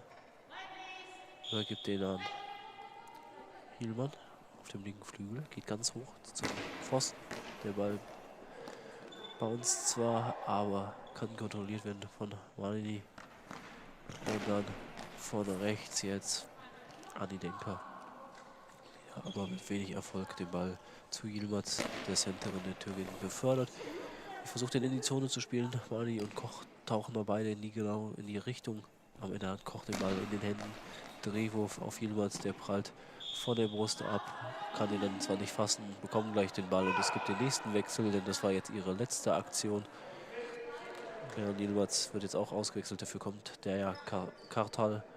Das heißt, jetzt sind 3 Spielerinnen auf dem Feld, die alle nicht Teil des Paralympics-Aufgebots waren in Paris. Also die Erfahrungen sammeln, jüngere Spielerinnen, die jetzt nochmal eben in den letzten 2 Minuten es mit der deutschen Formation aufnehmen können. Auch da wird das Equipment fertig gemacht. Und jetzt gleich kann sie dann aufs Feld. Währenddessen die beiden Spielerinnen Müller und Yilmaz sich entspannt ausstrecken und die Beine hochgelegt haben in der Teamzone und da ein bisschen entspannen. Die sind dann später nochmal gefordert gegen die USA. Kommt dann Kose mit ihrem Wurf von halb links gegen den Oberkörper von Anni Denker. Der geht in Seiten aus und Anni Denker jetzt fast mit der Hand auf die Latte, um sich nochmal ein bisschen zu orientieren. Dann von halb rechts der Wurf. Der wird aber abgefangen von eben der gerade eingewechselten Kartal Mitsukose. Und die wirft gegen die Beine von Malini. Den Ball wieder an Koch. Die orientiert sich nach ganz außen. Dieses Mal zieht sie ein bisschen mehr nach innen mit ihrem Wurf. Aber da ist dann Kartal zur Stelle. Übergibt ihn wieder an die rechte Flügelspielerin, an Kolle. Die mit dem Drehwurf nach links aus. Aber der ist abgefangen von Anni Denker. Pariert in Richtung Seitenaus mit ihrem Oberkörper. 1 Minute 9 noch. Die Türkei führt nach wie vor mit 5 Toren. Und der Ball von Anni Denker geht zwar gerade die Linie runter, aber der war so langsam genug, besser zu sagen, dass Kartal schon von der 3-Meter-Linie dort sich hinbewegen konnte und rutschen konnte, um den ins Aus zu befördern. Der nächste Wurf ist ein Drehwurf, einmal diagonal übers Feld, von links nach rechts und dann Jennifer Koch mit dem möglichen Tor, aber Kose rettet den Ball gerade noch so an der Linie, war von den Füßen abgefälscht und dann geht er so langsam Richtung Torlinie und sie kriegt gerade noch die Hand drauf, bevor der Ball mit vollem Umfang drüber ist und dann hauen sie ihn ins Aus, bevor die 10 Sekunden ablaufen, weil das hat ganz schön lange gedauert. Und deshalb der nächste Ball für Deutschland. Jennifer Koch wieder, aber dieses Mal, wie vorhin auch schon, versucht wieder links die Linie lang zu spielen. Ein bisschen zu unpräzise. Es sind jetzt noch 46 Sekunden. Kose, die einen großartigen Save hatte, nachdem Hielmann vorhin mit den Füßen dran war. Jetzt mit dem Drehwurf, da muss Anni Denker sich aber einfach nur einmal auf die Seite legen, die Beine ausstrecken. Dann kann sie diesen blocken, kommt jetzt über rechts. Trifft aber auch nur Kartal. Und damit übergibt sie jetzt den Ball an Hielmann, die mit dem Drehwurf nah an einem Longball. Aber alles noch im Rahmen, sagen die Schiedsrichterin. Ball ins Ausgeblockt, 23 Sekunden. Also damit steht auf jeden Fall ohnehin schon ein bisschen länger fest, dass Deutschland ausscheiden wird und Türkei und USA später hier in der Halle dann noch gegeneinander das Duell austragen werden, wer die Führung übernimmt in der Gruppe und wer dann besser gesetzt ist im Halbfinale. Gerade nochmal Kose mit dem Versuch, nachdem sie den Ball von Koch im Empfang genommen hatte. Koch bekommt den dann. Neben dem nächsten Drehwurf sind noch 2 Sekunden auf der Uhr. Damit läuft die Uhr jetzt aus, weil es türkischer Ballbesitz ist, angepfiffen und somit jetzt auch wieder abgepfiffen. Heißt, die Türkei gewinnt 6:1. Also dann nachher das Spitzenspiel noch in dieser Gruppe. Vorher kommen aber erst die Viertelfinals der Männer, sowohl in Halle A als auch in Halle B. 2 Spiele jeweils. Und dann kommen später noch die letzten Gruppenspiele, um die genauen Platzierungen festzuziehen im Turnier der Frauen. Und morgen dann die Halbfinals bei beiden sowie die Platzierungsspiele. Und weiter geht's in 7 Minuten mit Björnas und Amanda Dennis mit dem ersten Viertelfinale. Wird dann später nochmal wieder für euch da sein. Aber bis dahin bleibt dran. In ungefähr 7 Minuten sind wir wieder für euch am Start.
Warm welcome here. Good afternoon from Berlin. Sportforum Hohenschönhausen, first quarter final of the 2025 Wander Goalball Nations Cup is on the line, and we'll have the winners of Group C, Brazil, against the runner-up, second place in Group D, that is Australia. Huge favorites in the honest opinion of our expert Amanda Dennis is Brazil. And just for you to know, Japan won the Australian group, and Australia with 3 points, the same points like Portugal and Finland, just with a goal differential -3, the others -8 and -8. Okay. They went to the quarterfinals. So you think huge favorite Brazil tonight? Yeah, I have to say it. I think so, with being Paralympic bronze medalists. But Australia seems like they're kind of on their run to 2032 in Brisbane. So you never know. Being the underdog can always change a game. But you see, Brazil, they're not starting with the general starters so that they would have 7, 8, and 4. They're just starting 4, which is one of their Paralympians and 2 of their inexperienced players. So, you know, it's a question of, are they taking it seriously, or do they think that this is the best lineup to beat Australia? I think they take it serious as development in this new Paralympic circle till Los Angeles. I hope. Because they did it all matches that either Emerson or Leomon was on the field, and then unexperienced players to grow at their side. We have Castro on the left side. We have Oliveira on not Oliveira. What is it? Number Leomon on the right, and the center I can't see by now. Australia with number 4 on the right side. This is Danya.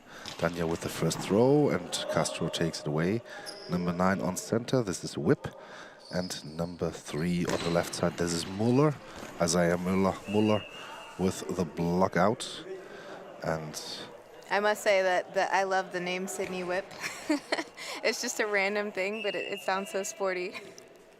Muller now with the ball from left to right, and it's taken away by number 6. Now we have him, Charlie Silva, the center for Brazil. And as I know that Amanda is reading all the comments on the live stream, let her know who you cheer for in the comments. Now the ball in the hands of Sydney Whip. Whip, the center, with the ball down to the left side. Leomon takes it, gives it to Castro.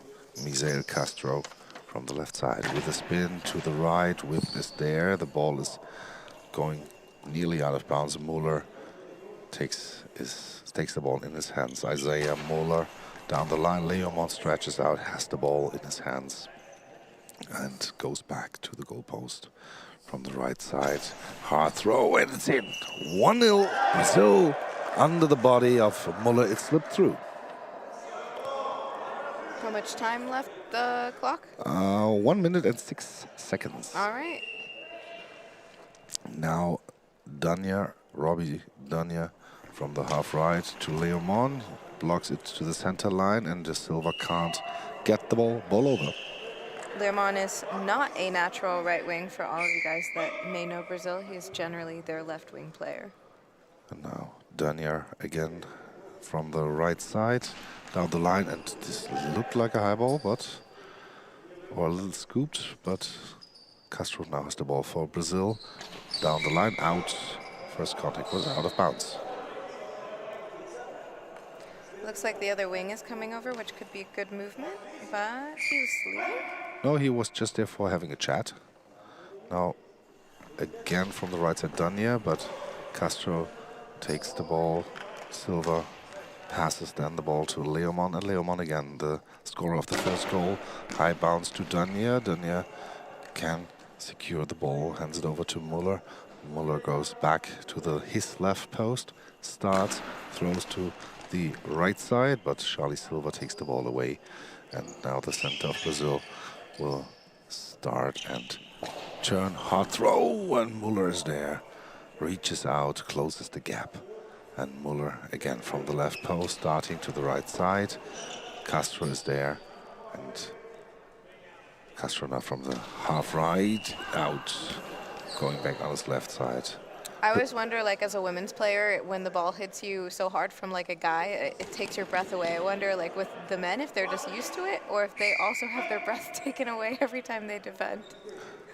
I think this is a thing where me as a non-Goalball player is always, it's a miracle for me. You see those hard throws and nobody says ow, ouch, ow, oof, or whatever. They just do like it is normal. Now we have a penalty, right? Yep, on Marino. Leomon. Leomon is penalized. I think it was a long ball. It was a long ball. It landed closer to the front line. And now Danya from the right post. Leomon, center of the 6-meter line, gets the ball blocked. That's the hard thing about trying to throw a cross on a person who's defending from the high ball line. They go up there to cut off the angle to help with that, and you take a gamble. Sometimes they run towards the release, and sometimes they stay. Charlie Silva from the middle starts, spins, throws the ball, and Whip is there. Whip goes back in his goal. From the half left, he'll start the center, spins, throws, and Charlie Silva's there. Pass the ball to Leomon. Leomon, thump up, starts, spins, throws, and from the post it is on the line, but Danya takes the ball then in his hands. Danya with the next throw, Castro with a big save with his feet. And now Castro with the next throw from the left side, Danya with the save. And Danya now from the right side to the left side, cross ball, out of bounds. Just out, though. Leomon from the right side, hard throw, Whip is there. Whip secures the ball, goes back to the crossbar and starts with the spin and up. And wow, into the goal. It Yeah. was, the center didn't elevate enough, and the ball had a ton of top spin on it from Whip, and it just flew into the net. Went up and into the net. 1-1 the score, 8:20 to go. And the ball now placed from Castro from left to right, but Muller is there. Isaiah Muller gets the ball handed over by the goal judge. From the left post, he will start.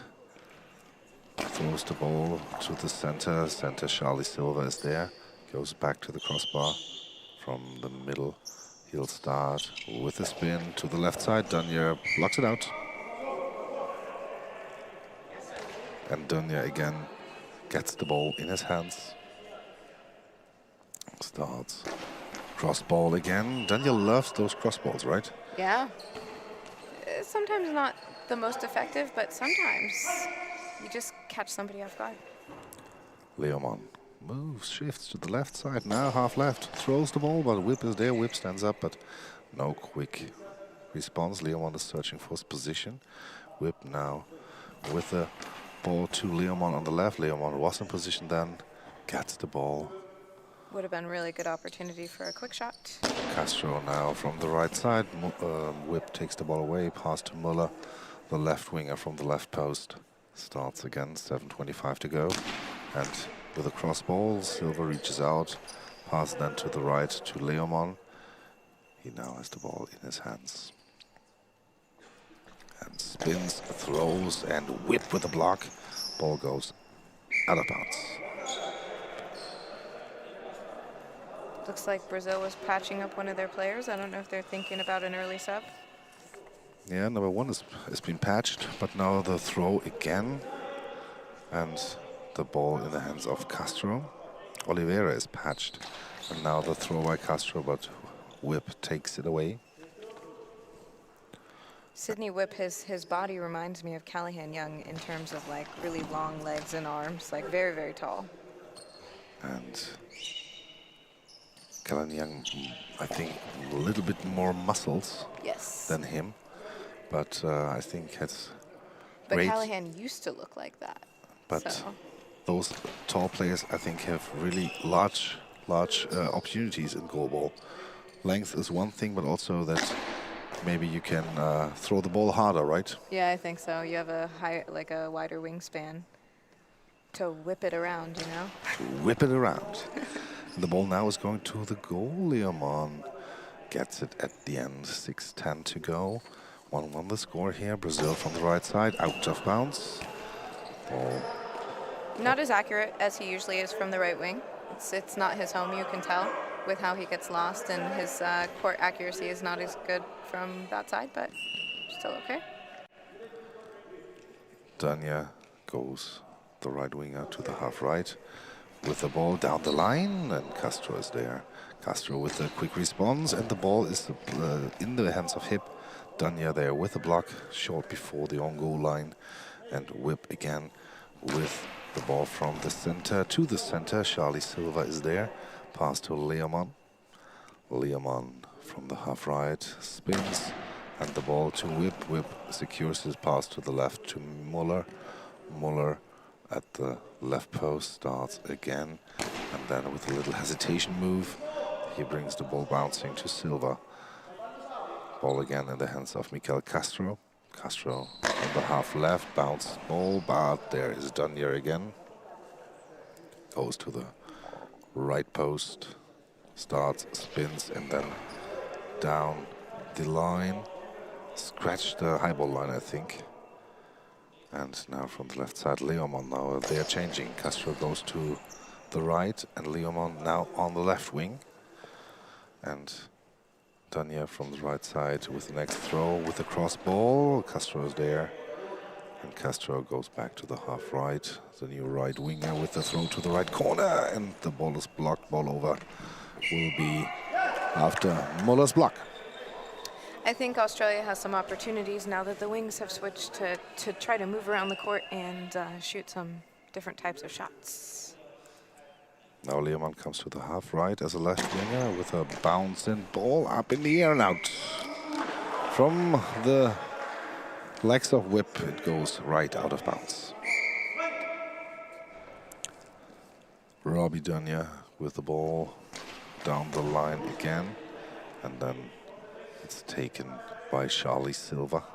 Silva from the left side, out of bounds. First contact was out.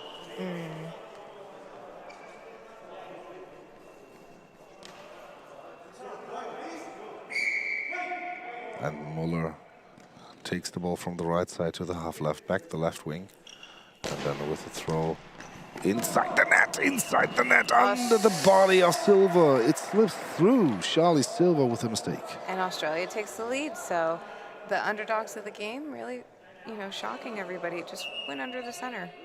Great shot. Misael Castro from the right side, and it's blocked again. Muller has the ball.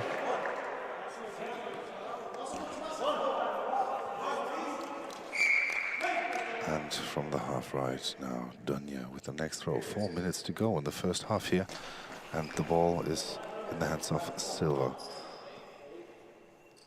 The Brazilian bench seems to be calm by now, and now long ball penalty against Leomon. So another opportunity to widen their lead. I think this time they should play around a little bit. Leomon likes to play with his food before he eats it when he throws penalties. I think they should do the same. Goes back to the 3-meter line. Now after the quiet places, right before the goal, center position. He's long line inside. Goal. Straight down the line. Danya with the successful penalty here. 3-1 for Australia. Something interesting that Brazil does is when they start getting frustrated, they start pushing harder, and that's when they get penalties. Leomon from the half left now with the ball long line out.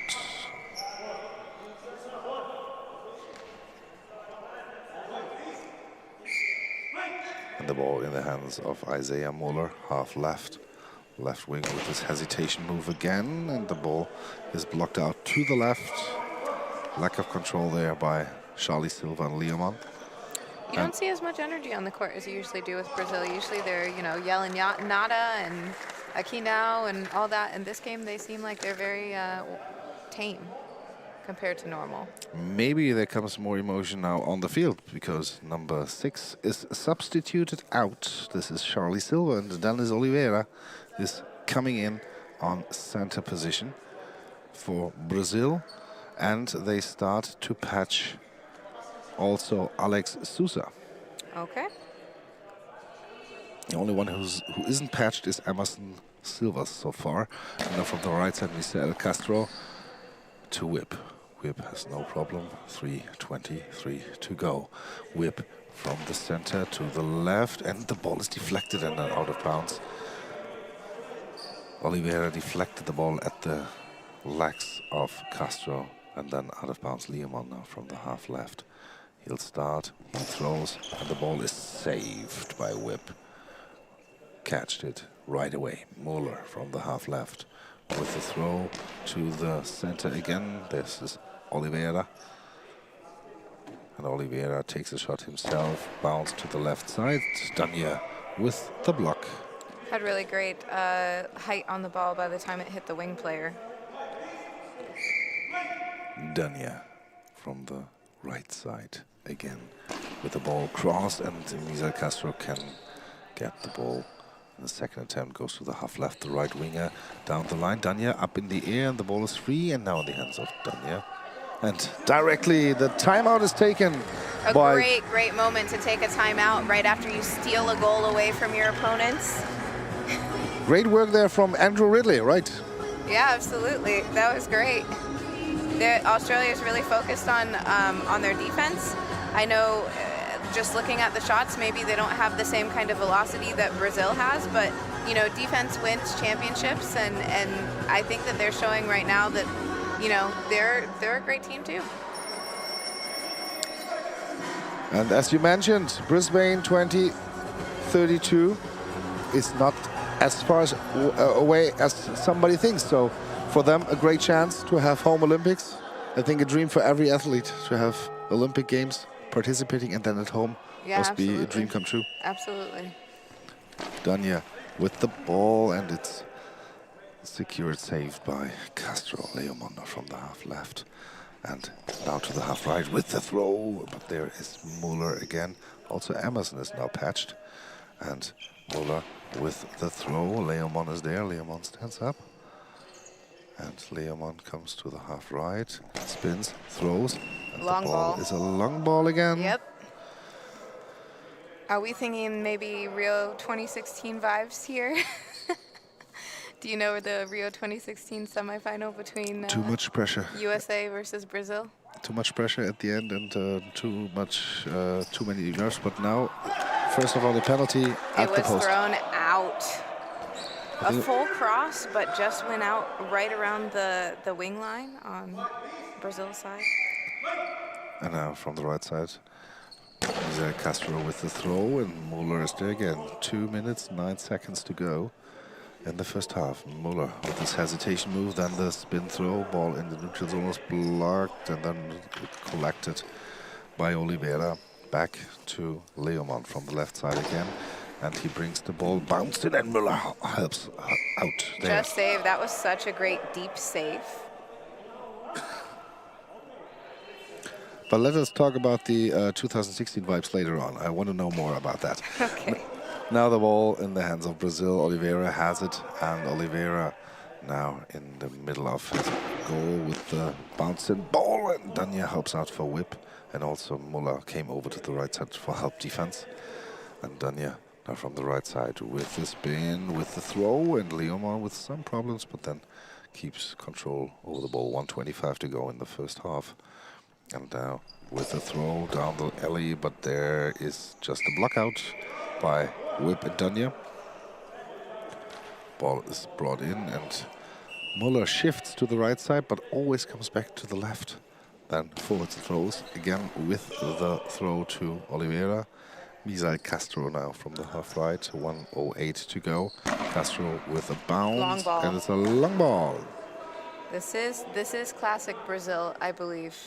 When they're down, they really try to aggressively come back, and sometimes it's too much. So Australia with their third penalty.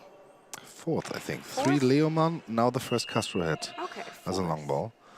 He's at the 6-meter line, slightly to the left, and from the left of his own goal, Whip is starting, throwing inside the Goal. net. They take a 3-goal lead up against Paralympic bronze medalist Brazil. Impressive. Impressive so far.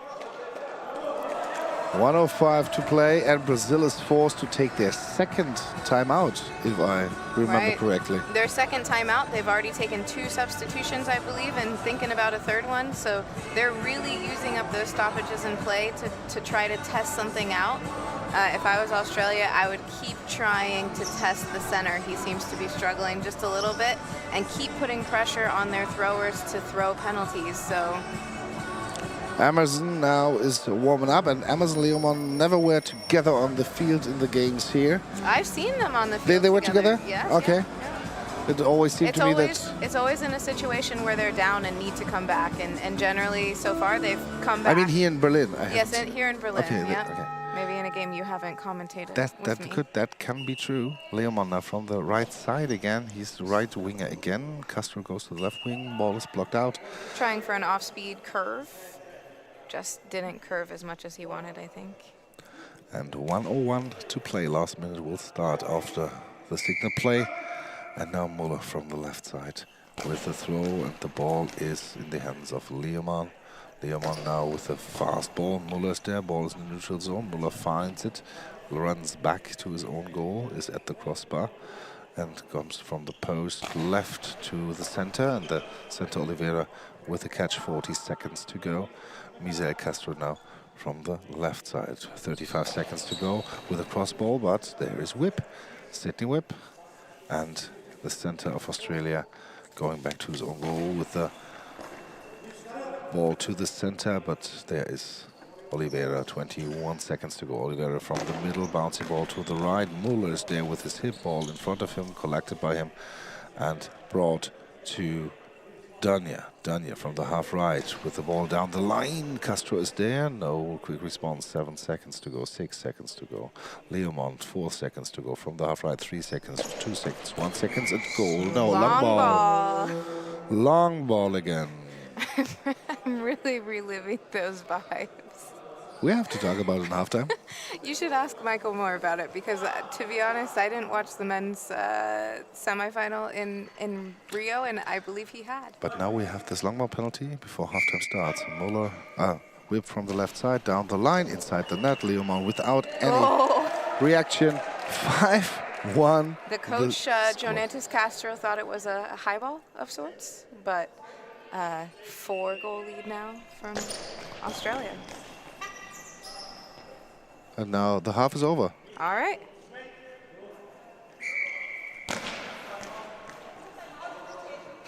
They seem to struggle sometimes to figure out when it's halftime and when it's not. No, they gave the signal when the long ball call was. And then the referees, I think, said, okay, just 1 second. Then maybe they thought, okay, you will whistle death as a referee. I don't know what's happened there. Okay, now it's halftime. It's halftime. It was guys. just a second left, so it was really close. And so 5 minutes of break. We'll make a break about 2 minutes, then we'll talk about Rio de Janeiro 2016 vibes and having a little commercial as well. And then we'll be back. Amanda, Dennis, and Björn say thank you for the first half so far. 5-1 Australia. If you are here with us, tell your friends. This can be a major upheaval. Oh, yeah. Oh, yeah.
Welcome back to the second half of Australia against Brazil in the first quarterfinal here at the Goalball Nations Cup. 5-1 the score for Australia. Are you kidding me? Am I killing you? Kidding me. Are you kidding me? What's killing you? Kidding. Kidding me? No, it's for real. I can dump water on you if you want. So you're the expert, and you were totally self-confident that Australia will be ahead with 4 at halftime, right? What? You were so self-confident as an expert that you thought that they will be up with 4 at halftime, Australia. Oh, absolutely not. But, you know, as I say, upsets can always happen, and when they do, they're amazing to watch. This was a great game to come and commentate. You said something during the technical, the equipment checks taking place about 2016 Rio de Janeiro arrives. There was a semi-final against the US. Yep. 10-1 the score at the end. 10-1, I believe it was, yeah. Okay.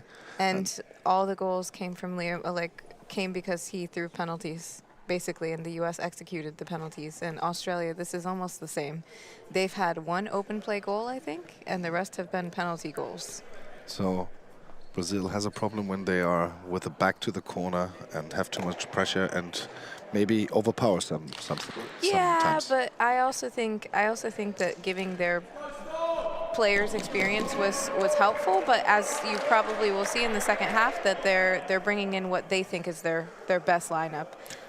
Australia haven't changed anything, but now the best lineup, what they think is on the field. Leomon as a left winger, Emerson as a right winger, and Alex Sousa as the center. And it could still be that they throw a decent amount of penalties and give up goals.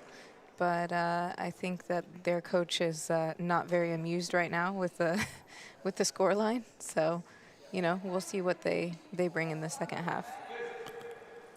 Now the substitutions are announced by the tableside referee. As I mentioned, Australia, no substitution. And Australia will play in the green-yellow jerseys from left to right on your screen.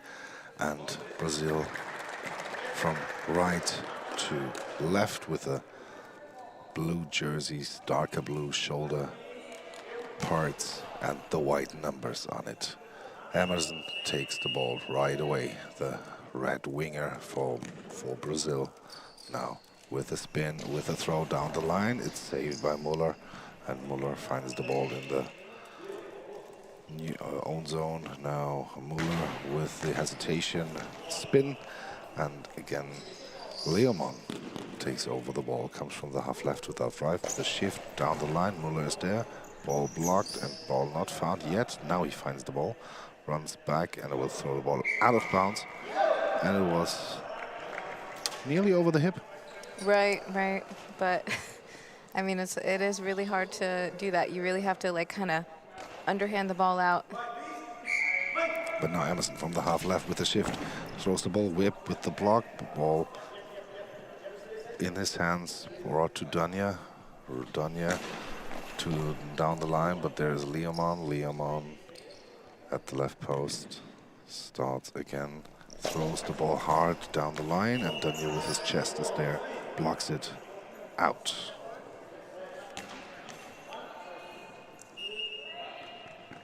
And Robbie Danya from the right post starts, spins, and there's Sousa, hands the ball to Emerson. Emerson from the right side with the spin and to the gap, but Whip is there with his long legs, finds the ball at the center line, pass back to Muller, and Muller now from the half left with the throw down the line. There's Emerson with a quick response, and the ball's in. The ball is in. Emerson is celebrating like all the other Brazilians here in the gym. The 5-2. A little unlucky for their left wing on Australia. Robbie Danya from the half right with the throw, but there's Leomon, stands up with the throw, and there is then Danya block out. Hoping to make a repeat of what Emerson did, and it didn't work that time, so. Danya was quite fast back in position. There was no space. And now Whip with the throw to Amazon. Amazon from the right side down the line. And there the legs of Muller blocked it out.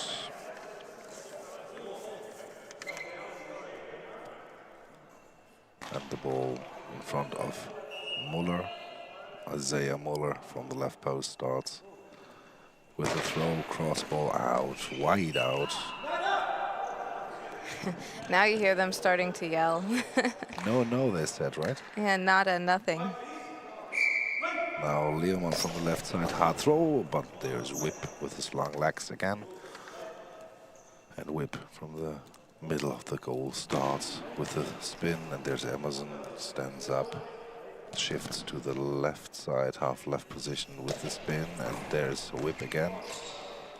And Whip gets the ball in his hands, goes down a bit, and now with the throw to Sousa.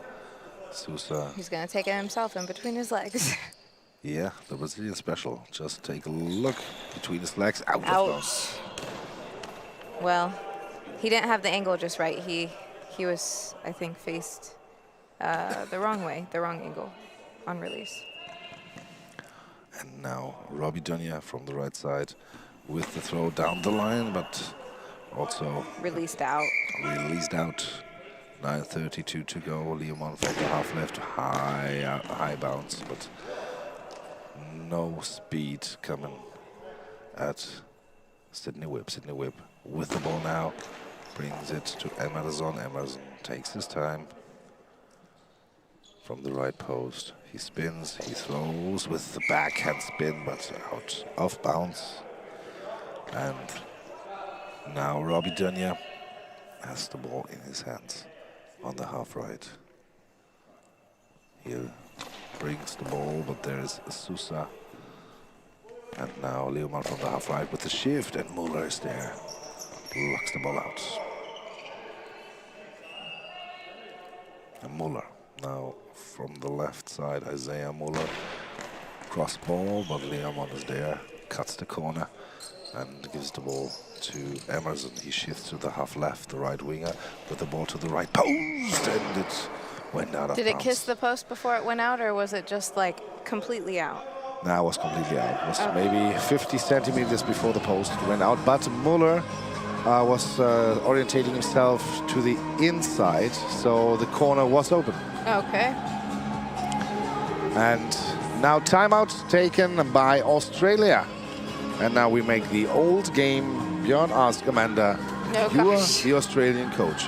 What would you tell you guys? I would tell them maybe to think about moving around a little bit more. So with this particular lineup from Brazil, obviously they're used to moving, but maybe move around and then throw back across the face. So maybe sweep and then back across the face of wherever you came from, basically. And on the defensive end, what would you recommend there? Well, I think that they're doing quite well. To tell them to keep it up, you know. Stay focused. Dunya now from the half right for Australia with the throw down the line. Leoman is there, was waiting for the ball and then catched it on the left post with the spin. Ball bounces, but there's a whip again, out of bounds on the right. And so Dunya from the right post waits there a second, starts, spins it to the left, but there was the ball also out. Emerson didn't have to touch it. 8:20 to go. 3 goals down Brazil. Emerson with the ball inside the net. Ooh. From the hands of Muller to the head of Whip. From there it's deflected into the net. 3-5. The score. And Dunya now with the next throw, but there is Sousa, brings the ball to Emerson, to Leoman. Leoman from the half left starts, spins, throws, and the ball is catched by Muller. That could have been a long ball. That could have been a long ball. Uncalled. Australia is also not happy with this decision. But that's the beauty of goalball. Nobody can shout at the referee in this moment. A lot of gestures you've seen there. And now the ball in the hands of Whip, Sydney Whip, the centre of Australia, with the Spin, Sousa is there. Emerson takes the ball, and Emerson now with the next hard throw, but whip goes to the left side. Gives the ball then to Muller after the block, and Muller from the left post with the cross ball. Leomon is already waiting and sitting there. And Leomon from shifting to the right now with the turn, hard throw, but Muller blocks it in front of him, finds the ball. 5-3 the score, 7 minutes 10 to go. Danya from the half right, out of bounds to the right. And the goal from Emerson was so hard that Muller was shaking both of his hands afterwards because he was a little in pain there. Emerson now from the right post. Starts, spins, throws hard down to the center, but Whip can control the ball. And now fixing his knee guards at the goal, starts with the throw. Sousa is there. Sousa, Brazilian special, part 2. Down the line, and again, one on the bench asked for a high ball penalty of Australia, but no, the game goes on. Leomon with a quick response, and Danya is there. Robbie Danya is there. And from the right side, Robbie Danya has the next throw. Down the line, Leomon is there. Leomon quick shot against him. Danya is there. Danya is very fast in getting back in position after his throws. Now Muller from the left side, cross ball. Leomon waits for it. Leomon gives the ball to Emerson. Emerson, the right winger from the right post. With the throw, cross ball, Danya blocks it in the neutral zone. Whip is searching for it, finds it before the center line, pass back to Robbie Danya. And Danya now with the throw, Sousa is there, pass to Leomon, 5:50 to go. Leomon from the half left with the spinning throw into the net. The goal, yeah. Long ball penalty. Oh, is it? Okay. So that was a great reverse cut shot, but yeah, a long ball. It is, I guess. Sarah Cooper missed the long ball on this line the last time, uncalled. And Leomon, unhappy, now has to defend against Sydney Whip. Sydney Whip goes to the left post. Leomon waiting in front of his own goal. In the middle. Whip starts. Cross ball inside the net. I love it. I love it. A full cross from Sydney Whip. Not a ton of speed on the ball, but enough to really get Leomon running in that corner and then be like, oh, God, I went the wrong way. Yeah, we had a missed penalty of Australia. There was a cross ball. Then we had, I think, 3 penalties who were successful. They were long line. And now maybe Leomon also thought, okay, they won't do a cross again. I'll take the long line. And now Whips showed him, I can also play cross balls. Now Emerson with the ball out. 6-3 the score, 5:39. Ton of time in goalball, but 3 goals down. Pretty astonishing. Yeah, for sure. And the ball in the hands of Sousa, Brazilian special part 3, up in the air and out. But I thought that was a high ball. I really have to tell you, I really, really did. For me, 50% of those kind of throws are high balls because you scoop them unintentionally a lot. But as long as the refs don't judge it, I'm just a commentator. And absolutely. And the ball in the hands of Leomon, half left. He starts with the spin, with the throw, but Danya is there again. 5:10 to go. 6-3 the score.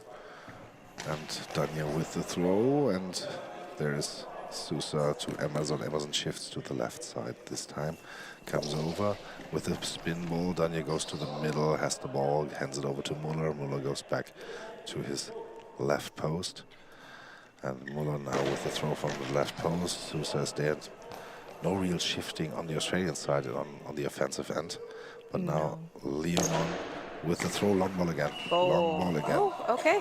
Something interesting about Australia, and I don't know if they still do this, but I assume they do because we had somebody come and coach us last year from Australia, is that they don't have numbers for zones. They use A, B, and C. And so there's A, B, B, B, C. So. Okay. Now Leomon against Whip, part 3, I think. Whip now from the left, down the line, inside the net. Oh, wow. Okay. Another one. Brazil is killing themselves this game. You really have to say that this slow death that they're facing right now is mainly self-inflicted. It's not anything else. The majority of the goals have come from penalties. I think there's been one open play goal. I think 2. Yeah. 2, they slipped under the center. Okay, one under the center and another one. I think Okay. Charlie Silva conceded 2. okay.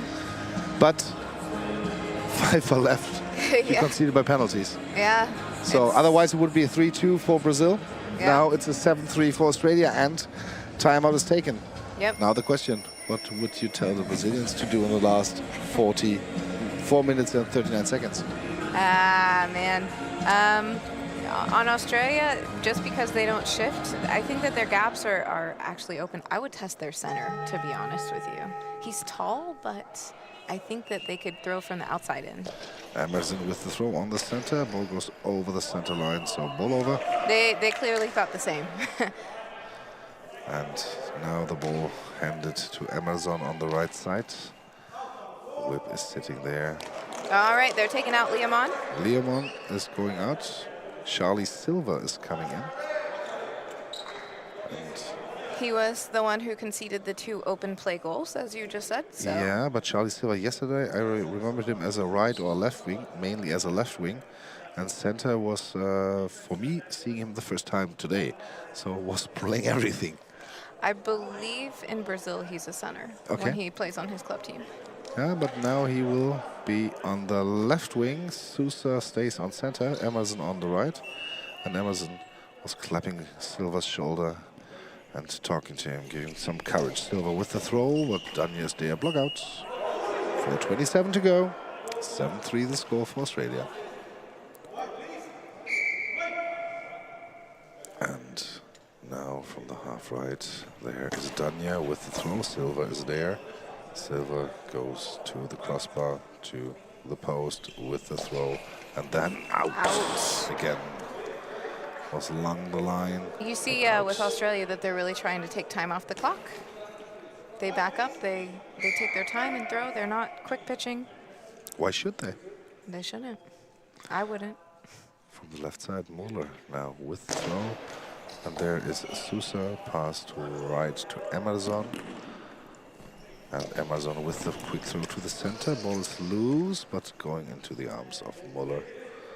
And Muller from the left starts, bounce, cross ball. Silva, no Sousa is there before, and then Brazilian special part 4, and it's out of bounds on the right. Maybe a little bit of inaccuracy right now from Brazil, trying to do something different, but not being successful about it at all. From the right side, Robbie Dunya with the throw to the center. Sousa there, has the ball. 3 minutes, 35 seconds to go. Charlie Silva now for Brazil. They need a goal quickly. Silva with the throw, and there's Dunya, blocks in front. There's Whip, takes the ball. The center goes back. And now we see there Whip with the throw, and it's taken away by Sousa. Emerson now has the ball. 3:15 to go. Throw down the line into the net. All right, as you said, they needed a goal. They got a goal.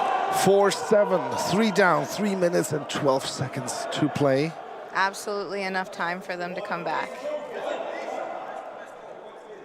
And when will the Australians start thinking and maybe get nervous because they know that they are before major upheaval? Why get nervous when you're the underdog?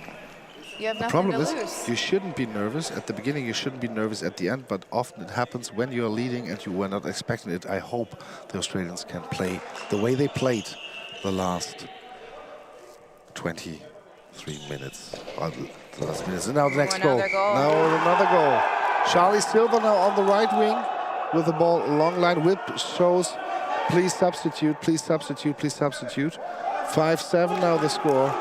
And now 2 down, but emotional on top, the Brazilians in this moment. They just took back the momentum. Wow.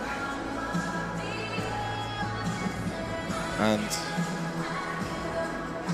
now the Australian coach took the timeout. Andrew Ridley wants to break the rhythm, takes the ball from the goal judge, so he can give it to his players. And the Brazilians don't know where they will start with the ball with. But I don't see anybody is getting prepared for a substitution. Nope. They're just going to have to deal with it. Sometimes you get scored on and you're like, man, it's probably better if I go out. But to be honest, I feel like it's better to stay in and fight through it sometimes. Robbie Danya, half right position for Australia. 2 minutes, 50 seconds to go. And Sousa gets the ball. Emerson back on the right side. Emerson now with the spin down the line into the net. Oof. Into the net over the arms of Whip. And now I think the Australians getting nervous. Yeah, it's a 1-goal game now. Sure, they're still winning. 2:43 to go. Robbie Danya now with the ball in his hands from the right post with the turn and the ball in the hands of Sousa to Charlie Silva. 2:35 to go. Silva from the left post with a turn and throws down the line, but out. Hits the post, but made contact out of bounds, so 2:31 to go. 7-6 to score. Australia is fighting here for the semi-final. Australia from the half right. Robbie Danya with the throw. Emerson is there. Guy gets the ball. Sousa was there, but Emerson now shifting to the left side. Starts from there with the spin. Hard throw. Cross ball. Deflected. No. Out. Deflected from Whip. And he was taking a deep breath when the call was out. Muller from the left side has the ball, throws the ball, cross ball, and Sousa to Silva. Slipped through Sousa's legs into Silva's arms. Silva now from the right side coming the left winger with the spin down the line, and Muller is there. And Muller was nearly defending on his stomach. Yep. Was totally out of position. And Muller from the left post. Again, last 2 minutes started. Muller from the left side. Bouncing ball. Sousa has some problems, but Emerson keeps the ball in his hands. Emerson from the right side with the throw to Whip with the block. Goes back at the crossbar at the center. Takes his time. 1:40 to go with the bouncing ball to Sousa. Sousa to Charlie Silva. Silva, 1:33 to go from the left post with the spin, cross ball. Whip is there into the neutral zone, finds it before the center line. Pass back to Robbie Danya, and Danya with the throw to the right side. But there is Silva with a quick answer, and Whip is there with the block. 1:17 to go, and they take their time. Whip from the middle with the ball to Emerson. Emerson with 1:07 to go, and there's a timeout taken from Brazil. And if I counted correctly, this is the last one. I believe two this in the is first. the last one. Yep. They have no substitutions. They're starting to patch up one of their players on the bench, get the face all wiped down, and they're patching up just in case they end up in a shootout over there, or This could be because they had Or all their overtime? substitutions, their 4 substitutions within the halftime and the first half, right? yeah. So In that case, you know, it's not guaranteed. You could go into overtime first. I don't remember. then if you get there's another substitution for overtime. Yes, just one. Just one. And for extra throws, each member has to throw, and if the opponent just have 5, then you are allowed to have 5 people for extra throws. If they just have 4, you have 4, and so on. But as long as Australia has 6, maybe they are preparing for that already. Yep. 1:08 to play. Brazil is 1 down. Brazil needs a goal to equalize here. Last time you said that, they scored. From the right side, Charlie Silva with the spin down the line and blocked by Muller. Nice block. After the last 2 that went in, I think that's a win over there. Is the wrong player because Muller was more looking like a whip there because he was launching his legs to the ball and kicking it far away. Now Muller from the left side with the spin, with the throw to Sousa. 53 seconds to go. And now substitution. They're putting it all out there. It's Leomon Leomon is coming in. for Charlie Silva, potentially? Or? No, Sousa. Okay. Sousa. The So- center is out. Silva. Emerson will go on center. And now we have 3 potential throwers on. And the Swedish guys who are warming up for the next match made Aussie, Aussie, Aussie, oi, oi, oi, some cheering up from the back of their net. Are you sure Emerson's going to center? Yes, Amazon now is on center. Charlie Silva on the right. Charlie Silva with the throw. Muller's there with his chest, and the ball secured by Whip. 43 seconds to go. And now Whip with the throw. And there's Emerson. Emerson stands up. Quick response there, and they blocked. Ball And over. It's ball over. 35 seconds to go here. They have a 7-6. max of 4 or 5 throws, depending on how Australia. Leomon now from the half left with the spin, with the throw, and it's blocked again. And This time blocked out, so they're able to keep the ball. And Yes. they have probably a good 7 seconds on the shot clock. 31 seconds and counting starts with Daniel's throw. There's Emerson, 25 seconds ago. Emerson from the half right with the throw, but there is Whip, and he takes his time. Pass back to Muller, 15 seconds to go. Muller from the half left with the spin down the line. There's Emerson, 11 seconds to go. All right.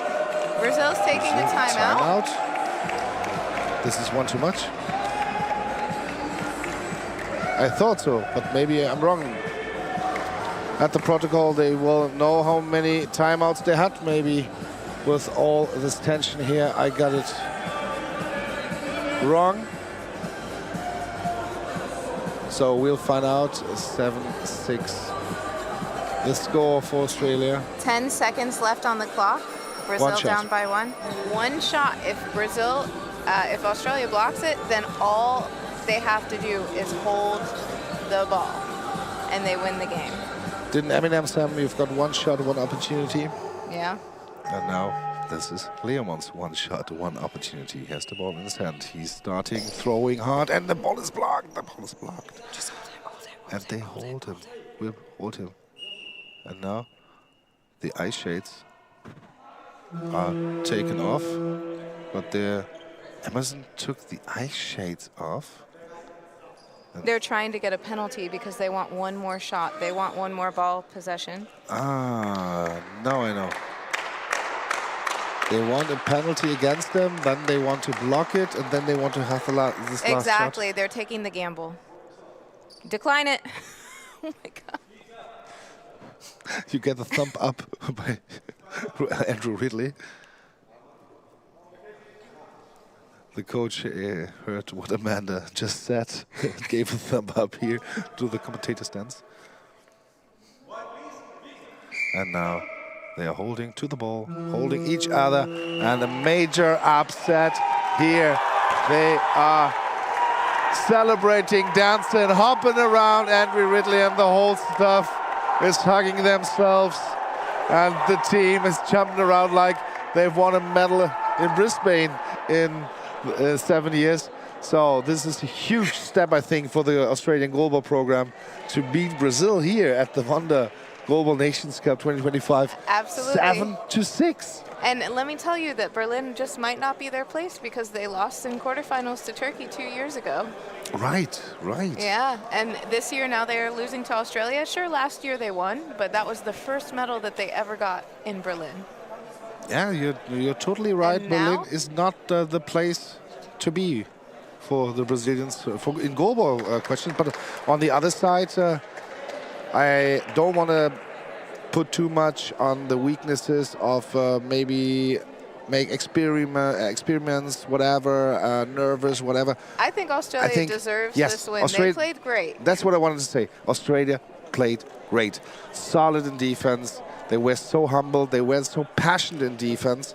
And yeah, a little luck with a lot of penalties given by Leomon. Okay, but they played 24 minutes goalball on defensive end as a team. Absolutely, I agree with that. It's a well-deserved win, and congratulations, Australia.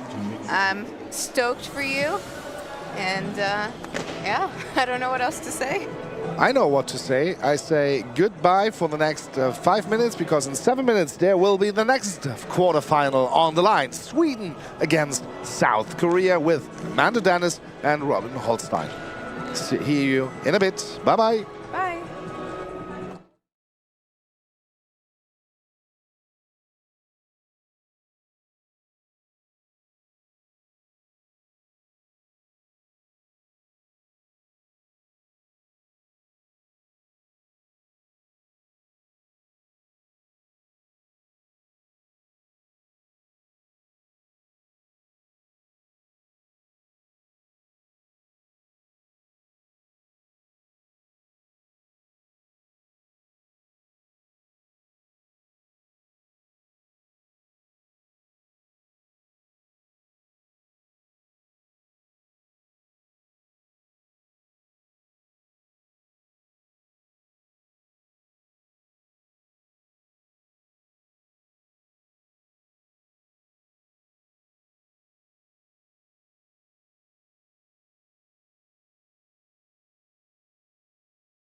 So and now we are back with the second quarterfinal for today in Gym A. It's South Korea who won the group against Sweden.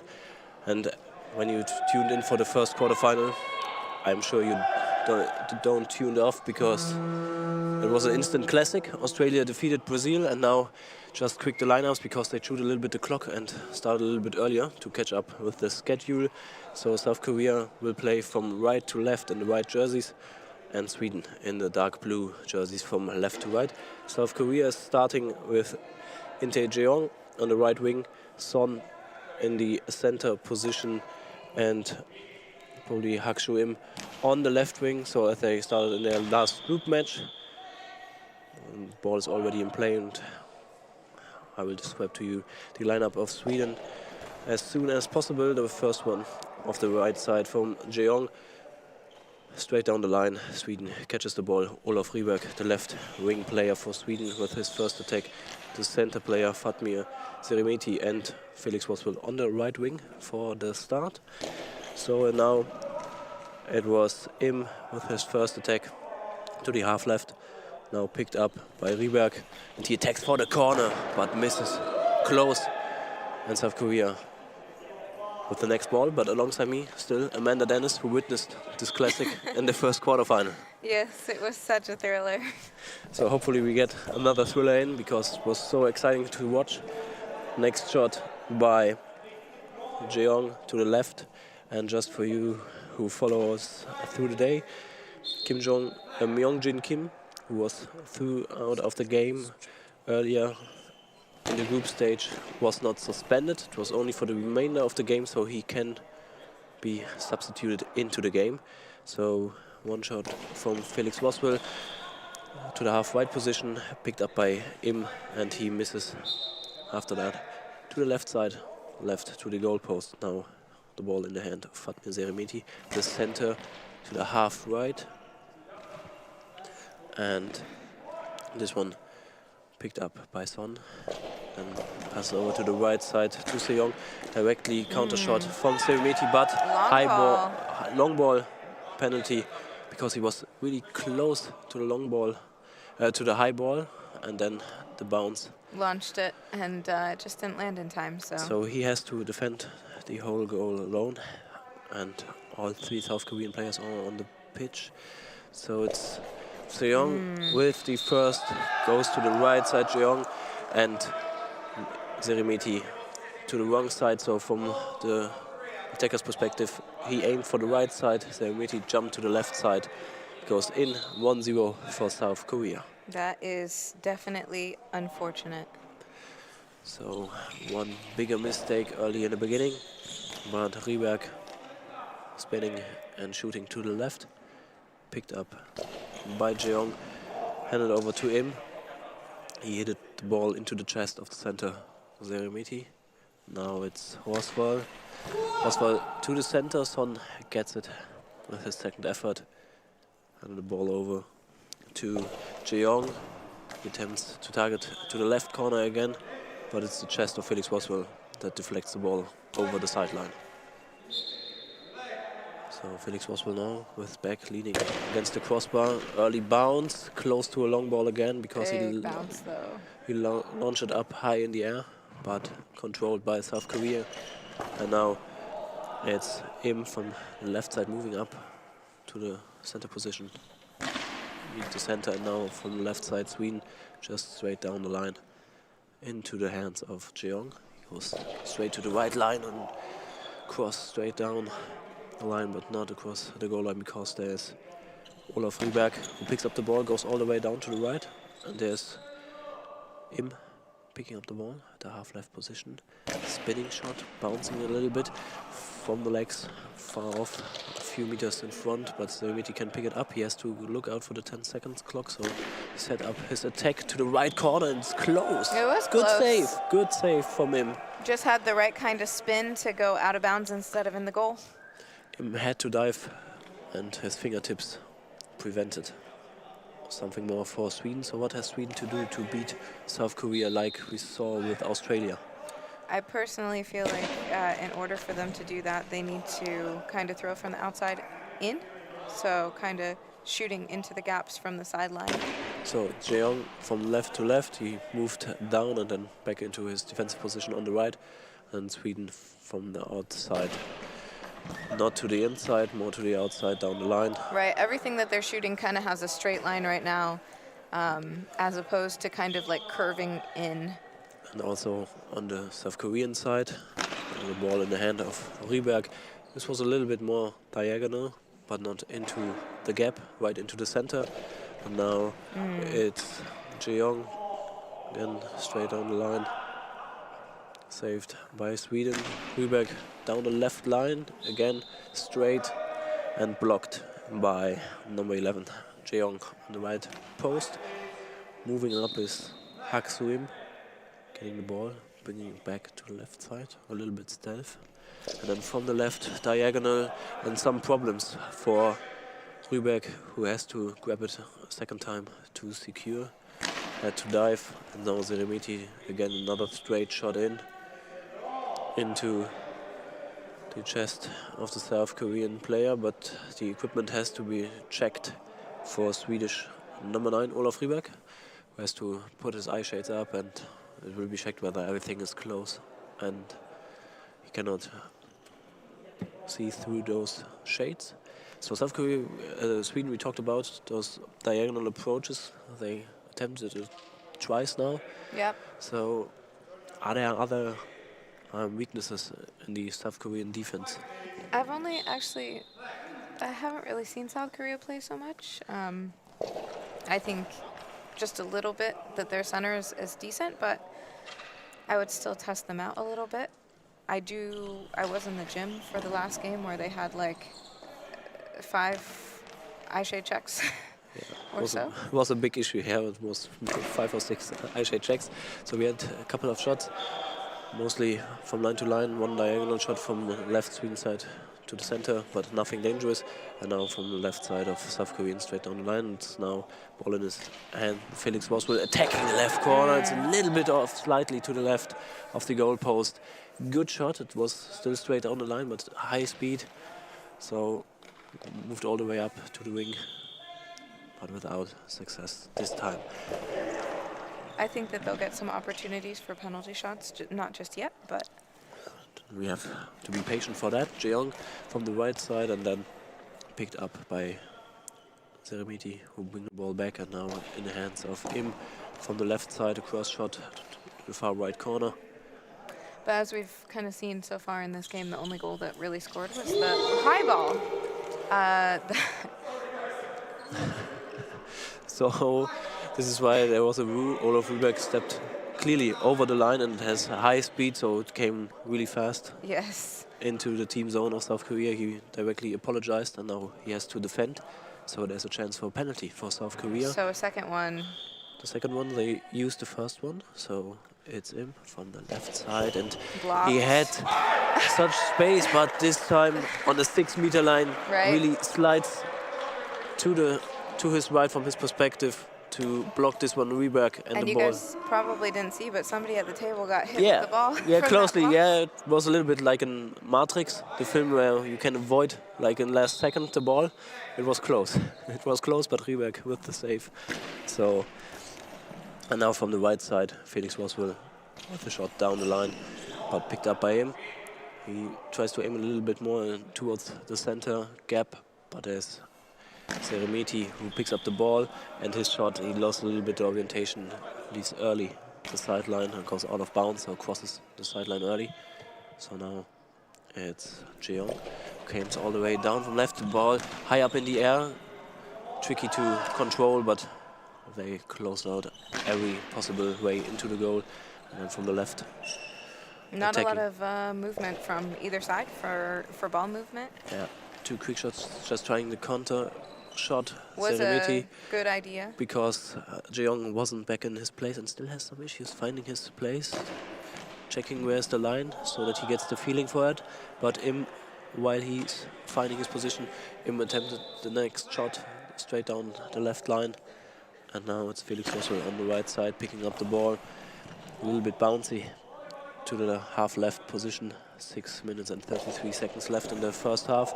It's Jeong from the right side down the line, picked up by Ryberg, who comes to the half left position, a little bit down, but easy to defend for him. Was a little bit bouncy, but right into his body. A little bit more impact on this shot from him, but bounces off the chest of Roswell, out of bounds. So Roswell moves up a few steps to the half right. Good shot, because a few centimeters to the left and it would be in. High ball. High ball, it goes into the net, but released too late. So this is the first penalty for Sweden, and you talked about it, we have to wait a little bit. Yep. It was 6 minutes and 1 second, and now they have the chance to equal the game. Yep. So Im has to defend this one. He's positioning himself like 50 centimeters before the goal line. Center position. Sweden lines up with all three, but it's Roswell attempting for the left corner, and it's in without any chance.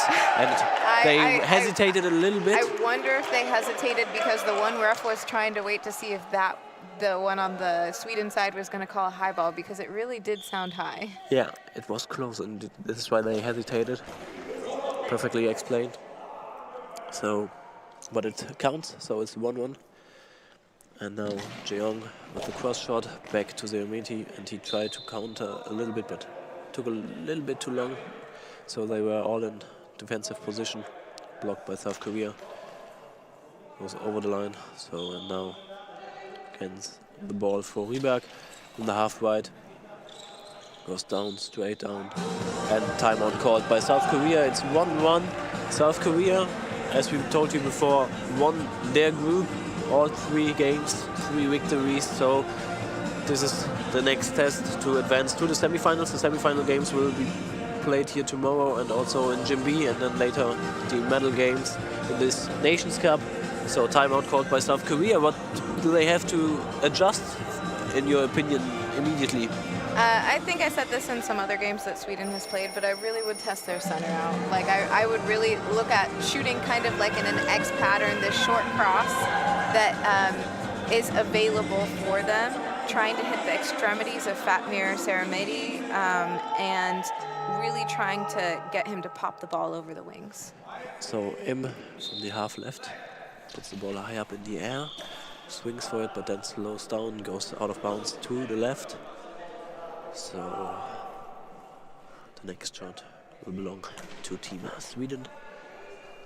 Felix Roswell on the right, putting his left hand on the crossbar, and now builds up momentum, takes the gap, it's close again, but Im does make a good effort to slide there close to the center to defend this one. Seong testing their center, and Zeremeti is there, but with his chest, not the extremities, who has to defend. And it's again, they are targeting the right corner, and Im slides to the center.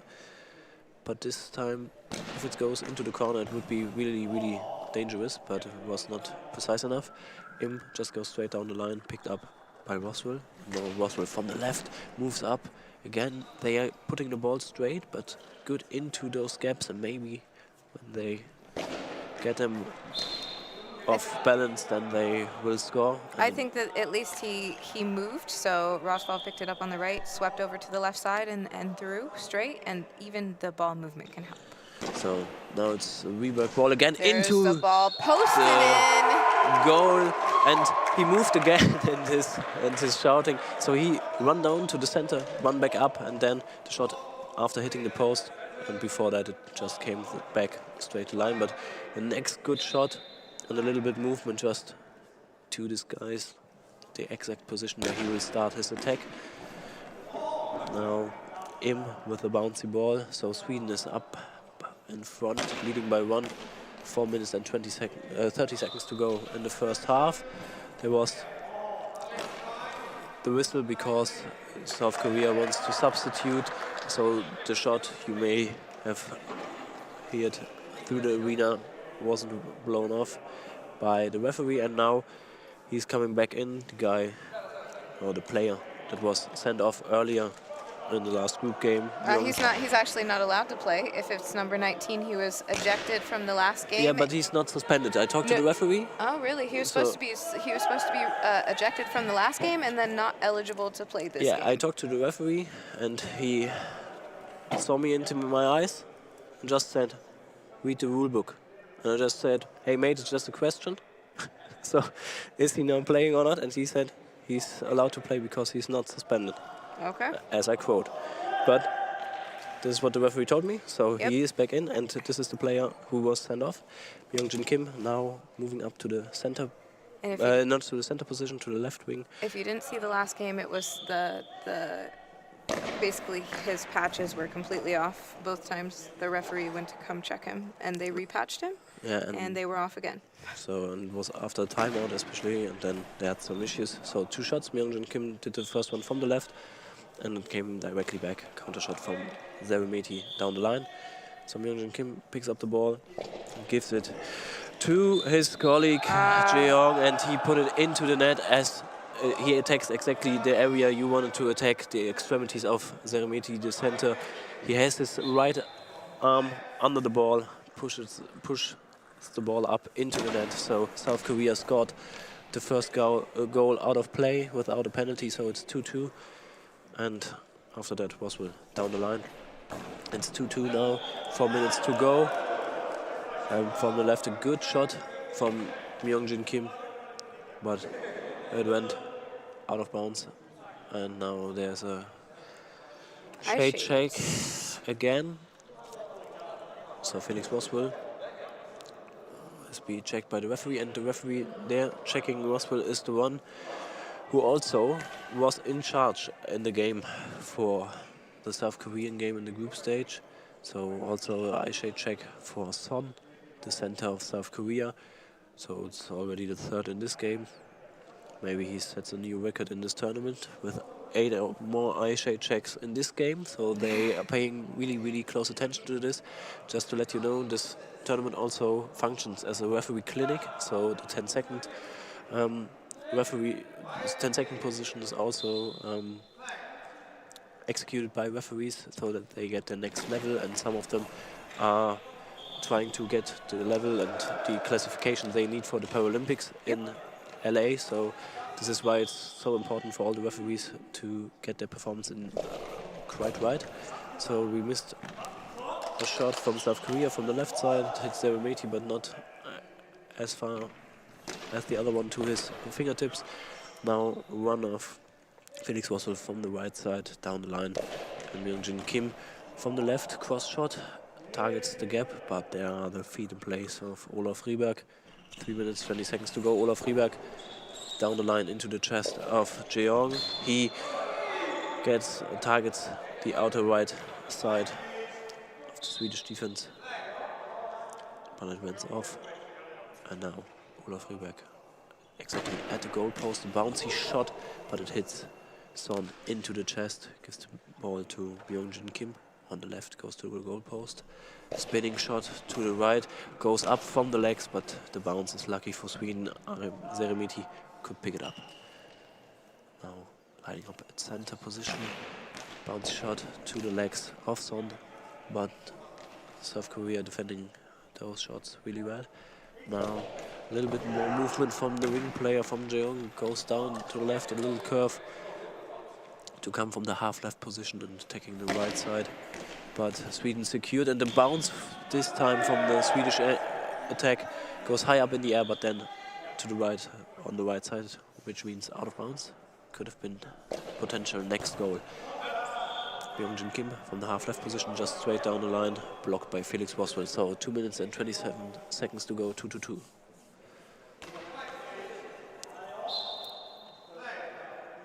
So now Olaf Rieberg from the right side moves down and finds the gap into the goal.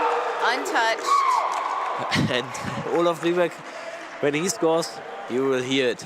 This is the high-pitched voice that's shouting. This is Olaf Rieberg.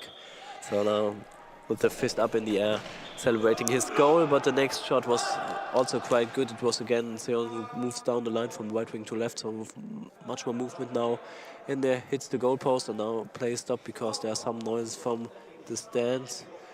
And there's a question by the referee to check everything, because they have to be clear that the players can hear the ball. And South Korea has the support by the ladies team, who's also in the arena. But now the next attack of Sweden. It's again Ryberg who comes down and they try to get the counter shot in, but it's not off to the right, more to Seremeti. If it was, though, off to Ryberg, he was still standing, actually, on the goal line. Yeah, he was not back, but it was a little bit too imprecise for that. So Roswell down the right side was blocked, and the next shot goes to the right side directly to Ryberg, and timeout called by Sweden, who is leading by 1. Maybe the next big surprise. Do you think Sweden is able to get this victory in at the end of the second half? It's definitely possible, and I mean, part of what could happen in this match, because the referees are being evaluated in their clinic and they're really attentive to the eye shade stuff from South Korea, is that it could mentally mess with them, where they're so focused on that they're not as focused on what's happening in the game. I think Sweden's capable of doing it if they keep solid defense and they're able to hit the right shots. Like I said, I do really feel like they should put a little bit more angle on the shots and stop throwing straight, but, you know, it could also work. So Felix was on the right side with a bouncy shot to the center, but Son is there defending really well on center position. So from the right, Seong just goes straight down the line with a little bit more speed. Ryberg is picking this one up. Now attacking again the zone. It's under the arm of Son, but he can stop it, push it to the bottom, to the ground, and then pick it up. And the next one close to the left goal post, but again a little bit slightly off to the left from Myung-Jun Kim. So Felix Roswell now with the ball in his hand, half right position. 90 seconds to go, again into this zone, hits the legs of Myung-Jun Kim, but I think there should be a penalty called for a long ball because there's no time running, so it's a penalty. So he has to defend on his own. Sneak up to the left, but Ouch. No one there, and the ball goes out, and he's a little bit lucky with this one because he expected the ball to come to his left side, but from his perspective it was the right side, the defensive right side, where the ball goes off from Jeong. And now Seremeti through the middle, up the gap, and it's Into in! the goal. Sweden takes a 2-goal lead. Yeah. And again, the gap, it's a little bit diagonal as you talked earlier about this strategy. It goes over the arm of Son, who touched the ball, but deflected it into the goal. So Sweden is leading by 2. Myung-Jun Kim taking the right side, and Ryberg has the ball in his hands on the left. So with a bouncy shot again into the same direction, the zone where they scored the last goal a couple of seconds ago. Now Theon from the right side, down the line, but the chest of Ryberg defends the ball and he picks it up, gives it and pushes it in. Roswell again, it's the leg of Myung-Jun Kim. This one was not in between the zone of them, it was just to the right knee of Myung-Jun Kim. It hits the knee, goes up and over into the goal. Sweden leading by 3 goals at the moment. Myung-Jun Kim again tries to go down the line. The Swedish head coach just saying Magnus Wieslander that there maybe was a penalty, but not called by the referees. Just Sweden really focusing on that one player that got ejected. I really feel like it's also a mental game. Yeah, so they definitely know this. So Seong from the right side going down to the center, Seremeti. Now we are looking, is he attacking him again? And it's Myung-Jun Kim. This is the player who was ejected earlier. Now the ball in his hands on the left wing. He takes a few of those attacking shots, but hits Roswell, who scored the last goal. So Roswell again with a bounce to Son, but he jumps up in the air, kicks the ball, and so he can slow the ball down and secure them. The next shot ball bounces off the knees of Roswell, but then secured by Seremeti. The last few seconds running down. So it's halftime. Sweden is leading by 3 again. The team that was second in the group stage is out there to shock the goalball world a little bit. I think the other upset was a little bit bigger on the paper. Yeah. But again, when Sweden is able to win this game, And at least they are leading by 3. It's still a big surprise in this tournament. I think so too, yeah. South Korea actually, in 2023, they got second in the World Games in Birmingham. Just missed out on a ticket to Paris. Only the winners were able to secure their ticket. So I think that South Korea is a pretty good team, and Sweden is fighting really well to them. So later on, we still have 2 games for you in the female tournament. So there's still the group stage, because they have 2 groups with 5 teams and not 4 groups with 4 teams. And the first 2 of each group will meet tomorrow in the semi-finals. The first final game in Group B will be Poland against South Korea in our gym, and in Gym B it's Great Britain against Hungary, and later on in our gym Turkey against Team USA. They are both advancing already into the semi-final. Just a good match to end the show for today.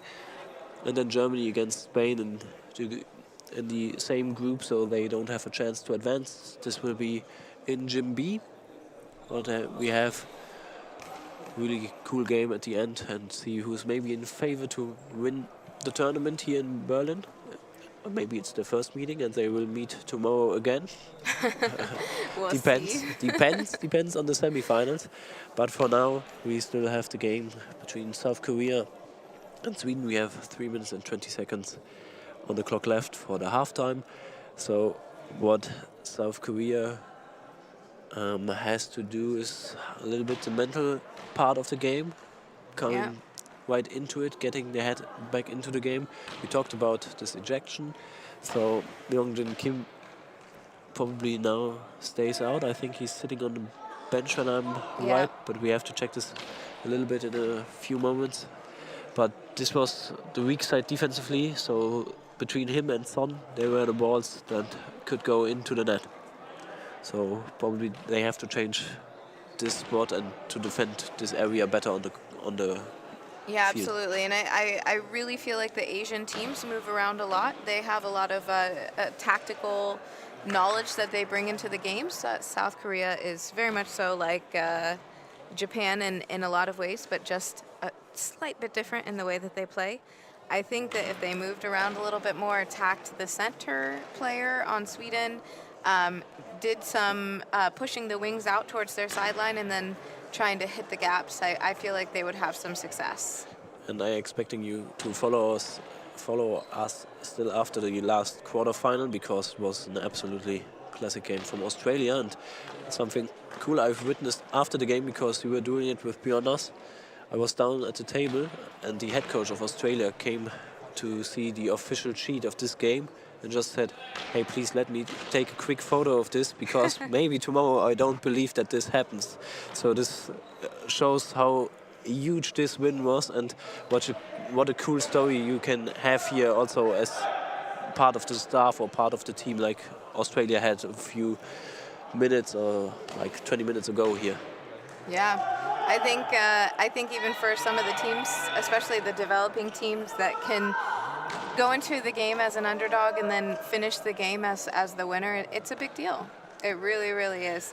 Even though it's a tournament where people are maybe just preparing for their regional championships, because that's what's happening this year, it gives them a lot of mental motivation that they were able to beat multiple-time medalists from Brazil. So, and whether we will see Magnus Wislander taking a photo of this document for this game, we will have to wait 12 playing minutes or 12 minutes of playing time in the second half. Sweden is leading by 3. We have 1 minute left, and then the substitutions will be announced. But for you, we are taking a closer look now. Who's playing at the beginning of the second half? Still Son in the center position for South Korea, and Inte Jeong on the right wing. And I guess it's the Haksu Im who's coming back onto the field at left wing. His eye shades are checked at the moment. Yeah, it's Haksu Im. So South Korea with 1 substitution, and Sweden will not change on the wing, I guess. It's Felix Roswell and Olaf Rieberg, who played really, really well as Fatmir Seremeti. So Sweden without any substitution. So they just continue what they did. And I mean, you know it because you're from the US, and there's just a saying, but it means something, because when it's not broken, why you should fix it? No. Something. If it ain't broke, don't fix it. Yeah. It was not quite the right phrasing, but it means the same, right? It's something like that. Yeah. Something. I'm so sorry for that. It's okay. So if it ain't broken, just don't fix it. Something like that. Yeah. Yeah. We'll take it. Yeah, it is definitely a worthy country song, but so as a title, but it should be also the direction for Sweden, because they are leading by 3 at the moment. Looks like Sweden will start with the ball. Yeah, so they are playing from right to left in the dark blue jerseys, if you tune in a little bit later, and South Korea in the white jerseys from left to right. And Seremeti has the ball in his hands, targeting the gap between the center and the right wing of Jeong, and he spins and shots a little bit bouncy to the left side. And now it's Roswell going down the line. Im picks up the ball, who's back into the game. This goes straight down the line, but Seremeti is a little bit to the right, has his hands on the ball, so he can grab the ball at the 3-meter line, giving it to the left to Rieberg, the left wing player. He's attacking the center, hits Son's legs. Son is giving the ball to Jeong, and he takes the right side and directly counter shot, because he was not laying down and had some problems, but with the second contact he can secure the ball. So Jeong again from right to left, ball bounces up in the air of Roswell's legs, and then he secures it, goes all the way down the line. It was close, it was still on the line, so Im had to dive for it and push it out of bounds. So Im from the left side, bouncing a little bit to the right. So Olaf Rieberg just has his chest in place, ball bumps off. Now he has it in his hands, and it's a little bit a little bit bouncy to Son. And now on the left side, Im going 3 meters in the direction of the Swedish zone, and then throwing the ball straight down the line, pushed off by Roswell. Roswell now sneaking up to the half left position, and a good shot again. Some issues for Jeong, who had similar issues 2 or 3 attacks ago, but then gets the ball with the third contact this time around, and a good speedy shot down the line from him. But Rieberg is right in place. He sneaks up to the right, attacks the outer right corner, but it was not a high ball called. It was not a high ball called, no. But it just went off to the right side out of bounds, and the ball came directly diagonal. It sounded very much so like a high ball for me, but again, I'm not the person who can see exactly what's happening. But it was close. It was close. So you have all the other expertise from playing goalball on such a high level, so it's only this one. Everything is fine. So it comes directly back to the Swedish zone on the right side, but then from their right side was Roswell playing down the line, and now it's him trying the cross shot from left to right, picked up by Rieberg. He puts his hand on the goal post, goes to the left, and now try to target again the gap between the left wing and the center, but hit the legs of Son, and over the left and over the arms of Felix Roswell. The ball goes over the crossbar and a little bit to the left of the goal, so he had to dive for it to save this one. I would say that's South Korea's only close shot of the second half so far, where Sweden has had quite a few. Yeah, I think there were some mistakes where they had to get the ball after the second or third contact of South Korean side, but this was probably the best one of South Korea. Again from the left side, hitting the waist of Felix Roswell. Seremiti picking up the ball in center position, goes to the left, hits the ball into the chest of Im. Im gives the ball to Jeong. Jeong from the left down the line, a little bit to the right to target the center Seremiti, but he has his chest in place so that he don't has to use his arms or legs. I think if he just The got re-walk that, over the crossbar. It was a close shot, sorry for that, Amanda, but if he just kind of crossed the ball just a little bit more, I think he could have had a closer shot to the goal, but so it didn't happen. Rieberg was moving up to the half-right position and then it was deflected over the crossbar. Again, they are targeting more and more Seremiti and his extremities. Now he had to use his hands. The shots came from the left side. Now Seremiti from the center position, but only straight down the line, picked up by Son, giving to Jeong. He hits the center Seremiti in the chest, but he decides to not attempt a counter shot. And now from the right side, Felix Roswell down the line, blocked by him. He's setting up the next attempt, fast ball, but Roswell was in place, giving the ball to Rieberg. Now Rieberg just to the center, not precise enough to target the gap. Son gets the ball before it goes out of bounds and would be a ball over. So then he gives it to Jeong. He tried to target the right side, but Rieberg was there, goes up to the right side, straight down the line. There's Im who picked up the ball and threw it out of bounds, already midfield. So not precise enough, a little bit of a late release. You see a lot with Sweden this half that they're moving around, which is great. It's opened up some more opportunities. South Korea has kind of kept their game plan more or less the same. From the right side, throwing into the gap between the center and the left wing on South Korea. Yeah, this was Roswell, and now it's from center position. It was Jeong who's coming down, but without success on offense.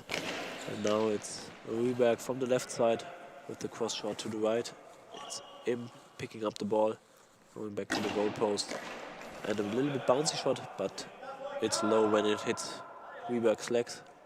He gave it to Roswell from the half-right position. A little bit more bounce, but they definitely are better defending now on the position of the left wing. Im, who was substituted in to change this. His shot went off the belly of Roswell to the back of Seremiti, but he can control this one quickly. And now from the center position, Seremiti into the chest of Son. And a timeout called by South Korea. 6 minutes and 30 seconds to go. Nothing really works for South Korea on offense now. No. Still 2 goals. But they're still doing the same thing as they were doing more or less the first half, and I think that is one of their problems. Sweden has kind of evolved during the game to start moving around more, start hitting different shots, and South Korea has kind of stayed more or less with what maybe they're most comfortable with. So I've seen them in better form before. So Sweden is still doing the same stuff as in the first half, but we already talked about this one. So they are just sticking to the game plan because they are leading by 3 goals. What South Korea improved on is definitely the defense, especially in the region where they switched the player. So where Hak-Soo Im is now playing instead of Myung-Jin Kim. And now from the right side, Jeong, and this one goes straight That in. was exactly the shot that I was talking about previously, trying to get it off of the extremities of Seremiti in the center, especially that cross to his feet. Yeah, and over his feet into the net. So Jeong scored the first goal in the second half for South Korea. And now Sweden want to make something work on the right side. It was Felix Roswell going down the line. But next goal picked the one up, and again over the feet of Seremiti. So the second shot consecutively hitting his extremities and then into the net. Yep. I think South Korea just got some of their second wind in. It seems like they turned the switch. So Sweden needs something on offense. Olaf Rieberg trying to target this area, the gap between the center and the winger. Swedish coach says there should be a penalty. I also thought it was a high ball, but still discussing with the bench of South Korea because they were a little bit more vocal. But for the moment, it is a penalty called. So Okay. just a little bit of discussion. So everything was right. Felix Voss will be doing it against number 11 against Jeong. So Voss will from center position. Goes forward, taking the right side right into the corner and into the net. The player ran and like almost even ran past the ball. There was no dive or anything. He just really ran in a direction. Yeah, but he was too late and the ball was too far into the corner, so he couldn't reach it. Even by sliding, it would be really difficult. So Sweden again leading by 2. Important penalty for them in a really, really tough phase of this game because Im again hit the extremities of Zeremeti and it was close, but this time Roswell was there. Shot from right side to the center position. Roswell picked up now again by Jeong. Goes attacking the right side and the dive. That was a great shot. That was that moving around and crossing it that I was talking about earlier. Not exactly the exact cross, but it still did the job. Yeah, to the corner, and Olaf Rieberg is the one who uses his fingertips to save this one. Now from the left side, Rieberg trying to hit it into the right corner, but Im is there, picking it up, going a little bit down the field. Fast shot into the body of Felix Roswell, who crawls up to the front to grab the ball, goes back, bouncy shot down the line, picked up by Im again. The Swedish bench wants a penalty for this one. I didn't think that one was a penalty, though. It didn't sound high. So the shot by him, but no penalty called. Just a little bit of discussion taking place between the Swedish bench and the referees. Now Rieberg from the left, slightly to the right of the goal post. And now South Korea is going to do a substitution. They change in center position. So Son is leaving the field. And again, for him coming in, the man we talked about a little bit earlier, because he already played in the first half. Yep. It's Myung-Jin Kim. Plays on the wing position, usually. So Son, the center, is out. So there will be definitely a change in their formation. So it looks like Jeong is moving up from the right wing to the center position for the moment. Maybe he just goes up there for another shot. Myung-Jin Kim is now on the field. He's going directly into the center position. So Myung-Jin Kim, the new center, coming in for Son. And it's Jeong, who was up on the left side, moving down to the right side for his next shot, but blocked by Olaf Rieberg. We still have 5 minutes on the clock in the second half. 6-4 for Sweden, and they are next to attack. Olaf Rieberg from the left side. A little bit bouncy, trying to target the new guy on the field. Kim has his legs in place. And now Im in half left position. But it went out of bounds, and to make sure that it goes out of bounds, Roswell with his fingertips. Kind of jammed the ball into the ground a little bit. I think that took a little bit of speed off the ball. So now Roswell has the ball in his hands on the right side. Bouncing ball, but Kim is there. A little bit has to lean to the left, use his arms, but then save the ball. Im with a fast shot and saved with the ankle.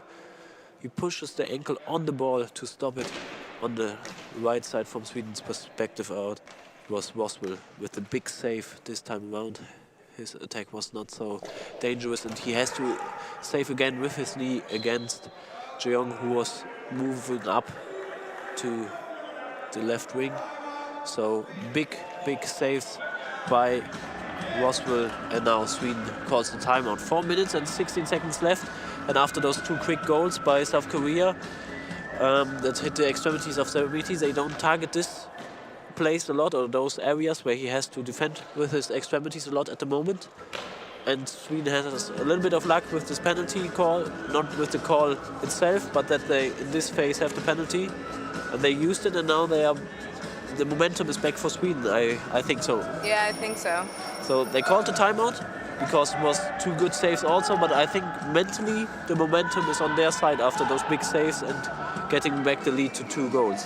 It really just depends if making a save is a momentum booster. Yeah, I think so, especially when you know you hit it with your ankle so close. So they're really from the center position to the right. And Im from the left, again with the fastball, but hits only the belly of Zeremiti. Passes the ball to the left. Olaf Rieberg, a little bit spin. Goes a little bit up to the middle, but then spins the ball to the left. And there's Jeong from the right side with a bouncy ball to the left cross, but Felix Roswell defends really well on the outer right position from his perspective. Plays on the right wing. 3 minutes and 50 seconds. Ball has to be picked up by the goal judge. Took a bit of time. Now there's the whistle and the time is running. And Roswell goes all the way to the left side for a shot that bounces a little bit, but then went out of bounds after the save of Kim.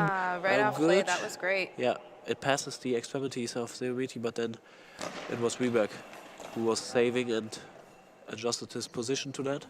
His shot just landed into the hands of South Korean Jeong from the half left into the arms of Zeremiti. He has the ball in center position, bounces, and Kim misses the ball. He didn't hear it, so that he have a wrong expectation of the position, missed the ball, but then it was Im who throws the next ball to the left side. That Roswell can save, takes the left corner, so a cross shot. 1 minute of those 4 minutes is gone, so 3 are left. And now from the right side, Jeong spinning to the middle. Quick return. Quick return by Zeremiti, and another quick return to the left. Oh, But just caught by Felix Roswell with his arms. And now his shot bounced off the chest from Kim, and he directly counters, and as the long ball occurs, but it was again Roswell who stopped the ball with his knee, jumped up, and his knee pushed down the ball onto the ground, but also the long ball penalty. So a big chance now for Sweden. It's to take a Zeremiti. 2-goal lead. Yeah, Zeremiti as a center. Goes just straight down and he scores the goal. Kim standing in the middle. He just, without movement, he would save the ball. And in the last second, he just jumps to the left. And the ball goes straight in, just down the line in the middle position. It was not the best shot I've ever seen. No, definitely not. So South Korea tries to score a quick goal because Sweden is leading by 3, 2.5 minutes left. But it's saved in the end by Zeremiti, who's attacking the right outer corner, but then pushed out of bounds, deflected out of bounds after the save by Im, who picks up the ball, goes down. Kim is clapping to this guys. Im over the half right position, but a big save by Rieberg, who didn't have to save for a couple of minutes now, but he's still there. Olaf Rieberg, spinning shot from the line directly without moving, just save at the wing position, so it passes center Kim, and Im has his legs in place. I personally think that right now, actually, South Korea is prioritizing their offense. Yeah. They put in an offensive lineup instead of having a defensive center in. Yeah, Jeong moved all the way up to the left goal post, but the ball hit Zeremiti. He gets the ball, and now it's the referee wants to check his eye shades. Everything is fine. So I'm a little bit happy that in this case, in this scenario, we don't have so much eye shade checks, because Yes. it really, in the other game of South Korea, it really took off so much drive in this game and so much dynamic. So it was really hard for the teams to get back into the rhythm. So 2 minutes to go. Ball on the Sweden side. Olaf Rieberg sneaking up to the right side. Is at the right goal post. Going down the line. Spinning shot along the line at the goal post. Hits the goal post. And Im without any chance.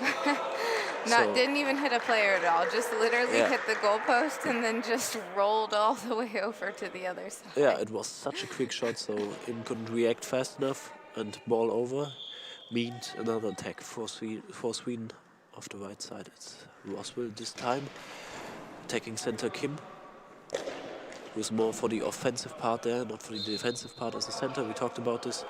Tries from the center position to attack the left corner, but blocked by Felix Roswell, and Sweden is doing a great job on defense at the moment after those 2 quick goals in between mid-second half.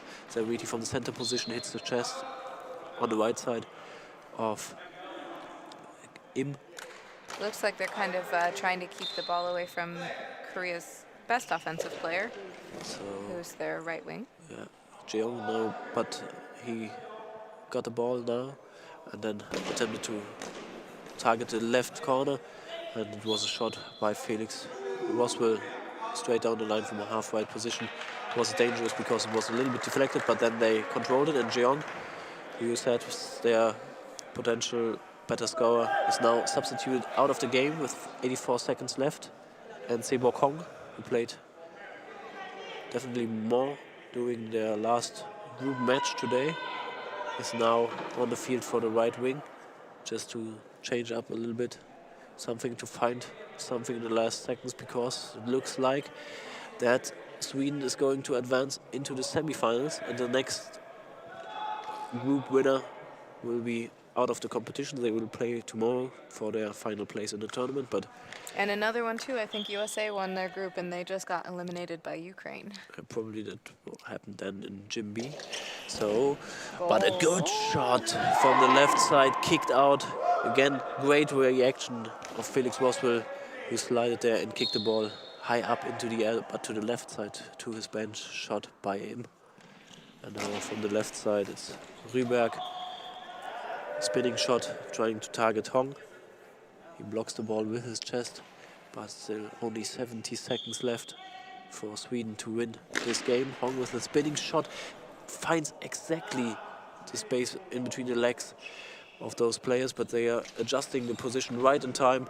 And then the next shot of Rüberg to the right. They try to counter it by him, hits the outer side of the goal post. So South Korea tries to increase the risk they have to and pick up speed. It was a good shot, but not enough to score a goal.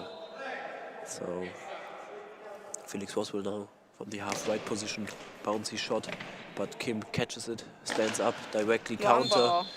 It takes the risk, as we talked about it a few seconds ago, but the penalty called. So this is like more of a match ball for Sweden now. Does he know where he is? Yeah, he just goes straight back to the line, moving straight in a line. But Ouch. The left corner was targeted and it went off a little bit. So Rüberg misses the shot, but it wouldn't be defended at all. So he was just straight in the middle, walking up and down. Yep. And the left corner was targeted, but it was a little bit to the left. So Hong from the right side again tried to hit the extremities. Really interesting throw, left-handed and very awkward. So Zeremiti protected this one, took the next shot to the right side. Im is there with his chest, but 32 seconds. They can nearly chew the clock to the finish line, but Im of the right side. Spinning attack into the corner. Perfect shot. So there is the next goal. Took them 6 seconds. So 26 seconds left. They can take some timeouts to stop the clock later, but 26 seconds time is running. They have 10 seconds, Sweden, but they don't took too much time. They decide to go for it, and Felix Roswell just scores a goal. He's not playing to save some time. Only 3 seconds, just attacking them with a speedy shot. Half-right position, straight down the line, through the gap. Hong off the left side, goes up in the air, another goal. 3 goals in a row. So Hong over the legs of Zeremiti.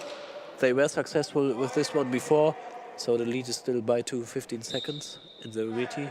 Now he is the one who takes his time, 5 seconds, 6 seconds, 7 seconds, and then he's taking the shot off the chest. It bounces. I'm so glad there's not a 4th goal in a row. Yeah, so it bounces off the chest of him.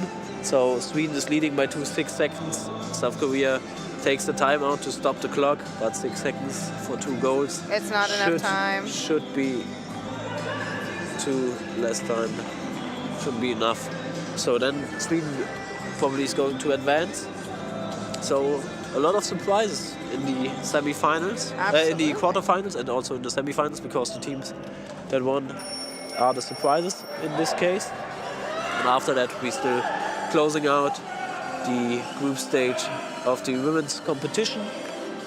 Later, the latest game today is Turkey against Team US for the win in their group. But first, we are closing out this game in the left side with this shot, again targeting the legs of the Swedish center, and now it's off. The clock is down to 0, and they really protected the last one. They targeted him a lot in the end.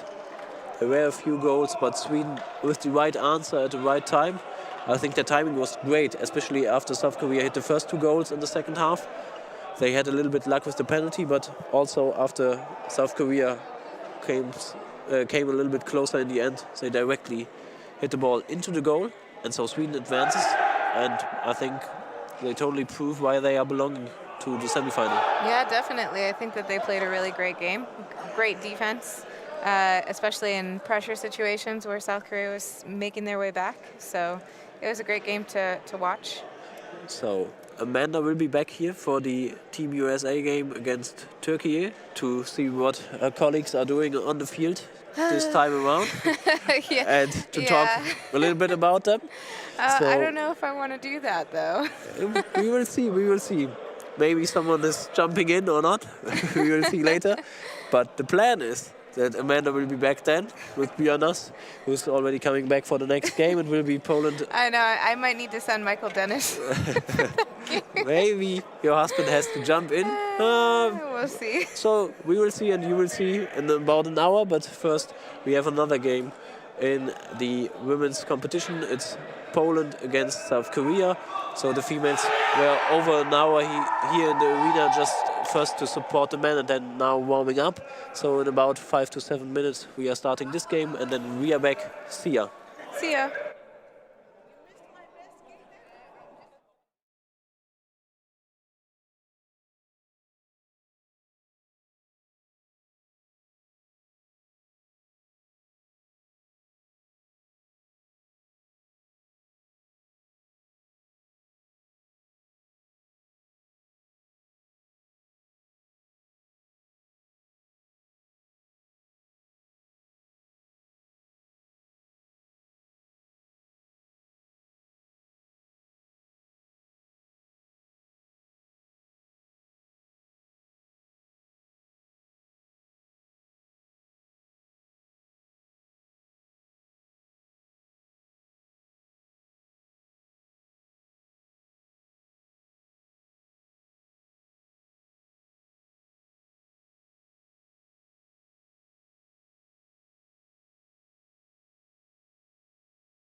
Warm welcome here again. Berlin is calling. Sportforum Hohenschönhausen. Gym A. Not the last match. Second last match of the day is now a female tournament. South Korea will face Poland, and South Korea is second in their pool. Poland in the 5th place in the pool, and we'll just take a look at the lineups. I see number 4, number 19 for Korea, and on Polish side it's maybe easier. Number 2, number 4, number 5. So we have Aneta Wyrojewska, we have Dorota Niewiadomska, and we have number 5 Katarzyna Twaroch. And then number 19, number 11, number 4 for Korea. So we have there Eunji Park, we have Min Jae Seo, and we have Hyun Mi Lee on the court. And the ball will go to the Korean side. They play in the white, red, blue jerseys against the white and red, mainly red jerseys of Poland. Dark numbers on the South Korean shirts, white numbers on the Polish shirts. And now the introductory words from the tableside referee are spoken. Ball goes to number 11, to Lee. Lee hands the ball over to Seo. The right winger, Seo, starts with the first throw. She starts to the center, but there's Wyrojewska, pass the ball to Twaroch. Twaroch, the left winger for Poland, with a spin, with a throw down the line, but Lee can grab the ball. Seo can grab the ball. Seo again, the right winger. Now down to the gap, and it's saved by Twaroch. And Twaroch with the next throw for Poland. Spin again, and then the ball is held up by Seo. Seo from the half right. Direct throw, no spin to the left side. Locked up and then caught by Niewiadomska. Dorota Niewiadomska with the next throw from right to the middle. But there is Lee, and Lee passes the ball to the left side, and then the ball goes to the right. Twaroch can block the ball. It was Park, the left winger. Twaroch from the left wing for Poland down the line out.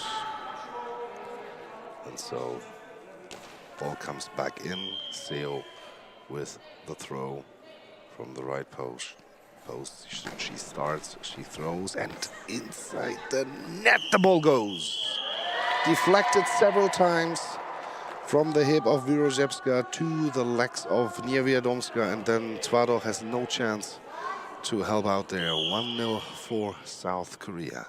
From the left side, Twaroch for Poland with the throw, but there is Seo at the end. Lee had some problems. Seo from the half right to the left side, and this time it's blocked. Niewiadomska gets the ball. Niewiadomska with a bouncy throw out of bounds, 6 meters before the goal of South Korea. And the ball goes back to Seo, the right winger at the right post. Starts again and tries to go to the left side, and inside the net finds the gap again between the center Wyrojewska and the right winger Niewiadomska. 2-0 the score here in Gym A. And from the right side now, Niewiadomska again with a try from the right side to the left side, and Seo is there. Seo stands up slowly and now starts with the next throw. Now a spin throw to the left side again, and there's Niewiadomska. Niewiadomska going back to the crossbar, handing over the ball to Twaroch, the left winger. Now from the half left with the throw to the middle position, and the center is there, and the ball is in the hands of Lee. Lee from the left side, no, Park from the left side, and the ball is held up by Twaroch. Twaroch from the left post again with the spin down the line. Seo is there, and Seo will take the next shot for South Korea. She spins, she throws to the left side, inside the net. 3-0. Seo finds the gap between Niewiadomska and Wyrojewska on this bouncing attempt. 9:34 to go. 3-0 Korea. So a big weakness this region of the defense of Poland, and now Niewiadomska with the ball, handing it over to Twardoch, who was the best scorer for in the European Championship for Poland. From the half-right position, spinning shot to Lee, and she hands over the ball to Park on the left side. Park straight down the line again, hitting the ball into this region, but now Wiroczewska sliding up to the right side to close the gap. Ball out of bounds. And now Niewiadomska from the right side, bouncy shot, but it's saved by the center, by Lee, and hand over to Seo on the half right. Seo just bumps the ball into the center to Wiroczewska, a little bit slow off the feet, and then because of the timing, Dorota Niewiadomska just decided to roll the ball just over, so no attacking shot because of the 10-second limit, and the first substitution for South Korea. Seo is leaving the field, and now in is Min Kyung Park on the right side. Eun-ji Park is on the left wing, and in the center position still Hyun-Min Lee.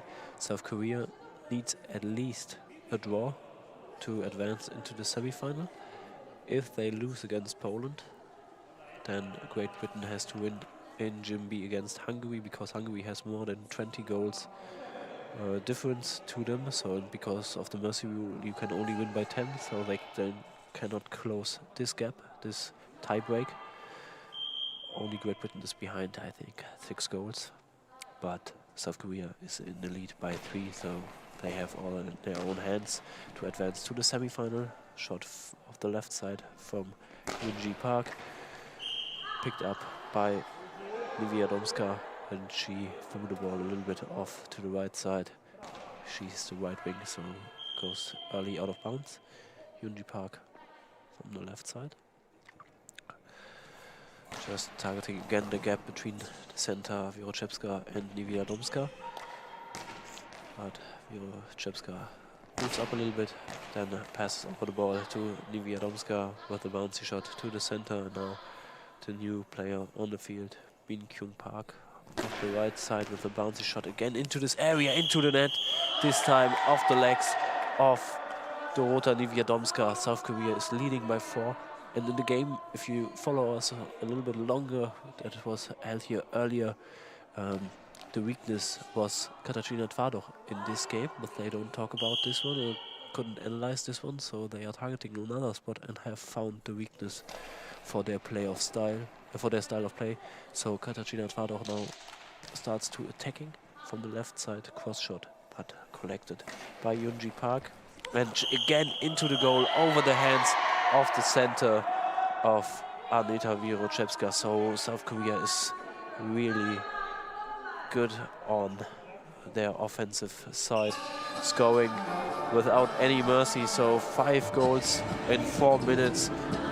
Poland needs more than a spark to make something work. Katarzyna Twardoch in the other game I talked about took most of the shots, but was also off the timing, was off sequence most of the time. Had some issues defending.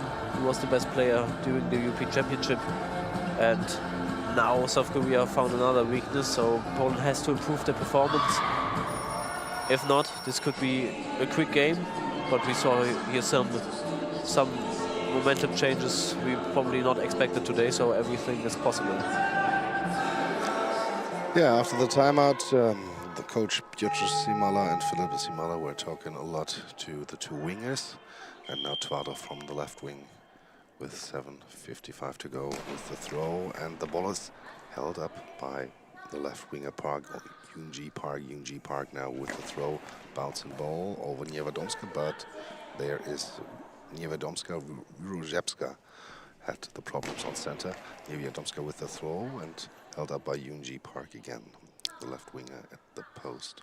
Center counts to 3, and then the ball is inside again, finds the gap again between Wiroczewska and Niewiadomska. And now they start to prepare a substitution.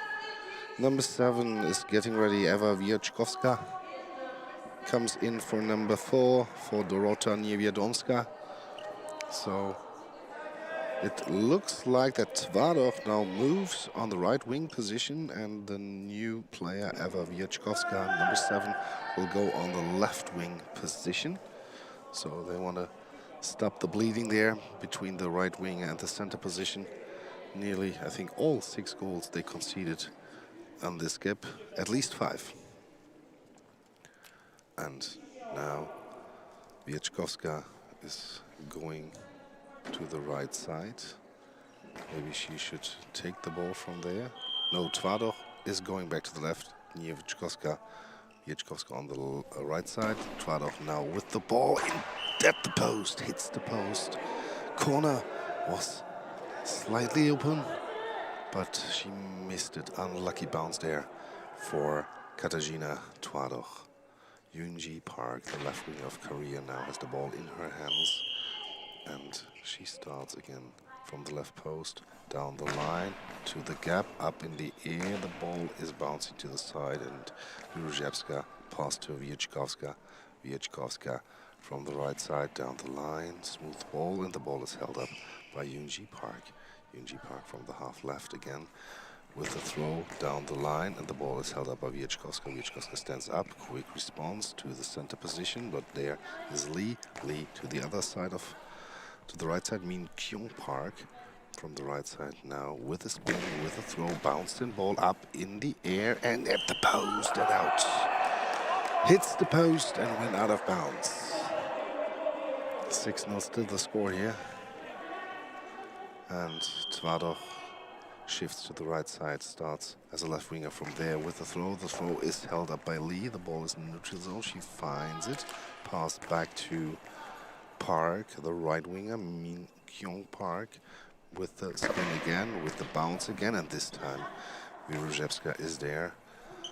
Coach is celebrating on the sideline with an air fist. Tvardov with the next throw, and it's held up by Lee, the center. Pass to the left to Yoonji Park.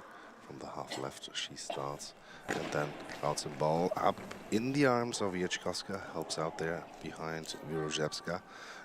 Wieczkowska now to the center, Lee to the right to Min Kyung Park, and from the right side, the right winger down the line, the ball inside the net.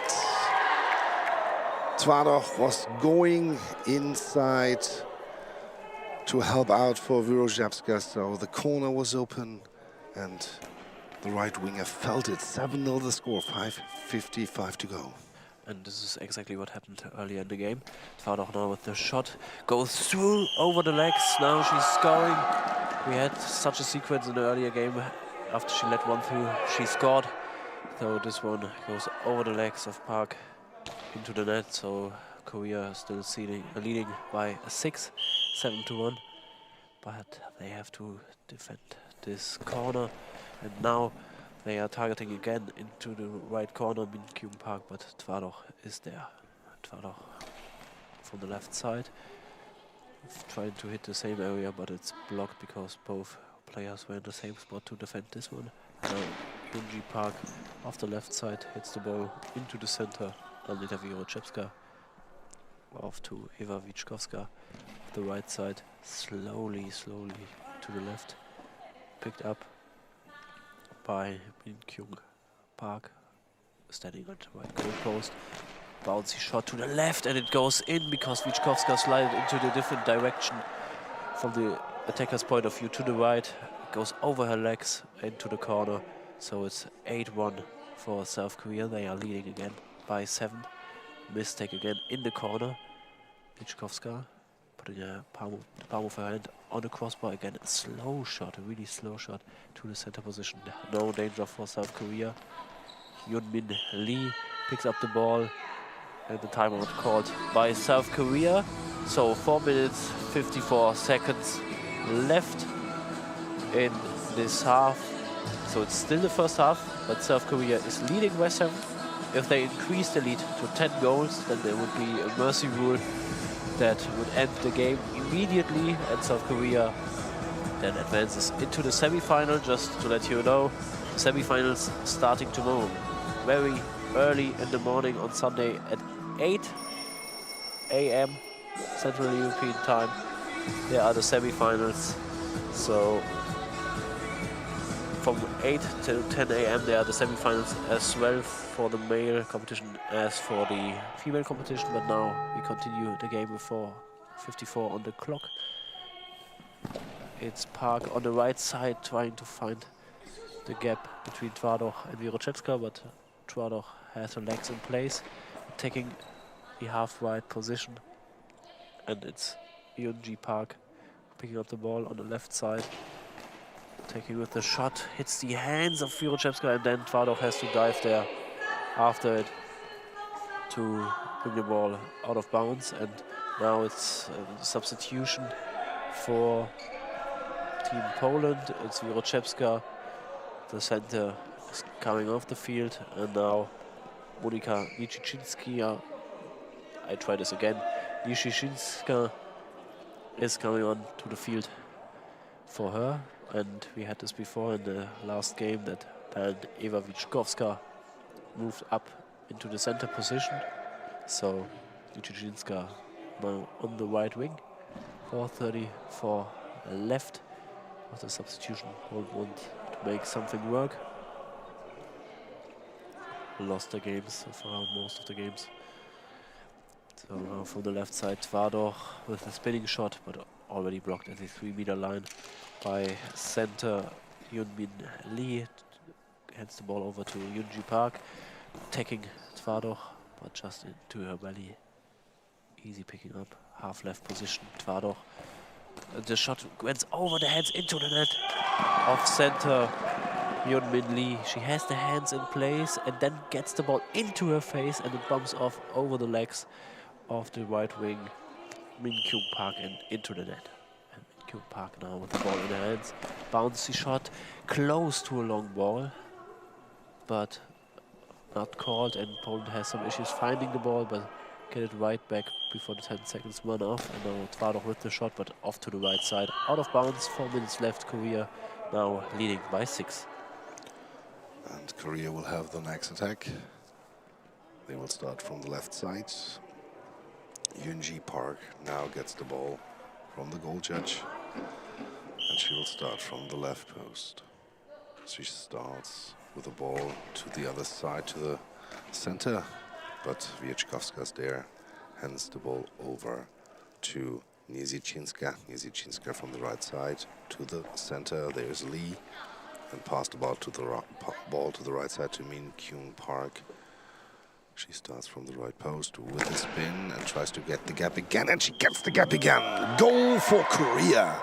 South Korea here again finding the gap over the legs of Wieczkowska. The ball is deflected inside on the half left from the attacker's point of view. Twardoch now from the left side with a spin, hard throw down the line, but Lee is there. Lee to the left winger Park. And Yunji Park now from the half left goes to the outside line, plays the ball long line, but there is Niczyczyńska. Niczyczyńska from the right side to the gap, but the center's there. Lee, but lets the ball bounce, has the ball pass back to the goal to Yunji Park. Yunji Park with the next throw from the half left to the right side. Ball is up and out. Twardoch there with the hip, and the ball stays in front of her. Has a little smile on her face, a little lucky there. And Twardoch now starts, spins to the center position. Lee is there. Lee to the right to Min Kyung Park. Min Kyung Park now from the right post is starting, and the ball is brought to the left side, and the ball is out of bounds. 2:48 to go, 9-2 the score here in this match between South Korea and Poland. And now we see Niczyczyńska again from the right side, cross ball to the left, but then blocked out by Min Kyung Park, number 12. And Min Kyung Park shifts now, hands the ball over to the other park, Yunji Park, from the half left. The left winger will start, throws the ball is secured by Wieczkowska. Wieczkowska passes to Twardoch.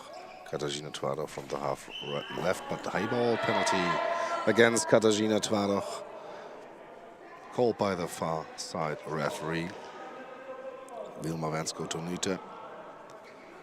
And the ball in the hands of the right winger of Min Kyung Park. On the half right she stands. And now she starts, throws the ball to the middle, and it's in. It's in. Late reaction by Tvardok.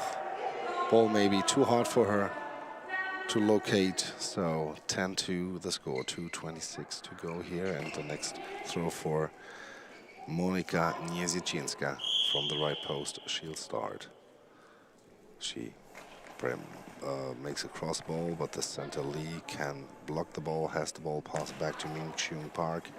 And now Min Kyung Park with the next throw bouncer to the left side, and it's secured by Niezichinska. Monika Niezichinska from the right post again, cross ball again, but there's Min Kyung Park, and she stands up, goes to the right post, and starts her shooting routine. Throws, bouncing to the left side, but right on the belly of Niezichinska. She hands over the ball to Tvardok. 1:50 to go. Tvardok now with the throw to the right side, and the ball is blocked by Yoonji Park. Yoonji Park, the left winger from the left post. Again with a throw to a gap, but Wieczkowska is there. Pass to Niezichinska to the right, and Niezichinska from the half right again with a throw slowly on the center position, but there's Lee to Yoonji Park. 1:27 to go, and Yoonji Park from the left side, bouncing ball and up to the side, out. 1:21 to go, 10-2 for South Korea. 10-2 in this case, leading by 8, but now it's Niezichinska off the right side with the cross shot to the left. So Min Kyung Park dives for it, but now really need to dive there quick because it was a slow one. Min Kyung Park head for the right corner, but now Tvardok is there. Not an issue with adjusting a position, so she can catch the ball. Takes the space between the winger and the center position. G Park from the center position moves up, targeting the right side. But Tvardok is there, gets her fingertips on the ball, out of bounds. 51 seconds to go in the first half. Tvardok with the shot straight down the line, and it's Min Kyung Park now standing at the goal post on the right side. Throwing the ball to Wieczkowska, the center. She picks it up, hands it over to Niezichinska. Again, a slow shot comes into the chest of Yeonmin Lee, and Yoonji Park from the left. Again into the opened up gap between Tvardok and Wieczkowska. Tvardok had to slide there a little bit to close the gap. And Tvardok with the next shot to the center. Probably the last shot in the first half by Yoonji Park. Goes over the hip into the net, and it was right in time, 2 seconds on the clock, so South Korea is leading by 9. It was, in this case, it was Min Kyung Park who scored the goal over the hip of Niezichinska in the left corner. So 11-2, Poland at least. Here's the halftime whistle, or better to say horn. So 5-minute break, but South Korea needs only 1 goal to end the game way too early for the normal rules. So it's 2 12-minute halves, but if you're new to goalball, there's a mercy rule in place for a lead by 10 goals, and then South Korea, in this case, immediately advances to the semi-final because Israel and South Korea won most of the games in the group. And then they are going to play tomorrow morning between 8 and 10 a.m. the semi-finals, the men as well, the women, here in Berlin in Gym A and Gym B for you to follow from tomorrow morning at AM on YouTube and on the homepage of the vendor Goalball Nations Cup. It's the 8th edition for the men, the 4th edition for the women, and South Korea just needs to find 1 more goal in this game, and everything works out for them. Poland has some issues today. They had a little bit a bigger break, but not like Israel yesterday, where they have like a break that consisted of 8 hours. So it was like 2 or 3 hours, I think, ago when Poland played here before the quarterfinals of the men. So they still need to adjust a lot, try different things out, but South Korea is on the rising because they also played in the Paralympics, so they are on paper the better team than Poland, and South Korea shows this in this game. Very dominant performance in the first half so far. We have 3 minutes and 25 seconds left, and we are going probably into a break for quite a bit. And after the break, we are back with the substitutions, the second half, or what's needed to score the next goal for South Korea and increase the lead to 10 goals.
Welcome back here at Berlin Sportforum Hohenschönhausen to the match South Korea against Poland, female tournament 11-2 the score for South Korea. Halftime is 90 seconds away to be ended, so we will have an equipment check now as usual.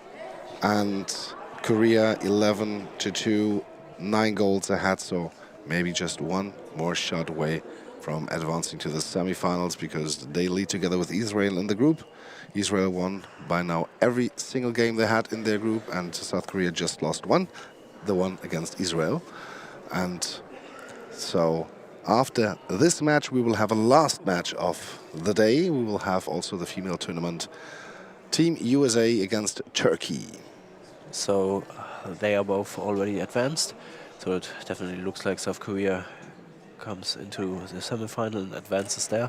So there are 3 Paralympic teams of the 2024 tournament in Paris that are advancing through the group stage into the semi-final, and the team USA who missed the qualification. So they have a chance to show everyone what they are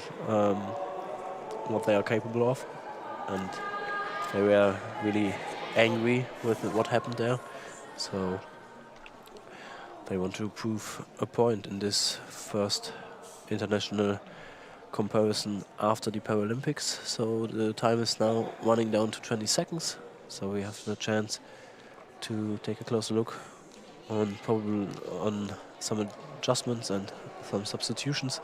So for Poland now into the game, it's Alicia Mazur on the left wing position. She's in for Katarzyna Twardoch. And for the South Korean team, it's still Yeonmi Lee in the center position. Also Yoonji Park on the left wing. And on the right wing is still Min Kyun Park. So they just want to close out the game. 12 minutes, but it's first after the substitutions are officially confirmed by the referee. I think the first ball, it looks like, going to Poland. So they have at least a chance before South Korea is throwing for a possible victory shot. And now the ball goes to the center to Wieczkowska hands over to number 6, Mazur. She's in and she's blocked right away. Now Min Kyung Park from the half right with the throw down the line. It's deflected and inside the net. That's the game. South Korea with the 12th goal, and now the official confirmation that it's called game by the referee down there at the table side. After 15 seconds in the second half, Korea against Poland, 12-2. And we should take a look at the timetable that you know when you will be back, should be back after a bigger break we have right now. So we are now ahead of the schedule because the second half is only 15 seconds. Or was only 15 seconds. So at 19:54 Central European time, or if you are in the other region following us through, it's just in 25 minutes that the game is about to start between Turkey and Team USA. They are battling for their opponents, obviously, because the winner will face South Korea, the loser will face Israel. So both opponents, but Israel a little bit stronger in the Paralympics, so they defeated South Korea. And this is what USA and Turkey at least want to avoid for the semi-finals. So this is what's on the stake for this game. And we will covering this in about 24 minutes, 22 minutes, something like that. So just stay tuned, come back in 20 minutes, and then you can follow us through this game, the final game of today, and in the other arena if you want to take a look there. It's Germany against Spain, but they're only playing for the honor in this arena. So here it's decided which team is going to face one of the teams we saw now or in the past few minutes, and then Israel, which we saw earlier this day. So stay tuned, see ya.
Welcome back here at Sportforum Berlin-Hohenschönhausen.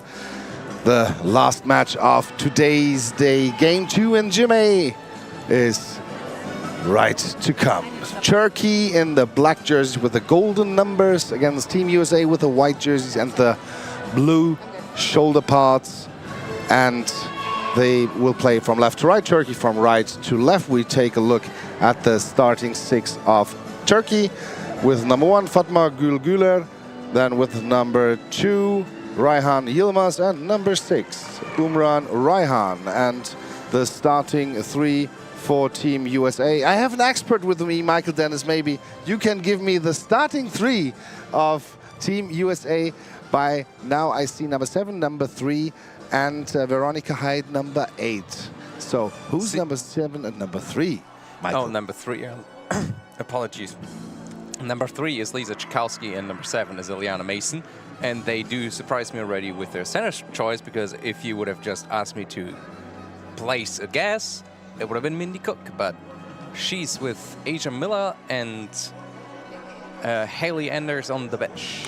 If we got the pool standings correctly, the winner will advance as pool winner and will face South Korea tomorrow. The loser will face Israel tomorrow in the semifinal. As far as I have it in mind, that's absolutely correct. So it's more which team they're going to play tomorrow. Or like Amanda Dennis, our great expert, said, pick your poison. Well, if you want to name it that way, you can. But I would more say maybe make a wise choice who you rather play. We'll talk this topic over. What would be the right choice in your honest opinion? But now the tableside referee is starting with the introduction. Turkey is introduced, and they are holding their hands standing at the crossbar right to each other. The Americans are down on their knees and ready to defend Turkey the will ball. start with the ball. And Turkey gets the ball. Yilmaz, the center player, hands it over to Güler, and Güler from the half right with a spin, with a throw down the line, and Mason is there. Leanna Mason goes to the half left with a throw down the line, out. I hope Team USA is not going to proceed where they left off this morning after a lot of outs. Was not the best start, but now from the left side, Rayhan with the ball to Tchaikovsky. Tchaikovsky stands up, the right winger goes to the right post, starts from there and throws the ball. Yilmaz, the center, works to the left, hands the ball to Güler. Güler from the half right with a spin, with a throw, and nearly a high ball, but Hyatt is there. Mason for Team USA from the half left. Yilmaz with the block to the right, out. That was a good ball from Ileana. But Turkey's defense equal to that. And now Güler from the right side, again with her spin down the line. Mason is there, stands up, quick shot, out. We saw the Turkish players coming all over to Fatma. She's taking the next approach from her right side, and I think blocked by Hyatt. Right, and Ileana Mason now with the ball in her hands from the half left to the gap, but now there's Yilmaz with the quick response. Hyatt has processed goal for Turkey. Hyatt was not back in position, and then it slips under her body through into the net. 1-0 for Turkey. Now the ball, I think, with Lisa Tchaikovsky. From the right side with a bounce, but there's Yilmaz working to the left, hands the ball to Rayhan. Rayhan from the left side with the throw. Tchaikovsky blocks the ball to the side and it rolls out. USA has a solid 7 seconds to throw that ball, so I hope that they're going to set up a shot. Oh, Tchaikovsky fast, running, throwing, but Yilmaz has no problems at all. Fatma Güler. Fatma Güler comes from the left side to Hyatt. Hyatt blocks the ball, grabs the ball. Sorry for the Fatma at that point. And Tchaikovsky now from the right post starts, throws the ball. Yilmaz again, the center, hands the ball to the left winger, Rayhan. And the left wing now with a spin to Tchaikovsky, and she blocks the ball up in the air. In front of her, the ball is, and now she has it in her hands, goes a little bit back and throws it out of bounds, on purpose. She got all around the time pressure because she didn't really get that initial grip on the ball as she got up to retrieve it from the area between their team line and the highwall line. And now Güler from the right side again with the spin, throws cross ball, and the knees of Tchaikovsky block it out of bounds. So Mason is coming over, and I'm pretty sure that she's also going to take that shot. Liana Mason goes back to her left side, starts, throws from the half left, but Yilmaz again there, no gap found by Ileana Mason from the left side. Yilmaz with a bouncing ball, Hyatt blocks the ball and is searching for it, and it rolls out of bounds. What we can definitely say is Turkey's center, Reyhan Yilmaz, is putting on her strong defensive performance. She has a really huge range in defense. And now Yilmaz again with the block and hands the ball to Reyhan. Reyhan from the left side with a spin to Tchaikovsky. Tchaikovsky blocks the ball, keeps it in front of her, and now has the ball under control. And from the right post again, Tchaikovsky with a spin, with a bounce to the crossing side, and Yilmaz works far to the right. Hands the ball then to Güler. Güler from the right side, huge bounce, but there's Hyatt working on the left side, handing over the ball to Mason. Ileana Mason from the middle. She starts, throws the ball. Yilmaz is there, but Yilmaz is handing the ball to Güler. Mason is back in position, and Güler from the half right to the left, and it went out of bounds. I personally have not seen number 6 from Turkey play, so if I would be the coach of the US team, I would challenge her a little bit more, but they are right now always stuck to that Reyhan Yilmaz is blocking basically everything. Tchaikovsky to the gap, but it's blocked by Yilmaz. She finds the ball directly, pass back to Güler. Güler direct throw down the line, and it hits the post at the end. It is ruled out by the far side referee, Zara Küpper. And Ileana Mason on the half left with the next throw. No spin, left corner, but it's blocked out by Güler. She had the ball in her hands, but then slipped out of bounds. Reyhan from the left side with a spin down the line. Tchaikovsky blocks it out. So the next ball being dropped on Team USA's right wing, Lisa Tchaikovsky. Right now, they're not really moving a lot, the US wings.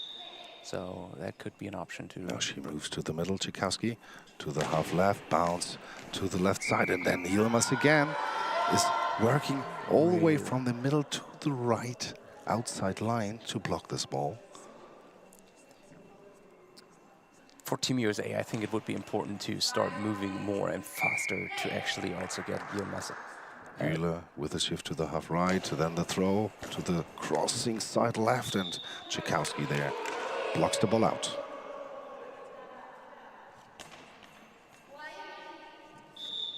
Mason now from the right side with the throw down the line. Yilmaz comes over there, and then again Reyhan with the shot, the left winger to Tchaikovsky, and she blocks it out. We had the one hiccup from Hyatt, which led to the 1-0, but otherwise both strong defense sides. Lisa Tchaikovsky down the line, right side, bounce the ball. Reyhan blocks it out.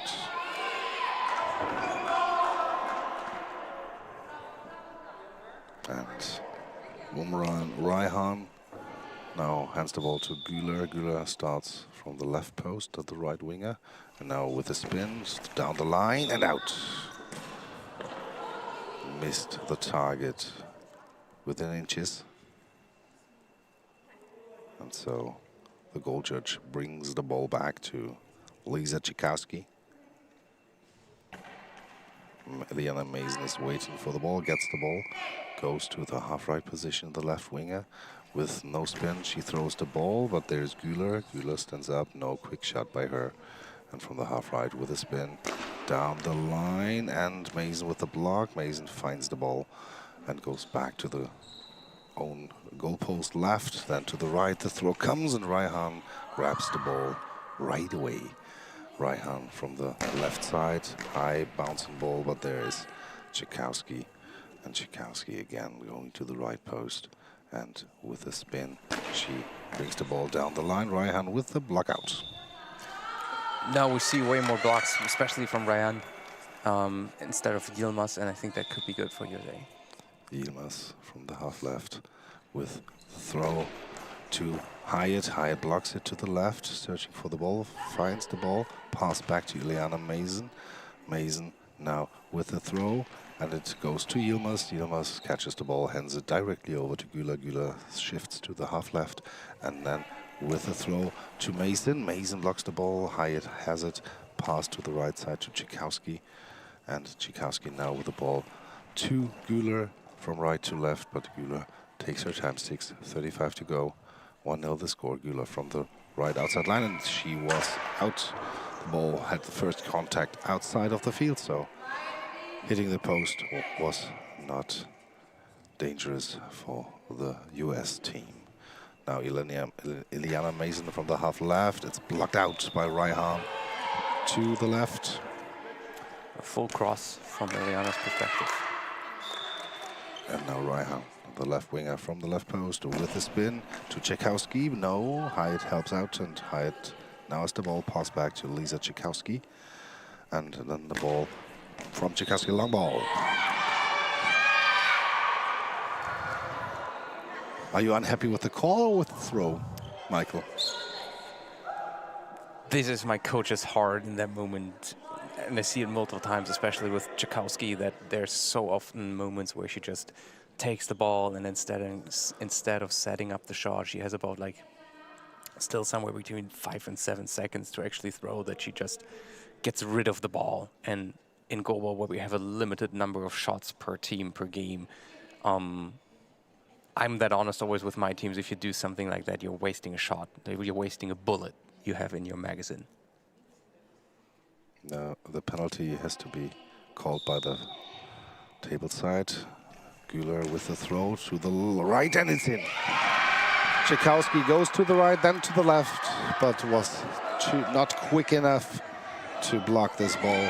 2-0 for Turkey. It will be really difficult for USA against that strong Turkish center, especially getting back into the game. But you never know. We also thought earlier that USA was doing great, and then Finland came back. Tchaikovsky from the right side with a throw to the left, but Yilmaz there blocks it out with her legs. Turkish bench celebrating that block. Really important. Now they're really converted into a 2-0 lead. Ball comes back in on the right side. Güler hands the ball to Raihan. Raihan goes to her left spot, spins to Tchaikovsky, and then the ball is in her hands. Lisa Tchaikovsky at the right post starts with the ball to Yilmaz. Yilmaz has no problem there to catch the ball directly, and Yilmaz from the middle, she starts with a spin to Hyatt. Hyatt blocks the ball, has the ball, brings it to Ileana Mason. Ileana Mason now from the middle position, but Yilmaz there again, grabs the ball and then hands the ball over to Güler. Güler from the half right with a spin down the line. Mason is there, catches the ball, quick response from her. The ball is with Güler, it's free, and now Yilmaz has it under control and hands it to Raihan, half left position with the ball down the line. Hyatt there with the block. And now problems for Tchaikovsky to find the ball, then she throws, but there was no power in this throw. So Güler can start from the middle with a spin to Hyatt inside the net. Over the arms of Hyatt, it bounces up in the air and goes back into the net of Team USA. 3-0, 4:03 to go. Are you speechless? I'm trying to find a good way to explain it. What's happening down here? I think for Team USA it could be important to take the first time out of the game to reset, because Turkey's taken more and more on obviously the lead on the scoreboard, but also by performance. They're putting their game on the court, and USA looks like they're not having a lot of... Timeout, Team USA. There we go. I just said it. Yeah, the last attack was from Güler from right to left, and the toes of Tchaikovsky deflected the ball around the post, so was close to a 4-0 lead here. And now we make the game, I make the whole day with Amanda Dennis when a timeout is called. If you are Team USA coach, what would you give your team as advice? Personally, like one thing they really need to clean up in my eyes is this throwing that quickly the ball away, even if you have 6-7 seconds left, because you need quality shots against such strong of a defense like Turkey. And you need to throw more from center so that Ryan Yilmaz does not have that much time actually to react and has to wait longer for where does the ball go. Tchaikovsky from the middle with the throw to Yilmaz. Yilmaz has no problem, stands up, takes the next shot herself from the middle. She starts with the spin, with the throw. Hyatt is there, blocks the ball, pass back to Ileana Mason. Ileana Mason from the half left with the spin, throws the ball to the left, and the ball is secured by Güler. And Yilmaz takes it away from her, gives it to Raihan. And then from the half left, Raihan with the throw to the left side, and it's blocked out by Tchaikovsky. Especially what Team USA probably also does need is more movement with the ball.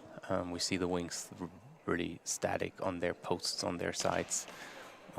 That makes it always easy for a defense to prepare. From right, Lisa Tchaikovsky to the gap, but there is Yilmaz again. Raihan hands the ball to Güler. Güler from the half left now with the spin. The right winger to Hyatt, but Veronica Hyatt is there on point. Pass the ball then to Mason. Search for it now with the throw, but Yilmaz again with a quick response now, and Hyatt. Mason blocks the ball, quick response Mason, and then is there Yilmaz again. Yilmaz takes the speed out of this rally, gives the ball to Raihan from the half left with the ball to the left side, and it's out. Turkey really is also trying to focus on Hyatt and Tchaikovsky. Ileana Mason is not that much involved in the defensive action. Now from the left side, Tchaikovsky brings the ball down the line, but there is Güler, and now Mason on the right wing, Tchaikovsky on the left wing position. Güler down the line, Tchaikovsky is there and blocked the ball out together with Veronica Hyatt. Ileana Mason was already all the way over to potentially have a secondary defense, and I think she's also getting the ball now. Mason from the right side, but Yilmaz is there again, blocks the ball, hands it over to Raihan, and Raihan from the half left with the ball down the line. Mason with the block, has the ball, quick shot by her, but there's Raihan. Raihan, now we have a timeout, Turkey, and now that you have a little bit more time in this 45 seconds, if you are the Turkish coach, what would you tell your team? Turkey is really agile already with their wings, especially Fatma is moving around a lot, even as a surprising factor if the ball will be handed off to Turkey's left wing, that she's just there, takes it over. That always can be a little surprise.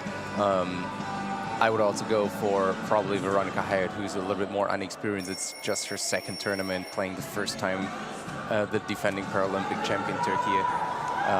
So I think that their game plan is already pretty well set up. Maybe here and there a little bit lack of accuracy. Fatma Güler has the ball in the middle, and she starts now, spins to the half left. The throw goes left into the net. That's what a coach loves. Taking a timeout, first shot, and a goal, right? I hope he called the shot, so because then you would be really happy as the coach. The way they were celebrating it, yes. I think he called this shot. And Güler made it perfectly. Mason from the right side down the line. Raihan is there, 4-0 the score. Raihan now from the left side with a spin, half left to the middle to Hyatt. Veronica Hyatt hands it over to Tchaikovsky. Tchaikovsky from the half left with the throw, bounce, but there's Güler, and Yilmaz takes the ball away from her, goes herself to the right post. Yilmaz now from the right side with the ball to Hyatt. Hyatt blocks it to the right side, out. Where did that last goal score, Björn? It scored. It scored left corner from the attacking side, so it was Mason's side to defend, but near the post. Was crossing ball from right to left. And the ball in the hands of Raihan. And from the half left, now the Attack comes over Tchaikovsky. Yeah, it's a great sliding tackle there by Ileana Mason, coming from the right side to the left side. And from the line, she scratches the ball with a sliding tackle, blocks it out. That was a great example how secondary defense should work. She just basically stole a goal from Turkey. Lisa Tchaikovsky now from the half left. Spins again, throws the ball. Yilmaz grabs the ball, gives it to Güler. Güler from the right side, down the line. Tchaikovsky blocks it out with her feet. And now Mason came over to the left side. Wants to have the ball? No, just gives advices. Lisa Tchaikovsky from the half left with the spin again. And the ball is taken away by Yilmaz. Yilmaz goes in the middle and starts from there with a spin to Hyatt. And the ball is secured by Tchaikovsky. Then Hyatt claps on the ball, brings it to Mason. Mason from the half right with a spin to the gap. But Güler with a little problem there, but gets the ball. Get the ball at the end. Raihan with the next throw to Hyatt. Hyatt blocks the ball, has the ball, and claps on it and goes from right to left and then gives it to Tchaikovsky.